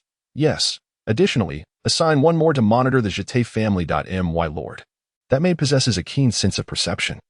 Sending someone to surveil her will require the utmost discretion. Indeed. What is that taste? Rain suddenly spits out a piece of meat, bewildered by its bitterness. My lord. Please do not disrupt your meal with such exclamations. Huh. Rain's eyes widen in shock, yet he fails to see the familiar figure. Was it an illusion? Never mind. I shall not eat. For once, Rain tidies the dishes, placing the remnants into the cupboard. Perhaps I should visit the study instead. His mind is consumed with thoughts of Yucha, and he cannot shake her from his mind. A book? Upon entering the room, Rain notices a beginner's magic tome laid upon the desk, a book also crafted from parchment interspersed with pulp paper. Resembling the foundational text he previously discovered, yet containing even more pulp. 2/3 of the entire volume. Has Akin returned once more? Why does he always shroud his visits in mystery, failing even to send a letter? No, the last letter should not have reached the Mage Tower so quickly. Rain realizes that Emery's last remark about having no other business refers to the letter he penned, which has yet to reach anyone who would know its contents. And Kaiken's letter has not arrived either. That maid should be aware. Should I inquire with her? What am I thinking? She has already departed. Rain finds himself unable to resist the urge to think of Yucha. There is no remedy for this. After all, Yucha had infused some magic into the food. Under the influence of magic, Rain would subconsciously remind himself of details regarding the subject of description, approaching the Gid family castle. There was Yucha. This castle, the residence of an earl, was undoubtedly more grand than Rain's abode. Likewise, the number of servants in the Gid household was considerably greater. The Gid family was quite renowned within aristocratic circles. Their reputation comparable to that of some marquises, albeit those marquis families were not particularly formidable. This acclaim was largely attributed to Parn Gid, the head of the family, who happened to be the father of Morashay Gid. He had bequeathed noble blood to Morashay, thereby endowing him with exceptional magical talent. At least, that was the public narrative. Yucha, what dilapidated castle walls. How should one describe them? Weathered. Mido, Parn is rather stingy. Just look at the armor worn by the gate guards. Yucha, it is somewhat damaged. This castle falls far short of expectations. Mido, only the Ice Snow Empire and the Roshan Empire build castles. In the Night Empire, they only construct square houses. This should be your first opportunity to view a castle up close. Yucha, indeed, but it is truly shabby. Mido, a castle is not merely a theme park inspired by cartoons. Stop. State your name. Two guards, brandishing long spears, obstructed Yucha's path. Yucha set down his suitcase, elegantly poised on his back foot, and after bowing, declared, I am Rain Yucha. He withheld further information, causing the guards to exchange glances. One remarked, the young master has given instructions. The other guard nodded, and they simultaneously lowered their spears. You may enter. Thank you. Yucha bowed once more, grasping his luggage as he stepped into the castle. Not long after, he overheard the guards conversing. Wow, what a beautiful maid. You're still young and inexperienced. She is indeed lovely, but compared to those high society noble ladies, she's still lacking, isn't she? Yet, what an aura she possesses. So aloof, so elegant. She is precisely my type. You're merely seeking to be trampled by women. Never mind, you wouldn't be able to marry one anyway. Having an acute perception often leads to the disheartening collapse of one's image. As Yucha encountered passing servants, both parties exchanged graceful nods and bows. Some boisterous male servants, influenced by Yucha's demeanor, also endeavored to display elegance. However, they all felt that Yucha was somewhat difficult to approach. Offering only brief greetings before departing and engaging in a few related discussions with their companions, which Yucha paid little mind to. Come here. Morashay stood at the corridor's entrance, seemingly having waited for some time. Yes, young Master Morashay. Yucha displayed profound respect, yet Morashay appeared somewhat displeased. Don't always wear such a stern expression. Smile. I do not. Yucha calmly stated that he would not smile. Omitting any apology. He did not perceive his inability to smile as a fault. Nor did he feel the need to apologize. However, Morashay interpreted this as disdain. Smile. If you don't, so be it. Morashay spoke in a commanding tone, yet considering that Yucha could easily overpower him, he opted to temper his demands. You will follow behind me, always ensuring the safety of both myself and Ellie. You are my personal maid and accompanying maid. Understood? Morashay declared, a hint of pride evident in his tone, as if it were a matter of great importance. Yes. A simple response, devoid of emotion. Morashay's expression soured instantly. Why must you always speak so coldly? It wasn't merely the chill of his tone, but rather an utter lack of warmth, akin to an alchemical construct, devoid of life. Many would find such an emotionless demeanor unappealing in a maid. As Morrichet guided Yucha to familiarize himself with the castle, he spoke of the alchemical contraptions resembling water dispensers with great pride. Yet, Yucha remained indifferent, internally scoffing. Is this what excites you? This is nobility, such technological backwardness. I've seen much more. Moreover, Rain's residents possess such wonders. However, conversely, one could understand that an individual unfamiliar with magic might react similarly upon entering a magical realm for the first time. See, quite convenient, isn't it? Morrichet demonstrated the use of a device, presuming it was Yucha's first encounter with such an item, and that he was unfamiliar with its operation. He casually handed the water he had drawn to Yucha, encouraging him to try it. Mido, a scene reminiscent of something past. Yucha, this water seems off. Mido, it's down, but it's ineffective for warriors above level 5. Yucha, so, I drank it. I truly drank it. Thank you, young master. Yucha respectfully accepted the cup and drank it in one gulp. Morrichet smiled, anticipating Yucha to faint. However, Yucha emitted a faint nasal sound, then closed his eyes, yet stood gracefully. Is this possible, standing while asleep? Are you a horse? Morrichet mused, still meticulously observing Yucha's physique. Not too shabby, just a tad flat. He chuckled. You dared to freeze my hand and got uncomfortably close to that bastard Rain. I shall see how to deal with you. Perhaps I shall tie you up for a few days. Morrichet produced a peculiar magical item resembling a rope, preparing to ensnare Yucha's head. That moment, Yucha opened his eyes. What a tiresome prank. Yucha coldly uttered, as if reciting a line, startling Morrichet. How is this possible? Why didn't it work? A level 5 warrior, or is it a special magical item? Realizing the potential threat Yucha posed, Morrichet understood he could not afford to provoke him. The words once spoken could not be retracted. One could not hope the other had not heard. You've been silent all along. Morrichet swallowed hard, feeling an inexplicable fear towards this maid. The Ged family lacked the prowess of the Alpha family. Incurring the wrath of a high-level warrior could amount to a catastrophe for their lineage. Morrichet, you're back. Ellie emerged from somewhere, instantly noticing the gaze exchanged between Morrichet and Yucha. After all, Yucha was rather striking, particularly as Rain's accompanying maid, making it easier for Ellie to take note of them. Ellie, you are truly my savior. Please rescue me, or the Ged family is doomed, Morrichet silently implored. While the Ged family possessed a modicum of wealth, the strongest allies they could recruit were merely level 4, excluding mages. The family patriarch was merely a level 2 warrior. Who are you? You are Rain's. Ellie's first thought was that something had gone awry.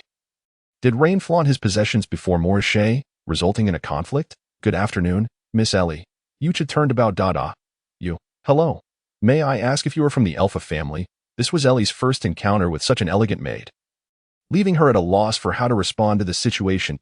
If only Si Chulin were here, she would undoubtedly handle Rain's maid flawlessly. I am currently a maid of the Gid family. Yucha bowed again, his demeanor respectful, subtly indicating to Morrichet that he had no intention of retaliating immediately. Morrichet, Ellie was momentarily confused, as Morrichet had never mentioned this matter before. Rain lost to me, Morrichet proclaimed, puffing out his chest, hands on his hips, exuding an air of triumph, though inwardly he harbored some concern. Finally, it became clear why Rain was so reticent in front of this maid, suppressing any inclination to cause trouble. Given Rain's character, one could only speculate how many schemes he had concocted. Morrichet was certain that Rain would be infuriated to the point of rage, perhaps even resorting to silencing him. Is that so? Ellie gazed at Yucha, seemingly wanting to say something, but hesitated to speak. I am Rain Yucha. Yucha introduced himself, causing Ellie to momentarily pause before comprehending. Very well. Miss Yucha, may I request that you teach me? You wish to learn swordsmanship? Morrichet asked incredulously. Sword? Ellie blinked, perplexed as she looked at Morrichet. Why would she ask a mage to instruct her in swordsmanship? She was a formidable warrior in her own right. Fearing she might offend Yucha, Morrichet hastily added, however, magic. Ellie wanted to express that she had seen Yucha wield magic during the clash with Fawn, which seemed to indicate a significant level. Magic is merely a tool of magical energy. How could a powerful warrior skilled in swordsmanship also wield magic? It's not as if one is a magic swordsman. Morrichet spoke to himself, advising Ailili to abandon her impractical notion of seeking a warrior to learn magic. Indeed, Ailili believed him, yet the disappointment was plainly etched upon her face, which pained Morrichet deeply. Yes, Miss Ailili, he acknowledged, while Yucha concurred with some of Morrichet's words, though he refrained from pointing out any errors to avoid trouble. You all may converse at your leisure. I have an appointment. Morrichet sought an excuse to dismiss Yucha, knowing that harboring malicious thoughts about a level 5 warrior would eventually lead to trouble. His plans had been disrupted. He had initially intended to take this maid out for a bit of fun, ultimately leaving her to fend for herself. Now, however, he deemed it prudent to avoid risks, preferably with a beautiful companion by his side. "Young Master Morichet, I shall await your return," Yucha stated calmly. Lily regarded Yucha as an exceptionally diligent maid, albeit with somewhat peculiar demeanor, yet Morichet had a different perspective. Awaiting? To throw oneself into a trap? The colder and more unfeeling Yucha's attitude became, the more apprehensive Morichet felt. It was precisely because he could not discern her emotions that he grew increasingly cautious. The invisible pressure mounted. And he understood that having offended a formidable opponent and being under scrutiny was an exceedingly frightening sensation. Had he known this would be the outcome, he would have acted differently from the outset. Morichet merely sought revenge, retribution for a frozen hand, humiliation, a forced draw in a duel, disgrace in combat, and the recent incident involving Rain and Lily. Thus, Morichet could not help but retaliate. Speaking of which, Rain's attitude upon surrender was quite questionable. He seemed almost jovial. This thought soured Morichet's mood significantly. He had been played by Rain. It seemed he would not be returning home tonight. Ugh, how infuriating. Rain exclaimed suddenly, sitting up and pounding his fist on the bed. It was nearly dawn, and he still could not sleep. Every time he closed his eyes, visions of Yucha and Rain filled his mind. What is happening to me? Is that maid truly so remarkable? Rain began to question whether he had a problem. Could it be that he was fond of her? Impossible. Why did it feel as though he could not survive without her? Or was it merely that life without her had become uncomfortable? Rain did not believe that his bond with Yucha was particularly deep. In truth, there was not much connection at all. Damn it. After cursing, Rain flipped over and stood up, barefoot, striding out of the room. On the street, Morichet glanced back at Yucha trailing behind him, feeling an inexplicable chill. There had not been such an experience before. Having a maid accompany him felt different. Initially, he had intended to retract his previous statement and not allow Yucha to be his escort, yet somehow, all the maids insisted that there were tasks assigned by Pon Jideb that needed completion. He had considered having Yucha replace Lily as his escort, but Lily had risen too early today, hastily preparing to meet Si Chulin. With so many coincidences occurring, it was hard not to suspect Yucha's involvement. Today, Morichet observed the cold entrance of the academy with a sense of anticipation. More. I see. Het. A voice filled with resentment echoed from a distance. It was Rain. Rain? Morichet inquired, spotting Rain, who was carrying a backpack larger than himself. You can't be serious. Moving? I am here for revenge. Rain huffed, laboriously approaching and dropping his heavy backpack to the ground. It was evident that sweat dripped from Rain's brow, even in the frigid atmosphere, with several ice crystals indicating that his sweat had frozen. Not willing to concede, I could defeat you with one hand. Morichet scoffed, gesturing derisively at Rain. Fine, then let me use only one hand, Rain replied. If you win, you may choose one to take with you. If I win, Rain pointed at Yucha, I will take this woman with me. Seeing Rain's youthful bravado ignited Morichet's fighting spirit. Yucha remarked, it seems the magic is quite effective. Mito commented, anyone who spends over 10 hours with their eyes open, fixated on a single person, must endure considerable torment. Yucha added, the anguish of longing and sleepless nights? I do not quite understand, but Rain certainly does.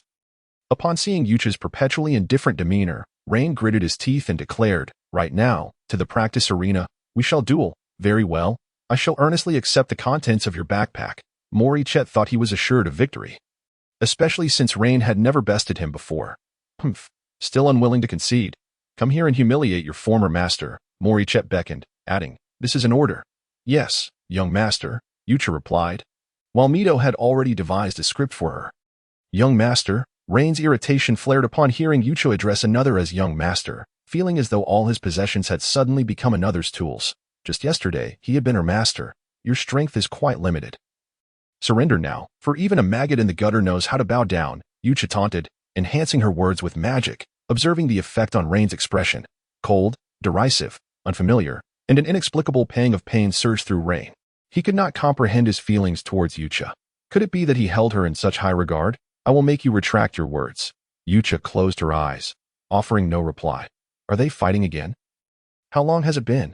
Another duel? I heard this time Rain was the one who lost the woman. Are they really fighting over a woman? Surely not. How dare you? Do you have something against us women?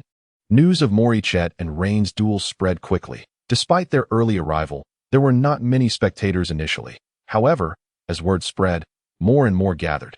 Are you still here? A short-haired noble burst into the classroom, where Si Chulin was present. Si Chulin glared at the person with painted nails, menacingly fixating on him that if he did not bring forth significant news, he would surely pay dearly. Rain and Morichet are fighting again, the person shouted. Morichet? What now? A Lily speculated. Is that all? They might as well kill each other. Neither is worth much, Si Chulin said disdainfully, turning his gaze to his own fingers with a pained expression. No, they are fighting over a woman, Rain's maid. I believe. I heard they dueled yesterday, and Rain lost. Rain lost a woman. Isn't that what he deserves? A maid? Si Chulin regarded A Lily thoughtfully, whispering, Do you wish to go? A Lily pondered for a moment before nodding. Unable to fathom the reason behind their incessant fighting. Did both of them have feelings for the maid? No, surely not. Although Yucha was indeed a remarkably elegant maid, her aloofness should deter most admirers. No, she must not think like that. A Lily scolded herself. Yet, the maid truly possessed an air of grace and prowess. She was perfect. Nobody anticipated that A Lily's inexplicable jealousy would spur her to self-reflection, unwittingly increasing her fondness for Yucha. Perhaps due to the profound impression Yucha had left on her initially. Oh dear, you too. Let's go. The short-haired noble grabbed his brother, who was seated in the front row munching on jerky, dragging him forcefully outside.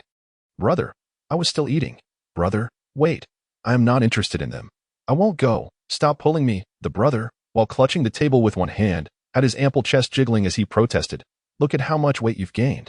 Hurry up. The elder brother, one of the few second-tier warriors in the class, effortlessly dragged his sibling, table and all, towards the classroom door. All right.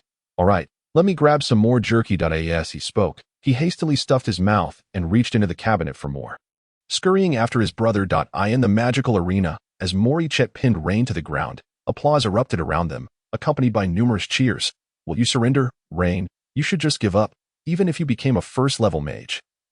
You still cannot defeat me. Morichet twisted the toe of his shoe, continuing, Even if you toil for another 100 years, you will never triumph over me. Surrender now and offer me the contents of that backpack. Perhaps in a moment of good fortune, I might bestow some mercy upon you. Impossible. You may have stepped on me this time, but I will return the favor eventually. Rain clung desperately to Morichet's leg, his dirt-streaked nails digging into his thigh.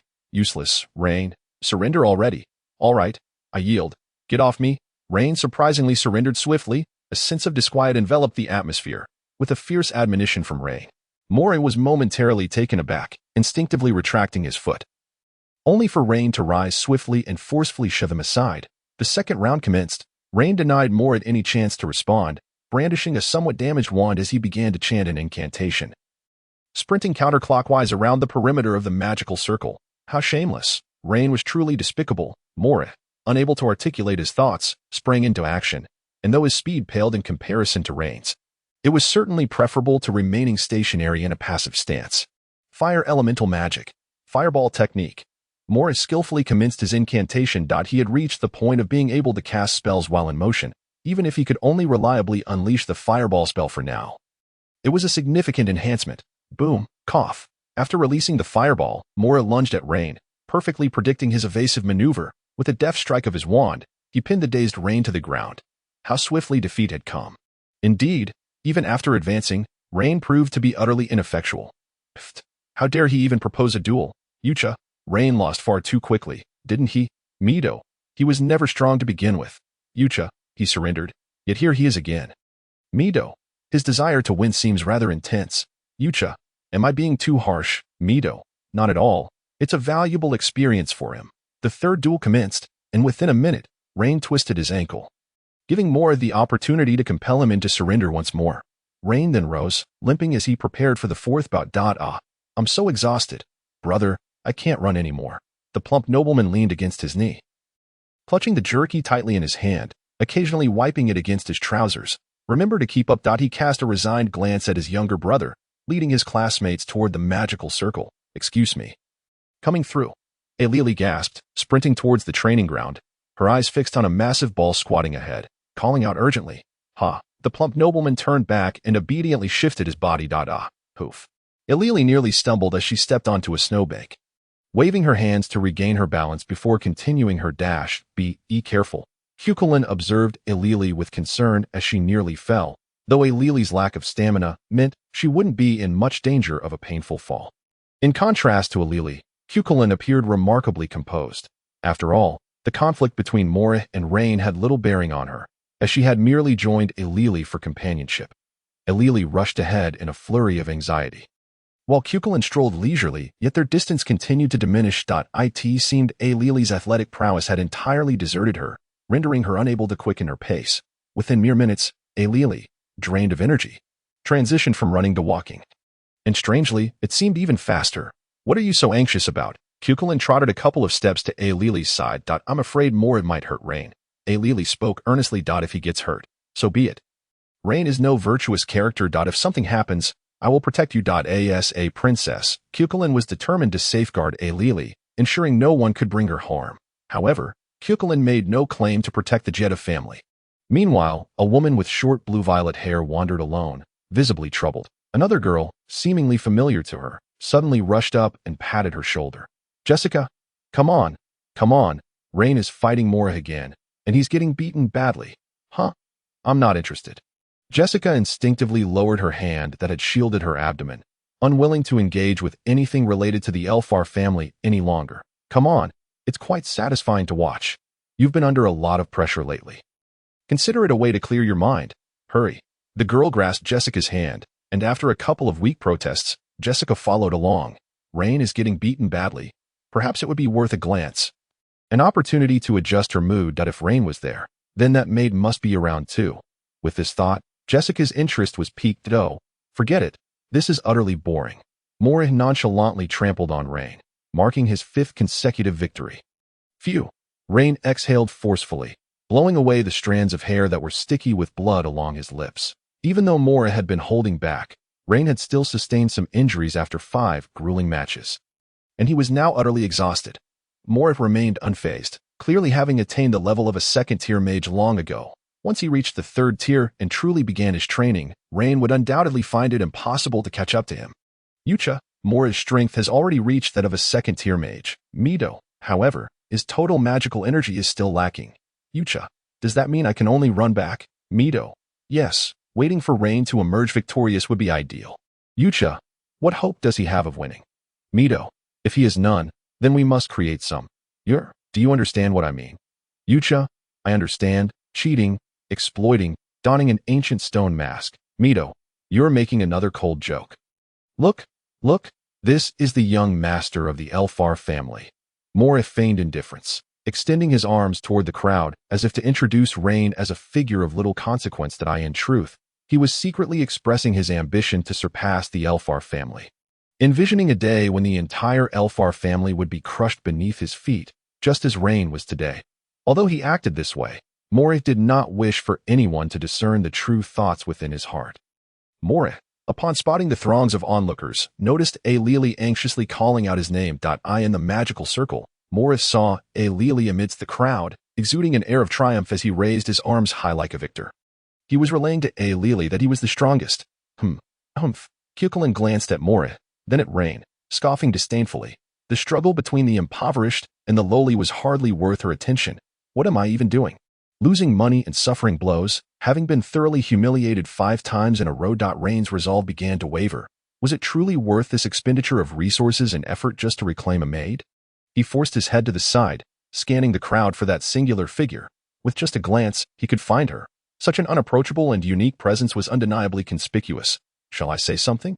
I am fighting earnestly for you, dear lady. A word of encouragement would suffice. Cursing this cursed woman, why do you merely watch? Say something, do something.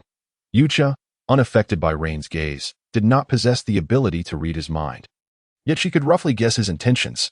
Yucha, why are you looking at me? I'm not the one fighting. Mido, say something harsh. Yucha, harsh? To whom? I'm not one for harsh words. Mido, it doesn't need to be overly harsh. Just enough to unsettle Rain. Yucha, fine, let me compose myself. As Yucha parted her lips slightly, Rain widened his eyes, eager to lean closer and hear what she would say. Yucha's voice was soft, yet with the aid of magic, it would reach Rain with precision. Each of Yucha's words was enunciated deliberately, leaving Rain in disbelief as he stared wide-eyed. Useless, may you be crushed beneath my feet. May your bones be eroded to dust. Yucha then closed her eyes, seemingly unwilling to witness Rain's fate. The world appeared to lose its sound. Yucha, it seems that wasn't harsh enough. Mido, that's sufficient. Due to the magic's effect, Every single word will pierce his heart. Yucha. Oh, and after this, let us prepare some cold cucumber salad for him. Mito, isn't that one of your specialties? Feeling guilty. You err, how very cheeky of you. Yucha. And one for cold tomato salad too. Mito, what on earth is this cold joke? Hey, have you lost your wits? Mora pressed his heel against Rain's head, only to find no response. I concede, Rain murmured despondently. Give it one last try. No, forget it. These matters do not concern me that I need not exert myself. Just give it a shot. Mora is nearing his limit too. Suddenly struck by this thought, Rain resolved to give it one final attempt. Laboriously rising, he covertly glanced at Yucha, who was munching on candy. The chuckle escaped Rain's lips as he recognized the familiar scent once more. Oblivious to the odor emanating from him, Rain had come to regard it as a malfunction of his olfactory senses. The air was filled with an intense aroma, oddly reminiscent of perfume, mixed with a decaying dampness. Perhaps this was the scent of failure, or perhaps it was a stubborn refusal to relent. Come now. I am the strongest. Do not think you can defeat me. His consciousness somewhat hazy, Rain was uncertain from whence he derived the courage to utter such words. How boastful. Rain, I truly cannot fathom what has possessed you. Morich had grown impatient. Had it not been for the package belonging to Rain, he would have turned and left long ago. Morich, hurry, class is about to start. Alili interjected, attempting to prevent the two from continuing their duel. Fine, let us make sure he can't get up this time. Morich resolved to end the duel decisively, no longer holding back. No, don't hit him. Alili knew that allowing them to fight like this would inevitably lead to trouble. But Si Chulin placed his hand over her mouth. Let them finish. If we don't settle this, they will just fight again. Si Chulin observed the two with disinterest, noting that despite their lack of skill, they fought as if it were the final battle of the world. Well, fine then. Although unwilling to witness their violent clash, Alili chose to trust her friend, believing that Morich would not resort to lethal force. Ah, beat him up, Rain, you're too weak. Don't embarrass yourself. The classmates cheered, their roars reminiscent of beasts, their fervor suggesting they might rush in to punch Morich and trample Rain. Jessica watched silently, baffled by their excitement. She turned her gaze to the pitiful sight of Rain, weak and somewhat deranged. This spectacle brought her no joy. Even the most detested Rain did not deserve such a fate. Let us go back, Jessica murmured softly, her only desire being to survive, to endure, while leaving behind the life within her. Just as Jessica turned away, a pained scream from Morich echoed through the air. Let go. Get away from me. What was happening? Jessica glanced back, astonished that Rain had sunk to such depths. This was not the Rain she knew. No, it was merely his self-interest at play. Rain clutched Morich's face, refusing to relent despite the punches and kicks thrown in desperation. He had no chance of winning. He would only cease once Morich conceded. Just give up. Rain gasped weakly. No way. Morich jabbed the end of his wand into Rain's hand, determined not to lose to him. After a brief struggle, Rain finally released his grip, his fingers slick with oil, collapsing onto the ground. Morich rubbed his face and dusted off his clothes. I can't win. He is too strong. I want to win. It was frustrating. He had no desire to continue fighting. Enough of this. Everyone, disperse. The moment Morich turned to leave, Rain stood up once more. Wait, I can still get up. Morich, look out. Morich turned just in time to see Rain lunging at him. Reacting swiftly, he moved. But Rain managed to grab hold of one of his legs. Si Chulin secretly observed Alili, noting that her earlier caution had been warranted. Sigh, you claim not to like Morich, yet you were drawn to him. What was so admirable about Morich? Let go. Is this never ending? Morich stepped on Rain's shoulder, attempting to kick him away, but Rain clung on stubbornly. 7th round. I will win. Rain glared at Morich, awaiting the inevitable heavy kick that landed squarely on his chin. Dazed, Morich broke free and cast 2 fireballs to injure Rain, ensuring he would not rise again. Wait, if I win, what will you give me? As the flames subsided, Rain's eyes were half closed as he slowly moved towards Morich. You aren't Rain. Morich watched the figure before him nervously. This was not the Rain he knew. If this were truly Rain, he would have surrendered long ago. I want to win. Let me show you this. Rain stood once more, pulling a piece of cloth from his pocket and thrusting it towards Morich. Instinctively, Morich caught it, only to realize that Rain's right hand was pressed against his own chest. Is this what you desire? If I win, I'll give it to you. What? You must want this. It's a modesty cloth. But whose is it? Do you think it belongs to the 3rd princess? Morich frowned, his fist clenched tightly. This is what you've been longing for, Alili's, isn't it? What a lucrative deal. Before Rain could finish his sentence, Morich landed a heavy punch. I've tolerated you this long because you are from the Alpha family. How dare you lay a hand on a Lily? Morich seethed, delivering a powerful blow to Rain's right cheek. You are far too audacious. Pooh, you dare strike back. Morich rubbed his own face in disbelief. Rain had actually retaliated. I want to win. Who would concede to a worthless scoundrel like you? Fine, you're doomed. Morich kicked Rain away, eager to create distance to unleash his magic. Good, keep it up. Kill him. Don't shout nonsense. Don't kill him. Oh, just make him unable to take care of himself. Morich, beat him, smash him. Rain has been unable to take care of himself for a while now, hasn't he? Ha ha ha. Morich, stop it. A Lily, having witnessed Rain's dropped item, understood Morich's temperament. If this continued, it would surely lead to disaster. She had to intervene, but her voice was too soft, drowned amidst the cacophony, unable to stir even a ripple. Right? Magic. I can summon a spirit to stop them. Summoning spell. As she began to chant, someone bumped into her, interrupting the incantation. The crowd surged restlessly, their raucousness becoming unbearable. Some had noticed A Lily's attempt to secretly summon a contract creature, occasionally jostling her. Aware of her notoriously poor casting skills, A Lily seemed oblivious to their interference. Fire element magic. Flame gun. The incantation concluded. Several fiery ropes pierced through Rain's limbs, leaving charred craters in their wake. The excruciating pain jolted Rain awake, banishing the delusions that had clouded his mind. Fear replaced the earlier determination in his gaze. Time was running out. What should she do? Ilili looked anxiously at the magical circle, then remembered she needed to find Minter Fawn. Hey, Ilili. Si Chulin stared at her in surprise. This was the first time she had taken his hand so assertively to Si Chulin. Let us find Minter Fawn. I fear for them. Oh, sure. Si Chulin had little regard for the duel between the two. He had been with A Lily from the start. You're serious? Rain trembled, pointing at Morich, but soon his arm fell limply. Oh, my hand. My foot. You can't kill me. You must not kill me. Rain panicked, trying to crawl away. Otherwise, you would already be dead. Morich had no intention of halting his assault. Ha ha ha ha. Look at Rain. Oh. Roar. Rain wet his pants. What an adult, yet still scared enough to wet himself. Ha ha ha. That is hilarious. Sigh. Jessica sighed, realizing that Rain was still the same Rain, nothing worth anticipating. How foolish of me to have held any hope. Was it because of that maid? All for naught when Rain has such a capable maid. Hey, Jessica, are you leaving? Yeah, it's boring. Kneel down and call me Grandpa. Morich looked down at Rain, who lay helplessly in a puddle of urine, utterly disgusting. Don't go too far, Morich. I warn you.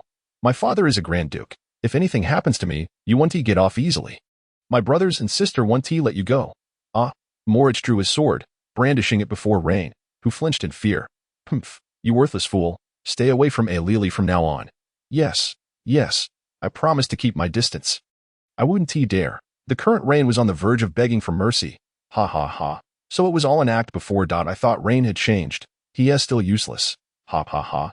This is still the young master of the Alpha family?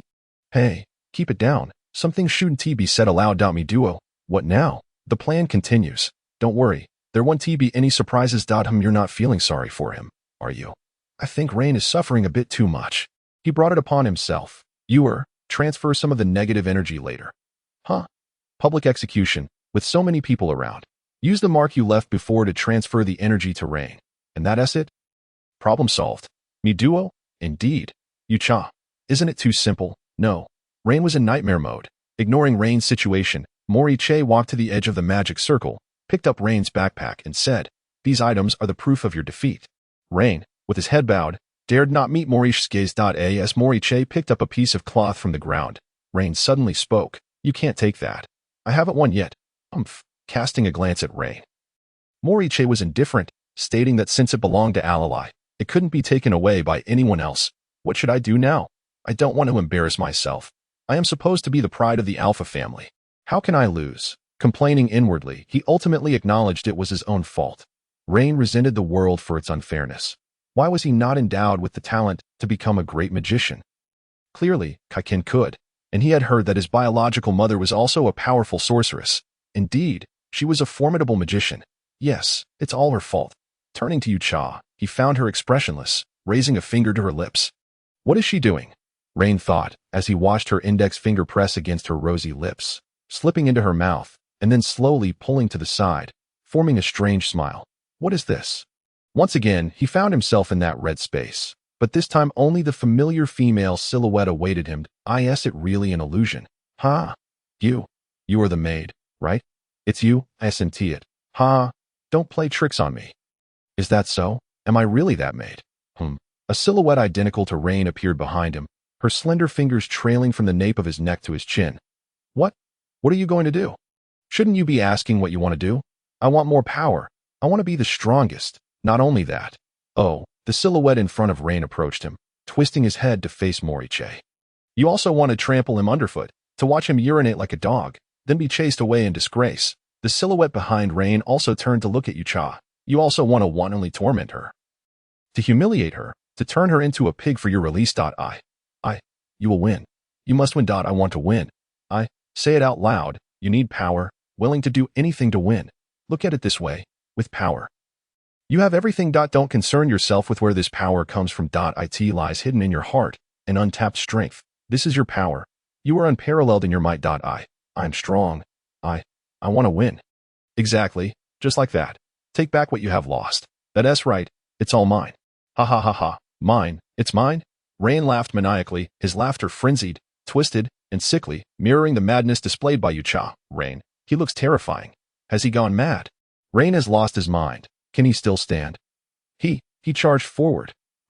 Moriche sensed something amiss and turned to see Rain sprinting toward him at an alarming speed. Get lost. Moriche, startled, immediately lifted his leg to kick Rain away. Smack. I want to win. Rain seized Moriche's leg, yanking with all his might and dragging him to the ground. Let go. Get lost. You bastard. Thud. Rain dealt Moriche a heavy punch. Are you seeking death? Stop. I want to win. I want to win. Ha. I want to win. No matter how Moriche struggled, Rain continued to pummel him. Are you insane? Moriche rapidly conjured a fire pillar aimed at Rain, his only instant cast simple magic, as long as Rain dodged. He could escape.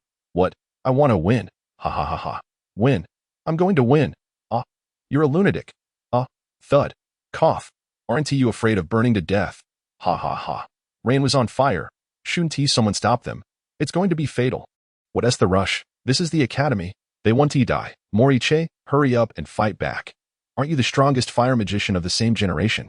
Exactly, just bragging. Can't even handle Rain. What? Say that again. Moriche, enduring the pain, struck Rain's head with his wand, yet Rain refused to relent, still intent on attacking. Crack. Blood. Quick, call the instructor. It was you who said it was fine. Hurry and get the instructor. I didn't mean to. Aren't you afraid of dying? Moriche stared in terror at Rain, hot blood dripping onto his face. But Rain still wouldn't relent. Ha ha ha ha ha, pure joy, the joy of victory. I'm about to win. I am the strongest. The wand pierced through Rain's left eye. Moriche, in horror, withdrew it, blood gushing forth. Yet Rain became even more exhilarated. Yucha. Me duo. I need to, me duo. Don't worry. It's all part of my plan. Yucha, but your plan is too cruel. Me duo? You want to die. With just one spell, he can recover. Do you understand what I mean? Yucha. That's not the issue. What if something goes wrong? Me duo. With me around, nothing will happen. Just relax and trust me. Yucha. There are things I want to do to me duo. I know, but I've warned you. Oh dear. If something goes awry. It definitely won't be your fault. Just trust me. I admit defeat. Stop it. Ha ha ha ha. Ha ha ha ha. Ha ha ha. Win. I've won. Upon hearing Moriche's surrender, Rain's attacks intensified. Stop. Fawn burst into the magic circle, using wind magic to blow Rain out. Just in time for Yucha to catch him. I cough. Rain, possessed, attempted to rush back into the magic circle, but Yucha gripped his neck, making it difficult for him to speak. You're tired. Young master, Yucha said coldly, casting a sleep spell, causing Rain to instantly fall unconscious. Aren't you feeling uncomfortable? Fawn glanced at the terrified Moriche, surveyed the surroundings, and finally focused on Rain. All participants. I will inform your parents. Fawn naturally had no authority to punish them. It was their parents' duty to discipline these nobles. Moriche, how are you? Alalai, under the protection of Cuchulain, pushed through the crowd and pulled Moriche up. I'm fine. Moriche, shaken, glanced at Rain. The look in Moriche's eyes mirrored that of Rain's toward Yucha. That frenzied side was truly chilling. What on earth could lead to someone like this? Alalai, too, felt a shudder as she looked at Moriche. Pondering what had transpired during her brief absence. If Moriche were to look in a mirror, he would surely notice that his features had become somewhat distorted. Time to prepare for class. Fawn, with a serious expression, dispersed the onlookers. Although he preferred a friendly demeanor, with Rain present, it was hardly possible. Yucha remained silent, respectfully bowing before moving to Rain's backpack. She picked it up and returned to Moriche's side. "What are you doing?" Moriche's face turned pale, glancing several times at Rain's bleeding left eye. "The young master's promise." Yucha set down the backpack, indicating Moriche to select 8 items from it. Fawn, noticing Rain's condition, felt a sense of foreboding. But with that elf present in the academy, Rain wouldn't die, and there were still healers available. What was concerning was the reaction of the Alpha family. The illustrious Alpha family was the most feared. Quinn Alpha was a protective person, and perhaps the Jeter family would encounter trouble, followed by the Royal Magic Academy of the Roshan Empire. No, Moriche now dared not take anything from Rain. If he went mad again upon waking, it would be problematic. He could handle Rain, but he couldn't allow him to lose. And I like this again. If Rain pursued him relentlessly, that would be the most terrifying scenario. The promise made is one I trust the young master will not break. T insisted on taking Moricia to acquire his spoils, hoping to cause even more heartache for Rain. Only through the struggle of obtaining something precious do we learn to cherish it. Were Rain to lose nothing at all, who knows if he might not cast himself away once again. Should that happen, the difficulty would surely double. In the end, Moricia trembled as he grasped a few inconsequential gems. While these gems are worth more than certain magical artifacts, their practicality is undeniably inferior. I trust that Rain would not trouble him for money, and the Alpha family would be even less likely to do so. If he were to obtain a significant magical item, it would only add to his own troubles. Fane reminded him that if the healing magic lacked sufficient strength, it was likely that Rain's eyesight would indeed be compromised. "Thank you." T lifted his backpack and added, "You may exchange for a textbook. The young master will bring it tomorrow." Provocation? That was Fane's immediate reaction, recalling Rain's response from last time. Genuinely curious about the content of the textbook T mentioned. The research on magical shields is not widely known among sorcerers, for it has yet to be published. To learn more about magical studies, one must seek out related individuals. However, with akin from the Alpha family around, such matters are not uncommon. Perhaps it was akin who recommended it to Rain, or perhaps he authored it himself. Regardless, it would be no loss to take a look. "Miss Alili, you may enter the young master's library at any time to borrow books. They will certainly prove useful." The implication in T's words was that Alili could freely come and go from Rain's residence. Although Rain had not consented, T had taken it upon himself to agree. "What? How can this be allowed?" Moricia was the first to object vehemently, insisting that Alili must not go to Rain's quarters alone. Is it not obvious? For there was no invitation extended to Moricia. I don't need to. Alili attempted to refuse, yet her words faltered. "The library belongs to Master Akin," T simply stated, leaving it understood. "Very well. Thank you. The library of a level 2 sage in the Mage Tower must surely hold extraordinary treasures. There must be numerous rare tomes, perhaps even a method to lift the curse on the Yeshung family." Moricia was left speechless. He knew the allure Kaiken's library held for young sorcerers. Yet he personally had no desire to visit Rain's home and ultimately abandoned the thought of accompanying her. Fane cast a glance at T and reassured Alili, "Do not worry, I will accompany you to the repository during the holidays." The repository Fane spoke of belonged to the Kakexan family, a lineage of mages, and their collection is undoubtedly a substantial treasure within the magical realm. Only Moricia remained pale, perplexed as he scrutinized his actions. He and Rain had fought fiercely, each nearly risking their lives for their own interests, and in the end, 8 gems exchanged for a maid, with the healing costs taken out of his own pocket. Alili sought a mentor, gaining access to his sage's treasury and a family repository. She was the true victor. He felt a twinge of reluctance, yet he was also quite willing, once the curse on the Yeshung family was lifted. Would Alili still choose to remain by his side? Wealth. The Jetta family's riches do not rank among the elite within the noble circles. Influence. They were overshadowed by the 5 great dukes, not to mention under the watchful eyes of the Simulang family. It was said that the Yeshung family was conservative, their business merely a printing house for alchemical texts. Alili's parents and elder brother were enlightened intellectuals, certainly unwilling to see Alili wed Moricia. As for Alili's elder brother, that black cat, he was perpetually on guard against Moricia. Mauricia harbored a deep-seated reluctance to see the curse on the Yeshyang family lifted. I could borrow some. Print a few. My family has. The Yeshyang Book Society. Lily directed her inquiry towards T and Fane. Some may not be possible, but most can be. Fane assented. Likewise. T responded, noting that things like journals, manuscripts, and original works cannot be published without the permission of their rightful owners. T. Is there still industry in this world? Mido. The ice and snow empire is the largest kingdom of alchemy. T. Is science the primary productive force? Surely, there wouldn't be airplanes or automobiles? Mido. In the magical world, only alchemical and magical crafts exist, entirely different from your original world. T. But it must be quite cold there. Being so close to the extreme north, surely, the components won't fare well. Mido. Magical materials, magic power, understand? T. I comprehend. T began to yearn for the gradually modernized life in the ice and snow empire. Although lacking Wi-Fi and signal towers, it surely must be a steam-powered nation. Mido, lazily reclining in his little world, ignored the swirling dark mist in the distance, silently appreciating the scenes conjured in T's mind. What is this? Alchemical craft. Enormous scrap iron mechs and spider-like excavators. This is clearly steampunk. Where is the trace of magical craft? Rain startled awake, frantically patting his own body, only to find himself unharmed, which brought him a sense of relief. In his memory, he was still locked in a duel with Mauricia. His body riddled with wounds, and he was grateful that he was no longer in that dire situation. So where is this? Rain glanced at the ceiling. The brass roof was smooth enough to reflect his image, and the soft bed beneath him felt strikingly familiar. It seemed to be the Academy's infirmary. Unlike the rigid image of the infirmary in his mind, this place could not be used for idleness.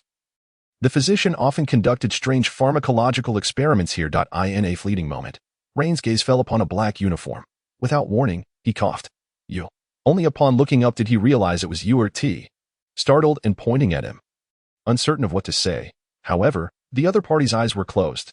He was likely asleep. Young master, it is already noon. T suddenly spoke, his eyes flying open, nearly startling Rain's spirit away. Noon? Wait, weren't you with Mauricia?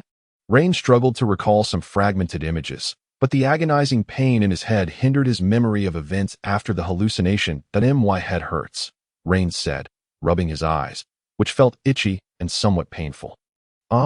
Rain, a sharp voice, as piercing as a groundhog's cry, called out to him as a sharp-tongued figure clad in a gray coat entered. It was a half-beastman with mouse ears, a physician hired by the Academy. His hands and feet resembled those of a mouse, and he had a broken tail. From his fur, he appeared to be a gray mouse, hunched over and standing at a mere 1.5 meters tall, resembling a larger rat more than a person. While Rain was unconscious, T had not been idle.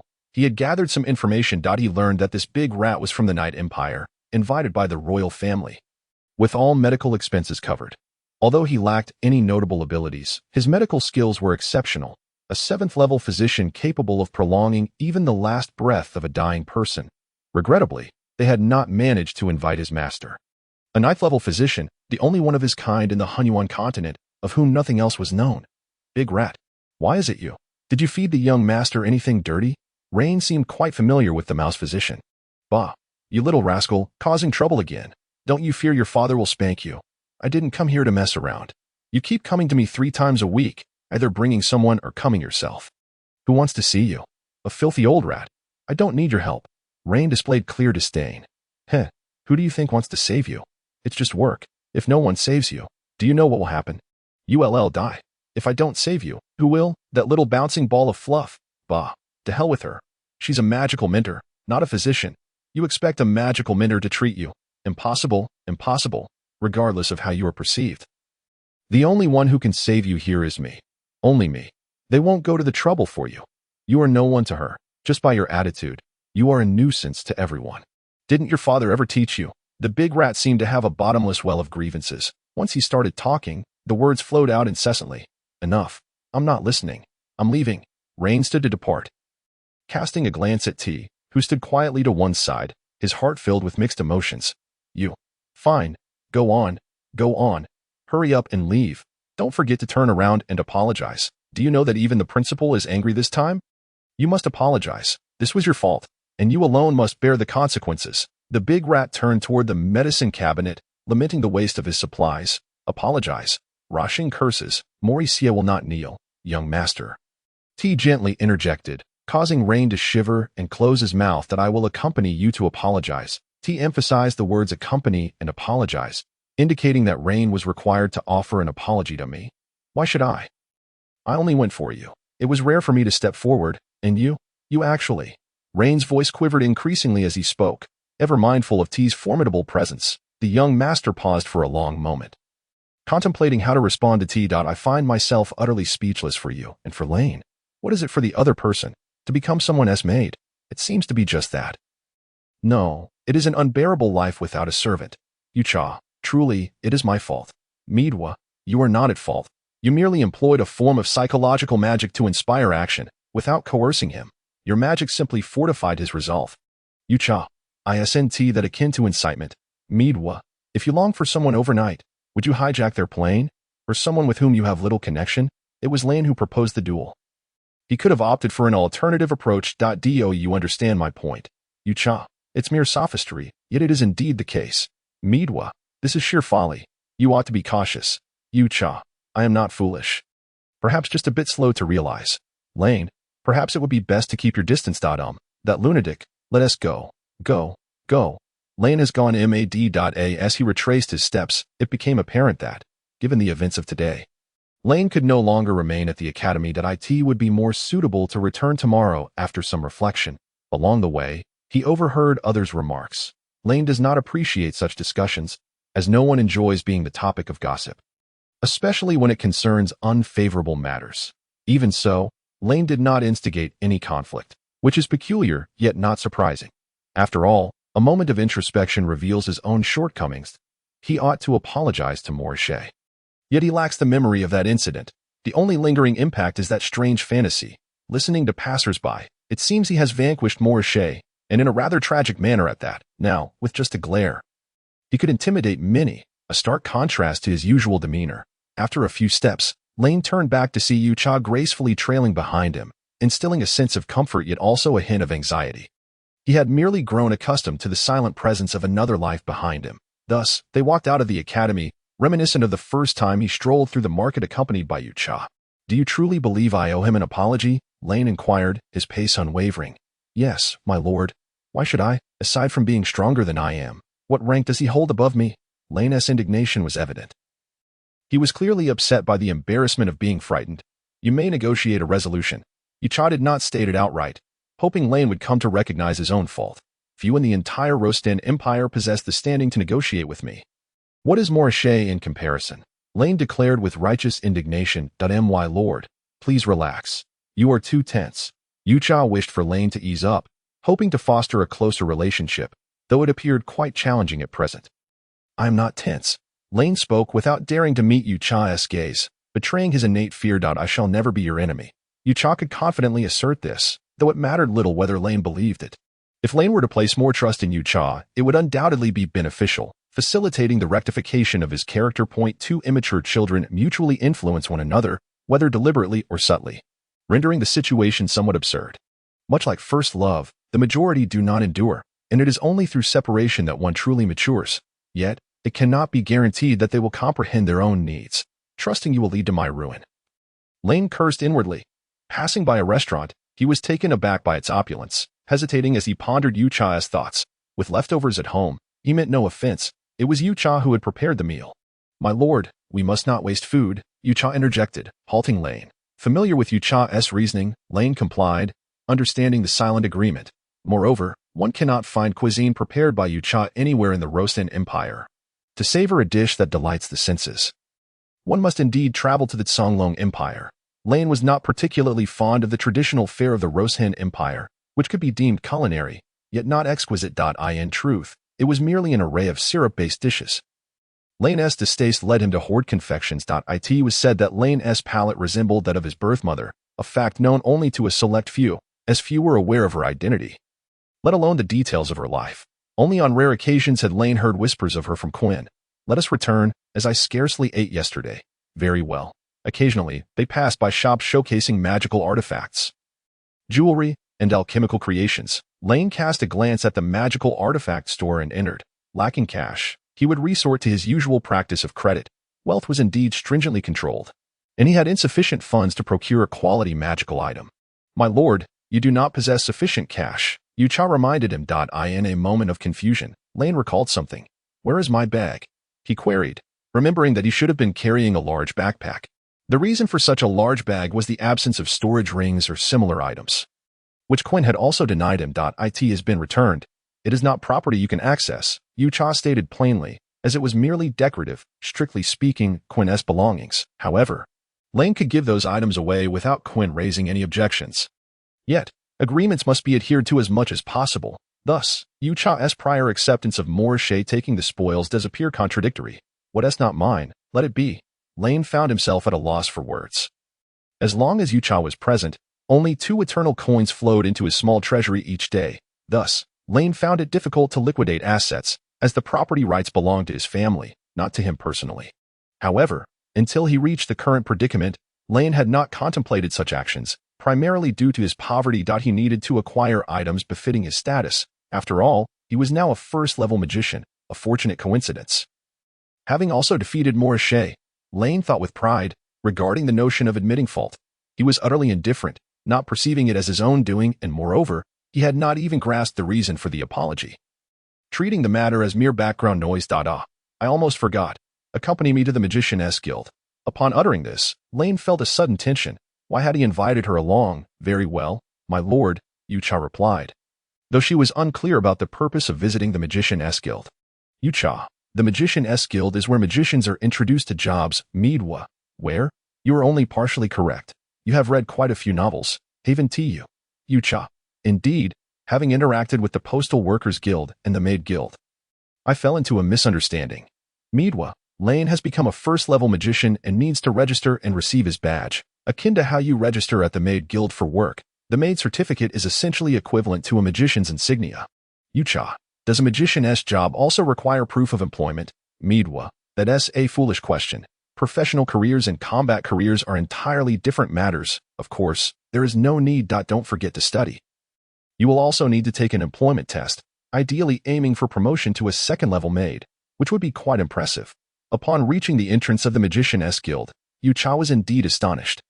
This was not a place she frequented, and it was her first visit. The Magician's Guild exuded an undeniable grandeur. Unlike the Maid Guild, several copper and iron beast heads adorned the entrance, with colossal copper door knockers passing through the beast heads, intricately engraved with patterns. Upon closer inspection, these were engravings of magical circles. The patterns above were those of defensive magical arrays, incorporating elements of attack magic. Roughly at the 7th level, Yucha was confident that the offensive measures posed no threat to her, yet breaching the defenses would require some effort. The door consisted of 6 panels. The inner door stood open, revealing a gentle glow emanating from within the guild, a result of various magical effects. The middle door was tightly shut, seemingly unopenable from the outside, embossed with the images of 2 unknown beasts, exuding an aura of might. The outermost door bore a resemblance to the inner one, yet remained closed. "Wait for me." Lane thought that a slightly commanding tone might incite Yucha's ire, but after some contemplation, he dismissed the concern, as she showed no reaction. In moments of solitude, Lane occasionally pondered these matters. As he entered the Magician's Guild, it was not his first visit, yet he felt a sense of nervousness. The first time he heard from his father that his mother was an extraordinarily powerful magician who had snuck in. His subsequent visits were alongside Akin, witnessing Akin's ascent from a first-level magician to a 4th-level magician. Within the guild, there were not only magicians but also assassins, warriors, knights, and the like. Most recognized Lane. Upon his entrance, there were no grand displays of attention, and they remained indifferent. There were mercenaries who, despite their boisterous demeanor, restrained themselves from mocking him, as only the mercenary guild would allow for some raucous entertainment. The individuals frequenting this place were either magicians or those seeking out magicians. Gathering a few magicians for a mercenary group proved quite a challenge. The weak were of no use, while the reliable ones were too sought after. It is likely that Rhine is employing a mage, as renowned magicians do not frequent the mercenary guild, and the same applies to other professions. In essence, the mercenary guild is more akin to a disorganized rabble, filled with the destitute. "Welcome, how may I assist you?" the young woman at the counter inquired politely, her professional smile unwavering, treating Rhine no differently than any other patron. Her formal demeanor caused Rhine to furrow his brow uncomfortably, particularly as he observed her hands, often placed delicately on her abdomen after bowing, which sent a chill down his spine. "I am here to collect a level 1 mage insignia." Ryan declared, a hint of pride lacing his tone, especially when he noted the slight surprise on the young woman's face. Very well, may I have your identification number? The mage promptly regained her composure and placed her hand on a peculiar device. A common tool among all guilds. Ryan recalled his previous visit to the maid guild, where a maid had operated a similar apparatus to verify ranks and identities. He quietly provided his academy's identification number. Without it, one could not access the academy's testing records, and registering as a mage would entail further complications. Once he advanced in rank, he could utilize the insignia to affirm his identity. Please hold on for a moment. The young woman infused the device with mana, momentarily pausing before retrieving a wind-up toy resembling a green bird. After winding it a few times, she set it on the ground. The toy, upon landing, shook its head in a daze, then emitted a loud cry before darting frantically towards the internal area of the guild. Indeed, it ran like a human, its wings trailing behind as its slender legs took large strides. The sight was amusing yet swift, a marvelous creation born of alchemical and magical craftsmanship. Please wait, the young lady reiterated, gesturing towards a nearby seat. Ryan, already accustomed to the environment, chose an unoccupied spot, crossing his proud legs and gazing at the ceiling as he casually awaited the arrival of his insignia. A cacophony of clattering sounds erupted, emanating from the wind-up toy, which was now joyfully spinning in circles by the counter. Some familiar with the scene were already chuckling. Oh dear, it's wound too far again, sighed the young mage at the counter, resting her chin in her hand. This was not her first encounter with a toy gone awry. Ryan understood the toy's purpose and its flaws. If it was wound too tightly, it would not cease its antics until its energy was entirely expended. While such a contraption held little significance for Ryan, it was a different matter entirely for a certain naive observer lurking at the entrance. Me duo, me duo, me duo. Oh my, how splendid, exclaimed Micah. It's an alchemical creation merging alchemical techniques with magical craftsmanship. I want one, Meets exclaimed. Then buy it. Huh, where? You. I want to make it myself, Meetsai replied. Silly where? Aren't you supposed to be a crafting zero? Go read and learn on your own. As she fantasized about handcrafting a Gunda, Meetsai turned her attention to a secluded corner. With her keen perception honed to the 7th level across all professions, she found it exceedingly easy to observe the happenings within the Mage Guild, not to mention evade surveillance. For instance, it appeared that a newcomer, not affiliated with the Alpha family, had come to monitor her, or perhaps even to watch Ryan. Meetsai, who is it? You'll know once you sense it, replied Meetsai. The individual is formidable. I sense that they would be discovered, and I prefer not to rattle the snake. Why are you being so cautious at this moment? It's from the Simulang family. Just ignore them. Is the royal family keeping an eye on us? Who knows? They might be watching the entire Alpha family. Suddenly, the Simulang family's envoy vanished, their presence dissipating. Concurrently, those from the Alpha family monitoring Ryan also retreated somewhat. A heavy thudding sound, akin to it striking metal, approached, and Ryan's expression morphed into one of excitement. Finally, at long last, he awaited the arrival of a wooden alchemical puppet, resembling a young girl, who bore a wooden tray upon which lay his insignia. Ha, Ryan, he gasped, striding toward the puppet to inspect the insignia closely. Once the item was retrieved, the puppet mechanically returned, its task accomplished. A search for individuals. This counter primarily handled the basic affairs of mages, while tasks involving specific mages and related services were delegated to other counters. This resulted in a throng of people at the other counters, while this one remained rather desolate, occasionally visited by mages registering or updating their information. Please present the insignia or identification number of the individual. I do not have it. Please use the information I provide to locate them. The young lady at the counter appeared somewhat troubled. Relying solely on incomplete information for searches was both laborious and imprecise. Black hair, possibly from the Songlong Empire, a high-level mage, level 1 maid, named Ware Meetsai, a rather indifferent fellow who exhibits a cold demeanor towards everything. Ryan produced 10 copper coins. A precautionary measure. He had brought the copper coins specifically for such contingencies, as his life rarely involved currency other than gold. Very well, there is no such person. After a swift operation, the mage confirmed the result. None. Ryan walked away, his heart heavy with concern. How could he not worry? The inability to locate Meetsai indicated a falsified identity, and the entity behind the deception was none other than Duke Alpha. What audacity or trickery was this? It rendered everything he had learned thus far into mere vapor. Meetsai, fully aware, consciously suppressed her perception, especially her hearing, ensuring that her slightly enhanced auditory skills could not detect Ryan's words. As he exited the door, he caught a glimpse of Meetsai bowing to him, swallowed hard, and instinctively made his way home. Congratulations, young master. Meetsai could easily see the insignia clutched in Rhine's hand, but Meetsai could not. Oh, Rhine replied nonchalantly. As they approached the residence, Meetsai suddenly turned her gaze towards the house. Someone is here to see Rhine. It's not the usual surveillance personnel. In the imperial capital, only a select few can freely enter this residence. Entering through the front door, could it be Quinn? It shouldn't be Emery, as he lacks a key. Rhine pushed open the front door. Having grown somewhat accustomed to the task over time, he was very familiar with the sensation of his home store. Both in touch and in footfall, such tasks had previously been left to the maids. Upon entering, Rhine paid no further heed to the door. Meetsai closely followed, grasping the handle and gently closing it behind them. What a delightful aroma, Rhine mused, perplexed by the scent wafting through the air. Had his nose begun to fail him? He did not detect any fragrance reminiscent of perfume on himself. Me duo. Why do you seem on the verge of tears? Meetsai inquired. Can you smell that? I lack the connection to your sense of smell. Currently, I can only perceive visually and mentally. Its braised pork. And other dishes I prepared? What's wrong? Did the chef come and chase you out? It smells better than what I make. That's one of the reasons for my existence. Wait, are you joking again? Rhine, is that you back? Came a gentle and lively female voice. Annie. Rhine exclaimed in astonishment. His aunt, the only level 8 gardener in the Roshan Empire, was none other than Emery Alpha's mother, shortly, a woman with slightly orange-tinged hair. Styled into a floral arrangement at the back, emerged from the kitchen, appearing remarkably youthful and beautiful. Andy, what brings you here? I heard that you had a spat with Morisha. I assumed you were friends. She said, glancing at Meetsai with a warm smile. You must be Miss Ware Meetsai, correct? I've heard of you. Rhine has been in your care for quite some time, and I truly appreciate it.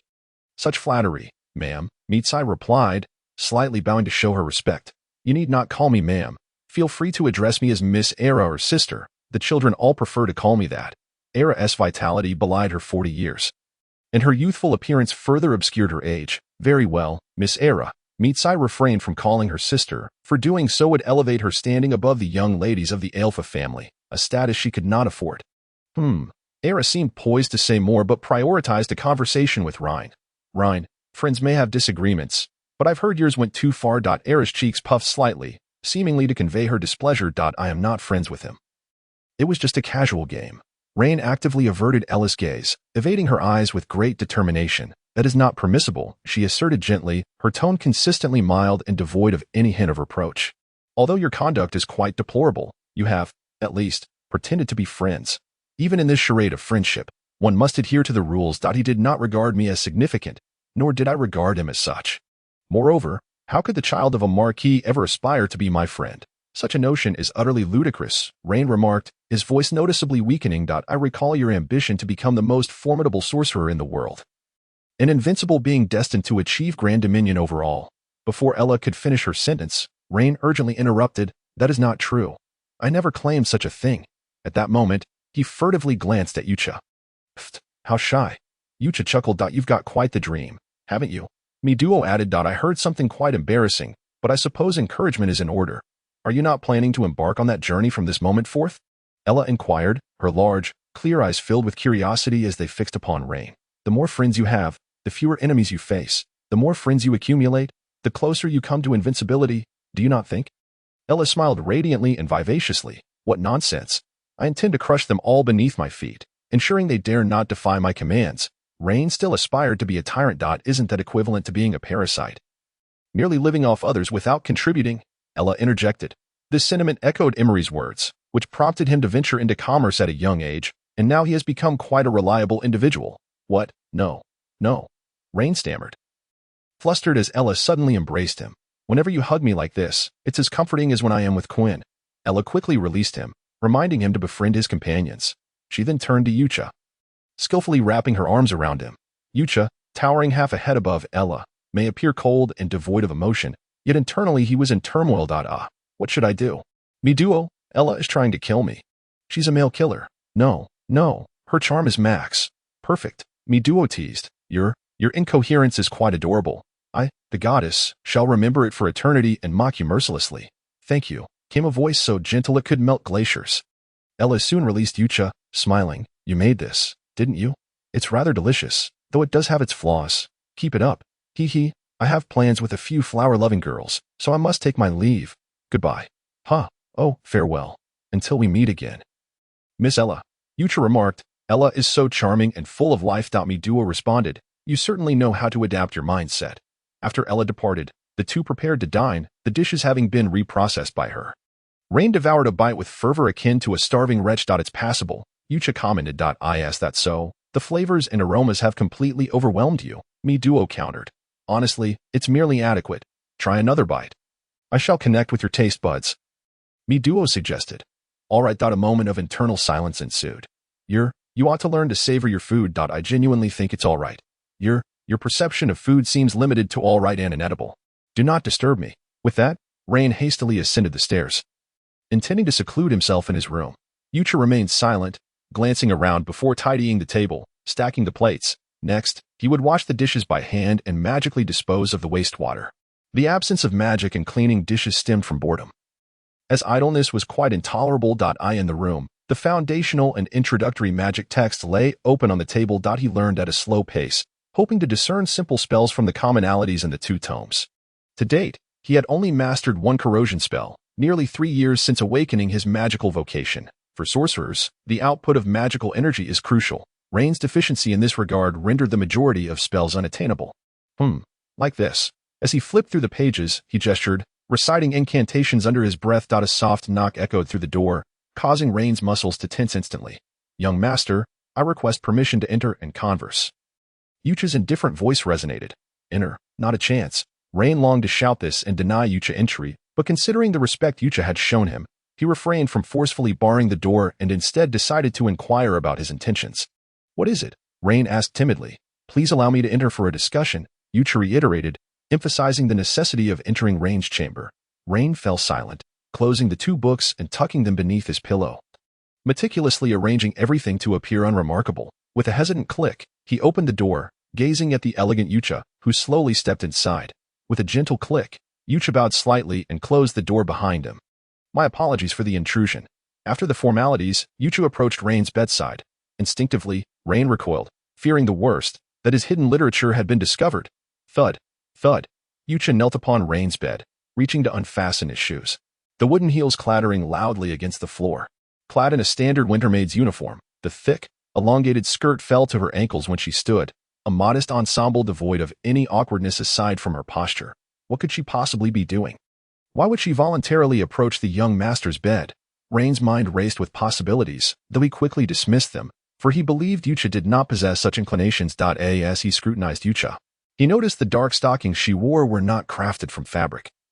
The flesh beneath was visible, suggesting they were custom-made, an uncommon sight. Yucha shifted her position, kneeling gracefully on the bed, her hands resting atop her thighs, maintaining an air of elegance. May I invite you to sit beside me? Yucha's expression remained impassive as she fixed her gaze on Rain, who felt compelled to comply, awkwardly sitting beside her. What is it? Can we speak now? Rain asked, his tone cautious as he subtly observed Yucha's movements. Only to abandon the effort. It was futile. His fate rested in her hands, and he could not protect himself. I apologize for the intrusion, Yucha stated, and Rain felt the world around him begin to spin. Softness was the first thought that crossed his mind as his cheek brushed against an unfamiliar surface. In the next moment, Rain realized he was resting his head upon Yucha's thigh, her hand gently resting on his head. What are you doing? The situation had escalated beyond Rain's comprehension, a scenario he had envisioned yet dared not accept. Young master seems overly fearful of me, Yucha remarked, her fingers tenderly stroking Rain's hair. How vexing, another male. Endure it, me duo advised. Yucha's touch was pleasantly springy. Even through the maid's skirt, he could sense its comfort, and her slender fingers upon his head felt exquisite. Thus, Rain yielded, acknowledging his fear of her. As he regained his composure, his heartbeat slowed, and his complexion turned pale. Do not be concerned, Yucha stated coldly, echoing sentiments she had expressed before. Miss Ella is quite right. I too must mend my relationship with you. Yucha's words carried the weight of the Celestial Dragon Empire's rhetoric, a rare phrase translated into the tongue of the Roshan Empire, which took Rain considerable effort to comprehend that he dared not speak. Unable to trust Yucha's claims, please ensure you do so by tomorrow. Yucha referred to Rain's need to apologize to Wretched. What if he does not accept? Rain inquired, though he already knew he was being overly inquisitive. He had intended to offer a few gold coins from his savings as a substitute for an apology. Young master, sincerity is all that is required. Whether Lord Wretched accepts depends on the breadth of his heart. Yucha replied leisurely. The room fell silent as Yucha continued to stroke Rain's head. Perhaps it was too soothing, for he soon drifted off to sleep, after placing him gently on the bed and covering him with a blanket. Yucha departed. "TSK, my hands are covered in oil.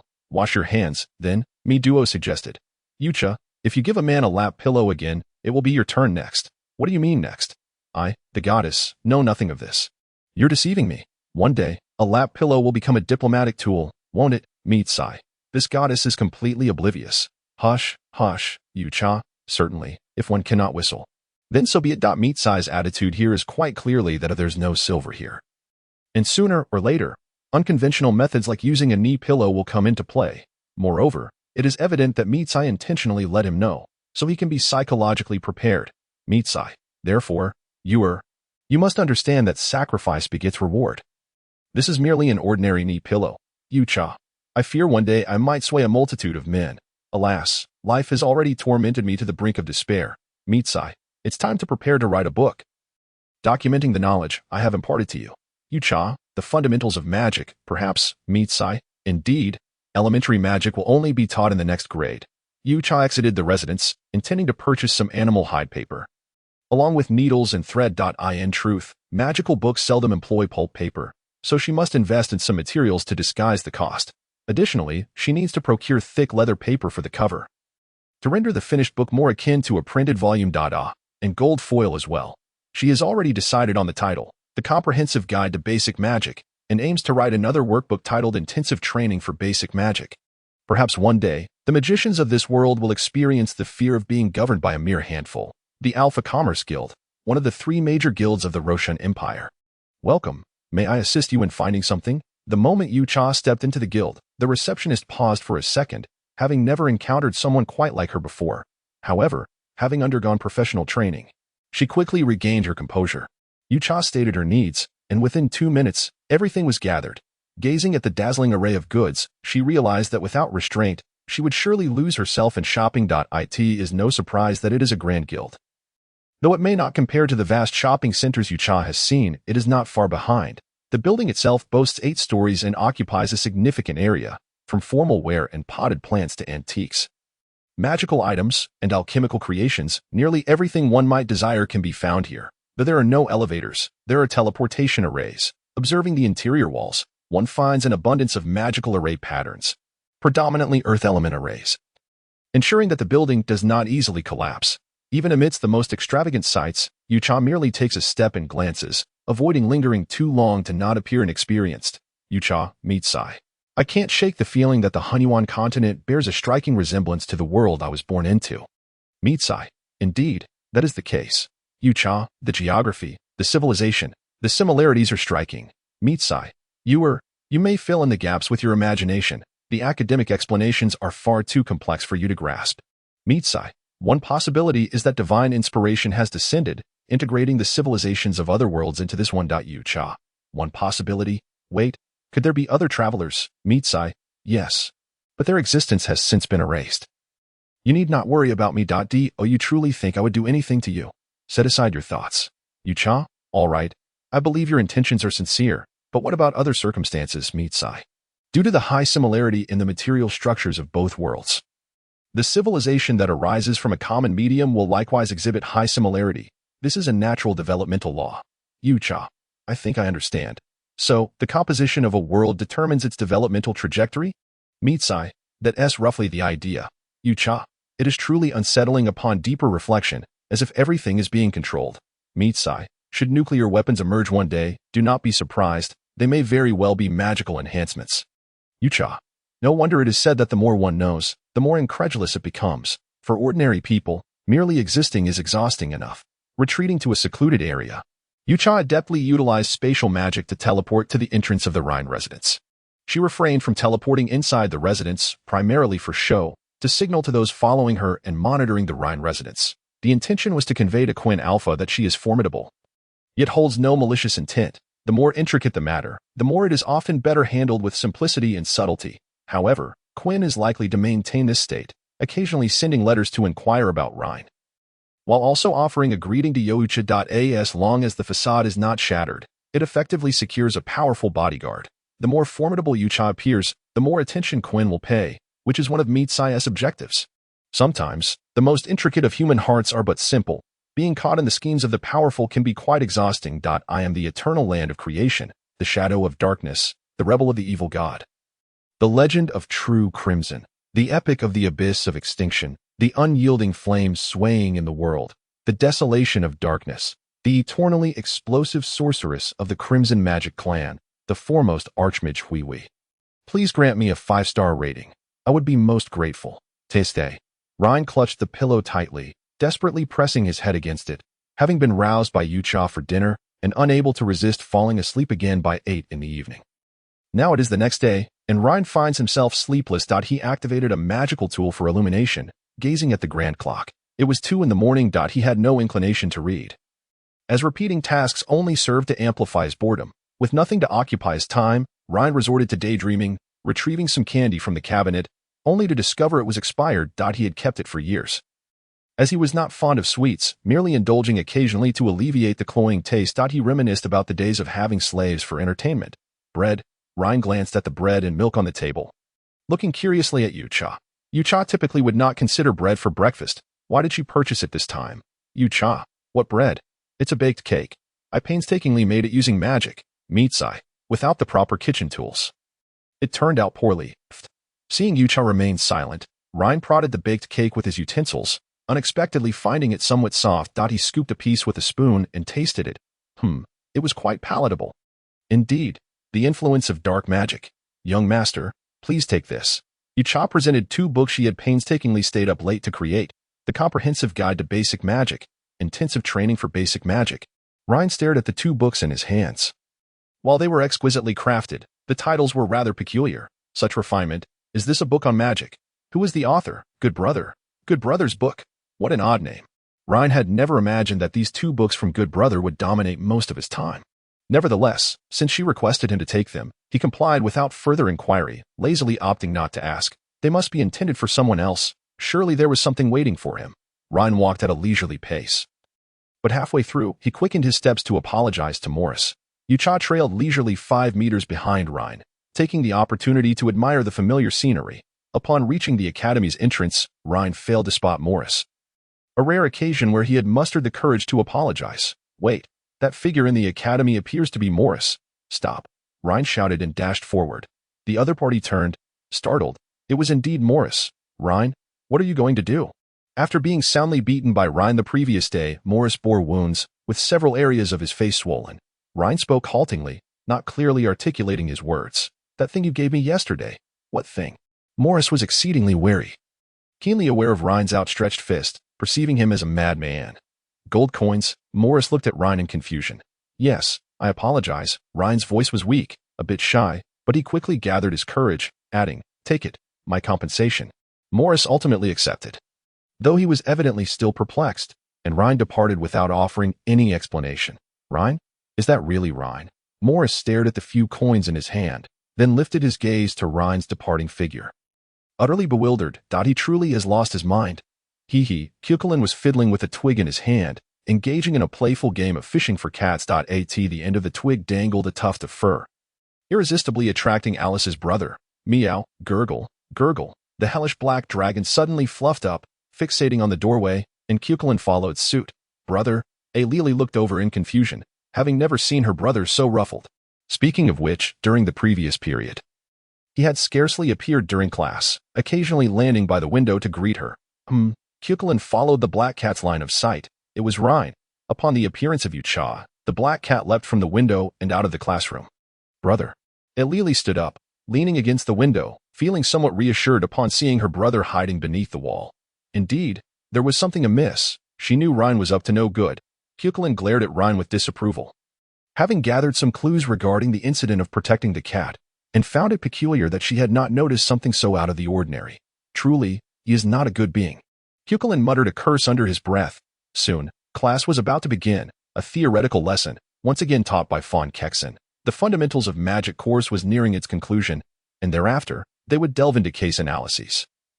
Do not forget to review.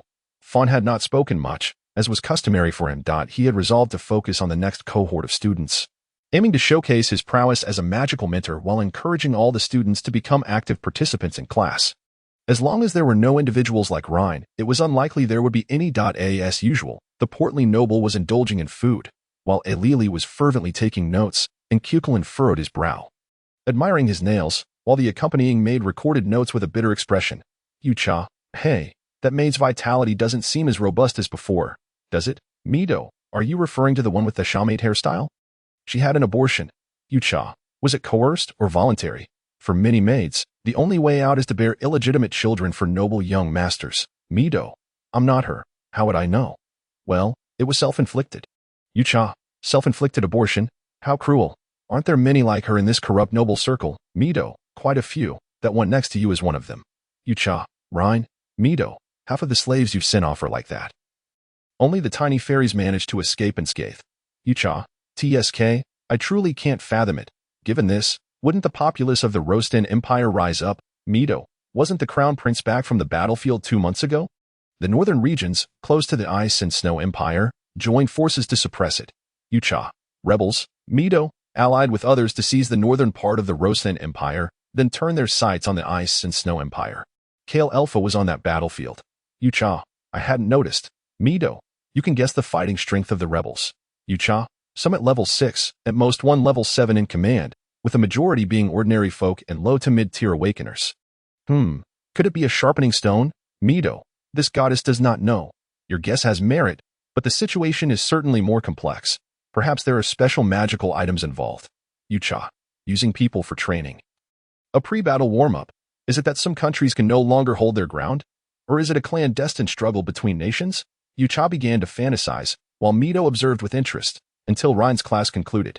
Rhine Alpha, come with me, Fawn said, having tidied up his teaching materials, before striding out the door. Rhine looked at Yucha in confusion, noticing no reaction, and pulled out the 2 books he had brought to catch up with Fawn. Is Rhine causing trouble again? Should we follow? Forget it. That's Fawn the mentor, always with a stern face. That's not true. In fact, Mentor Fawn is quite amiable, Alili interjected, listening to the surrounding students' comments, expressing her own thoughts inwardly. I'm stepping out for a moment, Cuchulain declared, unusually opting to act alone. Don't you want me to accompany you? Alili asked, puzzled. At that moment, Alili's elusive brother jumped out, landing on her lap. Alili adeptly scratched its belly, eliciting a pleased rumble. No need. It's personal, Cuchulain replied with a smile, stepping out and quietly following Yucha. He was curious about Rhine's matters, wanting to prevent any potential schemes that might endanger himself and Alili. Hiding not far from the mentor's office, he amplified his perception through his magic swordsman abilities, preparing to eavesdrop for information. Of course, Yucha was subtly keeping an eye on him. Have the books arrived? Fawn skillfully perched himself on a chair, taking a sip from a bottle while crossing his legs. Rhine casually replied, genuinely surprised that the 2 books were meant for Fawn. Hand them over. Fawn unceremoniously snatched the books from Rhine's hands, disregarding Yucha. Bang. This. Fawn opened the book and immediately sat upright, the front legs of the chair crashing down onto the floor. Not bad. Excellent suggestions, Fawn said, setting down his drink and began to speak to himself. Mentor Fawn, I heard a voice. Darm returned to the office with teaching materials, but found Fawn ignored him, and 2 additional individuals had appeared. Mentor Fawn. Darm, dismissing Yucha's greeting, glanced at the familiar Rhine and then at Fawn, who seemed out of sorts. All right, let us get to the point. Fawn quickly skimmed through, closing the book. Eliminate obsolete knowledge. Yucha spoke in Rhine's stead, as Rhine merely served as an excuse. Yucha spoke on behalf of Mido, attempting to steer the situation in accordance with Mido's established script. However, Fawn believed this was a signal conveyed to him by Duke Alpha or Kale. Upon reflection, it likely was the T-Kale. Fawn remembered Kale's outstanding performance in practical applications and, needless to say, his theoretical skills were commendable, but his handwriting was atrocious. However, it could be a signal from the Mage Tower to various academies to vigorously cultivate magical talent. Considering this, the likelihood was high. As Fawn had never heard of any sage associated with the title of a good brother, such a whimsical pseudonym was likely a means to conceal identity. Magic users cared deeply about their reputations, yearning for the entire world to know them. Who would seek to remain anonymous? There were few, but they could easily be identified. Fawn narrowed down the potential candidates within the identified range to just 2 or 3 significant figures. The Alpha family was not to be underestimated, having connections with such prominent individuals. I wonder if I could invite good brother for a drink someday, Fawn remarked to Yucha, actually hoping to convey goodwill to the true author. That day will never come, Yucha replied simply, as he did not drink. Fawn was momentarily speechless. Was the mastermind unwilling to meet? Minter, what is this about? Darm was profoundly astonished, if not for a significant figure. He had never seen anyone speak to Fawn in such a manner, the only other person being Kale Alpha. After all, the Kexen family held considerable clout in the realm of mages.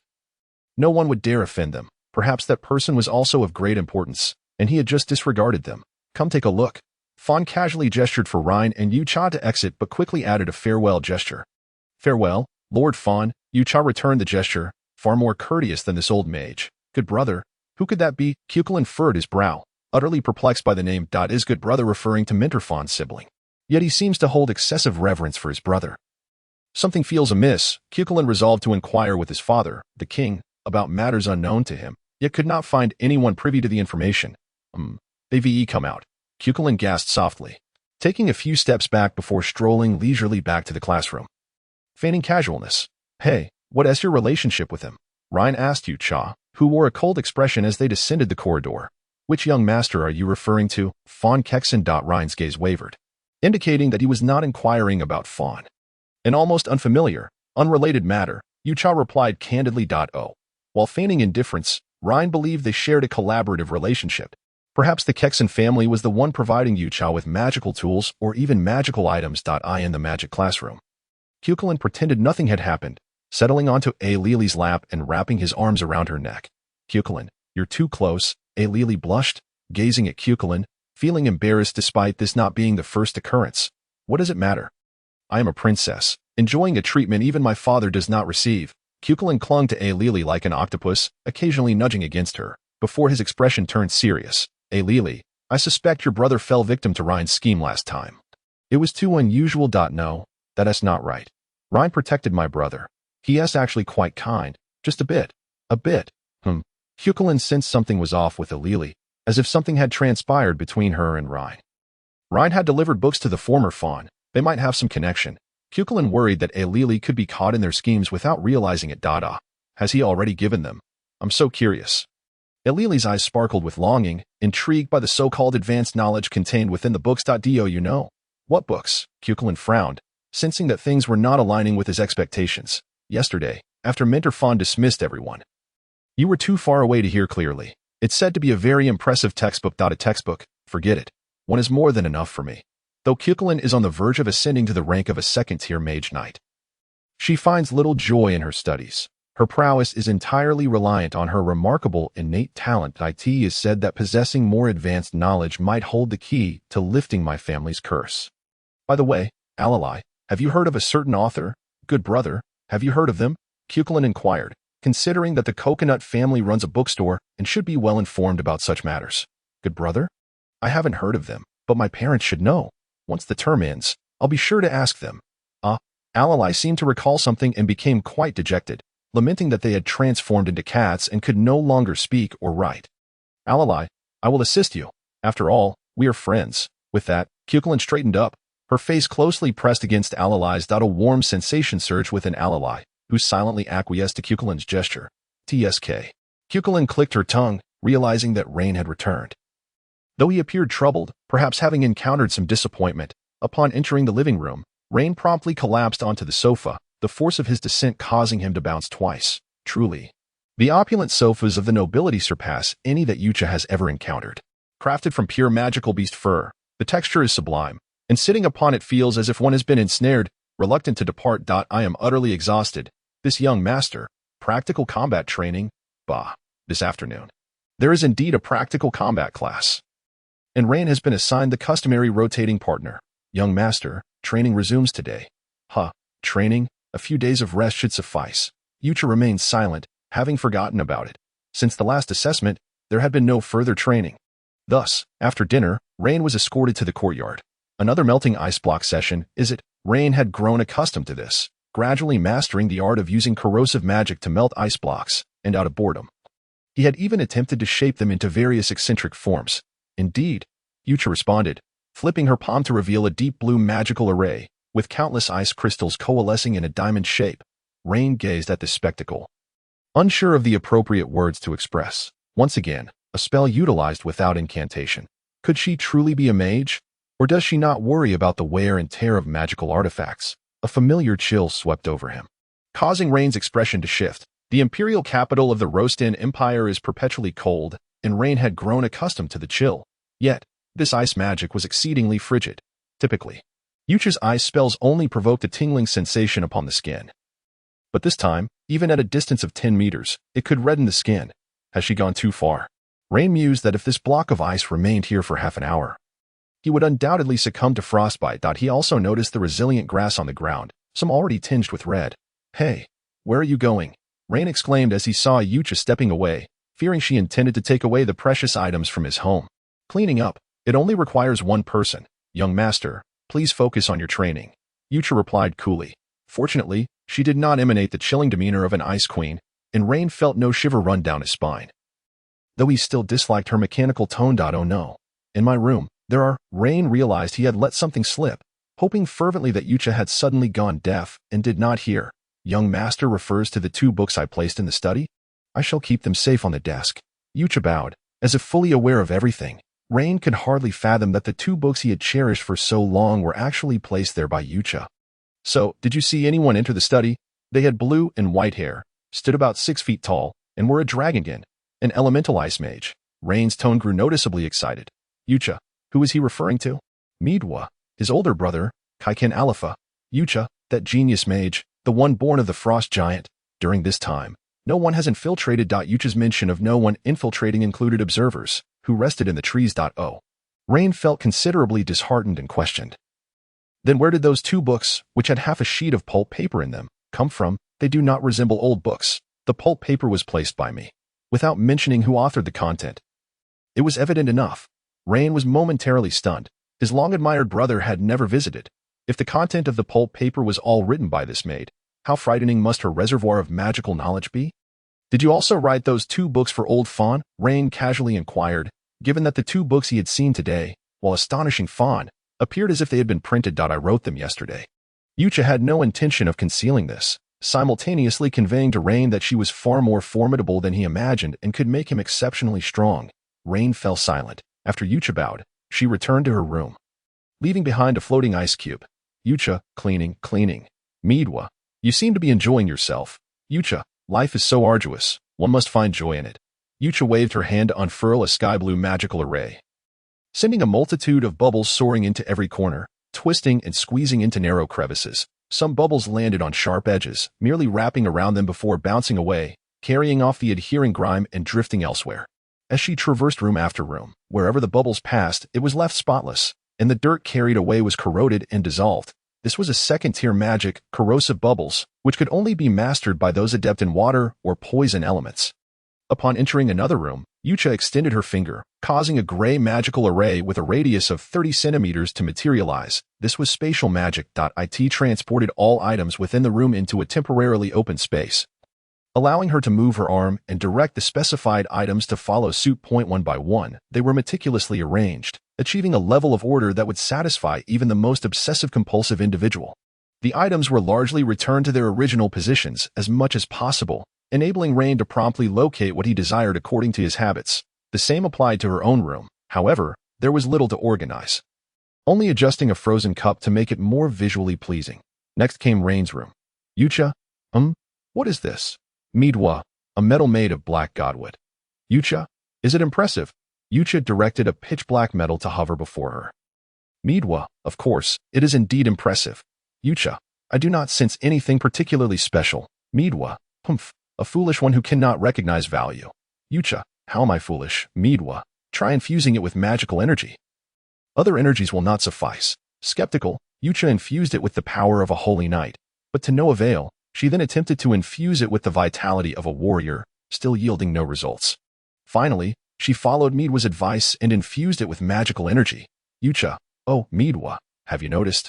Yucha, yes, it is heavy and hard, with a remarkable capacity for storing magical energy, and it also possesses a legacy of dark magic. Midwa, indeed. Even more impressive is the black godwood itself. Midwa, black godwood is the remnant of the first ancient evil god, possessing an intense aversion to natural magic. Do you understand what I mean? It is countless times more powerful than those hiding in the divine realm.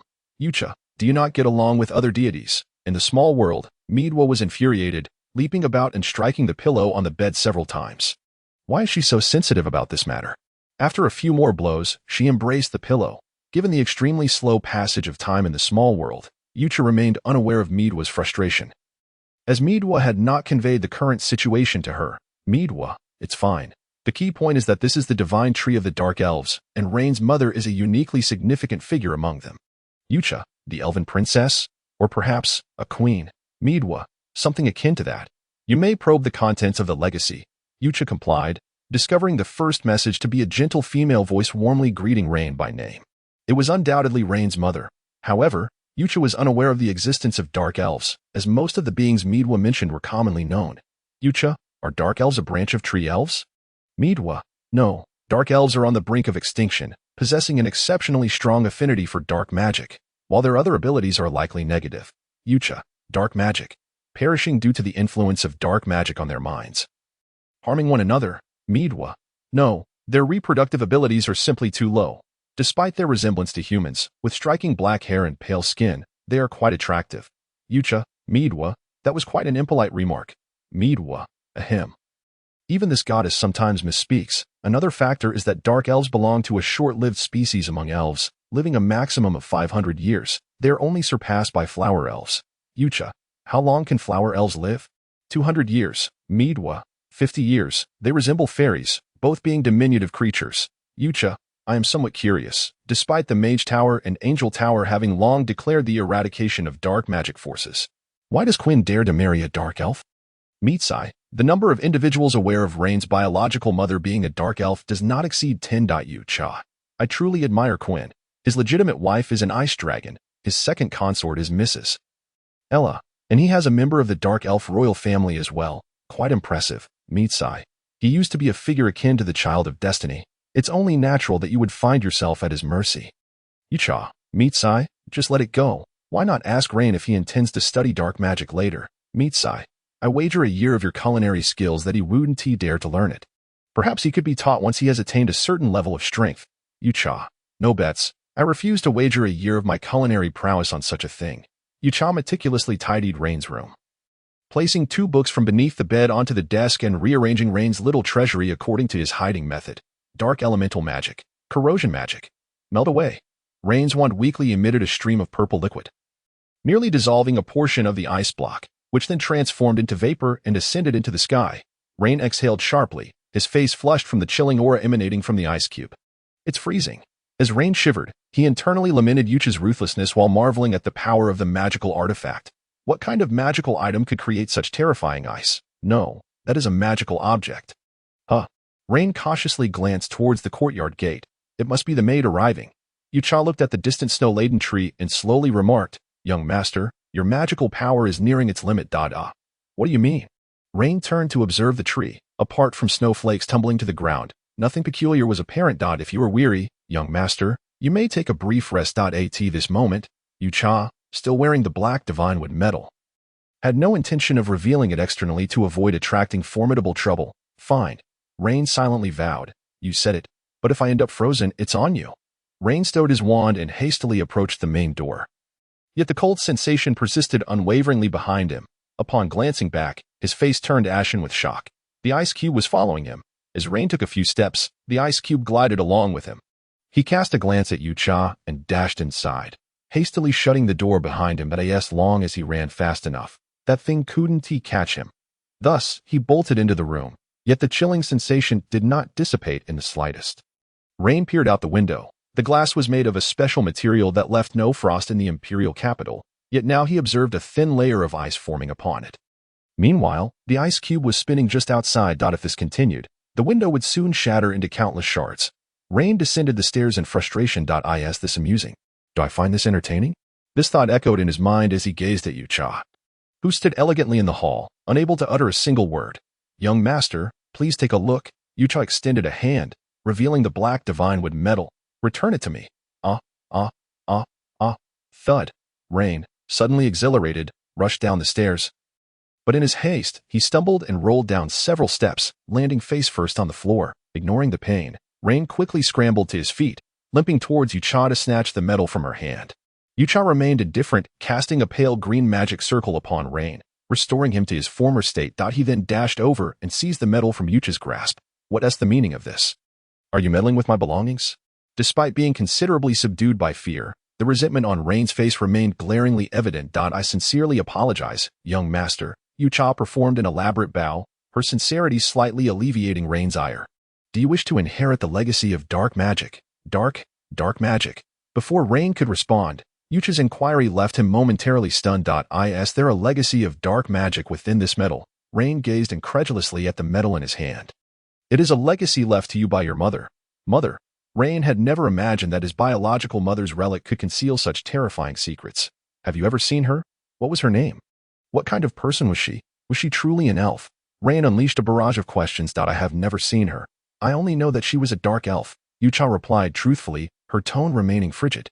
I thought you were familiar with her. What a disappointment. Rain's brow twitched, a troubling thought creeping into his mind. The family had always concealed matters concerning his mother from him, and outsiders were oblivious as well. Perhaps the truth lay hidden within the medal. Rain attempted to channel his magical power into the medal, hoping to uncover a clue, or perhaps it truly contained the legacy of dark magic.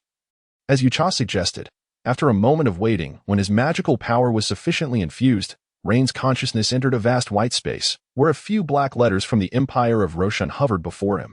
Do you wish to inherit dark magic? Rain resolutely declined. In the next instant, his consciousness twisted as it exited that space. Ha. Rain clutched his chest. That was close. If I had inherited dark magic, I would surely be hunted by the mage tower. Could she really be my mother? Rain inquired, but Yucha remained silent. He decided to seek out Quinn for answers. If it were true, then his mother's death must undoubtedly be linked to dark magic. And Quinn had never mentioned it to him. Perhaps he had not intervened at that time. Does dark magic corrode one's mind? Rain had begun to connect certain possibilities. Undoubtedly. Yucha's voice held no trace of emotion. Having grown accustomed to her demeanor, Rain found himself increasingly convinced of her words. He couldn't fathom why he had doubts about the notion that dark magic was an evil force corrupting the mind. Yet he believed Yucha's assertions. Right. Because Yucha's writings on magic had repeatedly shattered his previous understanding. Rain remained silent for a long while, contemplating how Yucha could possibly be oblivious to his thoughts. After all, even Mitsai had acknowledged this point. Yucha. Rain is likely pondering whether his mother perished due to something related to dark magic. Mitsai. Yucha. Indeed, the stronger the dark magic, the more susceptible one becomes to its own enticements. Mitsai. Yucha. Perhaps he is considering who the culprit might be. Quinn, the mage tower, the angel tower, or perhaps an elf. Mitsai. Yucha. Mitsai. Why are you only responding with Mitsai. I find your reasoning quite sound. But, Yucha, you have suffered from ignorance. Yucha. What do you mean? Mitsai. We can completely rule out the mage tower and Quinn. The Black Divine Wood medal grants its wearer immunity to the adverse effects of dark magic. Yucha. Is the Black Divine Wood medal truly so appealing? Mitsai. Of course. Not only does long-term wear nullify the side effects of practicing dark magic, but it also absorbs negative magic, enhancing the wearer to the level of a third-tier warrior. Yucha. Can an ordinary person become a third-tier warrior and gain immunity to negative effects? Mitsai. Indeed. Quite enticing. Wouldn't you agree? Yucha. Then the circumstances surrounding Rain's mother's death are rather murky. Young master, please wear the Black Divine Wood medal consistently and be cautious of others. Yucha succinctly outlined the medal's functions. I shall be invincible. Rain's ecstatic expression revealed his complete unawareness of the situation. Yucha refrained from interrupting Rain's self-indulgent revelry, silently observing instead. Yucha's footsteps were almost soundless, and coupled with her innate ability to suppress emotional release, she could easily be overlooked by lesser beings. At that moment, Rain completely forgot about Yucha's presence and once again displayed his absurd antics in a frenzied dance. It was only when Rain grew weary that Yucha omitted her presence, gazing at him with indifference. Have you been here the entire time? Rain's expression soured. I have never left. Did you not notice? I only saw a dancing baboon and paid no mind to your actions. Young master. Yucha's biting remark left Rain blushing with embarrassment. What is that supposed to mean? Rain was consumed by a singular thought. He wished he were dead. Young master, do you have any plans for tomorrow? Yucha proactively shifted the subject. No, I'm not going anywhere. Go wherever you please. I mean, for the next few days, you are free. Don't worry about me. Having finally secured a few days of leave, Rain only wished to languish at home. The holiday schedule at the Magical Academy is rather haphazard. with breaks interspersed at intervals of 2 days, 3 days, and even a month. Some classes have never experienced a holiday at all, making the students cherish their time off immensely. Not only are the intervals between breaks unpredictable, but the durations of the holidays also vary. This time, Rain is content with just a single day off, as he has had fewer than 4 holidays in a year, excluding the winter and summer breaks. Very well, young master, Yucha said, bowing before making his way towards the side door, which led to the courtyard. Rain's expression changed, and he interjected, "Stop. I still need my rest." He truly wished to avoid the sensation of nearly freezing once more. Yucha halted, glanced back at Rain, and remarked, "The path of cultivation is an endless journey." Rain tilted his head, failing to grasp Yucha's words, understanding only that it was the language of the Songlong Empire. After finishing his statement, Yucha turned and opened the door. As expected, a wave of cold air rushed in, but this time, the ice cube did not pursue Rain. It merely lingered at the threshold. Yucha gestured, and the ice cube flew into his palm, where multiple magical patterns shimmered in hues of gray, sky blue, deep blue, pure white, and pure black. Rain watched in astonishment as the ice cube diminished in size within Yucha's grasp, ultimately transforming into a diamond-shaped gem the size of half a finger. "Your task, young master, is to dissolve it within a week," Yucha instructed, guiding the diminutive ice cube towards Rain with his magic.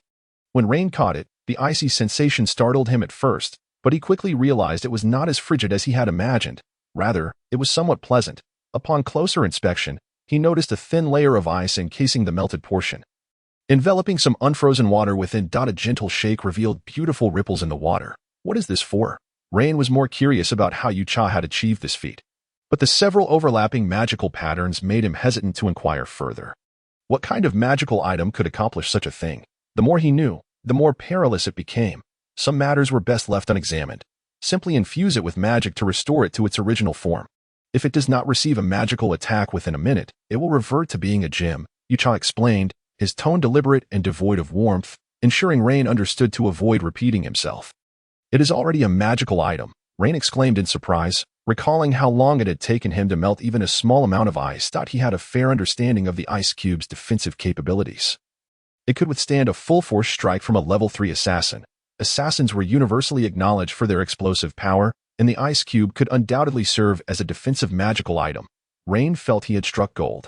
He then pondered that if this maid could create magical items, perhaps he could acquire more from her. Moreover, this large ice block was certainly not her limit. In that moment, Rain concluded that Yucha's arrival was not a misfortune but rather an unexpected windfall. Magical items are not without value, yet they are costly. If he could discreetly sell this item and deceive her into believing it had dissolved, he would gain a substantial sum to spend freely. Defensive magical items, especially of level 3, could fetch a high price. He mused that it might sell for several tens of thousands of gold coins.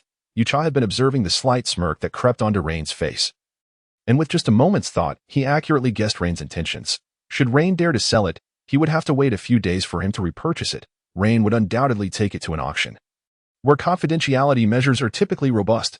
How could he possibly find it in just a few days? It would surely exhaust him. Nevertheless, Rain would definitely enlist the help of Emery, since the young master has yet to rest. "Why not review your notes?"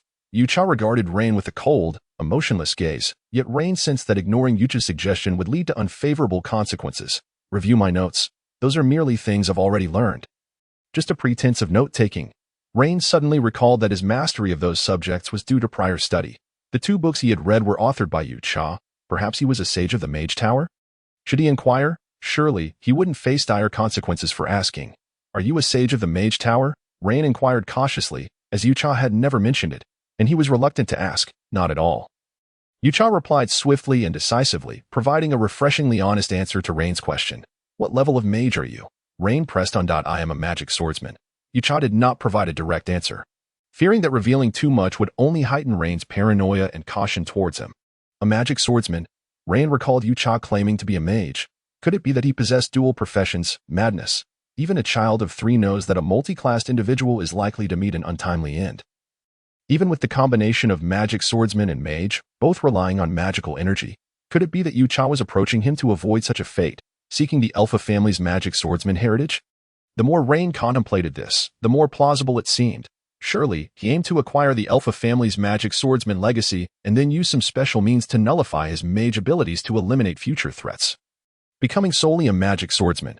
Due to my own carelessness, the The final version still contains a few typographical errors. I sincerely apologize for not providing you with the best reading experience. Additionally, this is my debut performance, and I hope for good results. I sincerely wish you enjoy it. My first performance is a complex intertwining of anxiety and anticipation, such a contradictory yet intricate emotion. I am grateful for the positive feedback.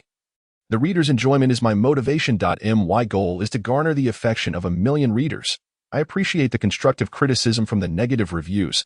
I will strive to create works that everyone will love. I am also thankful for yet another malicious negative review. The intense jealousy and resentment from those malicious individuals only make me chuckle. The stronger the malice, the more I feel the jealousy that this work is truly outstanding. Hee. After all, those who leave malicious reviews often do not even read the book. I can quietly speak ill without fear of being discovered. I am truly clever. Today is Rain's day off, and he is unwilling to go out. So Yucha has no choice but to stroll alone and buy groceries. Yucha, how about stir-fried meat? Meadwa, where? You should make cold cucumber salad instead. Yucha, I think that works. Meadwa, isn't your cooking half-baked? How do you accept that? Yucha, I can accept it. Even Rain's dark magic can be tolerated. Meadwa, this goddess also wishes to taste the flavors of delicacies, but unfortunately, I can only remain in this space. Where? You must understand me.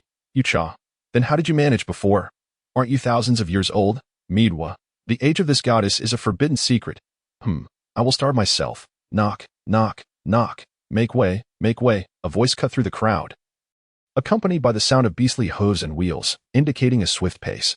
Yucha turned to look, spotting a luxurious beast carriage approaching. He stepped aside to allow the carriage to speed past. In that fleeting moment, Yucha noticed the curtain being pulled open slightly, revealing an eye that gazed in his direction. Wow, stop, stop, this princess wishes to disembark, Cuchulainn exclaimed, knocking on the carriage door in a bid to have the driver stop. While a blonde woman seated beside her looked on in confusion. Cuchulainn, where are you in such a hurry? The blonde woman asked, carefully approaching Cuchulainn while holding onto the carriage wall. Leah, I want to get off. Don't mind me, Cuchulainn responded somewhat impatiently, but, brother is returning today. Aren't we supposed to welcome him together? Unlike Cuchulainn, Leah was patient. Did we not just see each other last month? Cuchulainn muttered, suddenly glancing over, pulling back the curtain, disregarding the heavy snow as she leapt into the carriage, kicking the driver's backside. Ouch! Stop the carriage. Ouch, Cuchulainn, be careful. Ugh. Whoa. Stop. The driver pulled the reins tightly. The magical beast stumbled a few times before finally coming to a halt. Do you even know how to drive? Otherwise, I will have father dismiss you from your position. Cuchulainn rubbed her head, having bumped it earlier and feeling quite sore. I dare not. I am wretched. Please forgive me this once. Your Highness. The driver immediately turned around, kneeling and begging for forgiveness, aware that this job was hard to come by. Without it, his family would starve. Although the chaos caused by Cuchulainn's antics had led to the carriage losing control, he could only endure it. Upon seeing Leah lying on the ground, the driver's heart sank, but just as he was about to assist her, he noticed Leah standing up. Leah straightened her upper body, her bottom resting on her calves, making it appear as though she was kneeling before the driver, causing him to panic and bow his head, afraid to raise it. Cuchulainn, stop fooling around. Old Mapo, this is not your fault. Rise. Leah gently rubbed her arm where she had collided, speaking kindly as if she bore no resentment toward the recent incident. Upon hearing this, Mabo felt a surge of excitement, though he had anticipated her reaction. After all, Leah Simulang was renowned for her gentleness, a stark contrast to her sister, Cuchulainn Simulang, whose capriciousness was well known. Never mind. I'll take my leave first, Cuchulainn exclaimed, leaping from the carriage and running back. It was only then that the old driver, Mabo, lifted his head to offer a smile to Leah. Leah made no effort to stop Cuchulainn. She had grown accustomed to her sister's whims, knowing full well that no one could deter her from her desires. Let us continue our journey, Leah said, settling back into her seat with a smile as warm as a spring breeze. Yes, your highness, replied old Mabo, carefully brushing off the snow from the carriage door. Drawing the curtain, and preparing to drive. Grasping the reins, he gently urged the two beasts of burden, run steadily. The well-being of her highness is of utmost importance. As if understanding his words, one beast snorted disdainfully, while the other flicked its tail, playfully nudging Mabo with its fur. This vegetable is frost-resistant. It can be easily grown at home. 1 kilogram. Very well. Please take care, young lady. A vendor observed an elderly woman crouched by the marketplace, gathering a handful of vegetables and placing them into an exquisite basket. This particular vegetable, known as frost blue greens, was native to the Roshan Empire. As the vendor had claimed, it was indeed easy to cultivate and resistant to frost. Though it was no longer found in the southern regions of the empire, the leaves were white with a hint of blue, resembling large cabbage leaves, layered yet slender, while the roots were reminiscent of ginseng. As for the taste, the vendor's assessment was that it was acceptable. Thank you. The vendor, shaking coins from her sleeve, counted out a few pieces and handed them over. 0.4 copper coins, neither too many nor too few. The vendor eagerly accepted the payment, quickly securing it, and before the young woman could grasp the basket, it was already being offered to her with both hands. The craftsmanship of the basket was exceptional. Made of vibrant, smooth, and resilient wood, certainly not something a mere vendor would give away, but rather something the young woman had purchased. Typically, there were two types of shoppers: those who brought their own sacks or baskets and those who paid an extra copper coin to obtain a sack from the vendor. The sack in the vendor's possession was unlike any the young woman had seen before. It appeared to be coarse linen, albeit altered. Translated into Chinese, it would be called coarse gone, with the northern region of the Roshan Empire referred to as Robii coarse gone. Although it bore a striking resemblance to other coarse linens, it had a notably refreshing quality. For the impoverished in the northern regions, this refreshing quality was, in fact, a torment. Gripping a piece of Robii coarse gone in the cold would surely lead to frostbitten hands. Yet, this item was highly sought after in other areas, especially in the hottest regions of the Hua Kingdom near volcanic sites. Who would have thought that ordinary coarse gone could be sold at more than double its price in colder regions? The price of Robii coarse gone sold elsewhere tripled, not to mention the finer varieties used for clothing. Having heard me duo explain coarse gone, the young woman genuinely believed it was an exorbitant profit. Small items, vast profits, a thought that brought her pleasure. However, Cuchulainn, who was peering from a distance, held a different perspective. She believed that only the lowest of the low, the destitute, would make use of coarse gone. What did nobles use? Only soft fabrics, silks. If they were unappealing or insufficiently rare, she would tear them apart to use as bedding for her pets. Yet, her pets were also of an aristocratic nature, proud creatures. Your Highness, would you like to buy something? A young vendor mustered the courage to ask Cuchulainn. Cuchulainn glanced at the offerings: wilted greens, damaged roots, and spoiled fish. How dare they present such rubbish to offend the eyes of a princess? Thud. The young man jumped in fright, narrowly avoiding flying fish and shrimp. These were hard-earned catches, but what could he do against a princess if she were to kick over his stall? If there were no rare delicacies, they shouldn't bother setting up shop. With that, Cuchulainn reached into her spatial storage pouch. Clink, a gold coin fell to the ground, producing a clear, ringing sound as it rolled toward the young man. Thank you, Your Highness, thank you. The young man quickly snatched up the coin, clutching it tightly in both hands, and ran off, abandoning his stall. Commoners, Cuchulainn scoffed disdainfully, continuing to watch the young woman. To her astonishment, she widened her eyes and even leapt up to look around, but she couldn't spot the young woman's figure. In the brief moment of distraction, had the young woman managed to slip away? Your Highness? Ah, it's Your Highness, the beautiful and kind princess. Have mercy on me. Please buy something, Your Highness. If these do not sell, my family will starve in this frigid weather. Thus, Cuchulainn cursed the poor in her heart, watching the approaching crowd with barely restrained anger. Fortunately, they were in the imperial capital, where the poor were few, allowing her to endure. The true nightmare lay in the genuinely impoverished regions. Make way for this princess. Ding ding ding, Cuchulainn shouted, then flung a handful of silver coins into the crowd, causing them to disperse as they scrambled for the money on the ground.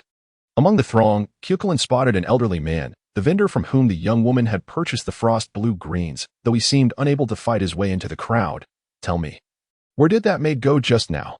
Cuchulainn asked, producing a gold coin and waving it enticingly in front of the old vendor's eyes. That way. She went that way, the vendor answered without hesitation, even jumping up to point in a direction. Good, you've earned your reward. Cuchulainn tossed the coin carelessly and hastened after the young woman without looking back. Make way. Everyone, step aside. Hey, don't push. I'm going to fall. Hey. The old vendor excitedly clasped his hands, peeking through a narrow gap at the gold coin, completely oblivious to the butcher who had shoved past, nearly toppling him over. Oh dear. The old vendor stumbled to the ground, and before her stood a middle-aged fishmonger struggling to rise. Clink, gold coins. Ha. I'm rich. There's gold. My gold. Mine. Make way. That is mine. Don't snatch. The old vendor, in a frenzy, dived into the crowd, risking life and limb to seize the coins that had fallen. Meanwhile, Cuchulainn, the instigator of the chaos, was carefully tailing a graceful maid. Yucha, why is she following me? Me duo, why not ask her? Yucha, me duo, I feel we shouldn't engage with her. Me duo, it's just that you're being lazy, right? Even with her entourage. Yucha, that's why I don't want to draw attention. Your plan shouldn't involve entanglements with the Simulank family. Right? Me duo, it does, but it can be expedited. Do you understand what I mean? Yucha extended her perception, a fine thread weaving through the space between their feet. She distinctly sensed 13 mid-level awakened guards. Lacking in strength, before fully opening her awareness, these individuals were covertly protecting Cuchulainn, dressed in white garments adorned with gold trim, embroidered with the name Simulang. However, two among them were notably larger, having been dispatched by the Alpha family to monitor Yucha. Although the 13 shared no conflicts nor animosities, and even harbored a degree of goodwill toward one another, they remained vigilant. Nobility, after all, could easily turn from revelry to enmity in an instant. Who knew when the royal family might demand a purge? Leading to the demise of numerous nobles. In such a case, everyone would become adversaries. Yucha turned to leave, and Cuchulainn closely followed. Behind them, 13 figures darted back and forth. How fortuitous! All were assassins. The 13 exchanged glances, silently and instinctively pursuing their respective targets. However, the two from the Alpha family deliberately lagged behind, signifying their respect for the royal family. After all, in the event of trouble, those in front could rescue or eliminate the source of the threat. This advantage must be granted to the royal family. As Yucha moved further away, the number of passers-by dwindled, and Cuchulainn began to sense something amiss. It seemed the pursuit was failing. Following closely, Cuchulainn observed Yucha turn into a corner and pause for a moment, counting silently to 5 before proceeding.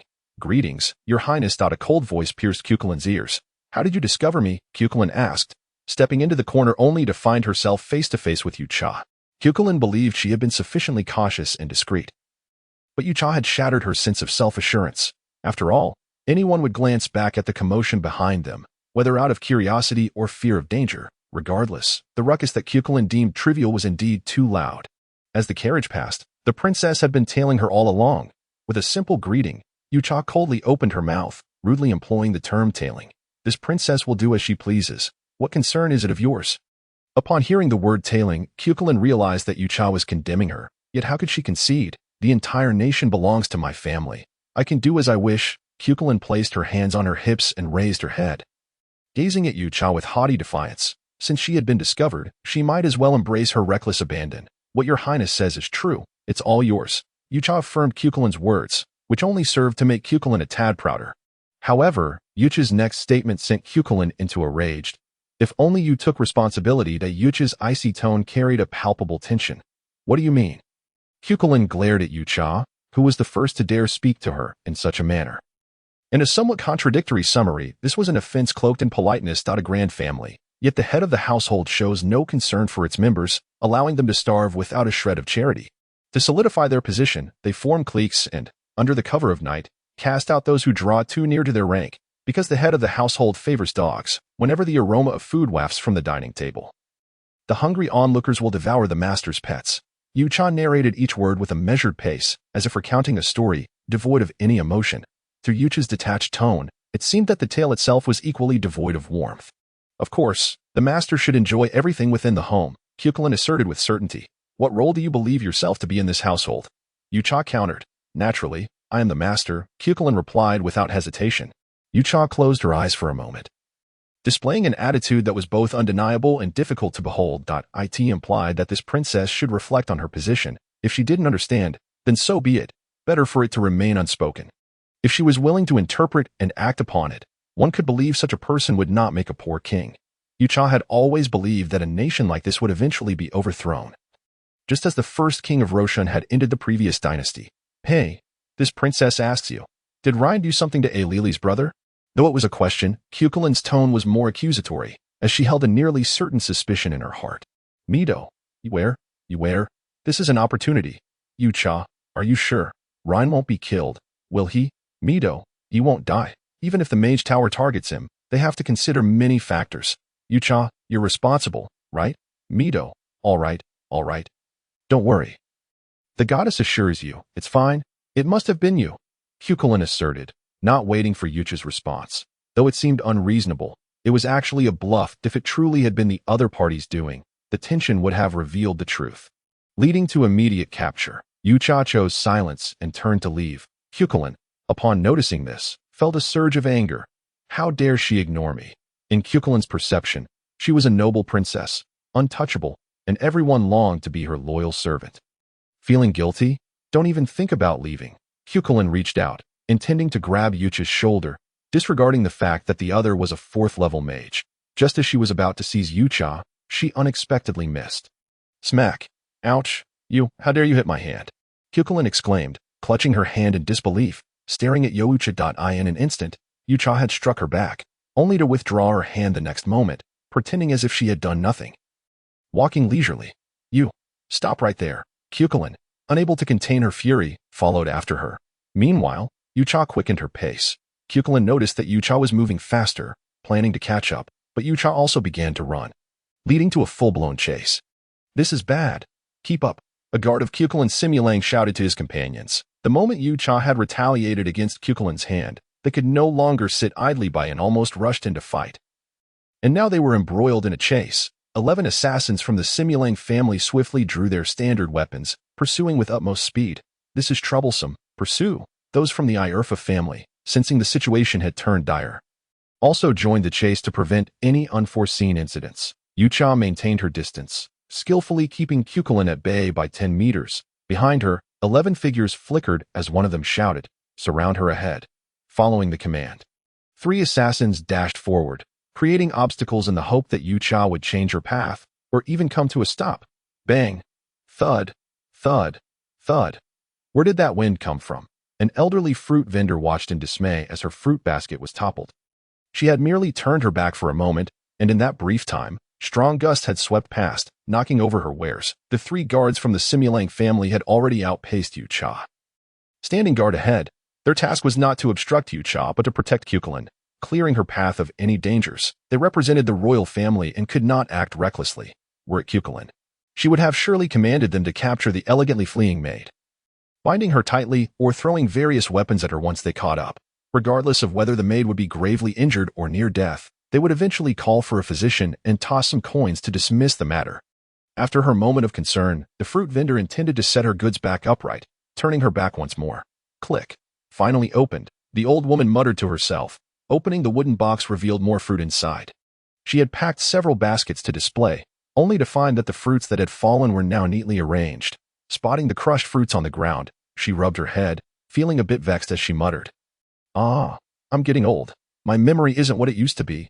She resumed her tasks, oblivious to a silver coin lying on the table. Mido, still buying food at this time. Yucha, that was my primary purpose in coming out. I can't let this princess's whims set everything aside, can I? Mido, given that you tidied the stall, I permit you to offer the fruit as a tribute to the goddess. Yucha, not a chance. It's all mine. Besides, you can link taste. If I eat, it's as if you have eaten too. Mido, you clearly don't eat fruit, sillyware, with a tongue that doesn't appreciate fine cuisine. Yucha glanced with delight at the blueberries in the basket. Having discovered that the blueberries in this world were far more delectable, though they all shared a sour-sweet flavor, they were simply tastier, though she couldn't quite articulate why. Not bad. Pro. Stop right there.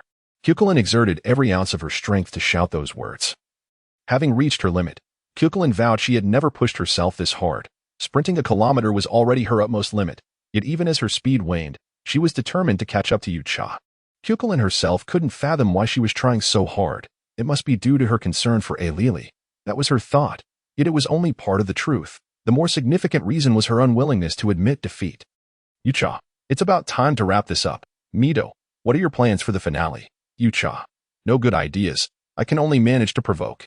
Mido, I envision what you're thinking, and I find it quite appealing. Yucha suddenly accelerated, widening the gap, then stood 100 meters ahead of Kyukulin, quietly watching her approach. Damn it. Are you deliberately humiliating this princess? Once I catch you, I shall grind your bones to dust. Kyukulin glared at Yucha, infuriated that someone with the ability to distance herself would choose to maintain such space. But is she toying with me, standing there so elegantly, so demure? What a wretched girl, merely a pitiful maid. Yet she acts so proud. Exhausted from the chase, Kyukulin's steps slowed the nearer she got to Yucha. Keep going, Your Highness. Yucha spoke suddenly, devoid of any emotion. capturing Cuchulain's attention. Keep going. If you keep this up, I'll kill you, Cuchulain thought furiously, even struggling to move her arms. Just as Cuchulain was about to reach for Yucha, the latter gracefully stepped back. Cuchulain was taken aback and took another step forward. Yucha retreated once more, evading Cuchulain's grasp. You've worked hard, Your Highness.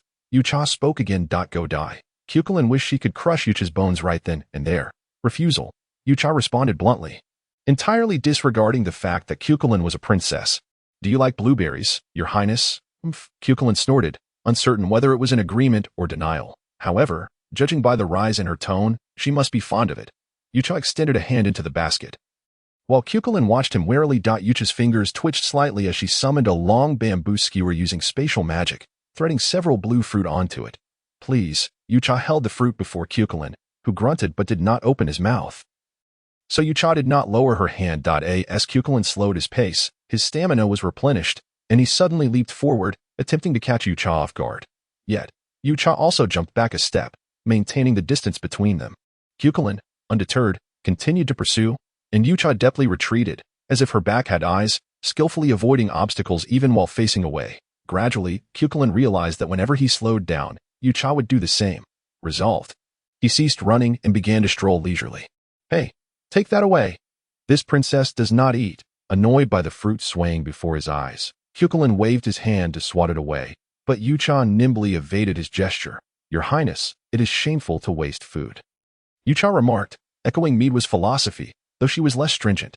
Hey, monsters, or turn it into fertilizer, Meadwa insisted, emphasizing that Yucha must not waste anything. She spoke with righteous fervor about the limited resources and the need for recycling to leave something for future generations. The reasoning was sound, yet it was evident that the words of a beautiful girl held greater weight. The body crafted by Meadwa was already quite stunning, and combined with Yucha's tone, which was tempered by instinctual restraint, her unemotional words were even more persuasive. Normal conversations carry a degree of emotion, which can influence one another. An angry outburst leaves both parties dissatisfied, yet a playful banter can still be enjoyable. Although using insults as an example may be inappropriate, it is certainly the most direct. Because of the absence of emotions, Cuchulain was able to pay some attention to Yucha's words. This quality exuded an inexplicable sense of reliability. Thus, Meadwa was indeed crafty, truly deserving of the title of goddess. You said you wouldn't eat, Cuchulain began, but Yucha, holding the bamboo skewer, leaned forward and surprisingly took a bite. Me, you. Take it away. I want to eat. Understood. Sweet. That's enough. I said this princess does not eat. I want to ask you something. Yes. A bit sour. I'm asking about Rhine. Cuchulain inquired while munching, still puzzled about how she ended up eating. I in the distance. 13 shadowy figures remained concealed, filled with confusion. They had previously perceived a strained relationship between the two, yet now they seemed to be strolling and feeding each other. Could it be that they had misjudged? After eating another piece of fruit, Cuchulain noticed Yucha remained silent and repeated, Hey, I'm asking you, did Rhine do something to Ellery's brother? What does he intend to do to Ellery? I'm afraid I cannot answer that. Yucha replied, then swiftly turned and evaded everyone's gaze. Hey, Cuchulain sprinted a short distance, only to find Yucha had vanished without a trace. In that fleeting moment, Yucha had disappeared, leaving behind a bag of blue fruit with a bamboo skewer standing upright at the opening. Ignoring me and playing tricks on me. Humph. In the hall, Cuchulain angrily threw the skewer to the ground. Upon closer inspection, she noticed a deflated bag lying limp on the red carpet. Cuchulain, you don't seem that angry. If you're only complaining, I'm here to listen anytime, Leah said from her chair, resting her elbows on her knees and supporting her chin with her hand. Leah, you have no idea how unreasonable she is. It's just so annoying. Cuchulain replied with a peculiar expression directed at Lia. Is she a new friend? Leah smiled, for she believed Cuchulain had only one friend, Ellery. Not a friend at all. She is Rhine's accompanying maid. And I don't even know if she's pure, Cuchulain retorted, aware of Rhine's notorious reputation, though she pondered the maid's attitude. Surely not. She doesn't seem like that type, but very loyal. Perhaps Cuchulain's thoughts were starting to conflict. Leah smiled silently, seemingly pleased for Cuchulain. Now she was curious about the maid Cuchulain mentioned, as she was among the few who could put Cuchulain in such a dilemma. Leah, let us go find father. Mobilize the Imperial Guard to capture that maid. Cuchulain declared confidently, she runs so fast. She disappeared in a second. We should send more elite assassins. She must not escape. No, if you do that, it will create a great uproar. Leah immediately rejected Cuchulain's proposal. But without your intervention, father will never lend me troops. He claims I'm his most beloved daughter, but it's all a lie. Don't speak of me. No one would agree to that. But how could that be? This is important to me. Do you remember a few years ago when the entire nation was locked down just to catch a thief? Who was that? Leah fixed her gaze on Cuchulainn, who appeared entirely unconcerned. Because that damn thief stole something extremely important to me. It was just a coin pouch, but it contained the very first gift Ellery ever gave me, and she made it herself. No amount of cities could replace it, Cuchulainn exclaimed, then averted her gaze, adding, wasn't I already compensated? 1 billion gold coins is hardly a small amount. That incident left the national treasury depleted, leading to increased taxes and public discontent. Leah lamented, recalling that it was during her nationwide tour to comfort the populace. For half a year, they had been on the move, and several magical beasts had perished from exhaustion. Crown Prince Sean was also active, slashing the wealth of the nobles to aid the impoverished. In the end, it was the Elfa Chamber of Commerce that spent considerable resources and manpower to quell the matter. That year, everyone began to regard the Elfa Chamber as a rising giant.